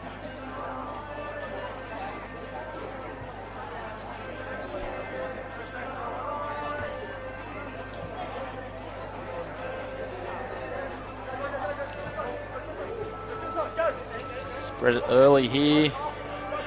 Take the ball into contact. You see some of these country sides coming in and taking on the Newcastle sides in this country pool. As Maitland sliced through. The bat-on pass. Another pop back inside. Breaks the tackle and dots down as Maitland open the scoring to take a 5-0 lead.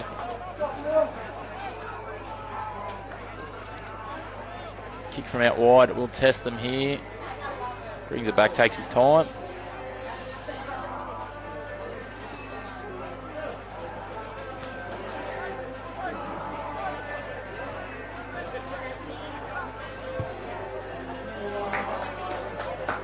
Unsuccessful from out wide, and Maitland lead Nelson Bay 5 points to 0.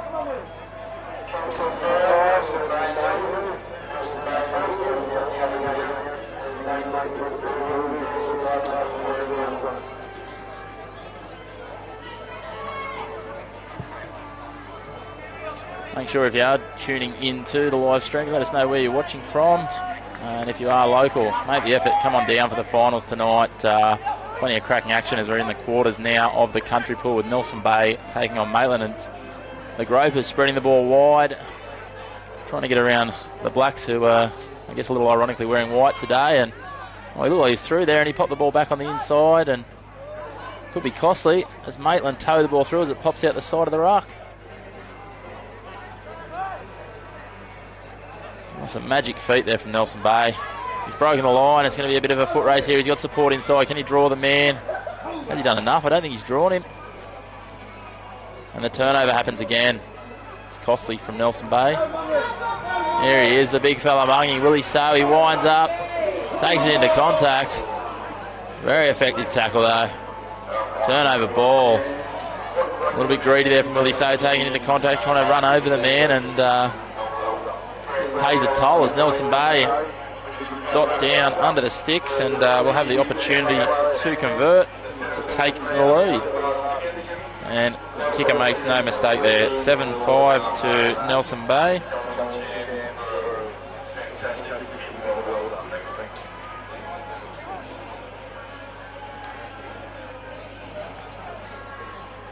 Maitland will now set up, ready to receive the kick from Nelson Bay.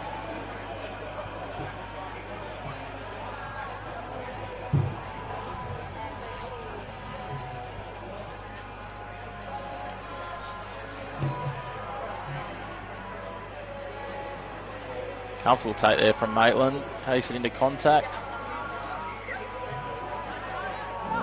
Not releasing the ball there. Great defensive work from the Gropers. They can capitalise on their momentum for their first try here and open up their lead. Just taking their time, playing some structured rugby, which is great to see. Taking him on the outside, then just dropping the ball back in the pocket. There they go, dancing through the middle, taking on the bigger bodies of Maitland. It looks like he's found a hole. Pops it on the outside. They dot down out wide to take a 12-5 lead with the kick to come. Again, the coverage in today's day of rugby wouldn't be possible without our sponsors, MRS Services Group, a great partner, Elders Insurance, Instant Access for their scaffolding and lift needs, for all your scaffolding and lift needs. Our camera perched high above the ground thanks to Instant Access, and also Tils's Cider and Murray's Brewery, who are supplying the corporate area up on the Eastern Hill here at St John Oval at Charlestown, and keeping the sponsors in a great mood, undoubtedly.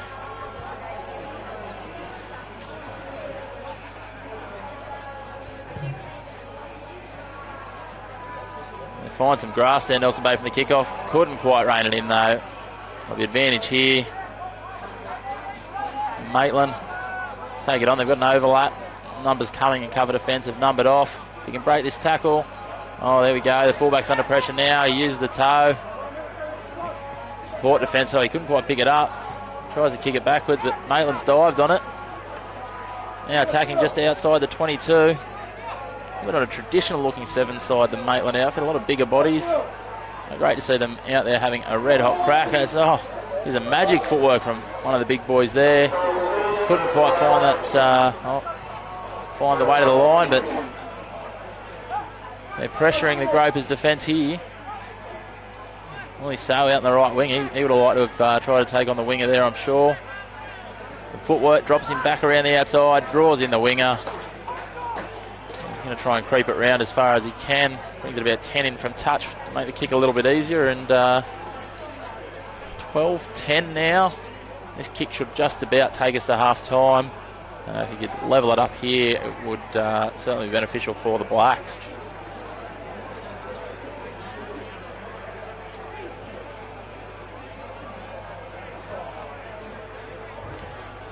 This is the second of the quarterfinal time slots, but obviously quarterfinals going on both fields. And he's slotted that one from out wide, and we're all level, 12 all, with about 20 seconds to go in the first half.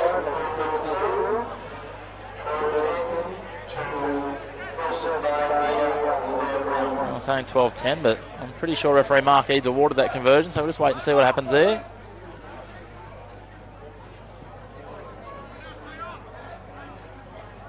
Fine touch from the kickoff, and that will be the half. I need to get some clarification on that score, see whether it is or not 12-10 or 12 all, but by my calculation it should have 12 all, both sides 2 tries and a conversion.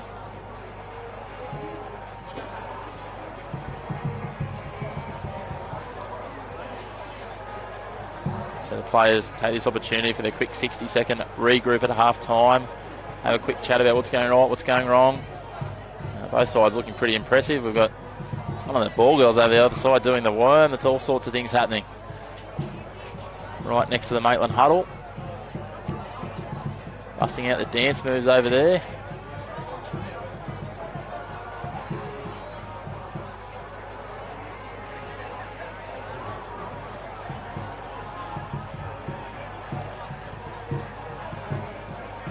Players take the field with the hooter about to go and the match clock about to start. 7 minutes of prime rugby here and a spot in the semi-finals of the country pool up for grabs. Spiralling kick-off. Sits right up. Maitland bat the ball back. They managed to capitalise. It's gone backwards, called by referee Eads. Interesting, again, only one touch judge on this match. The referee's obviously really starting to feel the pinch on their numbers over there.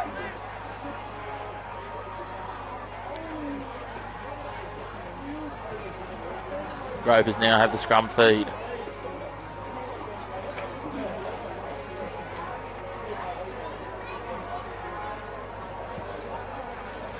Swing it out wide.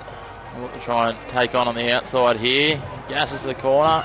Broken the tackle. He's found the touchline. Definitely went out there, but unfortunately the lack of touch judges means that was unspotted by referee Eads.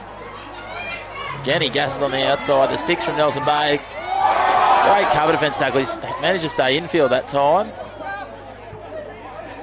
But it's given Maitland a chance to regroup. Well, the ball was out there, but player's gone back in defence. He shot up. Can he throw the wide ball? They've got 2 men unmarked on the outside here. Only Big Boppers in cover defence. Oh, he's managed to bomb that somehow against what looked like 2 props and a second rower.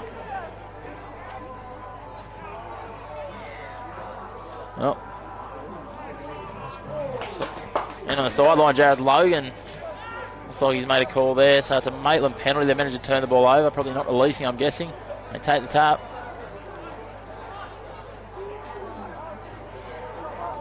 Spreading it wide. Can they take them on the outside? There's plenty of pace here. He dances across. If he can beat him here, I think he's going to get dragged into touch though. Oh, he pops the ball back inside. He's done well there. Oh, he's just dropped that. He's tried to kick it, but he's dropped it. Referee Eads is called play on. It's all sorts of confusion. Ball pops out the back of the ruck and the Gropers are on the attack. Oh. Dancing feet. Oh. All he had to do was stand up again and take off, and he was away. But the ball bobbles out, and Maitland play on with the advantage. They go into contact. Questionable entry there. But I think we're going to go back for the scrum. The knock on by the Gropers. As the Gropers make a couple of changes, as does Blacks, one change to come.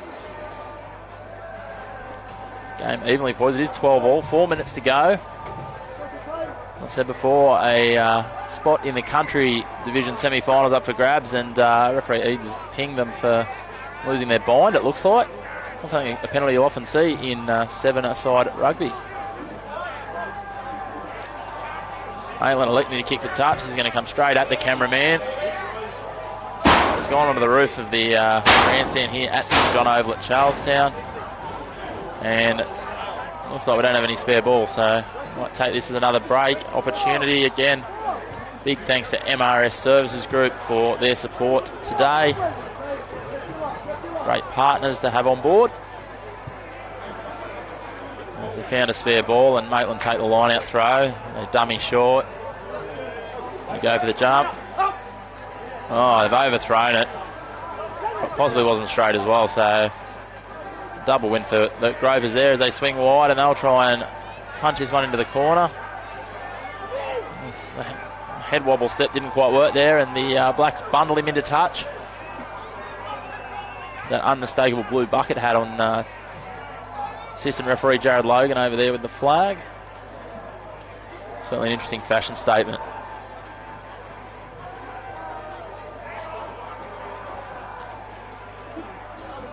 Maitland trying to hang on to possession here on their own line, but scrappy passes meant their first receivers had to just boot that into touch as he received with his feet under pressure.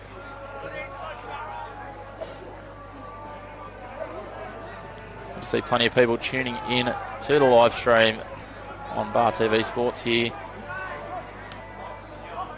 as we see Nelson Bay taking on the Maitland Blacks in the quarterfinals of the country division of the Mick Whale Curry Sevens here at St John Oval. Nelson Bay Groves in blue on the attack. Ball pops out. Looks like they've got some advantage here as referee Eads puts his hand out. They've got a 2-on-1 here. They should score. And he rounds it. He's going to go quite close to the post here, just due to a lack of chase by Maitland. That could be costly as they Gropers go to 17-12 in front with the kick to come. Should be 19-12 with about 90 seconds remaining once we get down for the kickoff. Sure enough, he's made no mistake. Put his hand up for the interchange as soon as he's kicked that one too. So Nelson Bay Gropers lead by 7.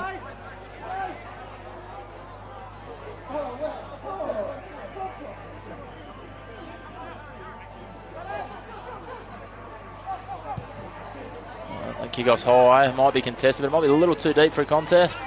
Certainly is. Broken the first tackle. Entry from the side there. This game's had a fair few penalties already. He's definitely offside, and Maitland player tries to take advantage of that. Popped and offloaded his knees. It's gone backwards. Not sure about that one, referee Eads. Well, they're doing quite well for, I guess, what might be termed a non-traditionally built Sevens outfit. Another penalty there, this one to the Gropers. Attacking player not releasing once he was tackled.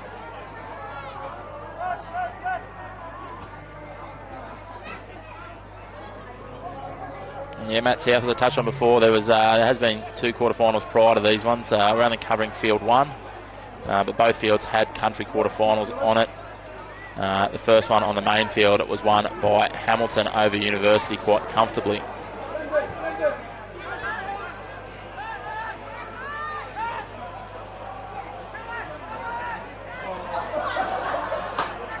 Very scrappy play here as we get into the dying seconds of this one, and it looks like the Gropers will be the ones to go through.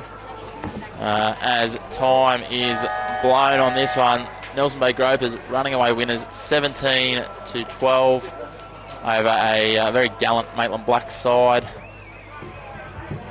Certainly done a great job there.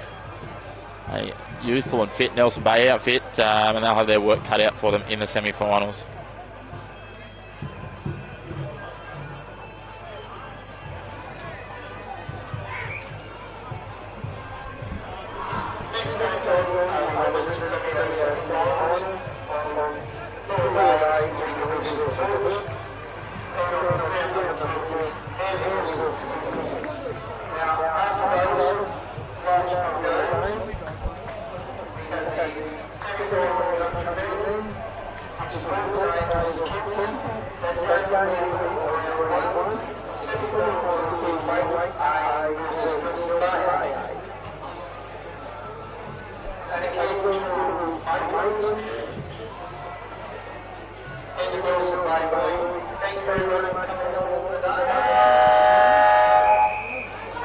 Here we are with the women's semi-final, and we've got Hamilton Hawks taking on Warringah. The kickoff's gone into touch there from Hamilton, so Warringah take the quick line out. They've been called back.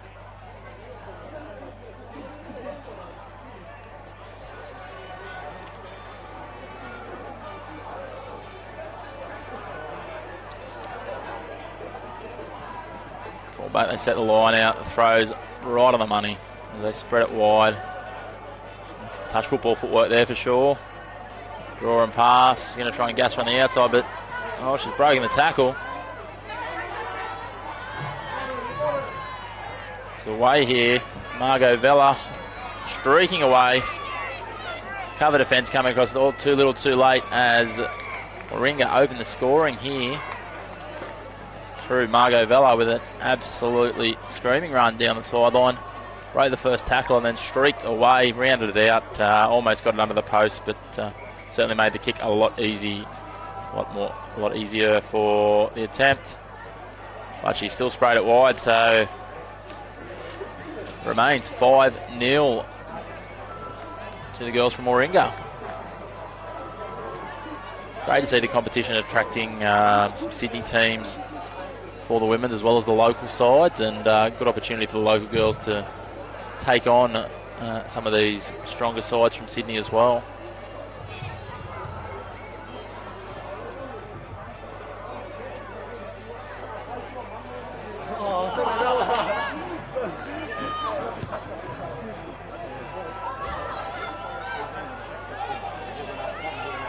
Taken insecurely, gone into contact. It looks like they've turned it over there. Great work. She's going to do it all herself there. Tatum Bird secures the turnover, streaks away, and scores about 10 to left of the post. Great individual try there, capitalising on her own turnover. See if the kicker can do a little bit better. Well, she's overcorrected. She's found the woodwork, and the score remains 10-0.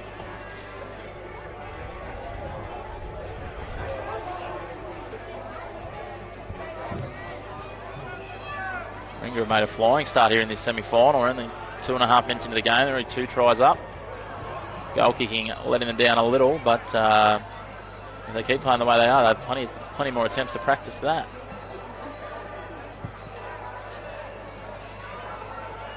Oh, also a knock on and a Falcon. A bit of everything happening there.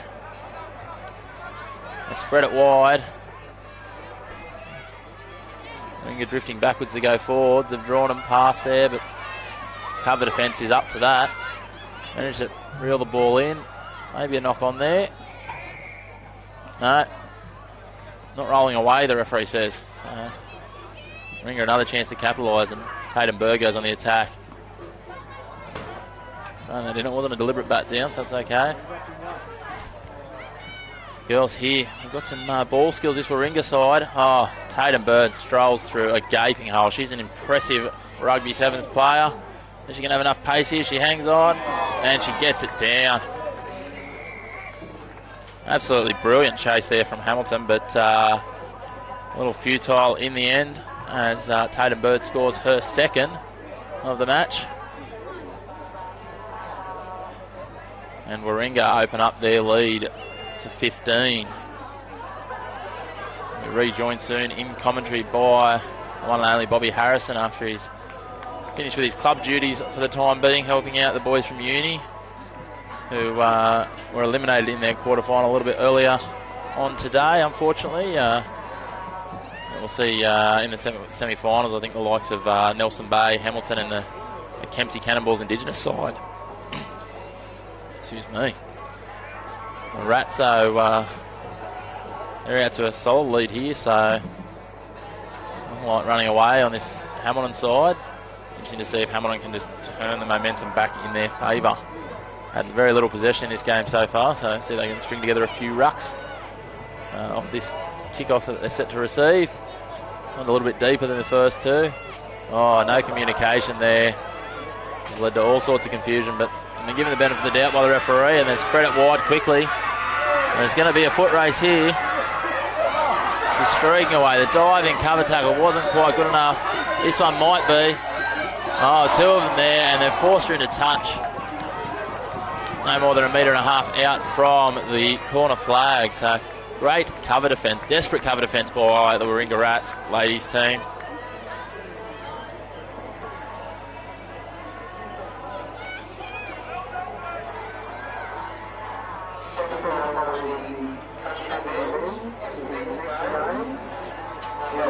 Not the best throw, but the line-out jumpers done the work to clean up, and Warringah have maintained possession. Great work coming through as she picked up the ball at half. Couldn't quite force the turnover though. Warringah maintained possession. Early cross kick. I don't think anyone else knew that was coming, but they might. No, Hamilton managed to get hold of that. Solid tackle. They're fighting here. They only got the 2 players, so referee's called a high tackle there on the Hawks number 8, Nicole Nathan. Nicole Nathan will take the tap. She sends it wide early. Oh, the cross kick. It's going to be a little bit too big. I think she was surprised by that. It's gone touching goal, so it looks like we're going to go out to the 22.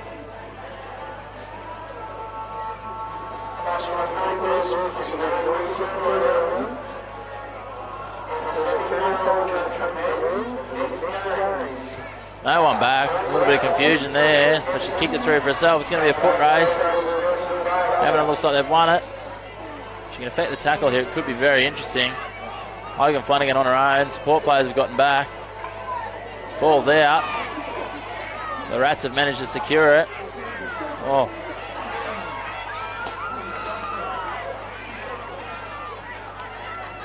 The Hawks starting to step it up a gear now to take it to the Rats. The dying seconds of this half.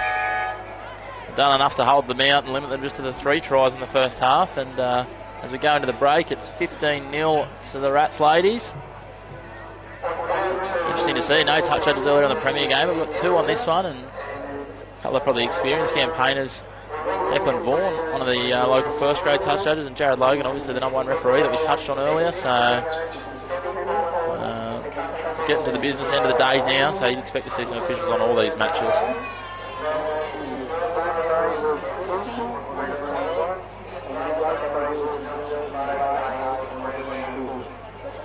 The confirmation of those country semi-finals, which will come next, and we've got Hamilton taking on Kempsey on field 1, and the non-covered game will be Nelson Bay versus North Lakes on field 2. So, as I said, these games running through till about the men's final. I think kicks off at 6:25 tonight, and yeah, certainly still plenty of time to get down here and catch some quality rugby if you're in the vicinity. So, going to turn into a great evening, and Hamilton very slow to come out, and the referee's allowed Warringah just to kick off. She's drawn a pass. No, she's dummied. She's gone back inside. Logan Flanagan chases her, but it's a futile chase as the Rats reach out through Bella McKenzie to score their 4th try of the match and take their lead out to 20 points.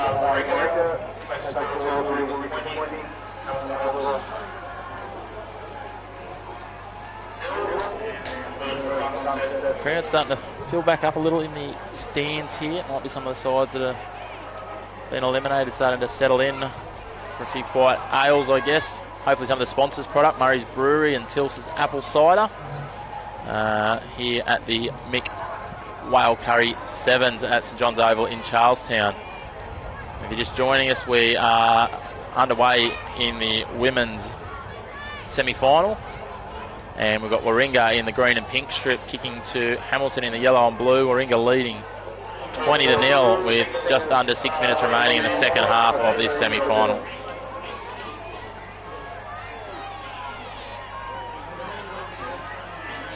Barnstorming run there from Logan Flanagan, but couldn't quite get the execution of the ball placement there as they start to spread it wide. Sorry, that wasn't Logan Flanagan. This is Logan Flanagan now with a draw and pass. She's dummy, she's broken through. She's looked the most likely of the Hawks, and she's streaking away. Oh, she's using some footwork there. Can she hold on and reach out? No, it's a turnover. Questionable whether the tackler released there. All comes to nothing for the Hawks, and Warringah turn it around, and I wouldn't back against them turning this back and going the length of the field. Inside ball into a hole. They've got the numbers here on the outside. They've just got to play this smart. Looks like she'll streak away. No one really chasing her, so she might use up a little bit of the time here. That's Sarah Lomas. Sorry. And sure enough, she dots down, and it's 25-0. They're really blowing this one away, the Warringah Rats. It'll be interesting to see whether the kicking can get this one. They're none from 4 so far today.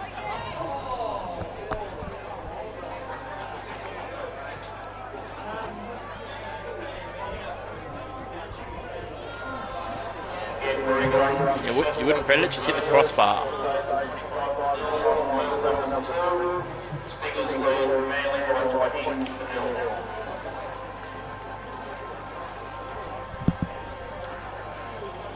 Looks like we'll be having a Warringah Nelson Bay grand final, with Nelson Bay leading 20-0 in their semi-final on field 2. As the Warringah Rats women's kick off again to Hamilton. Wasn't the prettiest of kick-offs, but it got the 10 metres.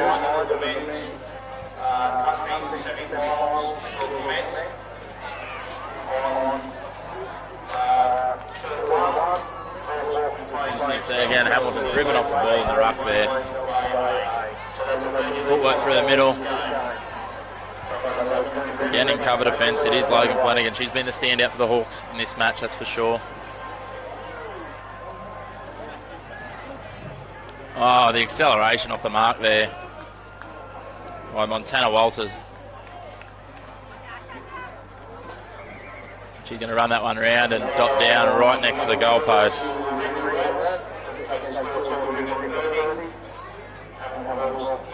Law of averages says surely she must be close to kicking one here.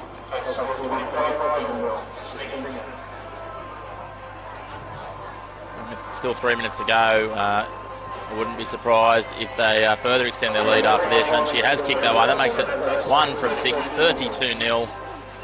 The Rats lead here, and the Stingers, the Nelson Bay side, have extended their lead out to... Sorry, Manly have come back. Sorry, so it's 20-5 on the other field.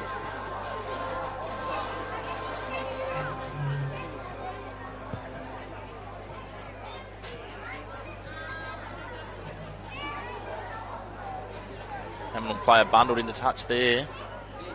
They're a very impressive side. I saw the Nelson Bay side earlier too, so guaranteed an absolutely cracking final here in the women's, which will be a little bit later on this afternoon at about 10-6. They had plenty of work for their line-out. Not sure about how straight that line-out throw was, and yep, he's received the tip there from his AR, assistant referee, on the side there. And it'll be a Hamilton Hawks ball here.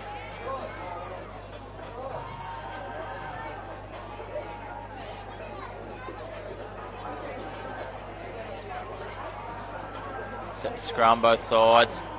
Hamilton by far the biggest scrum here. Quite strong, and they hold their ground. Oh, scrum's gone to ground. It'll be interesting to see what he has to say here, the referee. So he's just going to reset it. Hamilton looking like they're getting driven around on that side, holding their ground here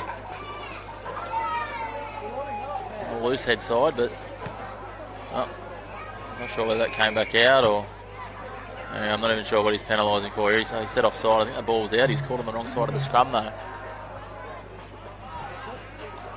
So a chance for Hamilton. Can they capitalise and hold onto the ball for a couple of phases here?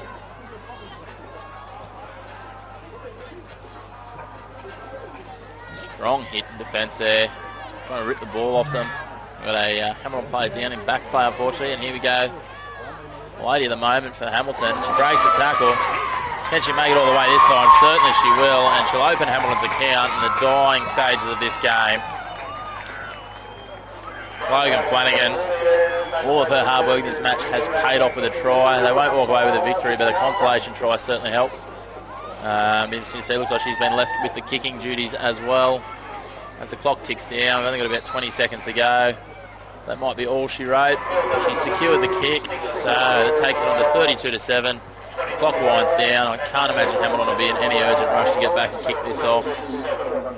And that will see the Warringah Rats progress through to the final, where they'll most likely take on the Nelson Bay Stingers women's side. So it will be a scintillating final, that is for sure. Well done to the Warringah women's side. They've travelled up the M1 and got through to the big game. Interesting to see whether or not they can take their efforts one further.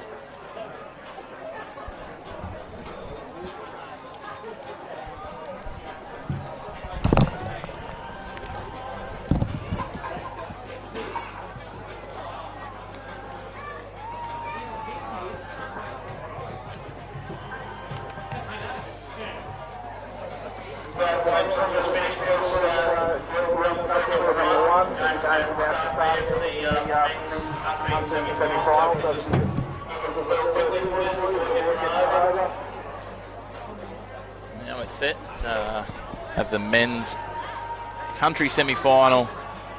The Indigenous side from the Kempsey Cannonballs on the Mid-North Coast, Mid-North Coast Rugby, taking on the four-time defending premiers of the Newcastle and Hunter Rugby Union 15-a-side premiership, and the host of today, the Hamilton Hawks.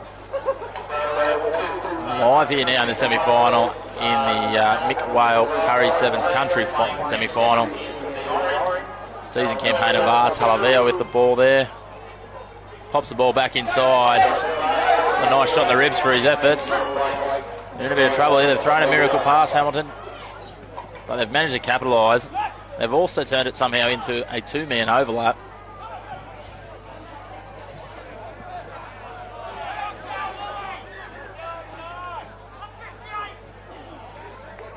Crowd in full voice with the hosts now on the field. And certainly, as we talked about before, they'd be short price favourites to take out the Newcastle and Hunter Rugby Union competition for a 5th consecutive year, but they'll probably be favourites here too, I'd suggest, in this tournament. A very strong sevens outfit as well as a 15s team. And they shoot the blind side. The Kempsey Cannonballs play down in back play. But they've almost thrown it into touch, but Kempsey's capitalised.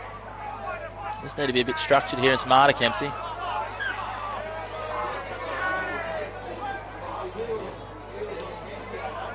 Player disputes with the referee whether or not he's knocked that one on, but the referee's not having any of it, so we'll have a scrum to Hamilton just outside the attacking 22.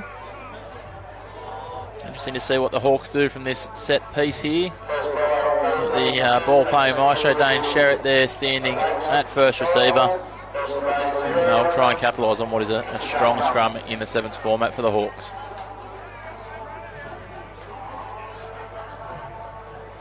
Ball in, they break. They go to that man Dane Sherritt. He dances across field. Oh, the grip on the jersey slipped. He's stepping each way. Pops the ball under his outside arm. It's towed through. As long as he can reel it in. Sure enough, he's scored in the corner. And that opens the scoring in this first country semi-final. The Hamilton Hawks take the lead against the Kempsey Cannonballs Indigenous side. 5-0 with a kick to come.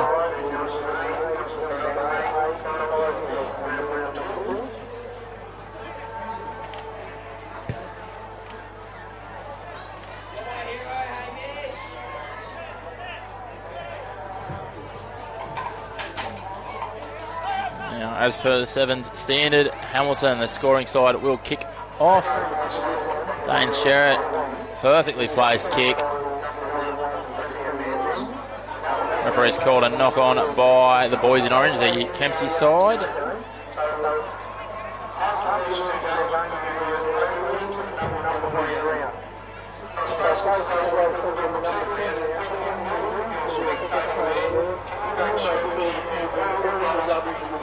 We make the midpoint of the first half here of the country semi-final. Dane Sherritt just setting plans here with his outside backs. See if he can use those magic feet again. He just draws and passes. They try and use the pace on the outside. Oh, and he's turned him inside out. Hamish McKee. He's gone to ground. Questionable whether or not the tackler released, but Hamilton's managed to secure the ball. Dane Sherritt barging through, using that slender frame, but a great cover defence tackle. Unfortunately for Kempsey, we've got another player down in back play here. They've already lost one this game.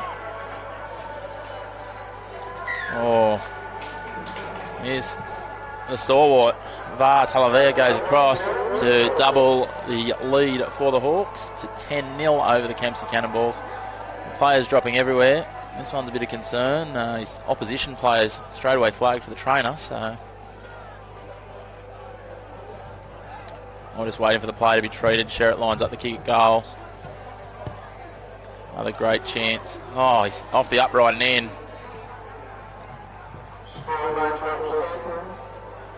No, the referee hasn't given that one. I could have sworn that one went through, but 10-0 still to Hamilton. Hamilton player being treated by the trainer down by the post, but it looks like we're going to get back underway straight away. Again, today wouldn't be possible without those great sponsors. MRS Services Group, Instant Access, Elders Insurance, Tils's Apple Cider, and of course Murray's Brewery. Those latter two are the sponsors, keeping the remaining sponsors in great spirits up there in the corporate area on the Eastern Hill here at St John Oval for the Mick Whale Curry Sevens, hosted by the team. It's out there at the moment, the Hamilton Hawks, the club I should say, the Hamilton Hawks. And they do lead this country semi-final 10 points to 0, just under 2 minutes remaining in this first half.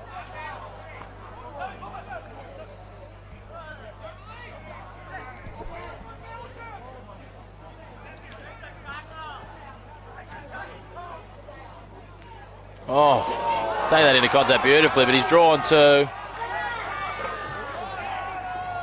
It'll be an interesting foot race here.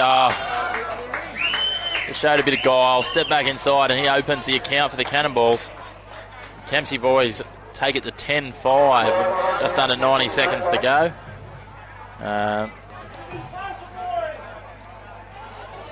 Watching here the match officials, they're starting to show, as I said, the signs of the heat. No, neither of the touch judges are starting to run that one down and get behind the post. I thought Declan Vaughan would have been sprinting down there for sure. Kick fades across the face and the score remains 10-5 with just under 60 seconds remaining in this first half of the country semi-final. As we've touched on before, absolutely cracker of a day here for some sevens action, a hard and fast track, and certainly worth your efforts if you can get down and get here for the finals this evening. There'll be 3 cracking finals in the women's, the country, and the city pool, I guess, the premier pool, sorry, later on this evening, kicking off from about 10 to 6 with the women. So plenty of opportunities as we see Hamilton spill the ball off the kickoff and give Kempsey a prime opportunity if they can hold this ball to level up the game. Probably their key player, Jeremy Taylor, standing at first receiver at 5'8". Noah Webster there. Goes in and away but can't secure the ball. Got a penalty for not releasing and he's a little bit slow to regain his feet. As Hamilton straight away go on the attack. Hamish McKee toes through for himself, but unfortunately the hooter goes, and I think he might have struggled to reel that one in anyway, and we go to the break with the Hawks up 10-5. The Kempsey Cannonballs, the country boys, have certainly acquitted themselves quite well out here. It's just about getting a few more things to go to hand to give them the opportunity to match it with this impressive Hawks outfit.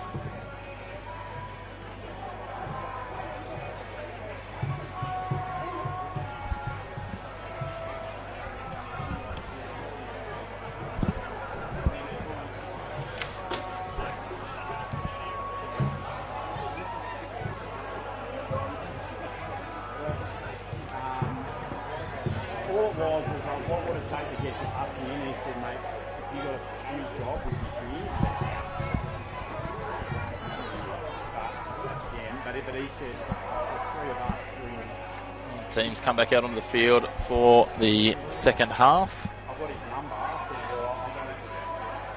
And we are here for the Mick Whale Curry Sevens with host club Hamilton Hawks on the field leading 10-5 in this country semi-final against the Kempsey Cannonballs Indigenous side. Deep kick-off from Dane Sherritt, does exactly what he's after and finds a touchline, sets them up with perfect territory.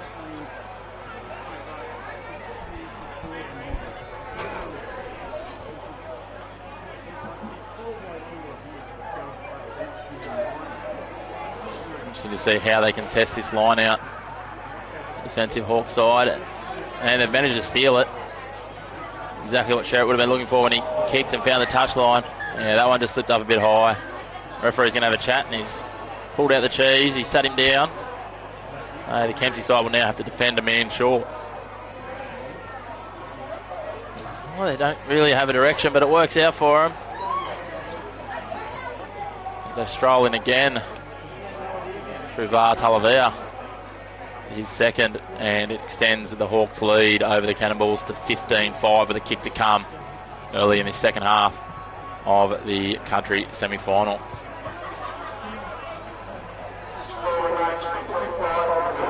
Goal kicking certainly hasn't been on display in this semi-final, but attacking rugby has. 3 tries to 1, the Hawks lead 15-5. And Kempsey a man down, they're really going to have their work cut out for them here, as the Hawks will look to capitalise. They've gone the deeper kick-off. Kempsey sliced straight through. The man advantage doesn't seem to be rewarded. Got 3 players chasing through. Oh, just couldn't quite reel it in. Wonderful attacking rugby, though, from the Indigenous Kempsey side. Doing a great job out here to mix it with the 4-time defending NHRU premiers.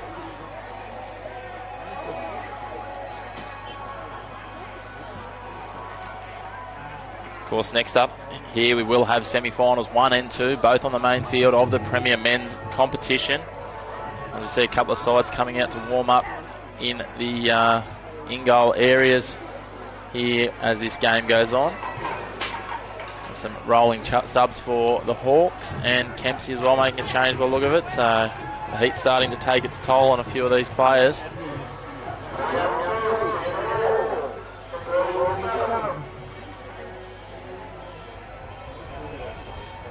Hamilton spread the ball wide from the scrum inside their own 5. And a great cover defence tackle sees them dragged into touch. Gives Kempsey a perfect opportunity in prime attacking position here. It must be quite close to their Simbin player coming back. It looks like he's just retaken the field, so they're back to a full complement here. What can they do with this ball? Can they secure their own line-out ball? They were unable to do that last time. They go over the top. Pops the ball. Oh, slicing through. The 12 for Kempsey, and he dots down under the post. 15-10, a kick to come. This kick could be crucial.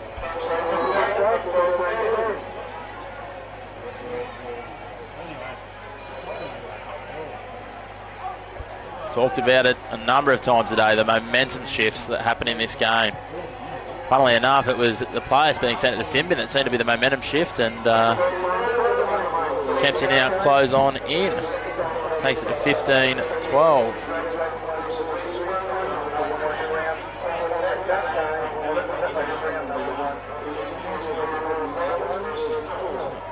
Just over 3 minutes remaining here, and this one poised in the balance.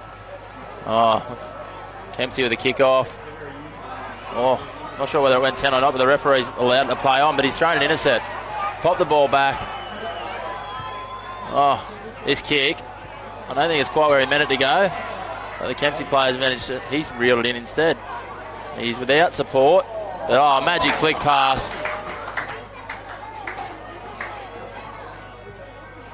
Oh, that's not what he wanted. That is not what he wanted at all, off the outside of the boot. Certainly want to be going wider with that. And Cavacini Tabu just slices them apart as he returns that kick. Kempsey boys under pressure in their own 22. He's got the kick to follow. That opens up an 8-point lead, and the kick successful. Takes the lead to 10 points, 22-12. The Hawks lead the Kempsey boys here on Field 1 at the Mick Wildcurry Sevens. Brought to you by MRS Services Group, Instant Access, Elders Insurance, Tilsa's Apple Cider and Murray's Brewery. Oh dear. A couple of players overshot the kickoff there, just chewing up a bit of clock time. Won't hurt Hamilton, that's for sure. Dane Sherritt with the kickoff on a dime again. And we've ended up with players offside on the other side. Kempsey, they'll need to capitalise quickly here. They've got 1 on 4 on this side. They've tried to go quickly. So they'll be rejoined by the dulcet tones of Bobby Harrison again. In commentary, he's finished his club commitments. How are we, Bobby? Yeah, good. Had to do all the little bits and pieces as you do when you're at an event like this all day. Yeah. Jack of all trades, mate. Plenty of things to do. Yes, there's always things pop up. Getting to the business end of the day now, and I've got the country semi-finals on now. Kempsey managed to run with Hamilton until this point, but Hamilton breaking away. Straight it away at the end. There's been a couple of those. A couple bombed. Seen some brilliant things from the Kempsey side, though. Unfortunately, it's been diamonds or dust for them. We said in that original game, didn't we, that if they stick, they'll put some teams to the sword. They've certainly shown glimpses here against a very impressive Hamilton side. Hamilton would be worried a little bit right about now. Yeah, I think they're all right here. We're down to 30 seconds to go, and Kempsey aren't going to score the 2 tries. But yeah, the ad-lib style of rugby certainly broken apart the structure a couple of times for Hamilton. I was talking to a couple of guys after that last university game that had played Hamilton earlier today, and they were adamant that they're a beatable combination if you just build pressure and keep the pressure on and keep it mistake-free. So that might be the system that everyone can follow this year to attempt to cut their dominance. Yeah, we see the Hawks dot down again there, and that'll be all she wrote here. 27-12. I don't even know if he's legitimately having an attempt there. He was on the try line when he kicked it. So a good win for the Hawks. See them through to the country final. The host side, they'll be happy with that result. Yeah, they're through to their their own final. That's always a good result because, as we all know at this event, the amount of work and effort, not only by the officials but by the players themselves, to get this great tournament up and running is, and getting to the finals, a fair reward for them, I think. Certainly is. They had their moments there against that Kempsey side. I think if Kempsey had been able to hold on to the ball and just a little bit more discipline, they might have run them right to the wire, but I'll certainly give them some optimism. A side that's only been together for a little while, Kempsey, and we hope to see them for a few more years to come because they're only going to get better with more exposure to rugby and sevens rugby. Yeah, by the look of them, I think the more tournaments they play and the longer they're together, the better they're going to be, and they're certainly going to take home some winners' checks over the next few years, I think. Certainly some phenomenal talent, a few young boys. I also noticed one bloke out there who, Malcolm Webster, who was on contract with South Sydney a few years ago, so they've got a little bit of experience as well. So, yeah, hopefully he can hang around with them and just sort of be the experienced head that might settle them down from just playing razzle-dazzle. But we're underway now in the first Premier semi-final. It looks like we've got Manly and...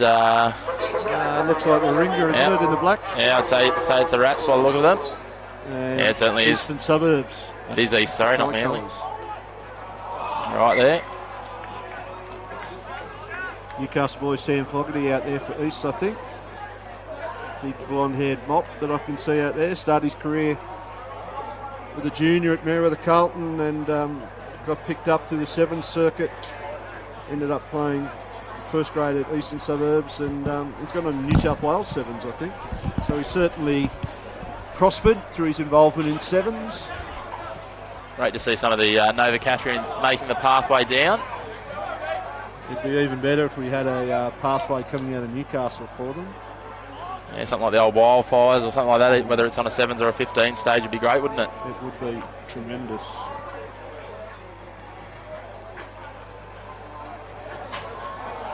Some magical ball work there. And East stroll through to open the scoring after just over a minute here. He's taking his time. He'll be disappointed with that defensive effort, the outside back there for Warringah. He was caught in two minds whether to stay with the ball player or go out, and he got caught in no man's land. Yeah, that decision making, obviously, that's exactly what you're looking for as the man in possession, is just to force that player either into doubling up in defence or just into, as you said, no man's land, because once they get there, it's a long way back with the agility and reaction speed of some of these players. That's right, and at this level, you've got to make one decision. You've got to go one way or the other and stick to it and go hard and see what you can do to disrupt the play. Well, that kick-off barely ever made 5, let alone 10, and referee Jared Logan signals for the short arm. Here he is, the number one man from Newcastle out in the middle. Yes. Give the big man the big games. Yeah, I've been chatting to Jared prior to our, as many people locally will know, he co-hosts this podcast that we do, Sportscast, we're covering the Newcastle and Hunter sport. It's always interesting seeing him try and discuss the rugby without being able to have an opinion on it.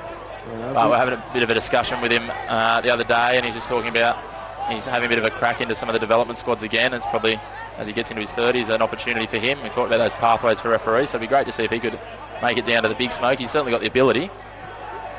Yeah, you'd have to ask the question of whether his age is going to tell against him, though. You're right, he's got the ability, he's got the experience, he's got the runs on the board, but it seems to be a young man's game refereeing these days, and perhaps unfairly, but he may have missed the boat, Jared, but you never know. The awards a try as Warringah look to level up.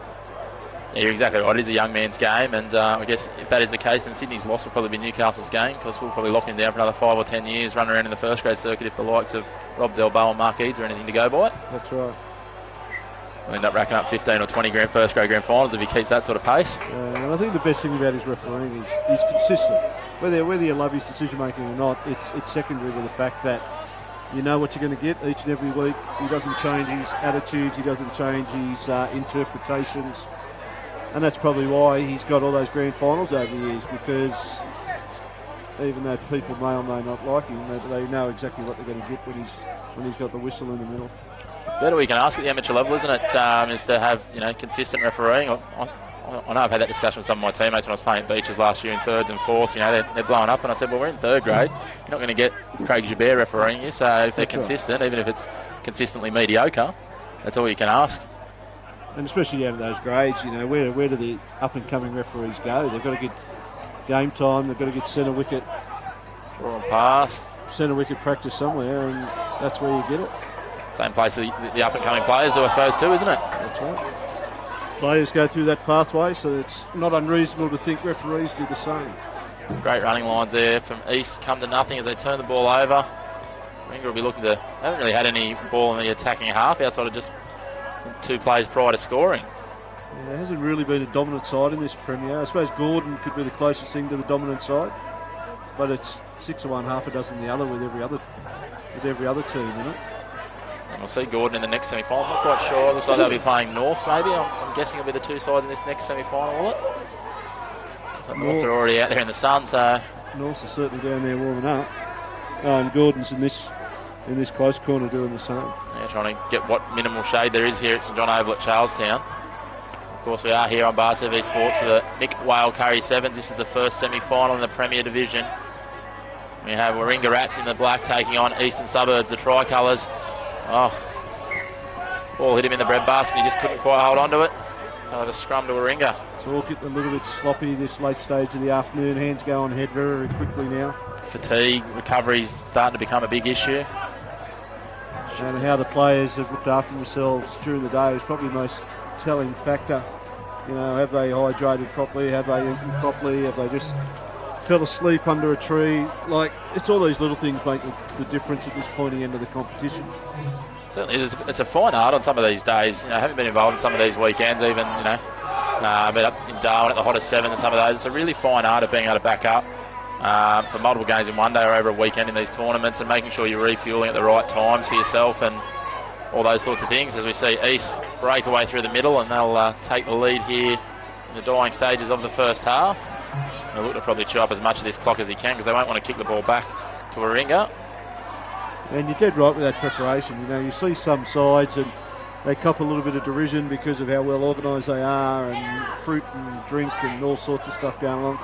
But they're usually the ones that are here at the end of the day, because they've got their planned recovery, they've got their planned nutrition, and they look after their players stay healthier for longer and they win games. Certainly right, and yeah, it's no mean feat rolling out for half a dozen games on a 35-degree day, that's for sure. And you know, there'd be a handful of these 4 or 5 players at each side that would have played most minutes of those games, so it's quite a toll on the body, especially with the cardio demands, and also what's probably underestimated a lot of time is the physicality of some of these sevens. That's right. You know, there's some fair athletes out there and some big bodies that going into contact.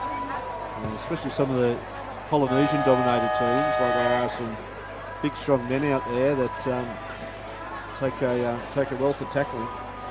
Certainly do, and that's the half-time break, and we've got East leaders 14-7 over Warringah. It's not much in the game, though, is there, really? No, you wouldn't be surprised to see either side run out winners. And again, like you say, having seen these other 2 sides earlier on today as well, like you say, you probably lean just to Gordon a little bit from it. They've got a few key players there, but also the experience and the coaching will tell later in these days a little bit too, with tactics and being a little bit more switched on.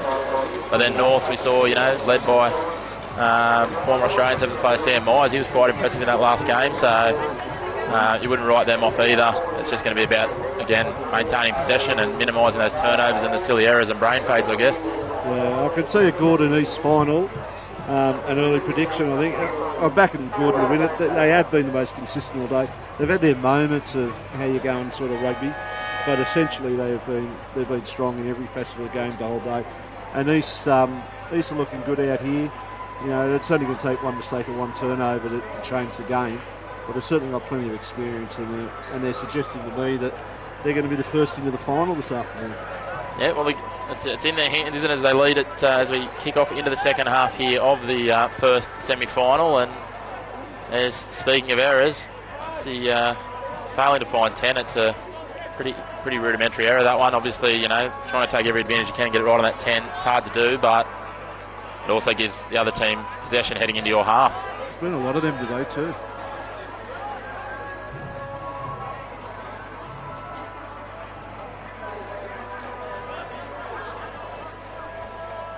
Warringah spread the ball wide. They've got numbers here if they can use it.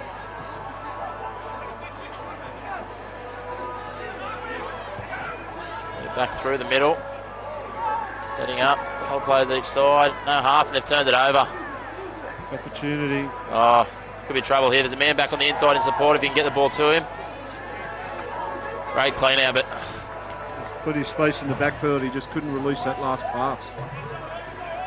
very lucky not to turn it over there, East, as well as the player coming through with that solid clean out. Clipped the ball with his boot. It's towed through here. He just A foot race. couldn't get the, as Gareth might say, the rail run there. The defensive player using his shoulders well to turn and cover the space. Now it's going to come all the way back for a Warringah scrum. But as we get later on in the day, all these set pieces suck up a few extra seconds, don't they? Where in the first part of the day it was a few seconds, but now we turn into 30 seconds and that sort of stuff as the players get more and more tired. It becomes a strategic move too, the longer the day goes.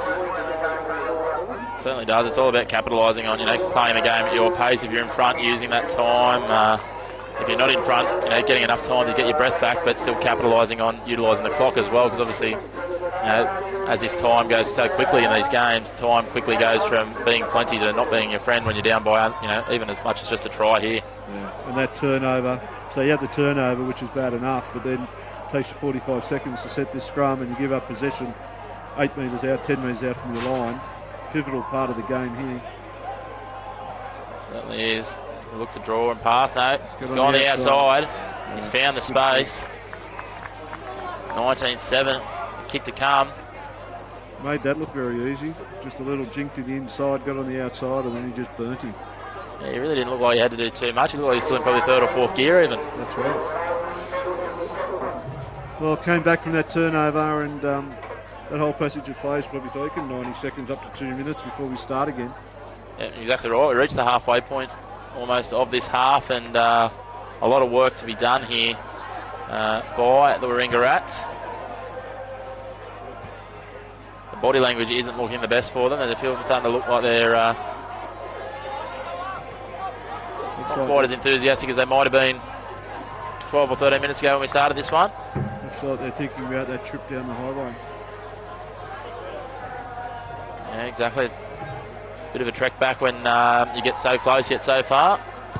Yes, Jared Logan straight on. I was going to say, look like the winger here in the bright blue boots was a yard in front, and he doesn't miss a beat. That's why he's the number one man. That's 2 kickoffs in a row, though, for East, where they've turned over just for silly mistakes. Hopefully, for their sake, it doesn't come back to bite them.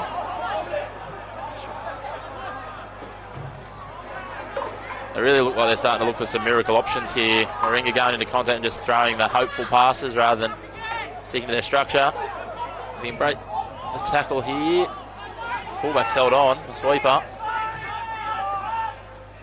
The numbers if they can engage and draw and pass here.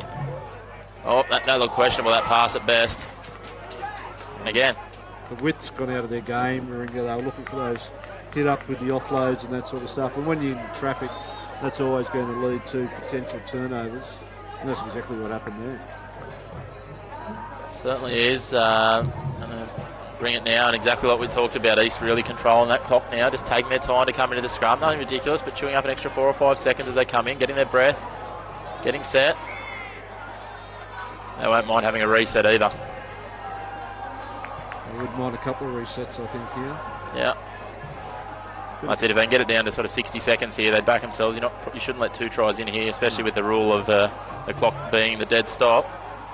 I assume that's still the case in the semi-finals and final as well. I think it is. I'd assume it is. They're just playing some smart rugby, just playing territory. There was no one at home and chasing back, and it's 1-on-1. Can he turn it over before the... I would have been lucky to get away with calling that a placement as opposed to losing it, but... Yeah, I think so. It's all right. Just juggled it. No.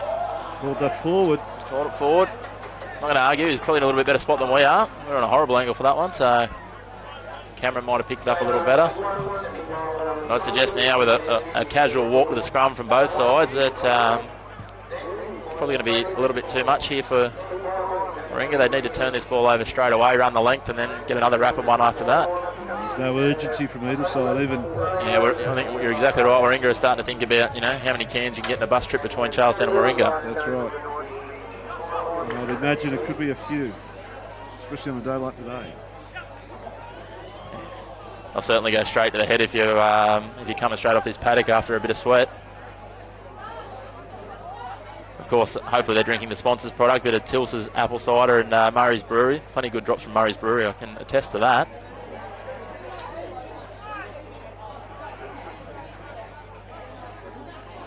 Sure, the Northern Beaches crew would be right into their craft beers, wouldn't they? Oh, they would live on their craft beers, I'd imagine.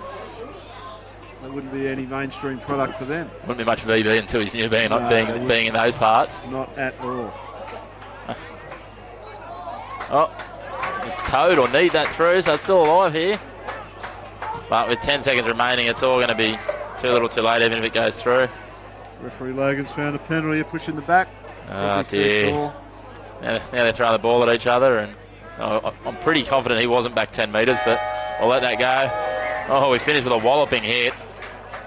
That's the last thing you need going into the final. It's got one of those in the ribs. Great win too by East. Great.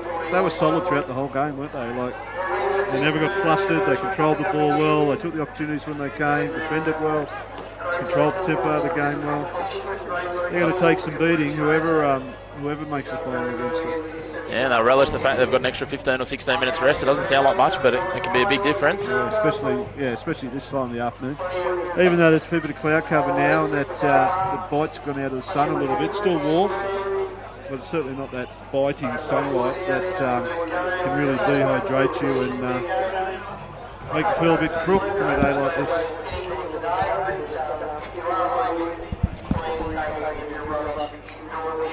Certainly is, and here's the man we were talking about before in control of this one, Nick Gales, fresh off his Sydney Sevens campaign. Probably sitting at number 2 alongside Brendan Farrer in the refereeing ranks, I would have thought, in Newcastle at the moment. Yeah, very impressive young referee. Nick, of course, he was the centre of that infamous punch incident in a Colts grand final a couple of years ago, and the way he handled himself then and the way he's handled himself since then is true testament to his maturity and his potential to become a really top referee in the game, I think. Great to see. That would have been enough for a lot of people to hang up the whistle. So great to see he's pushed on and got the rewards for some solid years of refereeing since then. Yeah, absolutely. I happened to be in the crowd that night, and the way he even handled it in the heat of the moment was just mature beyond his years. It's one of the things that's forgotten about some of these young referees coming through. Himself, Xavier Edwards, they're only sort of 19, 20 years of age, and it's no mean feat dealing with some of these, especially at the first grade level.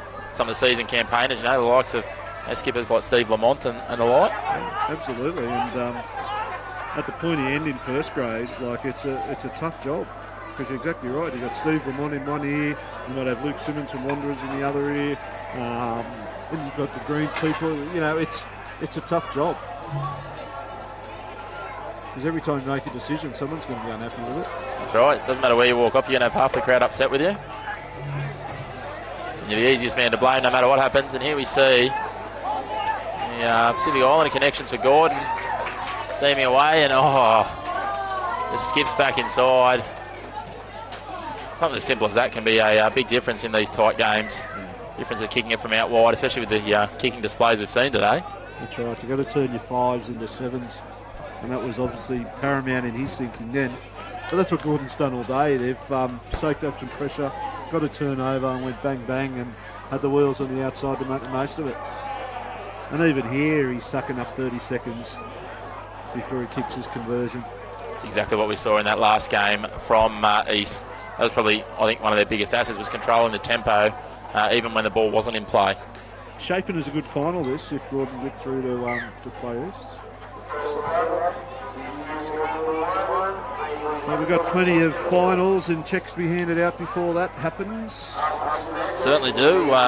Next off, we'll have a little break after this one, but we'll be into the women's final, and good to see the local girls, I think the Stingers, have gone through. And they'll come up against, just trying to think who we had in that last semi-final. That would be Warringah. They were runaway winners against the Hawks. Very impressive. A few girls there, obviously, watching the way they run with a touch football background. as we see Gordon go in again, and that certainly won't hurt their chances heading through to the big dance later on tonight. Yeah, there was a little bit of pressure there. Forced the pass under pressure when it wasn't on. Good play by the Gordon player, pick up the intercept and race 40 metres untouched. And the worst thing about this now is Dawson's got to have to start to play catch up and risk their arm a little bit. And when you risk your arm, the chances are you're going to turn over. You're going to lead to more turnovers, which means that the scoreboard could get very much out of hand. Yeah, it can escalate very quickly, that's for sure. Starts to make those 50-50 plays. You tend to press yourself a bit more, and they come off even less. So it's good to see the Stingrays just timed him off on that kick. He told him he took too long. Said no thanks. You don't muck around with Nick Gall, do you?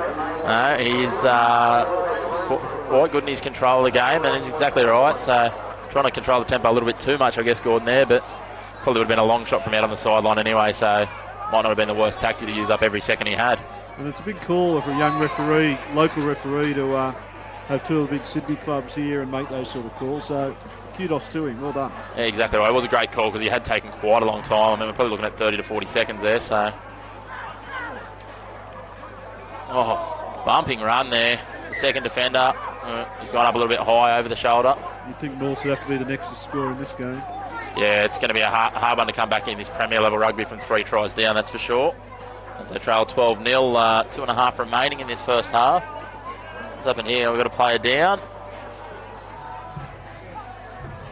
I don't know what the rule is here. If he's called time out, does the clock stop? Surely not. I'm not too sure. It's still ticking down there. I wouldn't think so, but I mean, I guess it's a significant injury and we're down to one field now. They may allow it, but I think they'll be trying to minimise how late we're getting through here. Decoy run around there for North. He pops it off the deck. That was a great timing of the run through. That might be the skipper that's come through there, Myers, in support. Awkward looking pass as they spread it wide.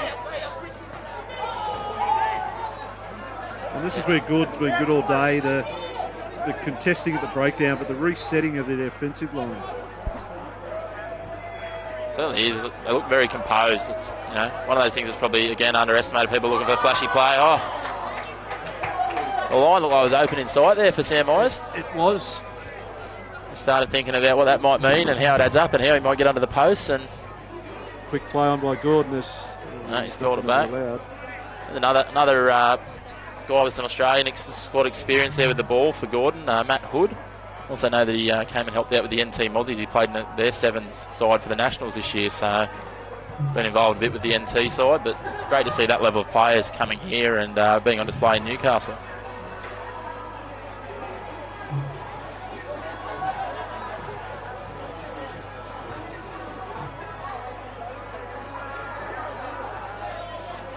A bit of time to set this scrum again. I don't think Gordon will be too concerned by that. But North not showing a huge amount of urgency. Ball in. Short arm, he said it's pushed early and... there he goes. Yes. The wheels, I think. It's lightning cover defence coming across, but I don't know if he's going to be able to get across field in time. He thought about trying to take him on front of the post again, but just took the points out wide. And that's going to be half time. It's going to be at least a 17-0 lead with kick to come. He'd be a very brave man to put any money on North with Bar TV bet, that's for sure. That's right. It'd be a long shot. He's pretty sharp, that Gordon player. He's not the world's biggest man, but he's certainly in the ballpark of one of the quickest at the tournament, today's tournament. Certainly is. They've got a fair bit of pace on both edges here, Gordon, so double threats the Pacific Islander wingers, and that's half time. The kick unsuccessful. Well, it's going to be hard for North to come back from here. Yeah, I think your early call half time in that last game of East Gordon's looking pretty good. You'd be pretty confident right now. I would be very, very confident. And I was saying before that early in the afternoon, Gareth picked the Stingrays to win that competition. I scoffed at it, knowing that Gareth's predictions he's a bit partial to Nelson Bay side. I know we did a show for the NHRU just before the semi-finals last year, and he was tipping Nelson Bay to win the comp, so yeah, he certainly doesn't mind backing the sides right there, but he could be right. Yeah, it's good to see impartial commentary at Bar TV, isn't it? It's fantastic.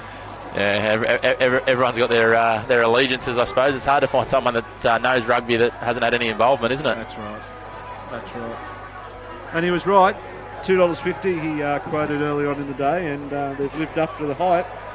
They'll have their work cut out. I watched Warringah take apart Hamilton in that semi-final, and while I think the Stingers are probably a much stronger side than Hamilton, Warringah did that with ease and won by about 5 tries. So I think the women's final will be an absolute belter. We're back underway here in the second semi-final of the Mick Whale Curry Sevens. As referee Nick Gale pulls up a forward pass by Gordon there, and we have Gordon leading 17 points to nil, with the winner of this booked to take on East in the main decider later on tonight. And I think we had in the women's, as we said, the Stingers will take on Warringah, and the country final will be Hamilton North Lakes, I think. Hamilton versus North Lakes. They've been a big improver on the Central Coast scene, as we see the halfback pick it up and scoot over to give North a bit of a glimpse. He won't waste any time, I wouldn't think, kicking this. Yeah, you're right. North Lakes has been huge improvers. I think they've got a specialist sort of sevens team that they trot out for all these tournaments, and they've been the dominant side in that country division all day. They have touched up everybody they've played today. It'll be interesting to see. Obviously, Hamilton got some potential, but as we said, that we saw last game against Kempsey, they've got the potential to be broken down. So, interesting to see if the boys from the top of the Central Coast can take down the defending premiers of the NHRU. And they've got themselves back in the game, Norse, and then they just failed to kick that kick-off 10, and they've given the ascendancy back to Gordon. That'll... Got to score under the posts. That's selfless, that was. Probably could have gone himself out wide, but allows him to dot down. There's a bit of thunder and black sky above us at the moment, which could play a part before too much longer. Certainly could. It's starting to cool a few degrees. That breeze isn't going astray, but it's picking up to be a bit more than a breeze, and that could be quite interesting because it's sort of blowing straight downfield, isn't it? That's right. Bit of wet weather. We don't see rain very often. We don't have to play rugby in it, especially sevens. Could make it anyone's.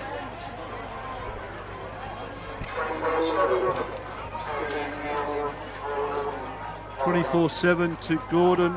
Should be enough with just over 4 minutes to go, but the landscape can change very, very quickly in sevens.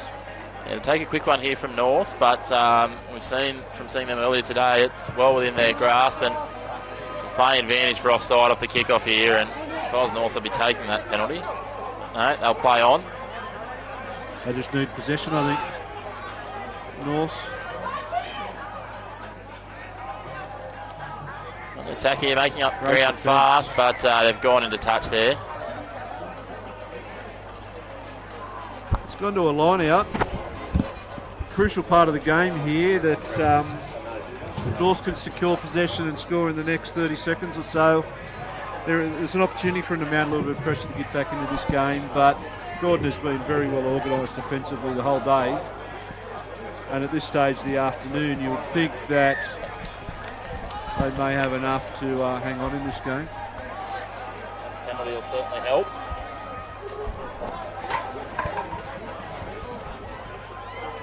Gordon back on the attack. Must be looking to be composed here, and I won't try anything too outrageous, I wouldn't think. As I say that, he kicks it out in the full.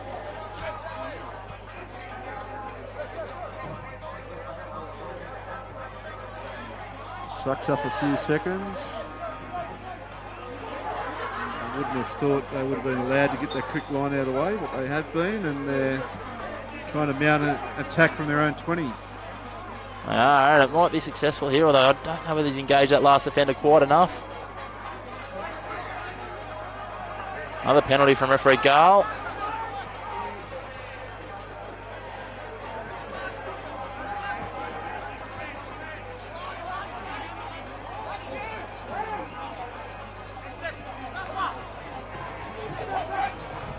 You really see the difference in the defensive lines of these stronger sides. They just look really composed. Even when they start getting under pressure, they just shuffle well and cover well. There's no sort of panic. You know, everyone's trusting the man next to them. Certainly shows the difference in the levels of rugby between, I guess, a lot of the country teams and these premier sides.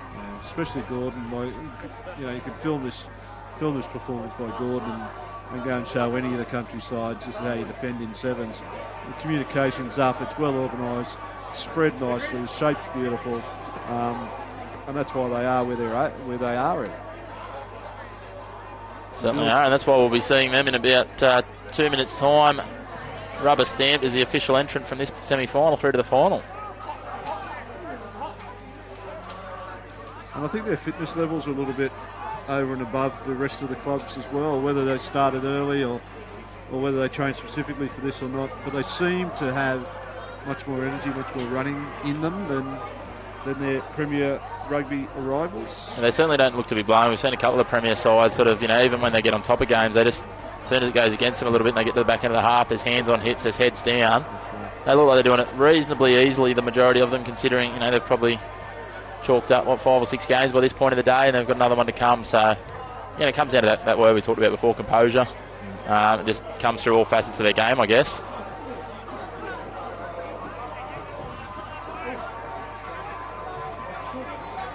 North with probably what's going to be one last crack to get on the scoreboard with 60 seconds remaining.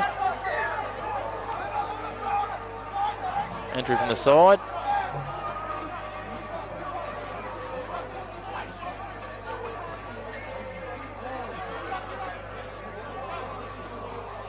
No look pass.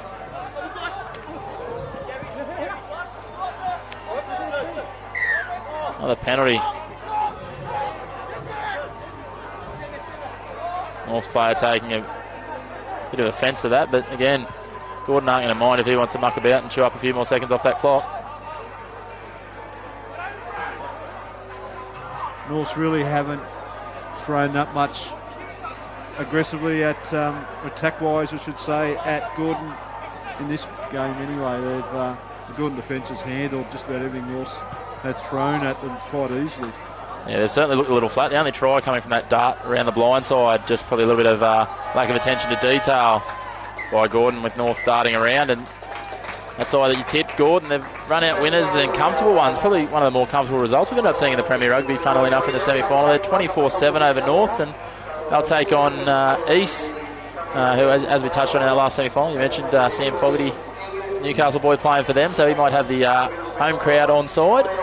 Yeah, both those winning sides, both East and Gordon, were relatively untroubled in those semi-finals, so they wouldn't have spent too much petrol qualifying for this final, so it probably all shapes up for a great final. Both sides will be fresh, and that lure of that winner's check 14 minutes away is a great energy finder we've found over the years. Certainly is a good little boost when you know you're only 14 minutes away from potentially having some celebratory funds or funds for the club that can help on the campaign. What's quite a long campaign from February through to August or September for most of these clubs. That's right. And in the current environment, having those funds to run your programs, not necessarily to buy players or to entice players, but to run your development programs, to run your junior programs, to run your officials programs. All those things cost money, and you need money to finance it. And any little addition that you can get, like these sort of tournaments, is a great fill-up for the club's coffers. Certainly are. I think we're scheduled to have a little bit of a break now, so we might just take a pause till these women's sides take the field for their final. We'll be back shortly with the women's game, which will be the Stingers versus, I thought it was to be Warringah, but we've got a black and yellow side kitting up over here, so I'm not sure what's quite happening here. We might just wait and see for them to take the field, and we'll rejoin you in a couple of minutes.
are back and underway for the women's final as Warringah are on the attack early here against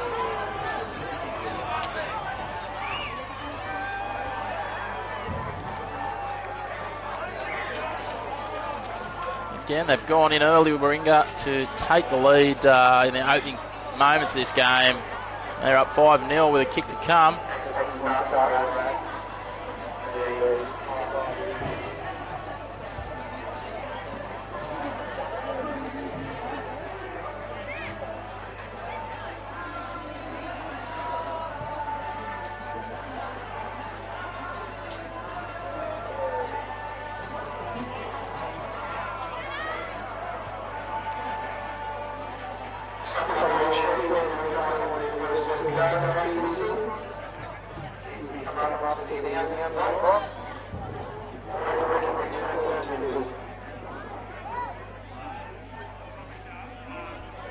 And Warringah kicking off after that first try. Not quite gone 10, play on, it's gone 10 now, it's gone backwards. The referee's seen it that way.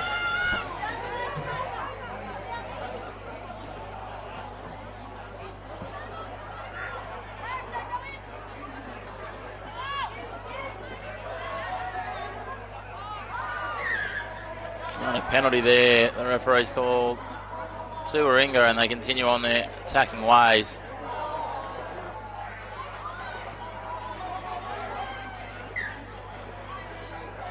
But can't capitalise. They drop the ball and we're going to have a scrum here.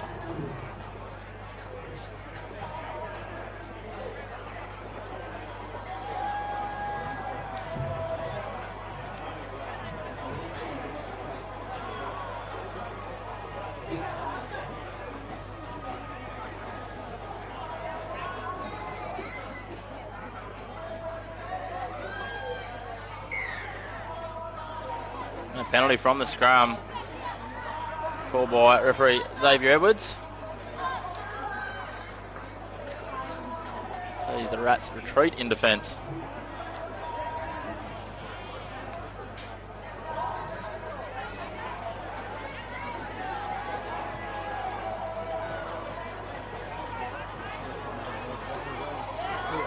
Burning on the outside with a little bit of pace, but they couldn't quite get away. Done well, she's placed it, got back to her feet and regained it. Then thrown it backwards.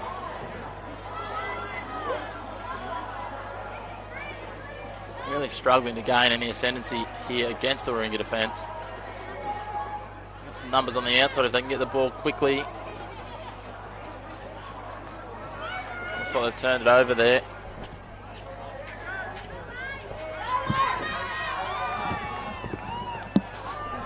And Warringah in again. Opens up their lead to 10-0 with a kick to come. Yeah, Stingers are right against it here.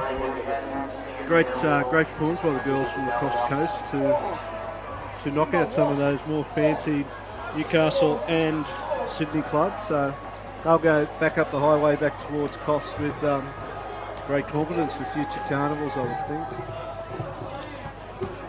Yeah, we had a bit of confusion there around who the opponents were here. So I'm reliably informed they are the Coffs Coast Stingers. A group of girls from the mid-north coast that are showing their wares on this big stage. Fantastic to come down here. Was that a bit of misconception about the Nelson Bay before, was it?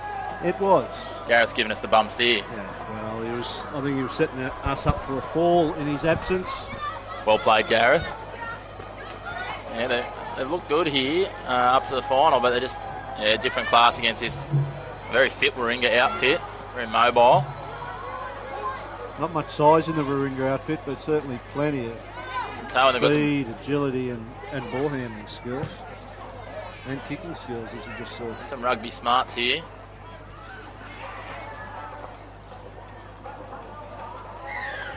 And they managed to pick up the penalty here. Again, that's the rugby smarts we talked about. They dash over and score, extend their lead to 15-0 with 2 minutes remaining in this women's final first half. She looks incredibly young, that try scorer. It's a young woman's game, the sevens game these days.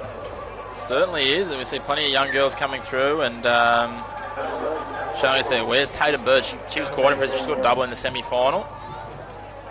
And she's, we didn't really see it there because she only had a stroll about 5 or 6 metres, but she's got a real turn of foot and can change directions on a coin.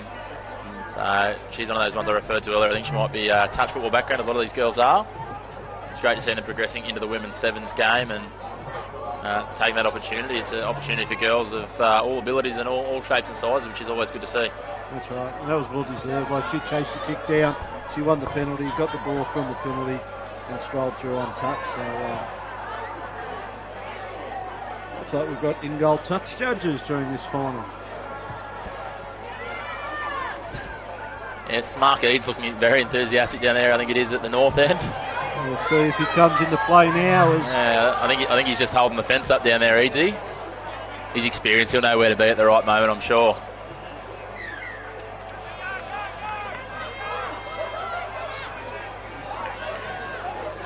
And they're gassing away again. There's that pace we talked about. This is going to be, looks like it's going to be a bit of a landslide this final. That takes out 22-0 with a kick to come, and that'll wrap up our first half with only 30 seconds left on the clock. Yeah, I think they can write the Warringah name on the check now. They've been outstanding this first 7 minutes. Yeah, they've showed a bit of energy that their men's side probably didn't in their semi-final.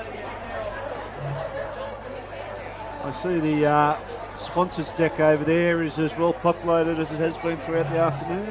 Yes, a bumper crowd over there. Obviously, our sponsors that bring together the day, starting, the MRS Services Group, Elders Insurance, Instant Access, who set up the scaffolding for the great camera work, bringing you the live stream for Bar TV today, and obviously Tils's Apple Cider and Murray's Brewery, who are supplying them over there and keeping them in what appears to be some very good spirits.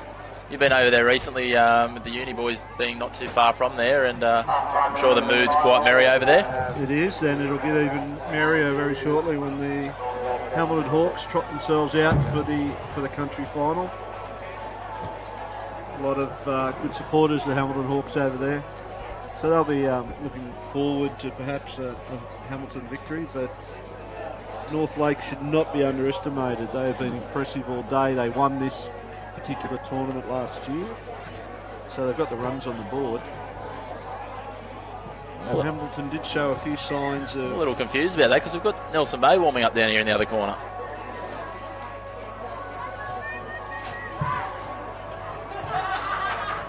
Well, they wouldn't be warming up if they're not playing, would they?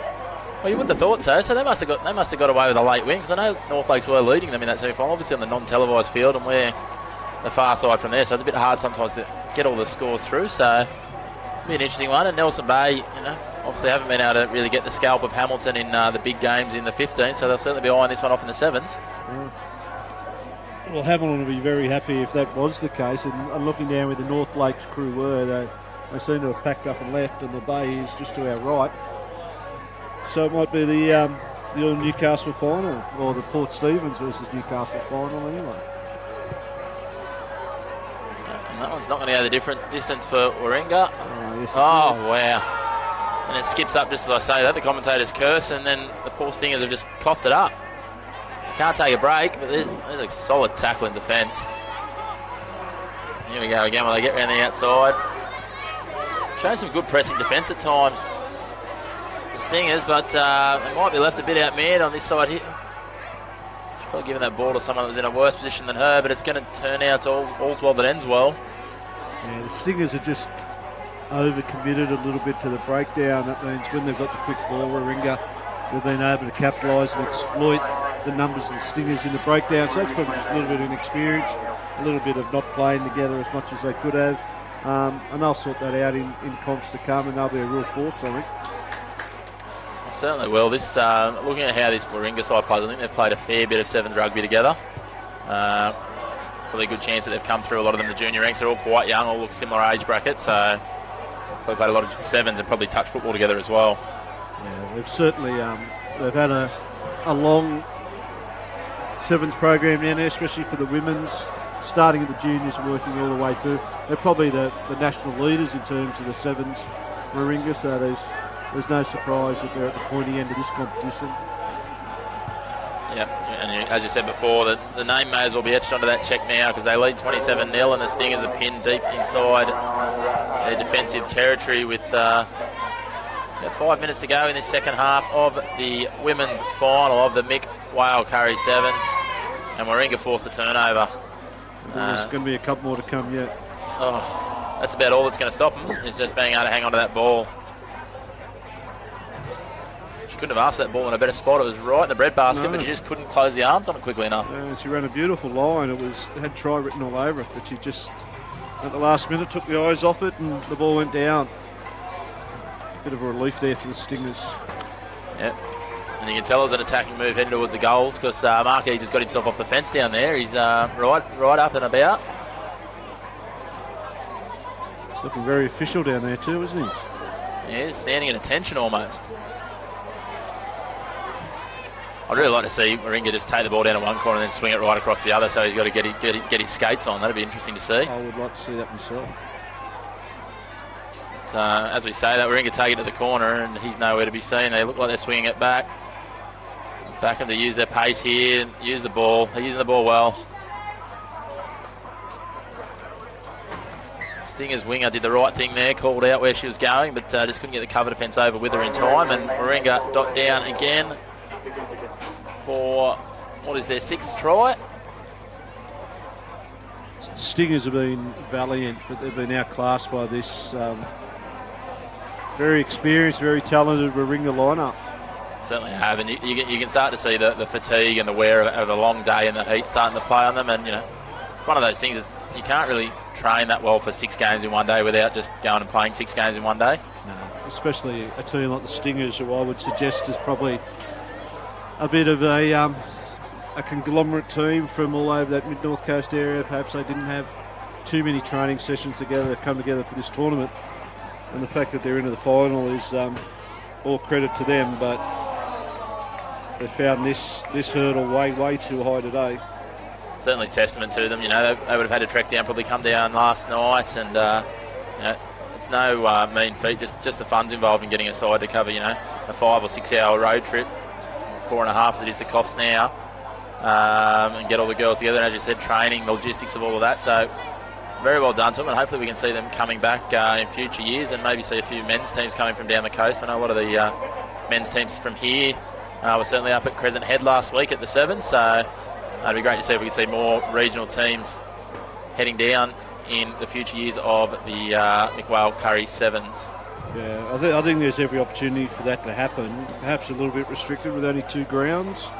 They may have to have a Friday night round or a division, or extend into Sunday or something. Interesting to see if we could get hold of Dudley Oval. It's not too far away, and you could possibly play some earlier country games there on the Saturday. That's right, and meet back here for the finals and semi-finals. Yep, plenty of events have done that, over the years, which would be great. Obviously, as you say, though, there's always going to be limitations just around getting 2 grounds. Then adds to the staff and the setup and the facilitation for everyone. Yeah.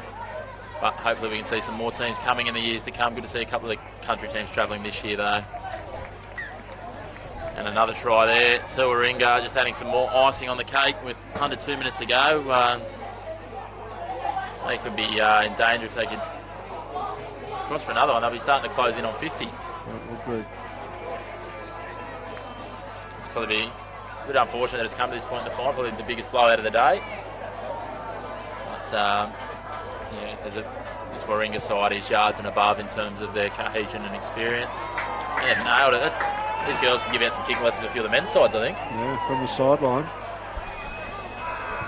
And at least referee Eads has done something there. He's given that decision. Yeah. Luckily he didn't have to move too far to make it. Yeah, look at him now. He's trying to find the slim bit of shade that the goalpost's offering. Dear oh me. Lucky he's got the runs on the board for all the refereeing he's done over the years. Still some scoring yet, I think. Even though we're in the last minute. Yeah. Warringah might put the cue on the rack here. Their work's done for the day. Yeah, it'd be nice to see if the Stingers could just grab themselves a consolation try here. They've only got to go about 70 metres to do so. Not long left. Thing is, that clock, as they've announced the ground here, is only a guide, so we are running on the referee's whistle here. He is the sole judge of time in these finals, which I guess will allow for timeout should a player go down injured. Second phase play around the outside. She's going to need some pace here, and looks like she's got it. Great to see the Warringah girls still putting in a red-hot chase, but they're not going to be quick enough to get her. She'll run around. She should go under the post here. Not that it's going to make a difference. She's got it down. That's a consolation try with 5 seconds or so remaining. Great to see the Stingers getting across there for a bit of reward for all their effort for the day. Yeah, it'll be a great fill-up for that long bus ride home. A nice little runners-up check. We finished on a big positive. Yeah, and converted it, which is a great effort after running that distance at the end of a long day. So 41-7, the full-time score. Congratulations to the girls from Warringah. A very impressive outfit and a well-deserved winner in our women's tournament here at the Mick. Mental blank there. Mick Curry Sevens. Here hosted by the Hamilton Hawks at St John Oval in Charlestown. Again, a big thanks to all of our sponsors, MRS Services Group, Elders Insurance, instant access for all your scaffolding and scissor lift needs, Tilsa's Apple Cider and Murray's Brewery as well, purveyors of all your excellent alcoholic beverages for when the need arises, and the need certainly arises on a day like today. It certainly does. The cloud cover's gone, that bit of thunder and a bit of lightning that was around earlier has now disappeared. The skies are blue. And the sun's come out for this final, which is going to be a very interesting game. I think Hamilton aren't used to losing too much, so when they get into these games, they expect to win. But the Bay showed in the 15-a-side game last year that they can never be underestimated. They've got some talented individuals, some real game breakers. Certainly the big improvers last year, and talking to a lot of pundits this year, they're highly rated to be one of the sides that maybe mix it with Hamilton again. Interesting to see the decision-making there for the kick-off. The boys reverting back to the old paper, scissors, rock. We can bring back more of that. We've certainly got a few new faces in their lineup out there, Nelson Bay.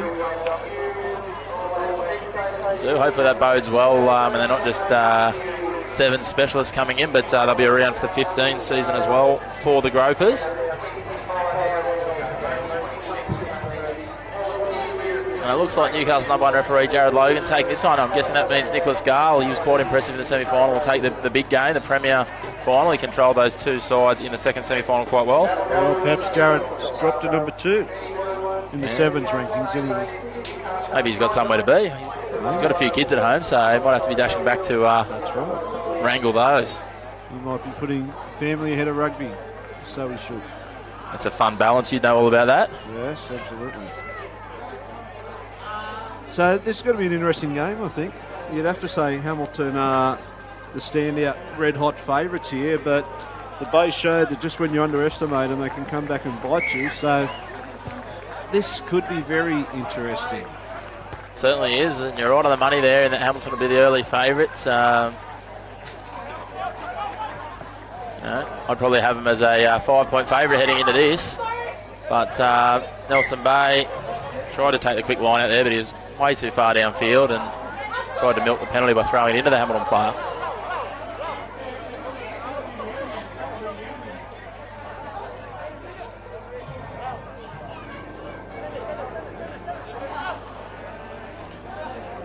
I think the Bay's got the sort of game that could worry Hamilton a little bit too. They're a little bit unpredictable. They play a similar style, which could worry the Hawks. Break here, it's going to be a foot race. He's getting away from he's got it. He's getting away. He's shorting out, and he's heading straight for the post too, which is a great result for the Gropers. They open the scoring. Thought he nearly overran that then. He ran past the in-goal touch, Judge. Great start for the Gropers, and that's what they needed. As you said, they play a similar style, but they've also got an element, just a slight element with being a sort of younger side to what Kempsey did with the ad-lib style. They can just sort of play as well, which is where Hamilton sort of struggled. So they can take it into contact with them where Kempsey couldn't in the semi-final, which bodes well. And as you said, a flying start for the Gropers there. And I think what they've also got that they're one side in the Newcastle Premiership that don't hold the Hawks in the awe that perhaps other sides do. and they just play what's in front of them, and reputations mean nothing to the Gropers. Another rookie error off the kick-off. Players in front on the chase.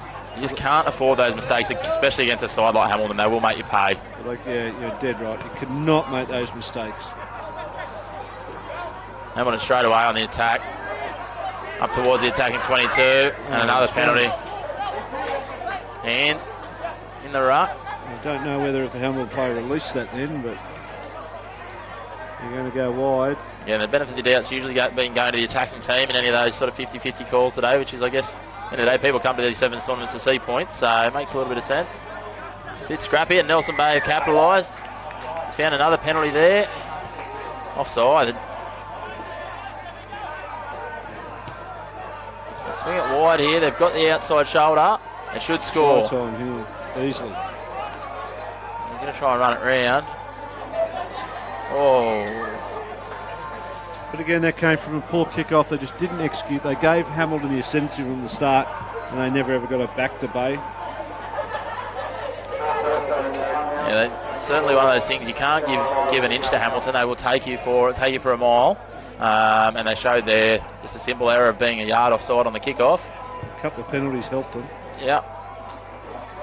And it lays the boot of Dane Sherratt. 7-7, where we said it was going to be tight, and it can't get any tighter than this. Halfway through the first half. Could come down to who's got the most petrol in the tank, or who uses the reserves the best here. I'll also come down to the depth of that bench, I guess, too, and something that certainly Hamilton have in spades in terms of their depth, as we've seen with their sides today. As you said, they could put 2 first grades in the Newcastle comp. They'll probably both make the finals too. I'd say they would. And some of these little errors, they can come back to bite Nelson Bay quite hard here, and Hamilton take the quick line out. The bat on it, no look. Some magic rugby there. They head wide again. 1-on-1. Cuts back inside. No look pass. Referee Logan's call that went back. First one might have gone back. I think the second one was forward. Yeah, I'm with you there, but they're paying him the big bucks to carry the whistle, so I guess we'll wait and see. And Dane Sherratt slices through, so you just can't miss that first up tackle on Dane Sherratt because he's turn a pace out of contact. As he sort of showed there, you're not going to shut the gate on him, especially with no sweeper at home. And to beat the Hawks, you have to be 100% on your game. The little 50-50s are going to go your way. The little bounce of the ball is going to go your way. The only way to beat the Hawks is to build pressure. And if you make those silly mistakes like the Bay threw it in the touch a little while ago, you're just gifting them the ball. You gift them the ball. They've got too much class, too much talent, too much ability. They certainly do. And I think it was a comment made by someone in the press leading into the grand final last year, and they sort of said, for Maitland to win that grand final against Hamilton, Maitland would have needed to be at 100% and Hamilton to be just half a step off. That's how strong their club is at the moment, and it appears to be the same in the sevens. You can't sort of give them anything. They will capitalise, as we see Nelson Bay on the attack here. Just the difference in support play there. A few players sort of 20-25 metres back, and it hasn't helped. And Hamilton streaking through there, but they managed to get the offload. They swing it back here. They got the numbers again. Cut out passes on. Need to make this tackle. Just some simple footwork from Cavaccini Tabu, and he will stroll in, use a couple of seconds on the clock again. Again, it's about that use of the clock. Nelson Bay player taking a long time to put pressure on him there. Yeah, Bay look out their feet, don't they? Yeah, I think they beat that semi-final. That comeback in the semi-final against Lakes would have been North Lakes. Would have been on taking its toll on their energy reserves. It's a hard thing sometimes, isn't it? To really dig the deepest in those semi-finals. It can leave you at risk of that in the final, but if you don't, then you're not here. That's right. Yeah, it's definitely a balancing act. Like, do you spend all your pennies in that semi-final to get here and to pick up that runners-up check, or do you roll the dice and hope you save something for the final? Yeah, as we see Nelson Bay, the Gropers with the ball back in hand. Some dancing feet there, that was magic footwork. Tabu showing he's just as handy in defence as he is in attack. He's a fair athlete. The Bay, they're not quite sure. Got to that point where you can start to see the indecision. Yeah, that looked high. This might be, yeah, Jared Logan. He doesn't mind dishing out a card, and here it comes, and fair enough too.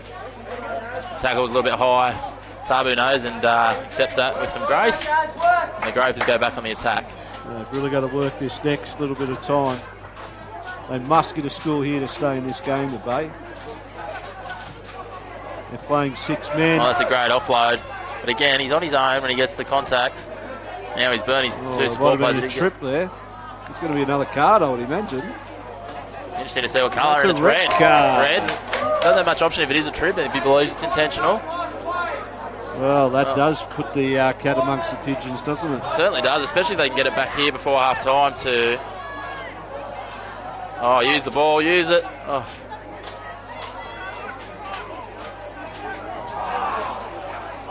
Hamilton must have batted that down. I thought Nelson Bay knocked it on. They're just panicking here. 2-man overlap. You've got all day. Ball's in play. Oh, he looks like he's torn a hamstring. He's in absolutely all sorts. I want to just kick it out. They needed to score then, the Bay, didn't they? What a finish that half. It all happened. Yeah, yellow card, red card. 7 minutes to get back in this, the Bay. They've certainly got the ability to do it, but they've got to control the ball and they've got to stay calm. They certainly do, and they're going to have a man advantage for a whole second half, which is going to be interesting to see Hamilton deal with that and how they go about it. If anyone's equipped to deal with it, it probably is Hamilton. They would be equipped to deal with it. But it's a big ask. Yeah, we keep talking about it, but it's a big thing at the end of a long day to then be copped a man down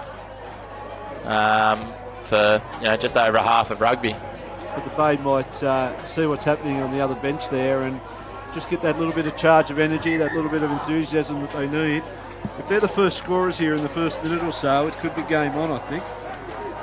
Yeah, you're exactly right. So we'll see them set up here. Hawks come running out. The Bay will kick off. Again, you're tuning into Bar TV Sports. This is the country final of the Mick Whale Curry Sevens, hosted by the Hamilton Hawks here at St John Oval.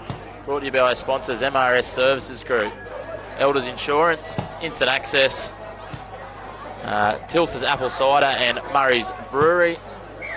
And we've got kick-off in the second half as the Nelson Bay Gropers in the blue. They trail 21-7 against Hamilton Hawks. I'm joined in commentary by Bobby Harrison. I'm Chris McPherson. And we've got an absolute belter of a second half on our hands with Hamilton reduced to 6 men for the duration. Fighting hard there, the Bay. They haven't won the turnover there. Hamilton showing their experience there. They're not going to bind too much contact here. They found an overlap with 1 man short. Well, they're still 2 men short, I think, actually. So, oh dear. Bay wasting their opportunities here at the moment. Hamilton will be happy for penalties. Any sort of stoppage they can take just to slow it down, reset, and what you talked about, they'll use that experience and the nous that they've got from years of big game rugby.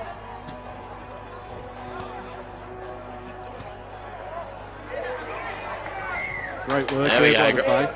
Now the chances. Now's the time. Oh, and he's done the right thing. He's just held the ball.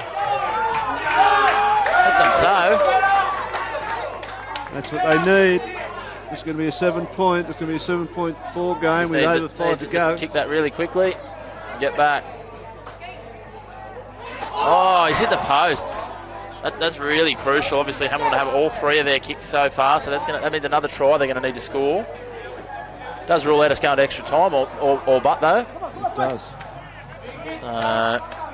See if they can put this kick-off on a dime. Be interesting to see how Hamilton set up. Have they got their player back from the sin bin yet? Here he comes. They've gone back to 6. No, he's just gone with the deep one, which is an interesting choice when you're playing against a team that's got time on their hands.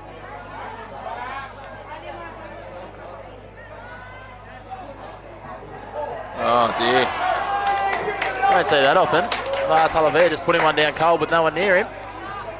No, and it's a quick turnover here. If they can get one here. You see Nelson Bay straight away. The boys are running. The energy's up. Hamilton will use all their experience here. They'll be sucking up every single second they possibly can here. They will. I'm just trying to make our way through our team sheets here. I don't think I've got a team list for Nelson Bay. I was quite impressed by this number 1. He had some tail betting. If they can get him one-on-one out here against Hamilton Junga and Hamish McKee. Oh, he's gone back inside.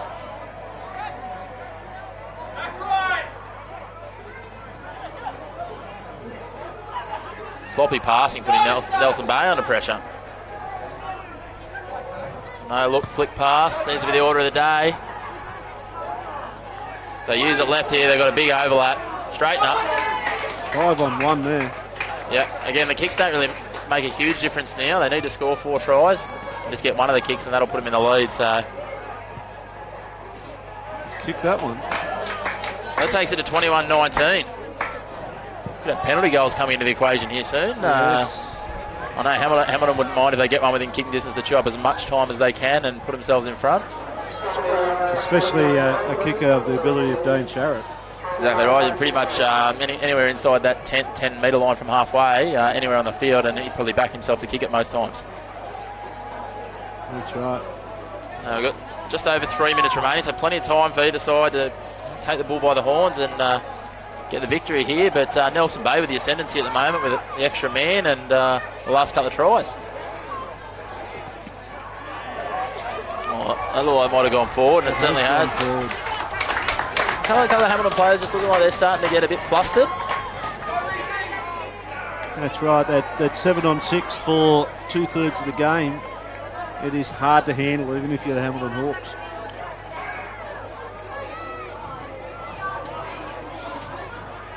Certainly is. Nelson Bay being a little bit smart here. They know they've got a few minutes up their sleeves, so they're not rushing, but they're not dawdling either. So they're just getting there, taking a second to grab a breath. Big scrum from Hamilton. Oh no. Reluctance there from the Nelson Bay player.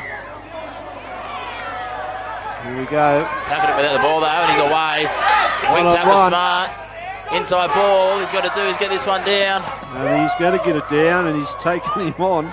Oh, and he's going to go in under the post. Smart work, just slow it down. Oh, had some collisions with the post there. Young Hamish McKee again putting his body on the line. He's been very impressive for Hamilton today. I think that was little Chad Northcott too. They took that quick tap and pushed forward. If it is him, they recognise him in that different sort of jersey, but he's the brains behind this operation. And they get that one. That opens up a 5-point lead, so Hamilton are going to need a converted try. But an unconverted try could have sent us back to extra time. 26-21. Well, they haven't really looked like it this half, have they, the Hawks? No, Nelson Bay is playing smart, trying to control the possession where they can. Hamilton, the only time they've looked to sort of have any ascendancy was at that scrum, and they couldn't capitalise on that with a silly mistake of tackling a player who was nowhere near the ball. Can they hold their nerve, the Bay side?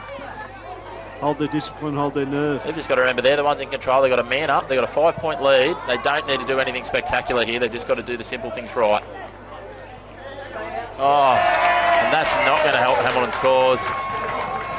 Well, it took some restraint from the 13 not to line him up there. That could have been very ordinary. And the Nelson Bay crew just to our right here are very excited every time something goes Nelson Bay's way. Yeah, so they should be. Got a good cluster of Nelson Bay fans right to our right here, and they're starting to get a little bit rowdy. And I'd suggest if they're, the scoreline remains the same for the next 50-odd seconds, there might be some celebrations over here because it's they're rare wins over Hamilton, so especially in a game where there's a check or some silverware up for grabs. That's right, and it's a decent size check too. You know what the prize money is for this one?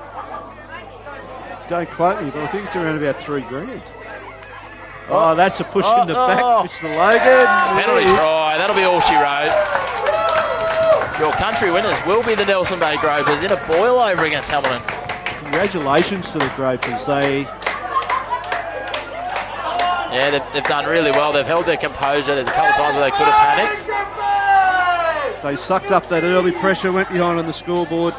Sure, they were helped by the red card and the yellow card, but they've been fantastic this last half. They've been the dominant side. Hamilton haven't been able to match it with them.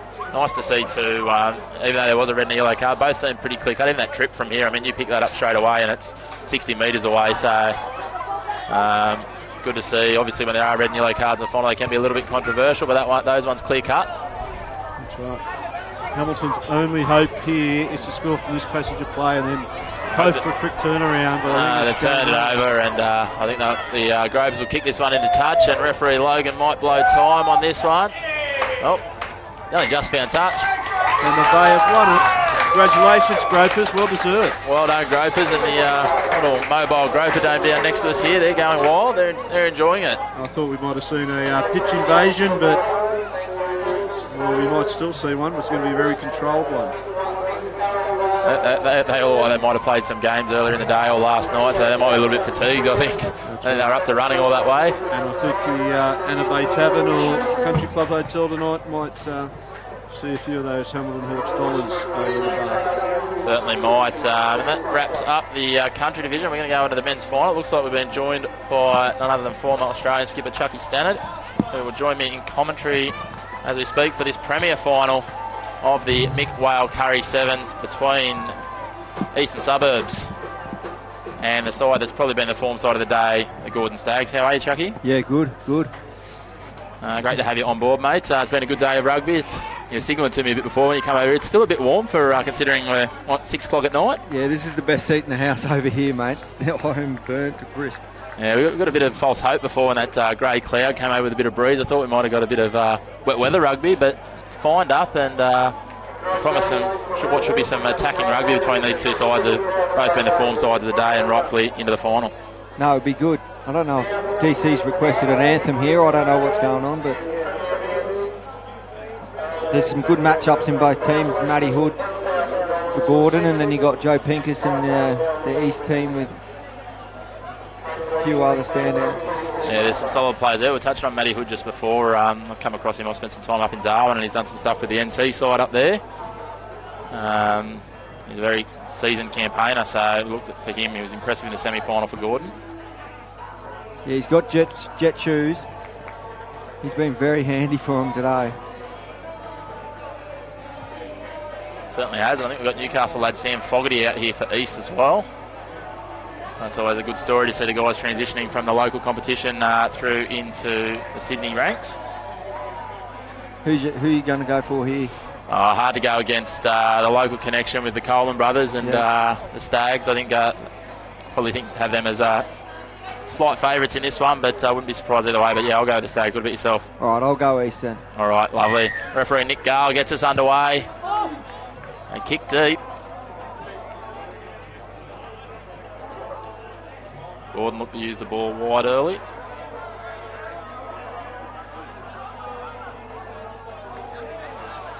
You certainly know a little bit about these sorts of tournaments, having to back up for multiple games in a day. There's little things that really become crucial as you go further into the day. Yeah, it's real tough for them. They've been in the sun all day, even on their break. But I think whoever gets the best start here will win the game. Looked a little bit interesting there. The sweeper from East closed off and looked to take out the kicker, but referee's called play on, so we'll go with him. Yeah, you would have played in a few different climates when you were representing the Australian side. What was the toughest in terms of those sort of World Series weekends? I found Scotland quite tough at times when it was really cold. You got Dubai is extremely hot. You can't escape it. Probably Dubai, mate. That's probably the hardest one. Vancouver's not bad. It's indoor stadium. That'd be very nice and climate controlled. Yeah, no, Dubai's the best. You see a penalty to the Stags there, and they take off straight away on their Pacific Islander wingers. There's that man you're talking about with the ball and distributes it quickly, Hood. Ooh. The footwork back inside there. Great support play. Burning a bit of energy in D here. East. Certainly are. It looks like scoring's going to be opened out wide. Big battle between the coaches out there too, Paulie and DC.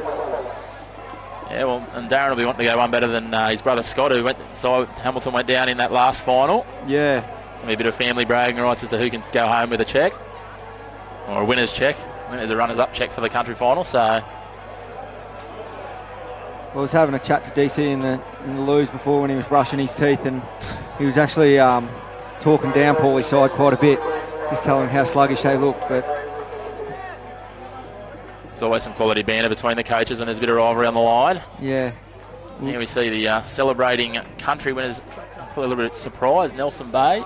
Yeah, the red card didn't help and the two yellows did it. No, exactly right. Cards don't help, but I guess you just got to play the whistle and deal with what's in front of you. And I mean, it's still easy enough to get carried away when you do have that one-man overlap. They didn't try to do anything flashy, just played their game plan and got the win. We see East trying to take on Gordon on the outside here. Nice. Good defence there on the edge. Looked really composed in defence, Gordon, today. They've probably been the most composed side in terms of that. Even when sides get on the outside or make a break, they just realign and settle really quickly. Penalty there to East, and they're straight away on the attack, wasting no time in their efforts to level the score. Get him, Hoodie. Oh, that one looks like it's gone forward. It's come off his legs. That's play on.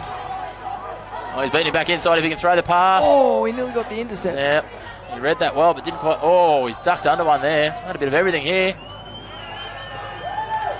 And he goes over. Will Maddox there with the high shot. Magic, they call him. Is that referring to his tackling technique or? No, they just, I don't know, it's just a nickname we made up. He couldn't think of one, so we called him Magic. But he's got some gas if we can get him in the space. Yeah. It'll be hard to catch him, that's for sure. It's something Gordon certainly boosts. The two Pacific Islander wingers have both got some toe. We've seen both of them sort of accelerate some open space. Their goal kicking might leave a little bit more to be desired, and that sees them 10-0 as we hit the midway point of this first half of the Premier Men's Final here at the Mick Whale Curry Sevens at St John Oval in Charlestown. As you may have picked up earlier, I'm joined by former Australian captain Chucky Sennett here in commentary, which is great to have him on board and his knowledge of the Sevens game. How has it been, mate, now that obviously not playing after everything that happened with the unfortunate incident? How's it been? Sort of a semi-forced retirement, mate? Yeah, it's been good. I've been coaching with the women's Australian team, which has been fun. We're not going too bad. It's a nice break by East, but that's a penalty. That's got to be a penalty. Get on the ball, Magic. Get going. Oh, he's going to go a card here too. Oh, this could be costly. Could be really costly. Just look to recompose here, East, and trailing 10-0. The yellow card will be just what they asked for if they can capitalise. Yeah, they're going to have to get some points on here just before half-time, get it back in the game. And that doesn't help. I wouldn't be speeding it up if I was Gordon. I would have been taking my time with that one. They're going to have all but the rest of this half with a man down. Oh, we did see Kempsey in the country semi-final. They came to life and they went to 6 men, the Indigenous side. I think the more space on the paddock they had was better suited to their razzle-dazzle. Oh, dear, that's a silly penalty. Oh, Magic. Come on, mate. It's as silly as that haircut of his. Dear, oh dear. He knows it too. Yeah. Oh. And he's had the added inside. He's wanted off this side and they said, no, go off the other side. He's waddling off there. 6 on 6. What is the remainder of this Nice little half? strike from Hoodman there. Yeah, just a little chip. I didn't know. He did a goal kick earlier in the day too. 1 from 1, Hoodie. Might leave it at that, I think. I don't think he'll have another attempt, will he? Well, you never know. He could be under the post here. The pace and the footwork. It's interesting to see the differences between some of the teams taking, some having the designated kicker, some not.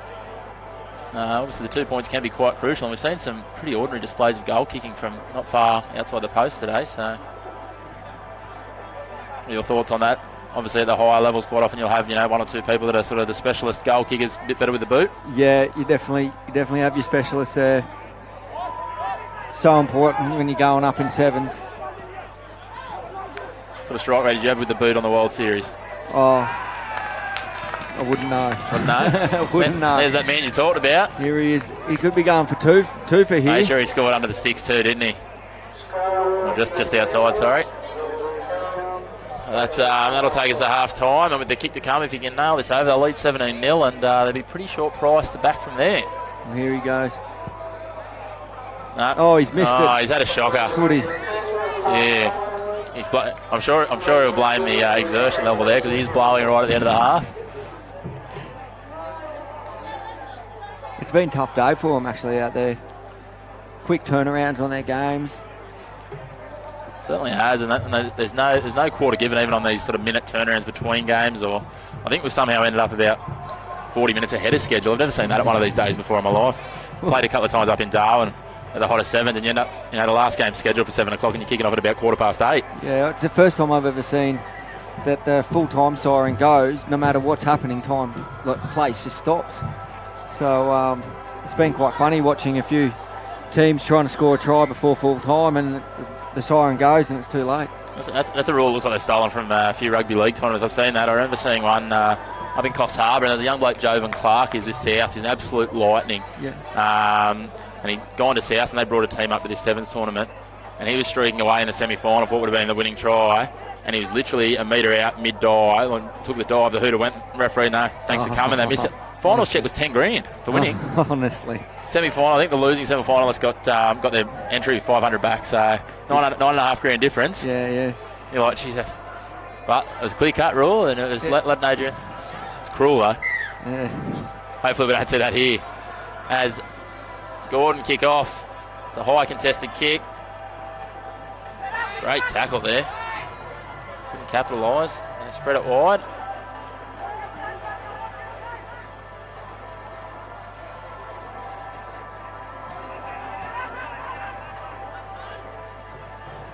Oh. At least they've got some advantage though. They're fortunate there. If they drop it, they take a quick tap. And they got some space out wide if they shift it. Clean passing. They've shifted a bit early. I think Gordon's going to cover quite easily here. Yeah. Certainly is. They've got to look to play back through the middle there. Another penalty.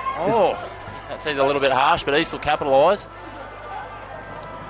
They really need to work when they're trying to spread this ball and just hitting the target. It's costing them a couple of times here. Slowing down their play. It's just dropped that cold. How frustrating.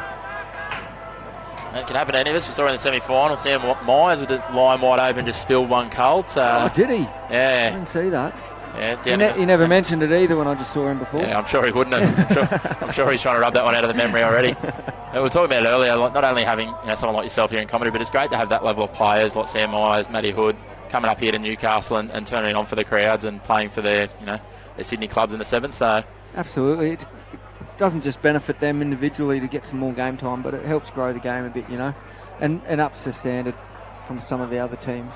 It certainly does, and that's something we haven't been lacking today in the Premier Division is the standard. Even the country division, there's been some really quality games, and the women's too. There's some impressive girls. That were Ingersoll that won the comp. They were absolutely red hot. Some electric girls there with some magic footwork. As we see, Gordon make another break down the outside. Oh, good great support ball play. back inside. He might get a chance to redeem himself with the boot. Oh, the dive. He'll be calling for a sub here, Hoodie. He's been working hard. He's got a double in the final. That's not too bad. I'm sure he'll tell a few stories about that later on. Yeah. Good support play though, and well-delivered pass, threading it back between the two defenders. He just stood him up a bit, and he took that little inch he gave him on the outside. He's got good feet, doesn't he? Certainly does. Do you reckon he's taking his time because he's nervous? And getting his breath back, and he's probably looked over to the bench and they've told him no. That's probably why he's taking his time. And it looks like that's exactly the case as he slowly trots back. He'll take every second he can here, which won't hurt them as they lead 22-0. Probably a bit of a surprise margin at this point of the game. Yeah, I didn't really expect this. Gordon have been strong all day. It's been interesting both in the Premier men's and women's finals. They've been the two of the bigger blowouts of the divisions each day. So hopefully East can get a couple of tries here to get a bit of credibility back in this scoreline. Oh, they've got the steal here. That was great effort in defence. He's being held up. Going to force the turnover. They've got to shift it to the space. Yeah, hit the target. Draw and pass here. He didn't engage that defender early enough, I don't think. And Gordon just looked really strong at just being able to cover. And the support players just got too lateral there. He's trying to go on his own in the middle here.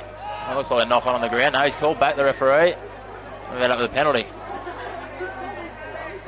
He's on the ground.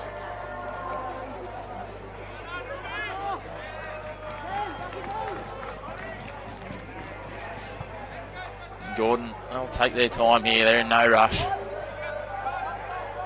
About 3 minutes according to the ground clock, but the referee is the sole judge in the finals. East not going down without a fight, though. They're contesting this ruck heavily. Yeah, they're going to have to. They need points. And here he is. Target. He's got good feet, this kid. He's been in the program as well.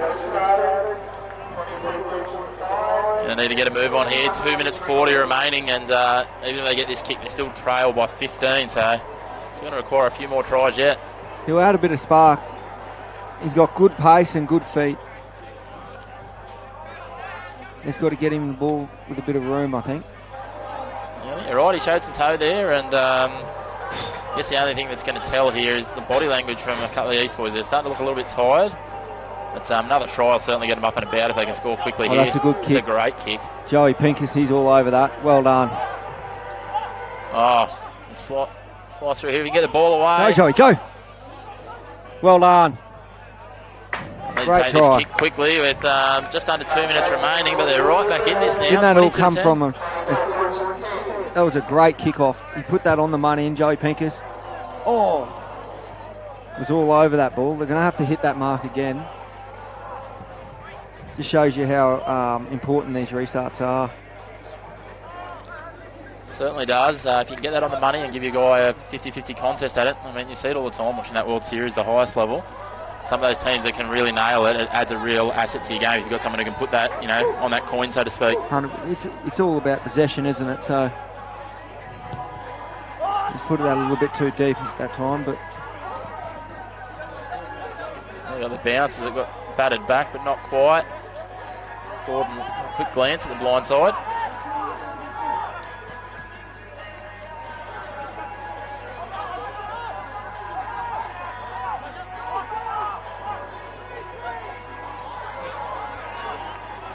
Backwards again, called by referee Nick Gale. Well, down to the last minute. Gordon being really smart here, just really taking their time, using the space. Happy to go backwards and even just skip across field to use up a bit of clock. And he's created something through from absolutely nothing there. Oh, it could have ended badly, but it's all ended well. We've loaded that ruck. We've got an overlap here. They can use the ball. He's grabbed him out of space a little here, probably brought the defence with him. Great tackle, Joey. Great cover tackle. Probably been the standout for him at the back end of the second half. Yeah, that's a penalty. That's a yellow card.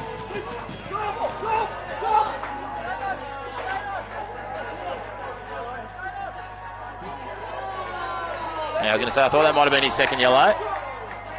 No, he won't be rejoining us. Not that he would have with 9 seconds remaining anyway, so that's not going to make much difference to them. Here he is. There you go.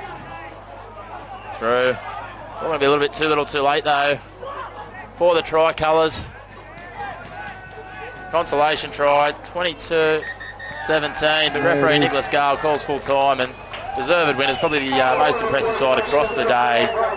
Gordon Staggs, and Coach Darren Coleman will be a happy man. He would be. He'd be ecstatic. I think Paulie's shared his KFC bucket he had today, and the players looked a bit sluggish out there, the East boys. Big day. They just weren't up to it in that final. Yeah, so great day of rugby action here. We'll wrap it up. Thank you, first of all, Chucky Stanley, for joining us a couple of times today and lending your dulcet tones to the microphones of Bar TV Sports. It's been a great day here, a hot one, as you said. You're showing some signs of sunburn, mate. You'll have to get the aloe vera out when you get home. Yeah. They're almost third degree, some of those burns. And yeah, so again, big thanks to our sponsors, MRS Services Group, Instant Access, Elders Insurance, Tils's Apple Cider, and Murray's Brewery. It looks like those apple ciders and beers from Murray's Brewery are going down very well in that corporate area over there next to the officials box, and I'm sure they'll be enjoying those for a few more hours to come. Thanks everyone for tuning in to Bar TV Sports. I'm Chris McPherson, and this has been the Mick Whale Curry Sevens tournament hosted by the Hamilton Hawks. Thanks again.